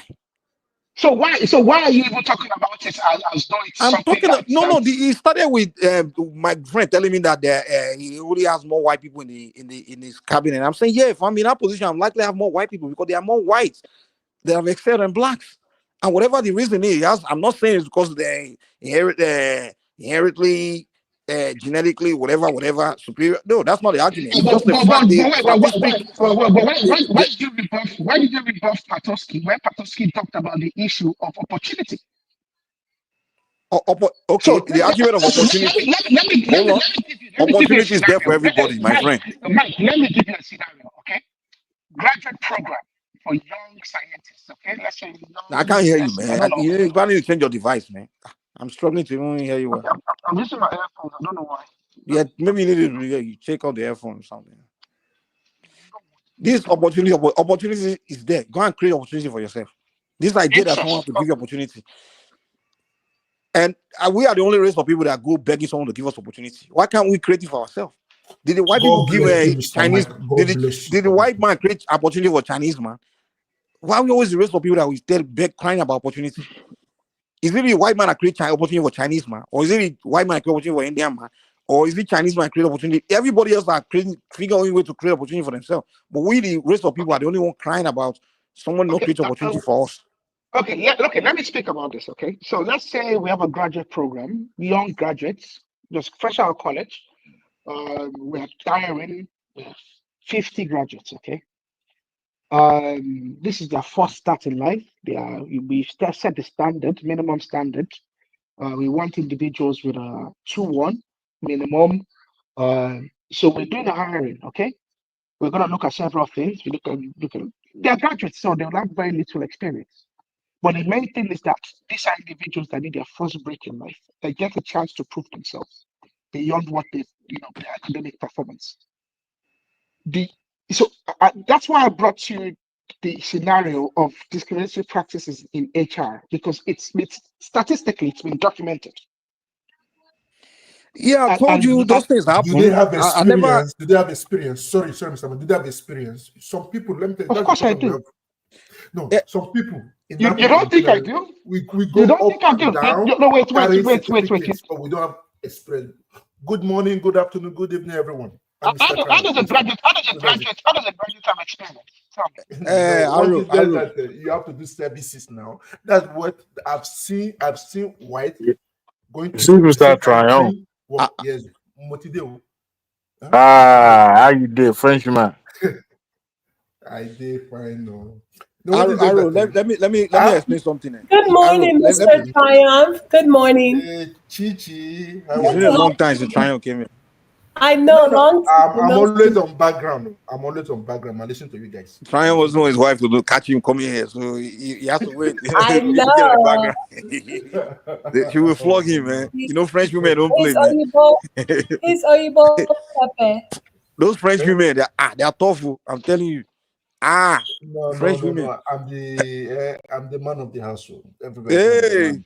That African culture is still there. I did not throw it away. You understand? Hey, can you stay in front of your wife now?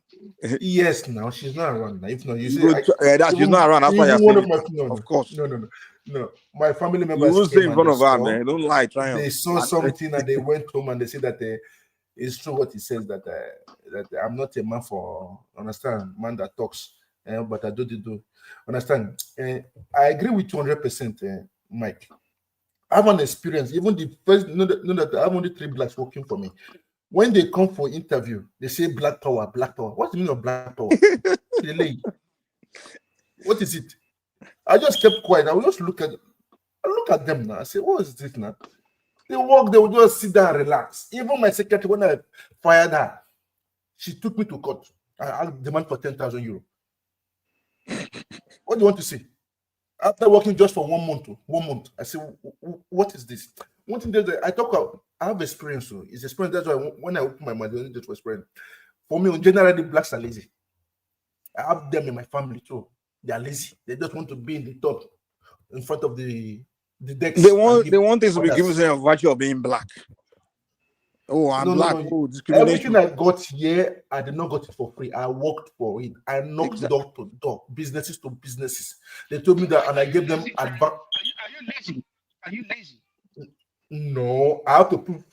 Generally, you made the statement. You made the statement. Blacks are lazy. Generally, blacks are lazy. Yes, I have to prove them. No, it's reputation-wise. No,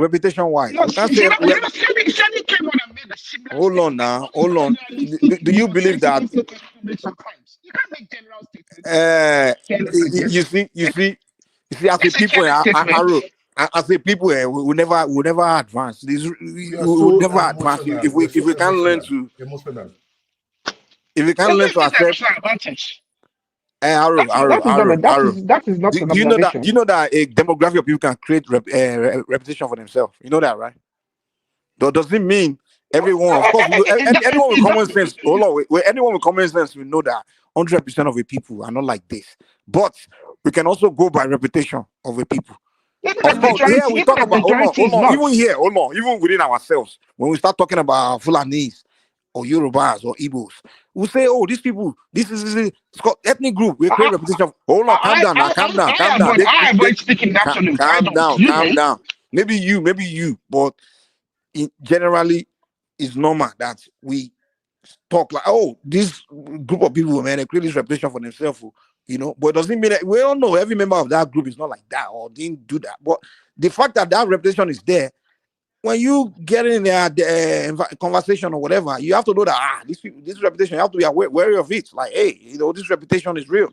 So reputation is real. Yeah, it's the point we are making here. That's why we should be very careful. When someone is emphasizing on people's reputation, you don't need to be like, oh, why? No. If you don't want people to do that, then we need to work on changing that reputation. Because it's important. Okay, they don't need to work on changing their reputation because the majority of them are not lazy. So we've already established. What do you mean majority?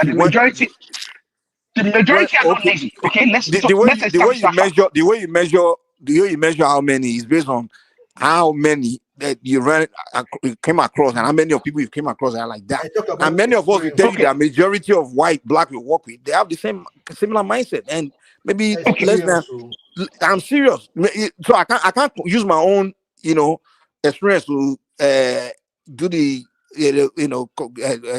I can't take that to the bank as a full judgment, but that's just my own experience. Most people I'll talk to you say, oh, most blacks I work with, they just behave like this. And then some people say most white I work with, they behave like this. So it's just maybe your experience. Maybe you just happen to have end up always work with the best blacks, and then most of the black you work with happen to be very hardworking and less diligent. I've worked with black people that are hardworking. I've worked with black people that are lazy. I've worked with several black people that are hardworking. I've also worked with white people that are lazy. But number wise, I don't know about you, but number wise for me, percentage wise, I don't see the whites are difference. more serious with their jobs and more. No.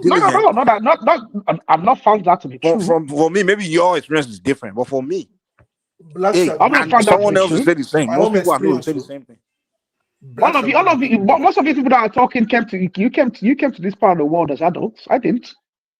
Whether it's in the Western world or even in Nigeria, don't even talk about Nigeria. They don't care. Are you kidding? The way people work in Nigeria, are you kidding me? No. But that's a work culture across the country. Exactly. So it's a culture, it's a bad culture we have over there now. I mean, it's not race based. It's a culture. It's a culture across the country. The Spanish sits the Spanish sleep in the afternoon. Some Europeans think the Spanish are a bit lazy actually because they like to have their siesta in the afternoon. Does it mean that the Spanish are lazy? Hey, the Spanish, the British, everybody have reputation. Even if you go to Europe, people will tell you something about the Italians. What the Italians are known for. The reputation is real. Reputation is real, okay? But it's actually not real itself. Reputation is not real. Okay? Oh, it's not real. Okay. The fact that it's a figment of the imagination. It is overblown and it's overemphasized. It can be overblown, but people's experience is people's experience. That's been proven by data. That's been proven by data to be true. Hold on. Mr. Mike. Reputation is real, my brother. Okay, do black countries have reputation? Okay, let me ask you this. If reputation is not real, do black nations have a reputation of not advancing technologically, not producing, not innovating much? Or not? It's not a matter of reputation. It's a matter of fact. A reputation now. No. We are known. You know what reputation means? When you are known for something, when you are known for something, that's your reputation. If I was always coming, hold on. Like, I have a reputation here of being, not going off on people. That's my reputation. I can't say it's not real. It's real. People see it. Your reputation is something you can see, you can feel. You understand? Everyone has a reputation. Choma has a reputation of attacking you on the comment section or blocking you, right? So we know that's reputation. We can't say it's not real. You can't come here and tell it's not real. It's a fact. We know that. Yes, that's what I'm saying. It's a fact. So you can't be denying this, man. Then we are speaking on it. When we're talking on it, don't start saying, "Oh, no, don't be emotional about it." No. The fact that black nations are known, black communities are known to just be, backward in things, be rough and just not getting things done. It's our reputation. Let's accept it. We don't need to be like, when refugees say, it's racism. No, it's true. Okay, let me give you an example. No. I think I'm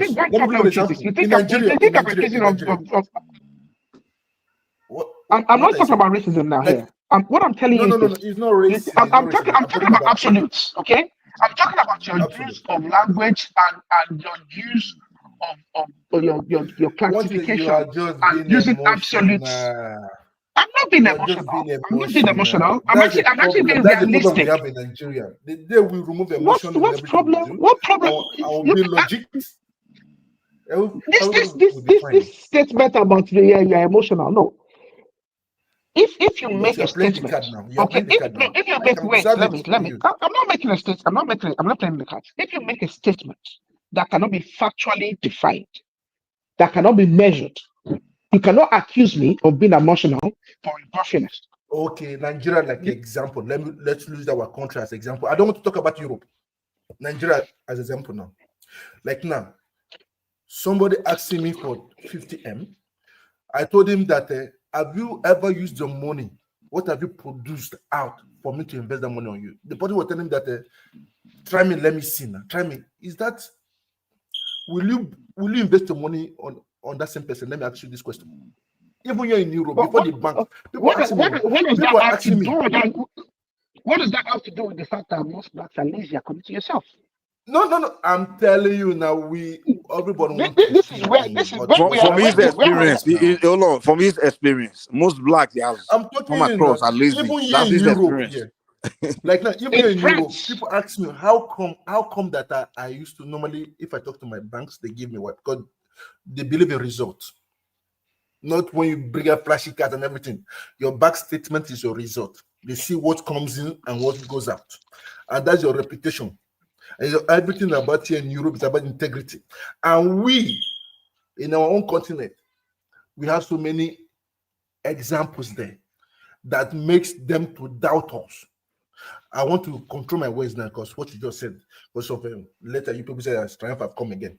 One thing that you have to understand, there are things that they see and the things that they judge with. If you don't have that criteria, I'm speaking French again. When you don't have everything on ground, they won't listen to you. They'll just bullshit you after the first interview. But when you have something concrete, you've started it already. I bet it with you. They'll be on their knees begging you, come and take. I don't do something without seeing proofs. You might tell me you are good in this, good in that. If I have not seen result matters. Well, that is fact. Triumph, that is a fact. So I'm telling you with my own experience, even with my own experience, I'm sorry to say, I've seen many of them, people like me, they love kissing asses. Let me use that word. Because they want favor. But they don't want to do the job. I believe in manpower. If you can do it, let me see. I will keep quiet. Them also in my relatives too now. When they just every time they call me. Well, that's what triumph. I don't think there's a I believe in if you go and do the job, do it and excel and do it properly. One of my personal principles is this: what is worth doing is what's doing very well. That is one thing that defines me. If I don't want to do something, I wouldn't do it. I'll sit around and I'll just laze around about it. But if I decide I want to do something because it is worth doing, oh boy, you're gonna see me do it very, very well. That is how I operate. If I want to tidy up the house, I do but it that's very well. you now. How many black people you know that? So no. But when Triumph comes and says that most black people are lazy, most black people he has worked with and he has come across. I've not seen you work. I've not seen your work ethics. You understand? So for you to convince me, I have to see example of things you've done and things you're about to do also. That's why I'll remove you from that bracket. That's how I behave true, naturally. Like now, I have the way I do my things. You know you're an exception. I see this, like I said to Mike earlier, this tendency with people, Africans, once we have some more form of success, we start defining ourselves as an exception. They're so great. The reason we've made this so I never spoke about myself like that. That's exactly what you are trying to do. I think you're being too emotional. We have to address. I'm making an observation, okay, about your statements. And I think you people have been emotional in responding because I've made an observation. Let me observe, and you people can then take that on. But I'll tell you this: I've seen it, and I see it quite often, and I'm very observant usually. A lot of the times when someone speaks, when I see behaviors by people, I observe it, and then I try and analyze it. I see this very frequently in the black community, because, like you said earlier, there's not as many examples of excellence. The few people that have been excellent, they'd like to speak of themselves as exceptional, greatly exceptional. The exception. They do it because they see that majority of people are just not like them. The rest are making them look bad, so they have to speak about it. Because hold on, if a white person, for example, will not have reason to do that because majority of their people, they don't have issue of a lot of their population being. Can you let me land? Can you let me land, please? I'll make it. So they see themselves as this exception, this significantly special individual who has become what he is as a consequence of effort and nothing else. Like one of my friends, okay, is this individual is accomplished in his own rights. He has a PhD in artificial intelligence. He's a vice president at a Fortune 500 company, one of the top companies in the world. And we say and we conclude that most individuals are successful in life if you give them the same opportunities that they had, and if they put in the same input that they had, the likelihood that they will have the same success is actually less than 20%. Because there are so many other factors and consequences in life that will bring you to wherever you are. And individuals don't even look at the influence of chance. So what does that have to do with in the result? white race and the black race? So this thing? idea that you are successful, because Mike, you spoke about success earlier on, and I think Trump is doing the same. This notion that you think that Here's the deal. No one gave me opportunity. I had to go and look for opportunity myself. Wait. In life, no one's going to go and give you opportunity. You have to go and look for it yourself. This idea that someone give you opportunity. You have to find. You have even if you are born into. Arrow, here's the deal. You have to find opportunity, and sometimes you have to create it for yourself. This idea that someone have to give you something. That's a terrible mindset. Mike, one thing about me, you might not know me very well. Whatever I have, okay, by the grace of God, is because I've had to say, if I want it, okay, I'm going to go get it. If I don't have it, it's because I don't think I need it, and I'm not particularly interested in it. But if I want it, I know that I'm going to put the work in. God willing, I may get it. Now, let me ask you this question. I take into consideration the reality of chance. Let me ask you this question. Okay, why is it that Africans, blacks, we sit on a continent that's the richest on the planet with hold on, with rich, I'm just saying abundance in mineral resources, wealth, everything, like literally so much rare earth mineral, everything. And then Europeans, they're sitting on a land that's very poor. Europe literally barely have any, apart from Russia, the rest of Western Europe, they have nothing. They literally have nothing.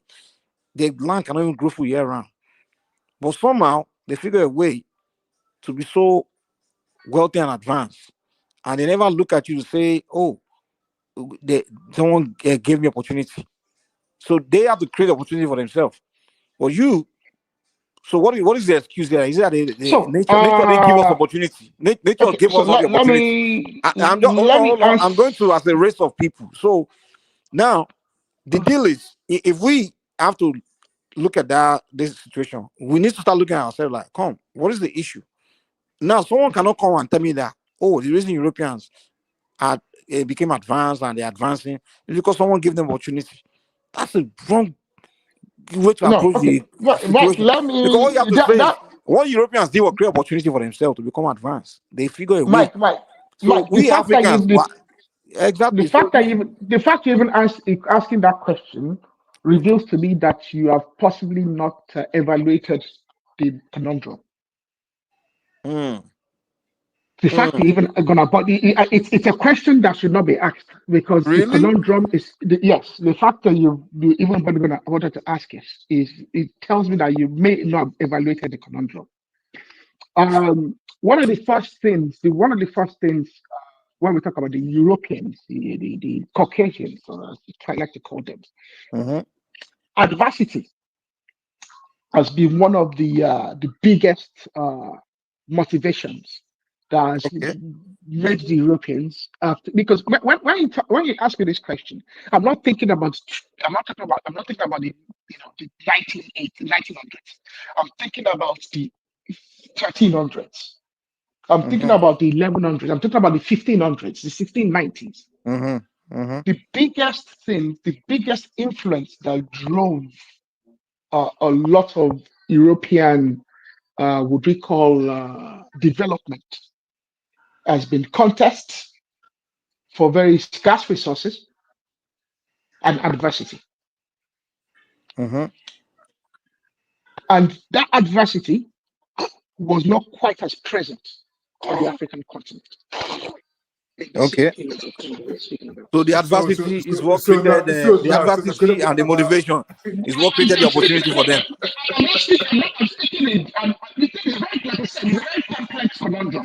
oh no. So nobody gave them the opportunity.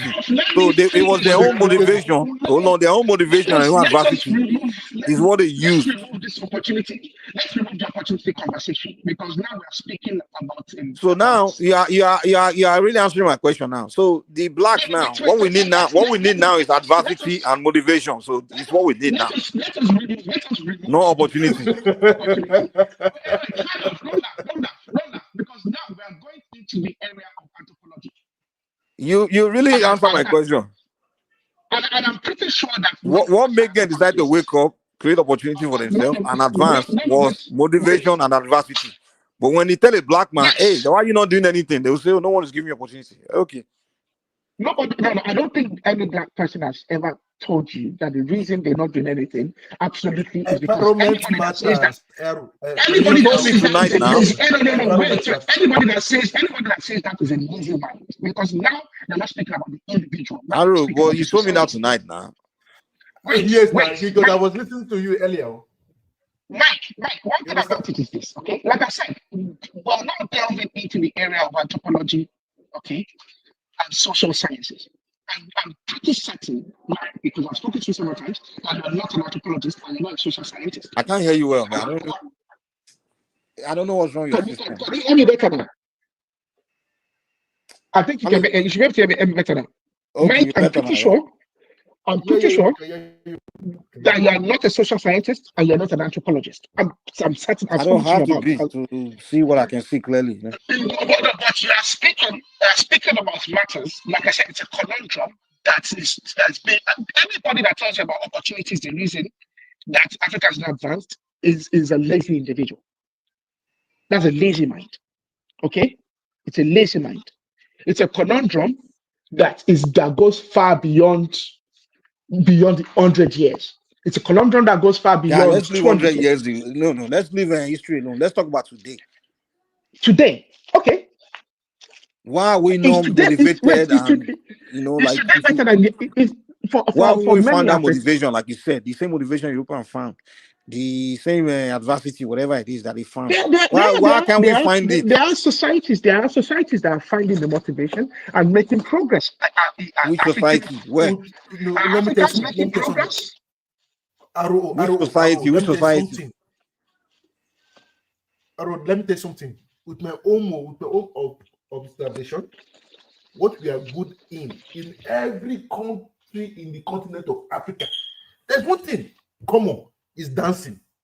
And I don't like it.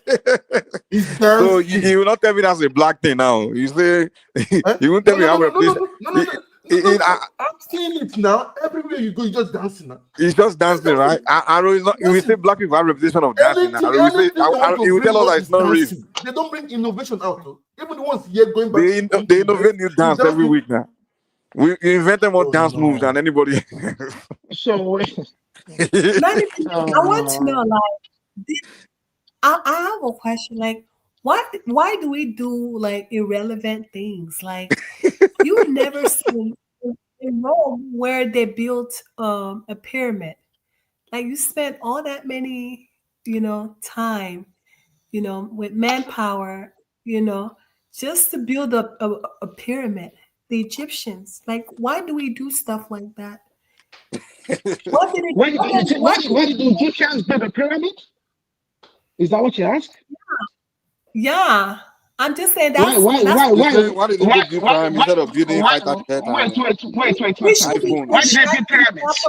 I think one thing about it is this. I know you might think it's a stupid question, but it's just more like, why do we do stupid things? Okay, so let me tell you this. Okay, I know you've not read much about Egypt and ancient Egypt, and that's why you've asked the question. The pyramids are one of the most fascinating engineering pieces. Well, she acknowledged that, but she's saying, what was it for? What was it for? Is what she's asking. Okay. These pyramids, the same individuals that built pyramids also built irrigation before the Europeans ever invented irrigation. One voice now. Yeah. Miss Arogidaba, I know what it's for. I know why, right? But I'm just saying the same people living in huts built that pyramid. No.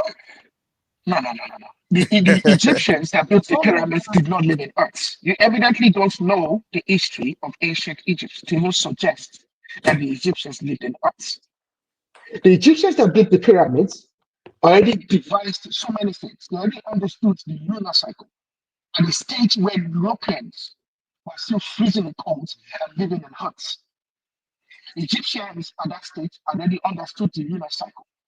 In fact, they were the first known to have a lunar god. Well, you Which know, has it's actually not saying she doesn't know that they know all these things. which subsequently influenced Greek mythology, which is the basis of some of your Christianity now. I Do think you know? it's a Do you know waste that the of Dogon resources. people today they know the lunar cycle too, but they are still living in Earth. The same Egyptians they understood medicine. Mr. Arogidaba, you're They not getting the understood, they point. understood I'm saying pain. So it's a waste when of they were living in resource. You West, waste yourself. they were very advanced people culturally, and were very advanced people in all facets of society. The ancient Egyptians. We are talking about today, not yesterday. Today. What are we doing today and for the future?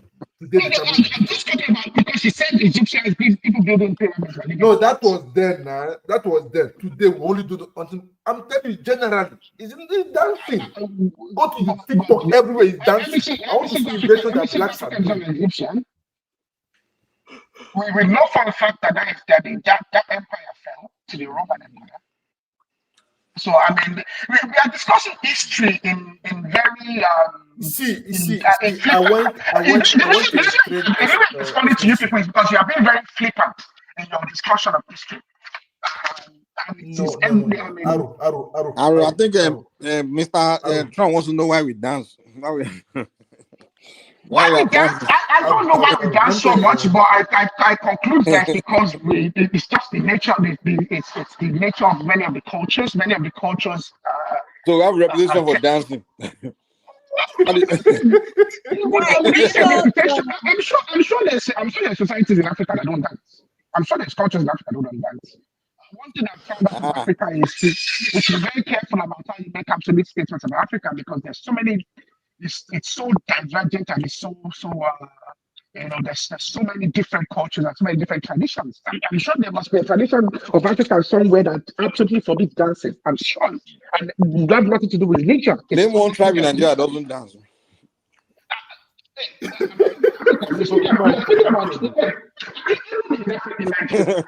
Mr. Arogidaba, let me tell you, you know our representative. Mr. Arogidaba, can I just say, our congressmen and women, our representative, do you know they're useless? You don't need to tell me. People that are supposed to represent us, they skipped the union address, Trump's State of the Union address, just to post videos of them line dancing, posted on Instagram. They skipped the whole union address. Instead of attending the union, giving us feedback. Okay, so we have like House of Reps, people that we vote that represent us in the capital. Okay, those people, the Black representatives, the minority representative, basically, right? All of them, because they don't like Trump, they skipped, right, the State of the Union address that Trump was presenting, only to go back on social media to post themselves dancing. That could be a form of protest. That could be a form of protest. See, that's what I'm saying. You don't take your job seriously. You don't take your job seriously. Your job is not about your emotion. You are representing your people. You take your job seriously. You go there, get information, give us the feedback. That's what we voted for you there to do. You don't understand the State of the Union address. That's why people can take us seriously. Wait, woman. The State of the Union address is a formality. It's nothing more than that. I don't think it is frequently echoed and protested. Sorry, I'm using my headphones. That's why I have to come off. Your mic is not good, Mr. Aru. Come, I'm using my headphones. I think. Yeah. And I'm saying the State of the Union address is a formality. Okay, it is frequently echoed and protested. So that some people display that protestation is not. I don't find that to be particularly outlandish. Is it not House of Comedy? The union address they are listening to, is it not comic? So you can't blame them also now. So what is special? Mike, do you see how people's mentality? White people will never. White people, see this mindset white people will never do this. That is not true. They take their jobs. Even if they don't like you, they will show you. What does dancing have to do with their job? Have you ever watched the PM's questions in the UK? Have you ever? No. Chioma? It's actually you should take some time to watch it. Go back and forth among themselves. You should go back and watch it. You will see that The funny thing is, most of them are actually going to be there, okay, heckling and protesting the PM while they are meant to be at their cabinet, their shadow cabinet meetings. They won't do that. So please, I think one reason. You see, I don't know why. I know Mike and Triumph. They like to fantasize about the white man. I think the reason I don't fantasize about the white man. We are more of taking it back. Mike, I've read you several times. I've read you several times, Mike. Listen, Mike fantasizes about. Mike is a fantasizes about. I'm not fantasizing white man. The question I'm asking is about black man. Mike, you said I'm being emotional, but now I'm making an observation and you I'm don't not being emotional. I'm just responding to your stuff is not going well. It's not me. It's not me celebrating promoting white man or anything. It's just me telling you that look what your mate is doing. It's like your father telling you that look, your mate scored 99, you are scoring 40. It's not your father fantasizing in your mate. He's just telling you that look what your mate is doing. That's all. It's not me. If your dad tell you that look, your neighbors, who's your mate, is scoring 99 in his test every exam. You are coming home with 70, 40. It's not your father fantasizing your mates. He's just trying to tell you that how come you need to step up your game.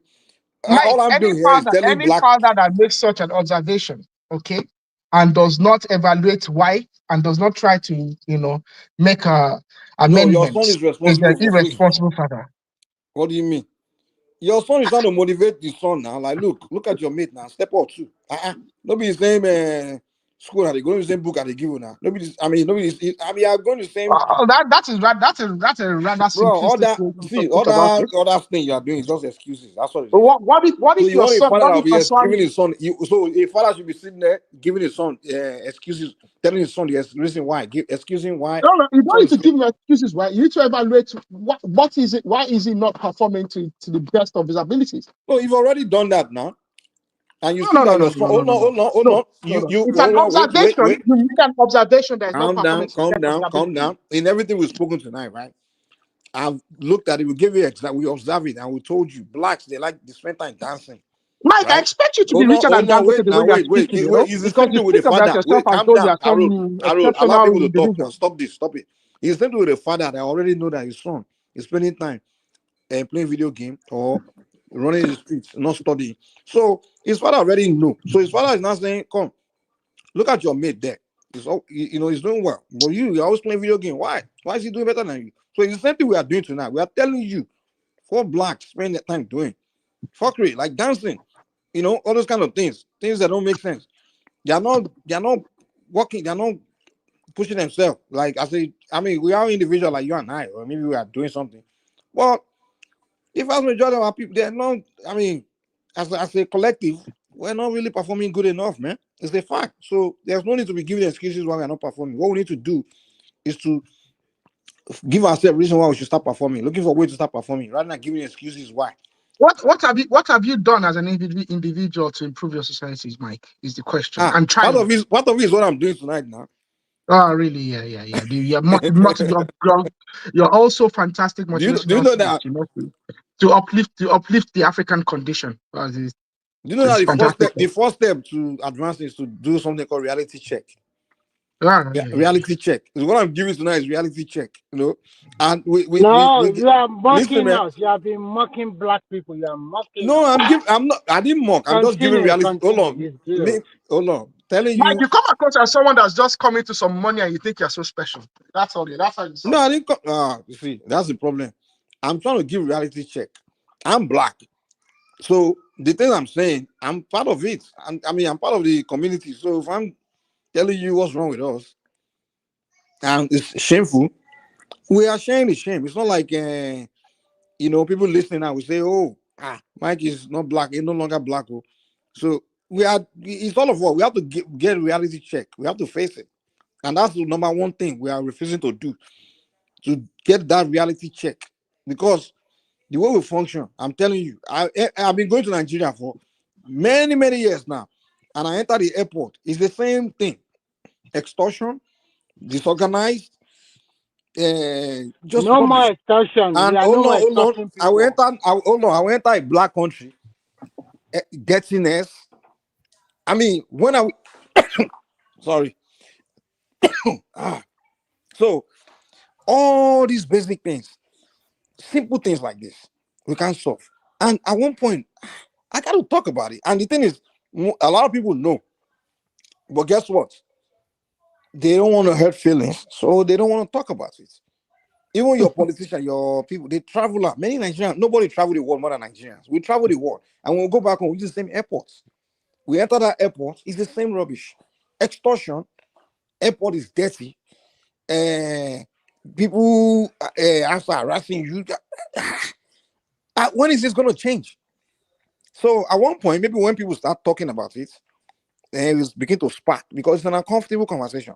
Get a reality check. Was it always like that? Was the Nigerian? I talk about the corruption of the Nigerian society.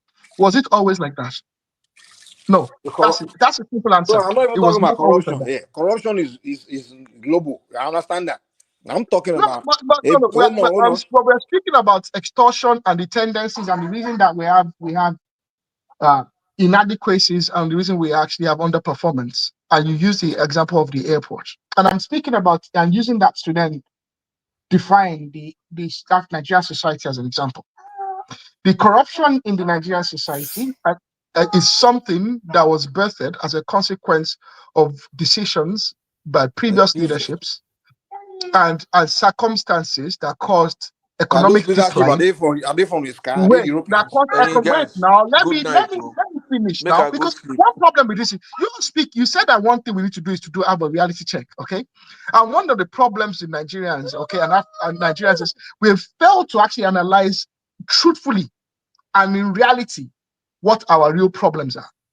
And we've also failed to actually have the audacity to face up to the sacrifices that we're going to have to make to turn our country around. The decline of the Nigerian society is as a consequence of leadership failures, okay, and circumstances that cause economic downfall, okay, and has forced desperation. My brother. In Nigerian society. My brother, listen. What I would tell you is, even in every black country, you go there, that issue of dirtiness, issue of say bad behavior and accepting it to be normal is normal. Even it's common. Even in America here, you go to black neighborhood, it's the same thing. Dirtiness and just not caring, careless behavior. Nobody is holding anyone accountable. The fellow blacks, we see our fellow black men misbehaving. We don't care. We just ignore the problem. We see something that's obvious, and we can see our white counterparts doing things correctly. We see our Chinese, all of them, their own neighborhood, they clean it, they do that. I begin to look at it as, is it a black man's problem? Because no, it's not. It is one. Mike, I've lived in Europe, and I've visited I hear about the black neighborhood in London there. I hear it's always the No, dirty one. wait. So no, you can't come here and tell me you guys are clean there in Mike, I London. know that your opinion of when it comes It's to no opinion. It's what I'm telling you what I see, and it's uncomfortable to hear. Let me finish now. Mike, I'm speaking from observation now. I'm not speaking from not just some wild opinion I have. Now, I've been to Europe. Okay, we go to the places in the likes of Limerick. There was the likes of the Ballymun Flats. You go to London and you go to the central London. You go to Birmingham. You go to Liverpool. This was before you even had any ethnic great ethnic migration into those areas. And you look at areas where poverty is ingrained. And one thing that with poverty, multi-generational poverty, you see, is that the society is not quite functional the way it should otherwise be. And that's just the reality. It's a terrible misfortune. And what I said earlier, Mike, that the one thing about all of us here is none of us are anthropologists, none of us are social scientists. So poverty is the reason why our airport is dirty and dysfunctional. Poverty is the reason why we see. Hold on now. Poverty is the reason why we see our fellow black people doing something they're not supposed to do, and we can't talk to them. We can't even correct. We can't even address it. Mike, can I ask you a question?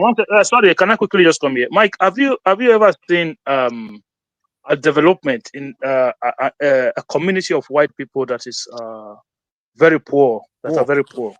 One thing I say, organization. No matter how poor they are, they're still well organized. They're Is that your organized. question? Yes, they're organized. Let me not even go to. Mike, I'll give you a free ticket to Europe. Hold on. Let me answer his question. Give me a second now.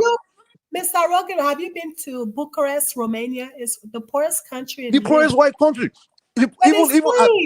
Choma, that's why I'm even going. Even in Africa, Bucharest is not the poorest white country by any standard. Bucharest is actually a city that has a lot of rich history. Hold on now. Let's not even talk about white countries. Not about history. I'm talking about they're poor, but Nigerians. So what sort of organization are you talking about? Wait. What sort of organization are you talking about? Being organized as the people. Hold on. Let me even Choma, let's not even go to white country. Go to Morocco, African country. Those not African countries. Even those people see us black Africans as monkeys. And many of these, Nigeria is richer than Morocco by far. Like so this country, have you been to Morocco? Can you go to any non-black country? There are many have you been to Morocco? Yes, I haven't been there. I haven't been there, but hold on YouTube. Hold on, no, it's not me. Can you calm down? Okay, Mike, hold on. I have been to Morocco. I've been there. Morocco is cleaner than Nigeria. Don't come here and give me that crap. You first ask me that question. Have I been there? No, go and see the testimony. Hold on. I've been there. Mike, let me explain to you. I've been there. It's dirty as Nigeria. It's dirty. There are parts that are even worse. If you don't know, it's a lie. Stop it. Okay, sorry. I know you just want to say it for the sake of argument. People, even no, I'm telling you because I can send you pictures. I can send you pictures. I was there. If you want, I can tell you I was in Agadir. Okay, Agadir. You see Agadir. Agadir is not Morocco. It's not lying. It's not Agadir. It's not Agadir. It's Agadir. Agadir. ALGADIR. It's not Agadir. Okay. It's Agadir. Calm down. The fact of the matter is, based on just facts, people. Even my uncle has been to all these countries. I have people, even Black America that went to. People, even white testimony of people, they say it.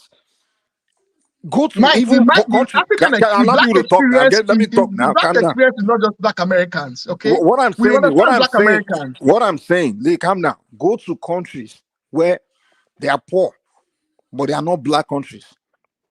They're still better organized. We know they are level of organized in what way? You have to explain. Organized in what way? Name one, Mike. Name one.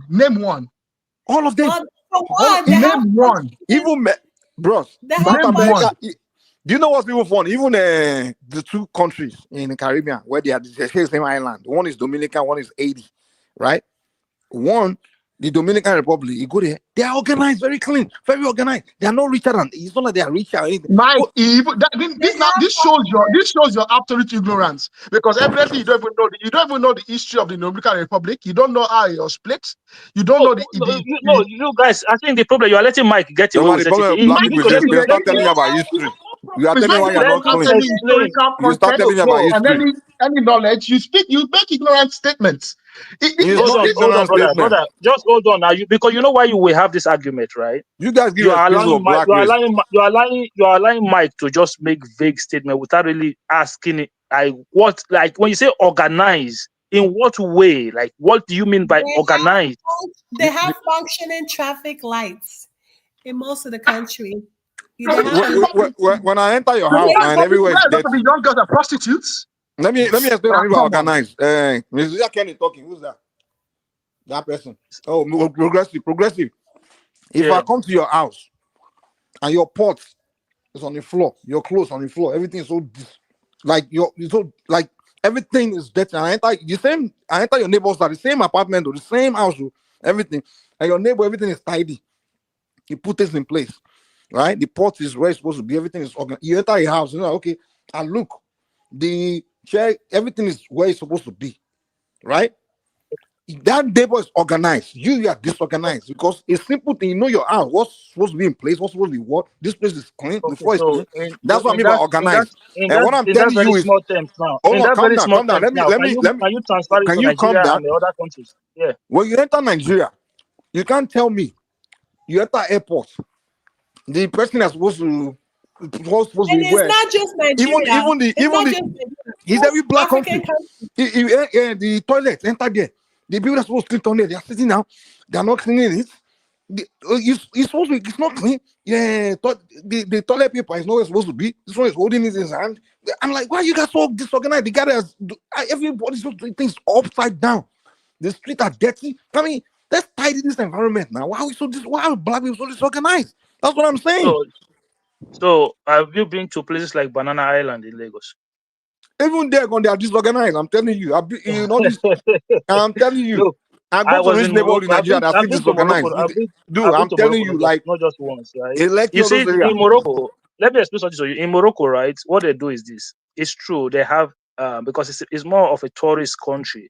So they have new cities, areas where they develop for Algeria, Libya, all those Arab. Hold on now. Let me think. You always say people should hold on. They have areas. You have areas that they develop good roads, traffic lights, walking. These are more like the tourist area. So if you want to know, go into the kind of a rural villages area. And you will see, I was like, immediately when I landed in Morocco, I was like, wow, this is so good. Like the roads taking you to the hotels and everything. But as days goes on, when I start to go more into the community, I say, these people are not different from Nigeria. They have the area where the rich is. You can say, okay, maybe one thing, they have stable electricity. But they have exactly the same level of poverty. They have people there to try to take advantage of you, just the way it is in Nigeria. Do you know how much I was paying? Do you know how much I would pay for a taxi fare? I was paying almost the same rate as I would pay in Ireland. Tell me, no one is telling you that they are rich. That's not the argument. I'm telling you that if you go to their poor neighborhood, they still have things organized. They don't throw trash all over the place. They still have things. They still stupid. They organize. You know what? I think we should bring Mike. We should bring Mike to. Well, it's unfortunate that the Parliament flats have been leveled. Even when they were bombing Iraq, it's not even Parliament, right? If you go to South Hill, not even that. Some few years ago, you go to Stoke-on-Trent. You know Stoke-on-Trent, as popular as that name. You go to Stoke-on-Trent, as popular as that name, right? You will not even think you're in Europe. You will not even think you're in Europe. They had one of the largest council government housing concentration in that area. If you go there, Mike, you will not even think. All the street is so trash, right? It's full of trash. It was full of trash. Junkies, druggies, all of those things. You know what? So Mike, wait. All the Americans in the rednecks, as you call them, the redneck counties. Are you telling me they are organized as well? They are clean, yes. They are organized, yeah. Yeah. Oh, really? Listen, Those if they are don't, if they places don't, where you go, They are places where the you go, you see cleanest. needles. You see needles. They are. You see you see Listen. needles everywhere. They're more cleaner than the ghetto. They're more clean. Those trailer parks, they're I don't clean. think America is as clean as And you'll Europe. be surprised what happens. Chama, come to Finland. Come and see cleanliness. Come and see orderliness, organization. No, that you cannot be compared to Europe. To me, I think Europe is more cleaner.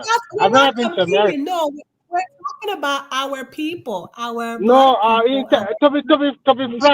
to be frank, I agree with Mike that black Thank people you. are sorry, we are dirty. Let's say the Thank truth. you. African, we are Yes. not clean. We are not. We are not. We No, are I not. don't doubt Mike that. is right Mr. Remy, about I that. don't doubt that. But I'm telling him that he needs, Then Remy, you you know the matter. We tragedy of do it. If not you tell them, they plan will for get angry our with you. city. We do not plan. Our people, they don't care about the environment. They just it's do so Remy, many stuff whenever that you is not whenever I good. go to So Nigeria and mention it, they will get mad with you. They will get mad at you. Say, why are you talking? Why you? nobody should get mad why at should they you get They will for get why should upset they with an you. observation. It's an observation. Nobody should get mad They at you. will get upset with you for pointing it out. But Mike, they have improved. They have improved on the airport. The airport is more cleaner now and well organized. Which So one? you cannot talk about Murtala Mohammed. Even The new belt. terminal, that's it. But that old terminal is No. even that new They are terminal is not. because it's new. I give I it think 10 they say years. You'll become dirty. Keyamo say they want to break down that. They want to demolish the old one. No, you can't say that. Look. You cannot after 10 years they will dismantle. You'll become. I You know, think I'm just Nigeria, saying. No, you'll become Nigeria is dirty. also changing. Nigeria, but it's not enough. That is what the minister said. That is what the minister said. Say they are looking to demolish the old terminal. Why should they? Yeah. I have seen that people terminal. taking a bath in the local airport. I've seen the women take a bath. People, in the bathroom. People, they are in Nigeria. You see people taking a dump on the side of the road. I mean, like someone, the one that used to annoy me in Nigeria. Mike, people, you are speaking. Some men want to take it. They want to take it. They want to take a leak and they put it way out. I mean, to pee right in public in front of people. Like these kind of things. I mean, come on now. One thing you are doing is this. Like one thing you're doing, you're speaking about the human reality. You're not speaking about the human condition. Okay. You are complaining that people are taking a stick on the side of the road. Okay. As this, each in public toilets should be available. Whatever it is, well, that's part of it too. Why are they not doing all this? There's nothing wrong with a public toilets facility. Now, you can actually what I've seen being done in Europe is the public toilets. They charge a small fee, a very, very small fee, and that is to discourage drug use, to discourage kind of like abuse, and because obviously, once you go and pay like let's say 20 cents or 50 cents to use the toilet, you will more likely are going to respect the toilet, and that also will be able to cover maintenance. Having someone maintaining and cleaning that. There's nothing wrong with having public facilities. So you are making a point. The Europeans address their problem. No, Are we addressing it in Africa? We are not. Mike, listen. In certain area of this conversation, it's not like you're wrong completely. I think but you are not. You drive it too hard, as if it's just zero that we are like we're not aware. For me, my issue with him is making absolute statements that are devoid of some fact, and he's also not observing the human condition. Whatever argument you make, you need to observe the human condition. And one of the reasons why the Europeans excel is because when they are planning, they plan and they take into account. Why would you stop them and start excusing problems? Lights at the airport. What? you know why the Europeans excel more than us? Because they don't give excuses, man. When they have problems, they don't even start to excuse why the problem exists. But you know one thing about them? They want to eliminate the problem. That's what they care about. Nobody give excuse more than why. Nobody give excuse more than them. Look, it's a lie. Europeans, listen. When Europeans see problem, the only thing they want to hear is the solution. They don't want to hear why the problem is there. They've been building a children's hospital in this country. Mike, they've been building a children's hospital in this country for more than 10 years. They've gone over budget almost 10 times. the budget. No, Go and find out. Go and look at the high speed rail from London to Birmingham. Go and look at just Google it, high speed rail. Do you know it's been close to 20 years.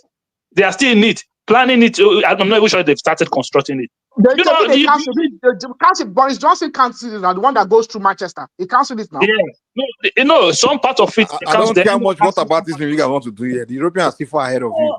What? Of course they are. No matter how far you want to point at their imperfection, how they are a little bit dirty, whatever. They are still way more ahead. They are far ahead of you.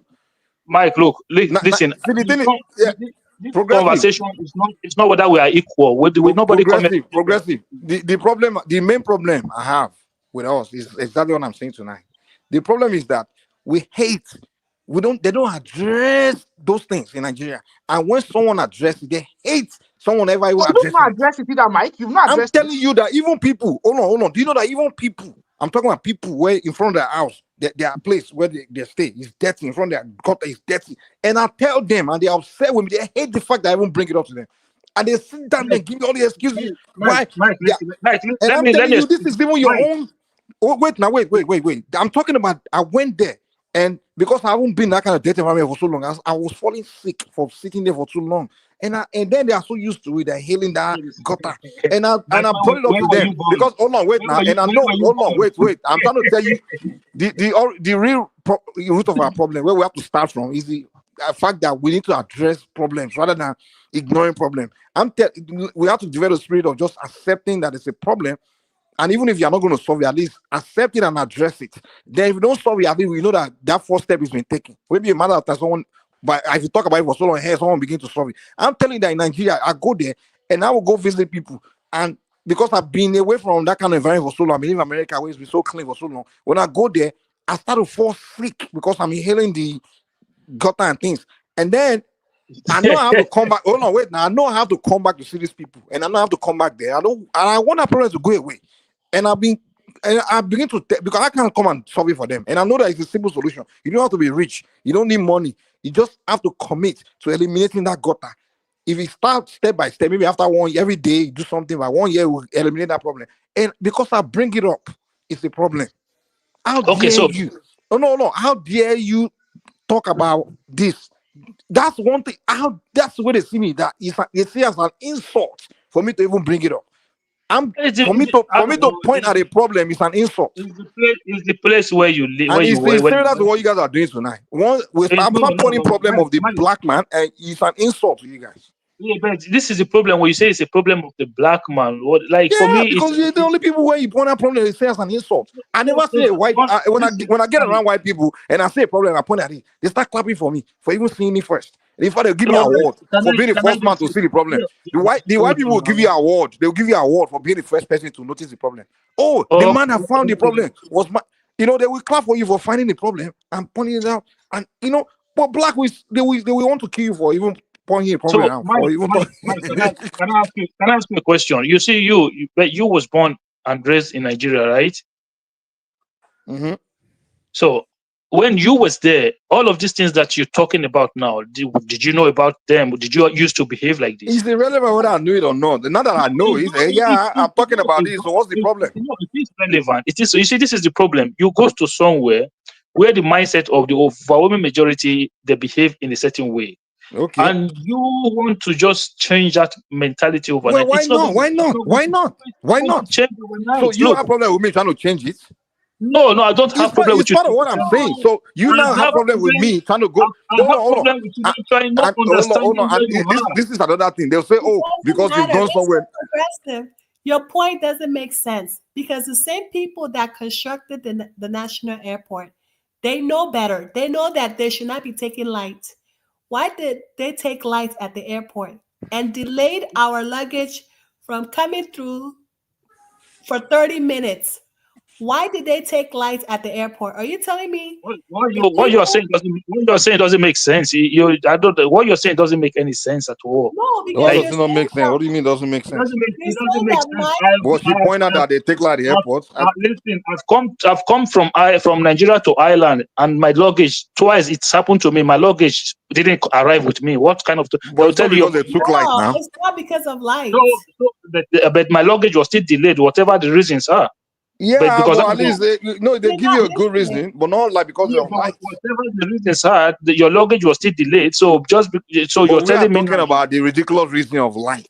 It shouldn't be that. That kind of reason should not be there. When did that happen? When you to the hold on now. When was the last time you went to Nigeria airport and they didn't have light? When was the last time? Trust me, happens. This year. Nah, that's this not year not too. I think I had that issue. They say they took light or something. It's this year. It always happens. That didn't happen this year. There was no time. What are you defending now? Don't defend indefensible. You know they take light in Nigeria now. You're doing too much. Mike, in my own it doesn't area, matter whether it happen all the time or not. In my own area in Benin, right? The area where I live in Benin, with the area where we have minimum 20 hours electricity every day minimum. Okay, good.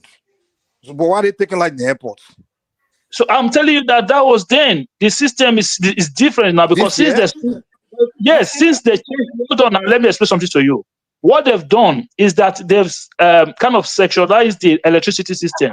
They have band A, band B, band C, band D, band E, like that. So that airport. So they're no longer taking like the airports. You know, I'm having this conversation with you.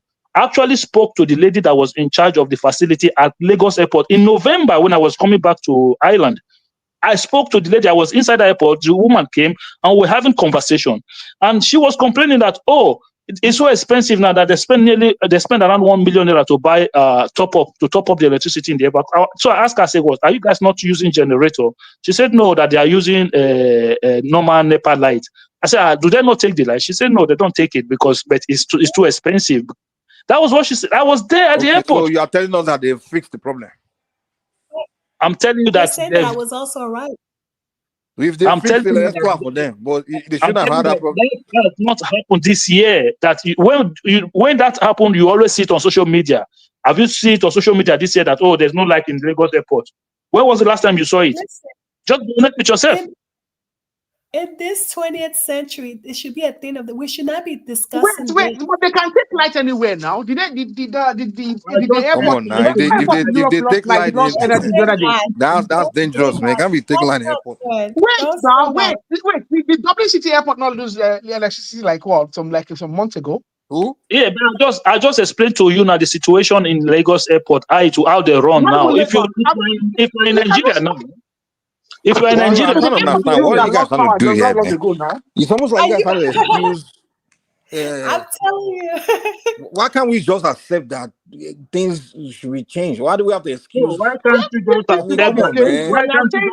Why are we going to advance? Why don't you do? What is it that you don't understand that you are from a third world country? You bet upon it. I accept it. I accept the problem. But I'm not gonna see. Why are you run before you can walk? Mike, he said you should understand that you're from the third world country. Of course, you don't understand. You started walking. You want to start running. Listen. I understand we have third world country, and I understand that. Yeah, of course, we can't be as have everything they have in the West and things like that. But I'm talking about basic things that is fixable. Those things are not that basic. Hold on, calm down now. Calm down. You already okay. It's like you have a car already, right? You already have it. Now, you don't need money. You don't need any other resources to just clean your car, right? To make it look clean. I'm telling you that we have an airport already. If we don't have an airport, I won't see them be saying, "Oh, how come we don't have an airport? They have an airport in America." I can say, "Well, maybe they are rich, they build airport." But you have something exists. And you don't need to be a rich country to be organized. Clean your airport, clean the toilet, that's what I'm saying. Like, Mike, in that aspect, I agree with you. Do you have to be advanced country to clean, to do the basic things? Mike, you don't have to be organized. But what do you do where the contract, for cleaning the airport has been sabotaged by corruption? Exactly, that's what I'm saying. Why? And we can all see it. Hold on. Human condition. You first No. Stop giving excuses. It's not good. Listen. Arrow, in America, a corruption, right, happens, but it's something you cannot see, right? If you can see it, once we see cash that someone stole money, we know that it's a problem. Now they will get to the bottom of it. The person is going to jail or something, whatever. There will be a case. But I'm telling you that in Nigeria, is to your face. Like we can see it. We can see the problem. We can see what it is. And we okay, wait, hold on. Calm down. Let me know. Okay, you budgeted money for toilet cleaning or and the thing is not there. So we can see that it's like it's taking my money in front of me and I do nothing. If you take my money, I didn't see who took it. It's the one thing. About it. So that's what we're talking about. Some things are fixable. You are simplifying this matter. I know they do the trade. It's not simplifying. It's a bit. It's simple thing. Simple thing. It's like you. Okay, my money is always missing, but I can see you taking it in front of me every day.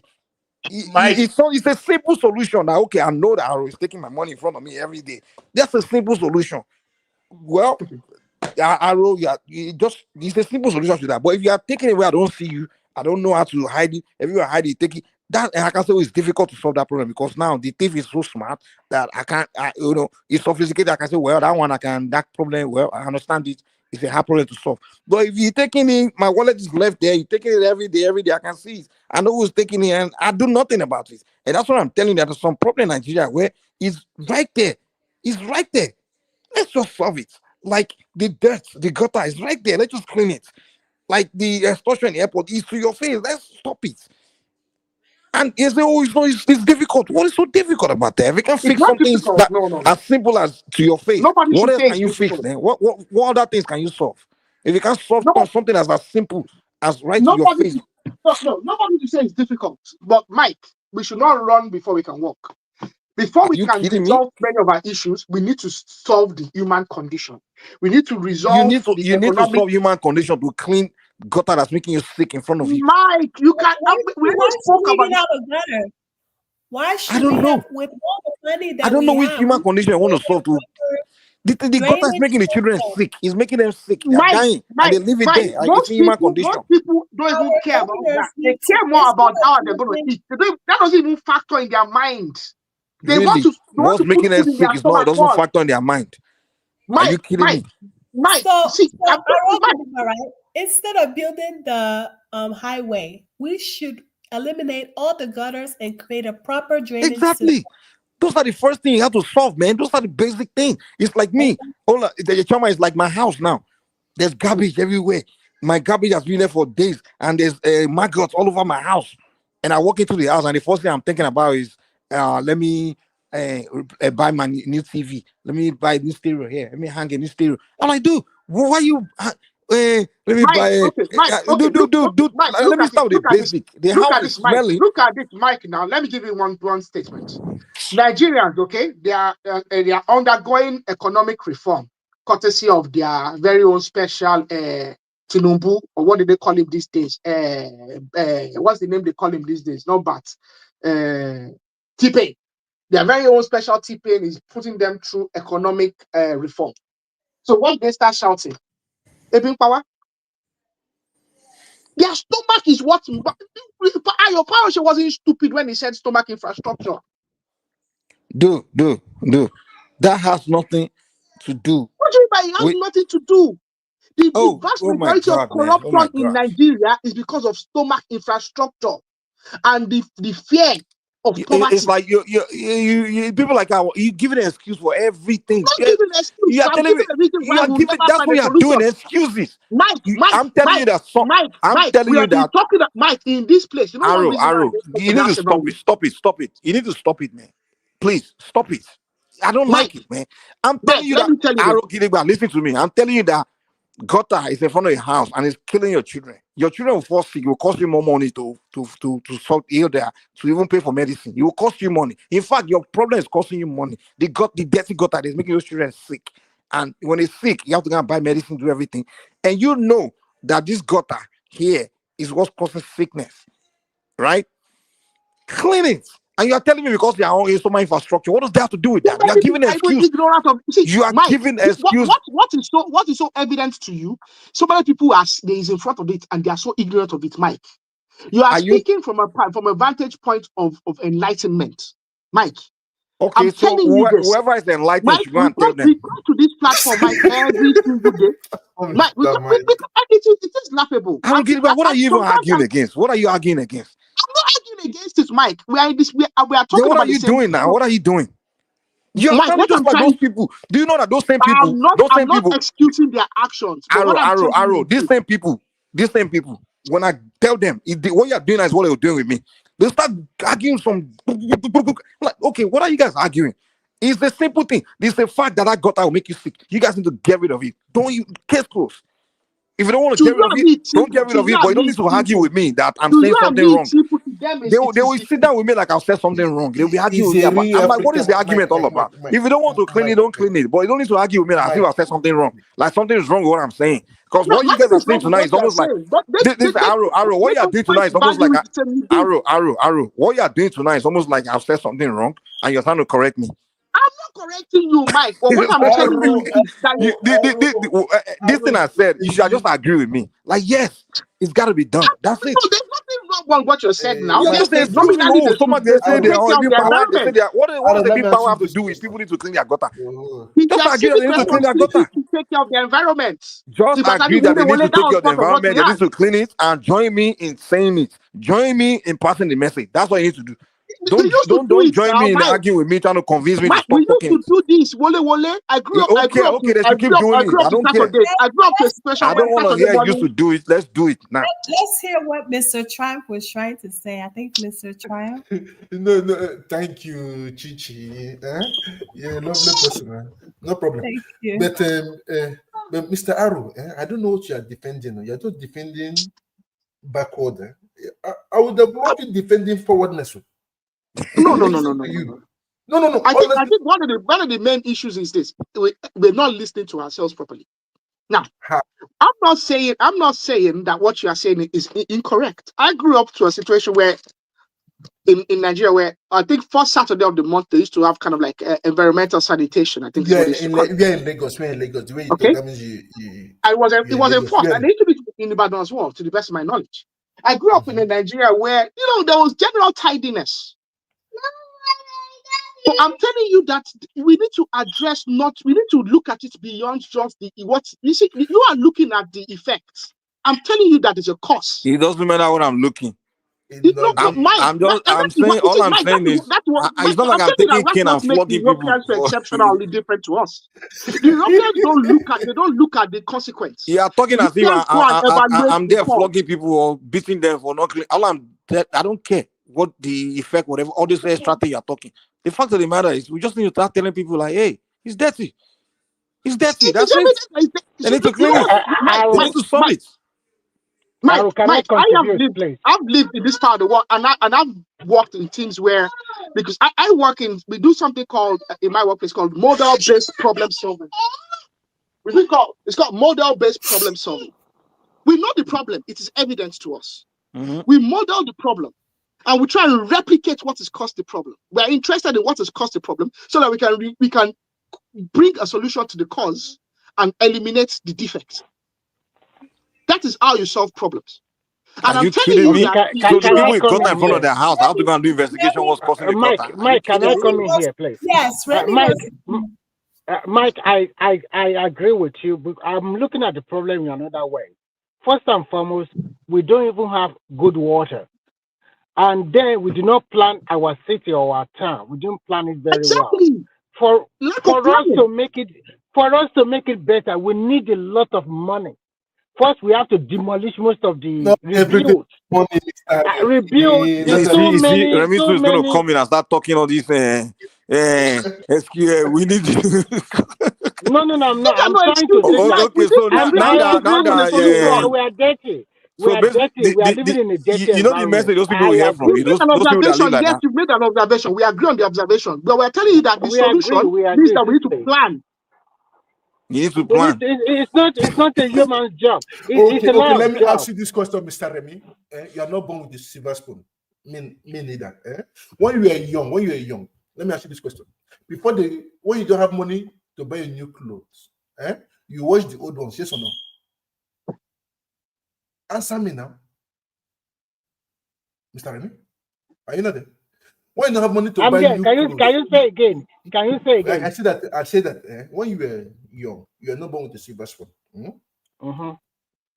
Let me just say, like example. I'm not. How, I know that how do you know I was not born with a silver spoon? No. I don't want to I'm tell you using an about that. example now. I know now, Mr. Okay, Remy, continue. So what's the question? And now, you don't have money to buy new clothes. So Yeah. your old clothes, what do you do with it? Do you leave them dirty or you wash them? You maintain it. You beneath. But we live in modern world. I understand you. No. Answer my question now. Of course, I will wash them and make them clean. Like those gutters now in front of people's houses. Won't they keep it neat? And they're waiting that the But the government come and problem bring is new the ones first. gutter is not flowing. Where is it flowing to? They It's because did not do it very they have a lot well. of trash in it. That's why it's not They're not flowing. cleaning it. It's not good enough. It's not good enough. The way it is, it's not good enough at all. It's What not. is the work of Look a at our councillor? look at. Councillor is Let not me work. ask you a question. Even the Lekki you are talking about, when there is heavy rainfall, everywhere is Now I want to flooded shift it because the drainage is to. not good. But that It's one we not can good understand enough. that We one. did not The act of plan very nature. well. We understand the People nature. people are building on top of drainages. We don't plan. If we plan very well, our city will also look more cleaner. But we do not plan very well. We should say the truth here. Mike is right, but how to go about it is what we should be. The solution, that is what we should be looking after. And I think the airport they have remodeled them, and some of them are okay now. But maybe still not. It's a work in progress. But Nigeria as a country, so many towns and cities that it's an eyesore. No. Compared to some south like Mauritius and even Kenya, compared to them, Mr. those Remy, ones are more look at what cleaner happened in and Lagos. more organized. Look at what happened in Lagos. Most of the demolitions in Lagos recently has been to do with planning and to do with You are right. sewage, That is the way to go. sewage Yeah, and water control. Well, what has been that been the is the way. complaint? Oh, That they are is the way to demolishing it go. because of No, they shouldn't mind them. They should just continue doing what they are doing. Anyway, that's what. If we you build your house on a drainage, it's fixate supposed to on the be removed. problem. The person that wants to bring the solution comes along, we will start saying, they are being unkind, they are being hard to the people, the condition of the country is very hard, they are making life difficult for the people. No!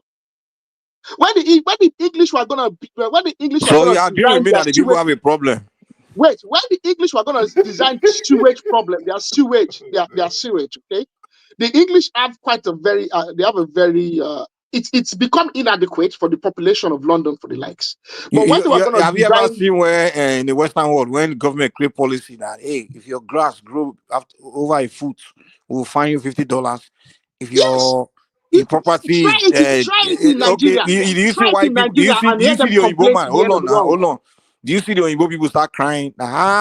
How would you create policy that Some my people grass cannot grow more than say 3? complain, but the general Yeah, public, so it's only black men that will black people are the only one no, complaining. So we have you problem. people complain, no, Mr. They complain that government is trying to solve their problem. Mike, if you They want to don't meet people complain that government is creating Mike, policy to make their Mike, I'll give you environment a free clean. ticket. I'll give you a free ticket to come to Europe, okay? And you will see they can complain. But the one thing about it is this: even in the midst of their complaints, okay, and in their heart, in their mind, we are in Europe, Mr. Ro. Even in your France, is there a greater amount of complainants than the French? We are in Europe. No, let me tell you, we're in Europe. We're in Europe. That's we're in Europe. The English, the Irish, and the French are notorious complainants. Paris is very dirty, very, very dirty. Your yellow strike, your yellow vest protest. How long did that go on for? That went on for almost how many years? Is there a greater bunch of complainants than the French? No. You guys are judged. What is the no now that I'm saying now? Because you know I know. No. You are wrong. Big time wrong. Yeah, I'm among is there a bunch of complainants worse than the French? With their uppity they turn up their nose at everything. The French, they love being. They are not very tidy, but their work are. They are. They have no, Remy. No, Remy went to the suburbs now. Remy went to the France suburbs. That's very nice. I've been to Paris several times. He went to the suburbs now. He went to the suburbs now. That's Choma, the French are considered to be dirty, to be uppity, and to be rather arrogant. That's the perception of the French. The only bad area in Paris for me is downtown. as like when you're leaving No, the he airport. has not been Yeah, I also when agree with was you. That downtown uh, is not tidy at all. The rest it is depends, just and those downtown yeah, it's people that very bad, occupied there but are the blacks. it's beautiful. Honestly speaking, no, honestly speaking, are the blacks. Even in my own city where I live, you can Foreigners, even not count the just black, blacks. foreigners. Yeah, let me just put it down. I Foreigners, like those beating are it. the Guys, northerners. if I can share you, if I can just share you just a photo that they were making fun of me, my friends. Understand? Because my friends say, look, we gave you people chances. Mr. Triumph, the black people Yeah. in downtown, they're the northerners, like the Fulanis. They're foreigners. I know, but they're all general. I put it in general. That's it, in generality. So, am I speaking French or English? Oh my God. Understand? For me, I've seen things. I live my life based on example and experience, and I can see things and have proofs. I put them out. Understand? Nobody is perfect. That's what I'm trying to put to Mr. Ro. That as for today, Nigeria is not ready. Nigeria is not ready. Even they want to put any infrastructure for them, they will complain. We will continue to complain. So that's just it. So that's Chama. Hello? Go ahead, say whatever you want. No, because it is 10 o'clock. When it's 10 o'clock, you have to shift it back to the background. It is 10 now. I still remember the rules and regulation. Mr. Remy, the moment it is 10 o'clock, they can cut it, man. That means it does not follow the rules and regulation of YouTube. Mr. Remy, I still remember now. One thing that you have to understand that in life, there's always good side and the bad side. You have to be always in the middle. In the middle. That's to be neutral. And that's it. That's what I'm trying to explain to Mr. Aro earlier. That I've seen what I've seen. I'm talking with experience and nothing else. Nothing else. You can see. So that's it. Even in the week, if I tell you, I work up to 80 to 90 hours a week. 80 to 90 hours a week. Because I have to make sure that I get my own things done. But people working for me, they only just work in 35 and 40 hours a week. Will I kill them? So that's it. That's all about life. That's all about life. But it's nice talking to you guys today. We're happy, Mr. Aru.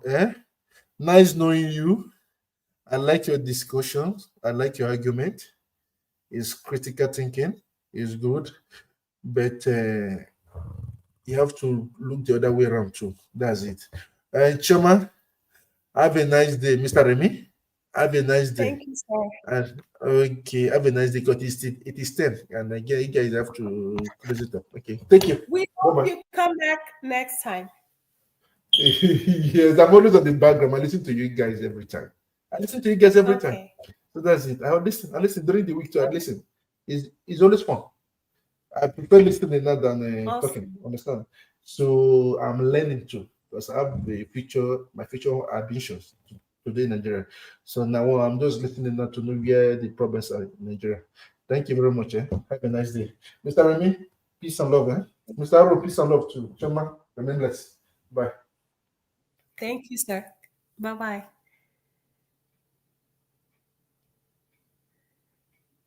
So, do any of you have any last thing you want to say? And Aro, do you have any last comments you want to make? Mr. Reddy and Aro, do you have any last comments you want to make? Okay. Well, thank you all for watching. It's been 10 good hours. And thank you, Rational Mind, for joining us at this late hour. Thank you very much. And thank you, Mr. Remy and Aro, Mr. Triumph, Mike, Mr. Adewale, the Progressive, and then the other panelists that were here earlier. We really appreciate you all. Mr. Patosky as well. Thank you all for joining us. We will hopefully tune back in later on today. I hope you all have a wonderful day and remain blessed. Good night and good morning. Ta-ta. Oh yeah, don't forget to click the like button. Thank you so much. Ta-ta.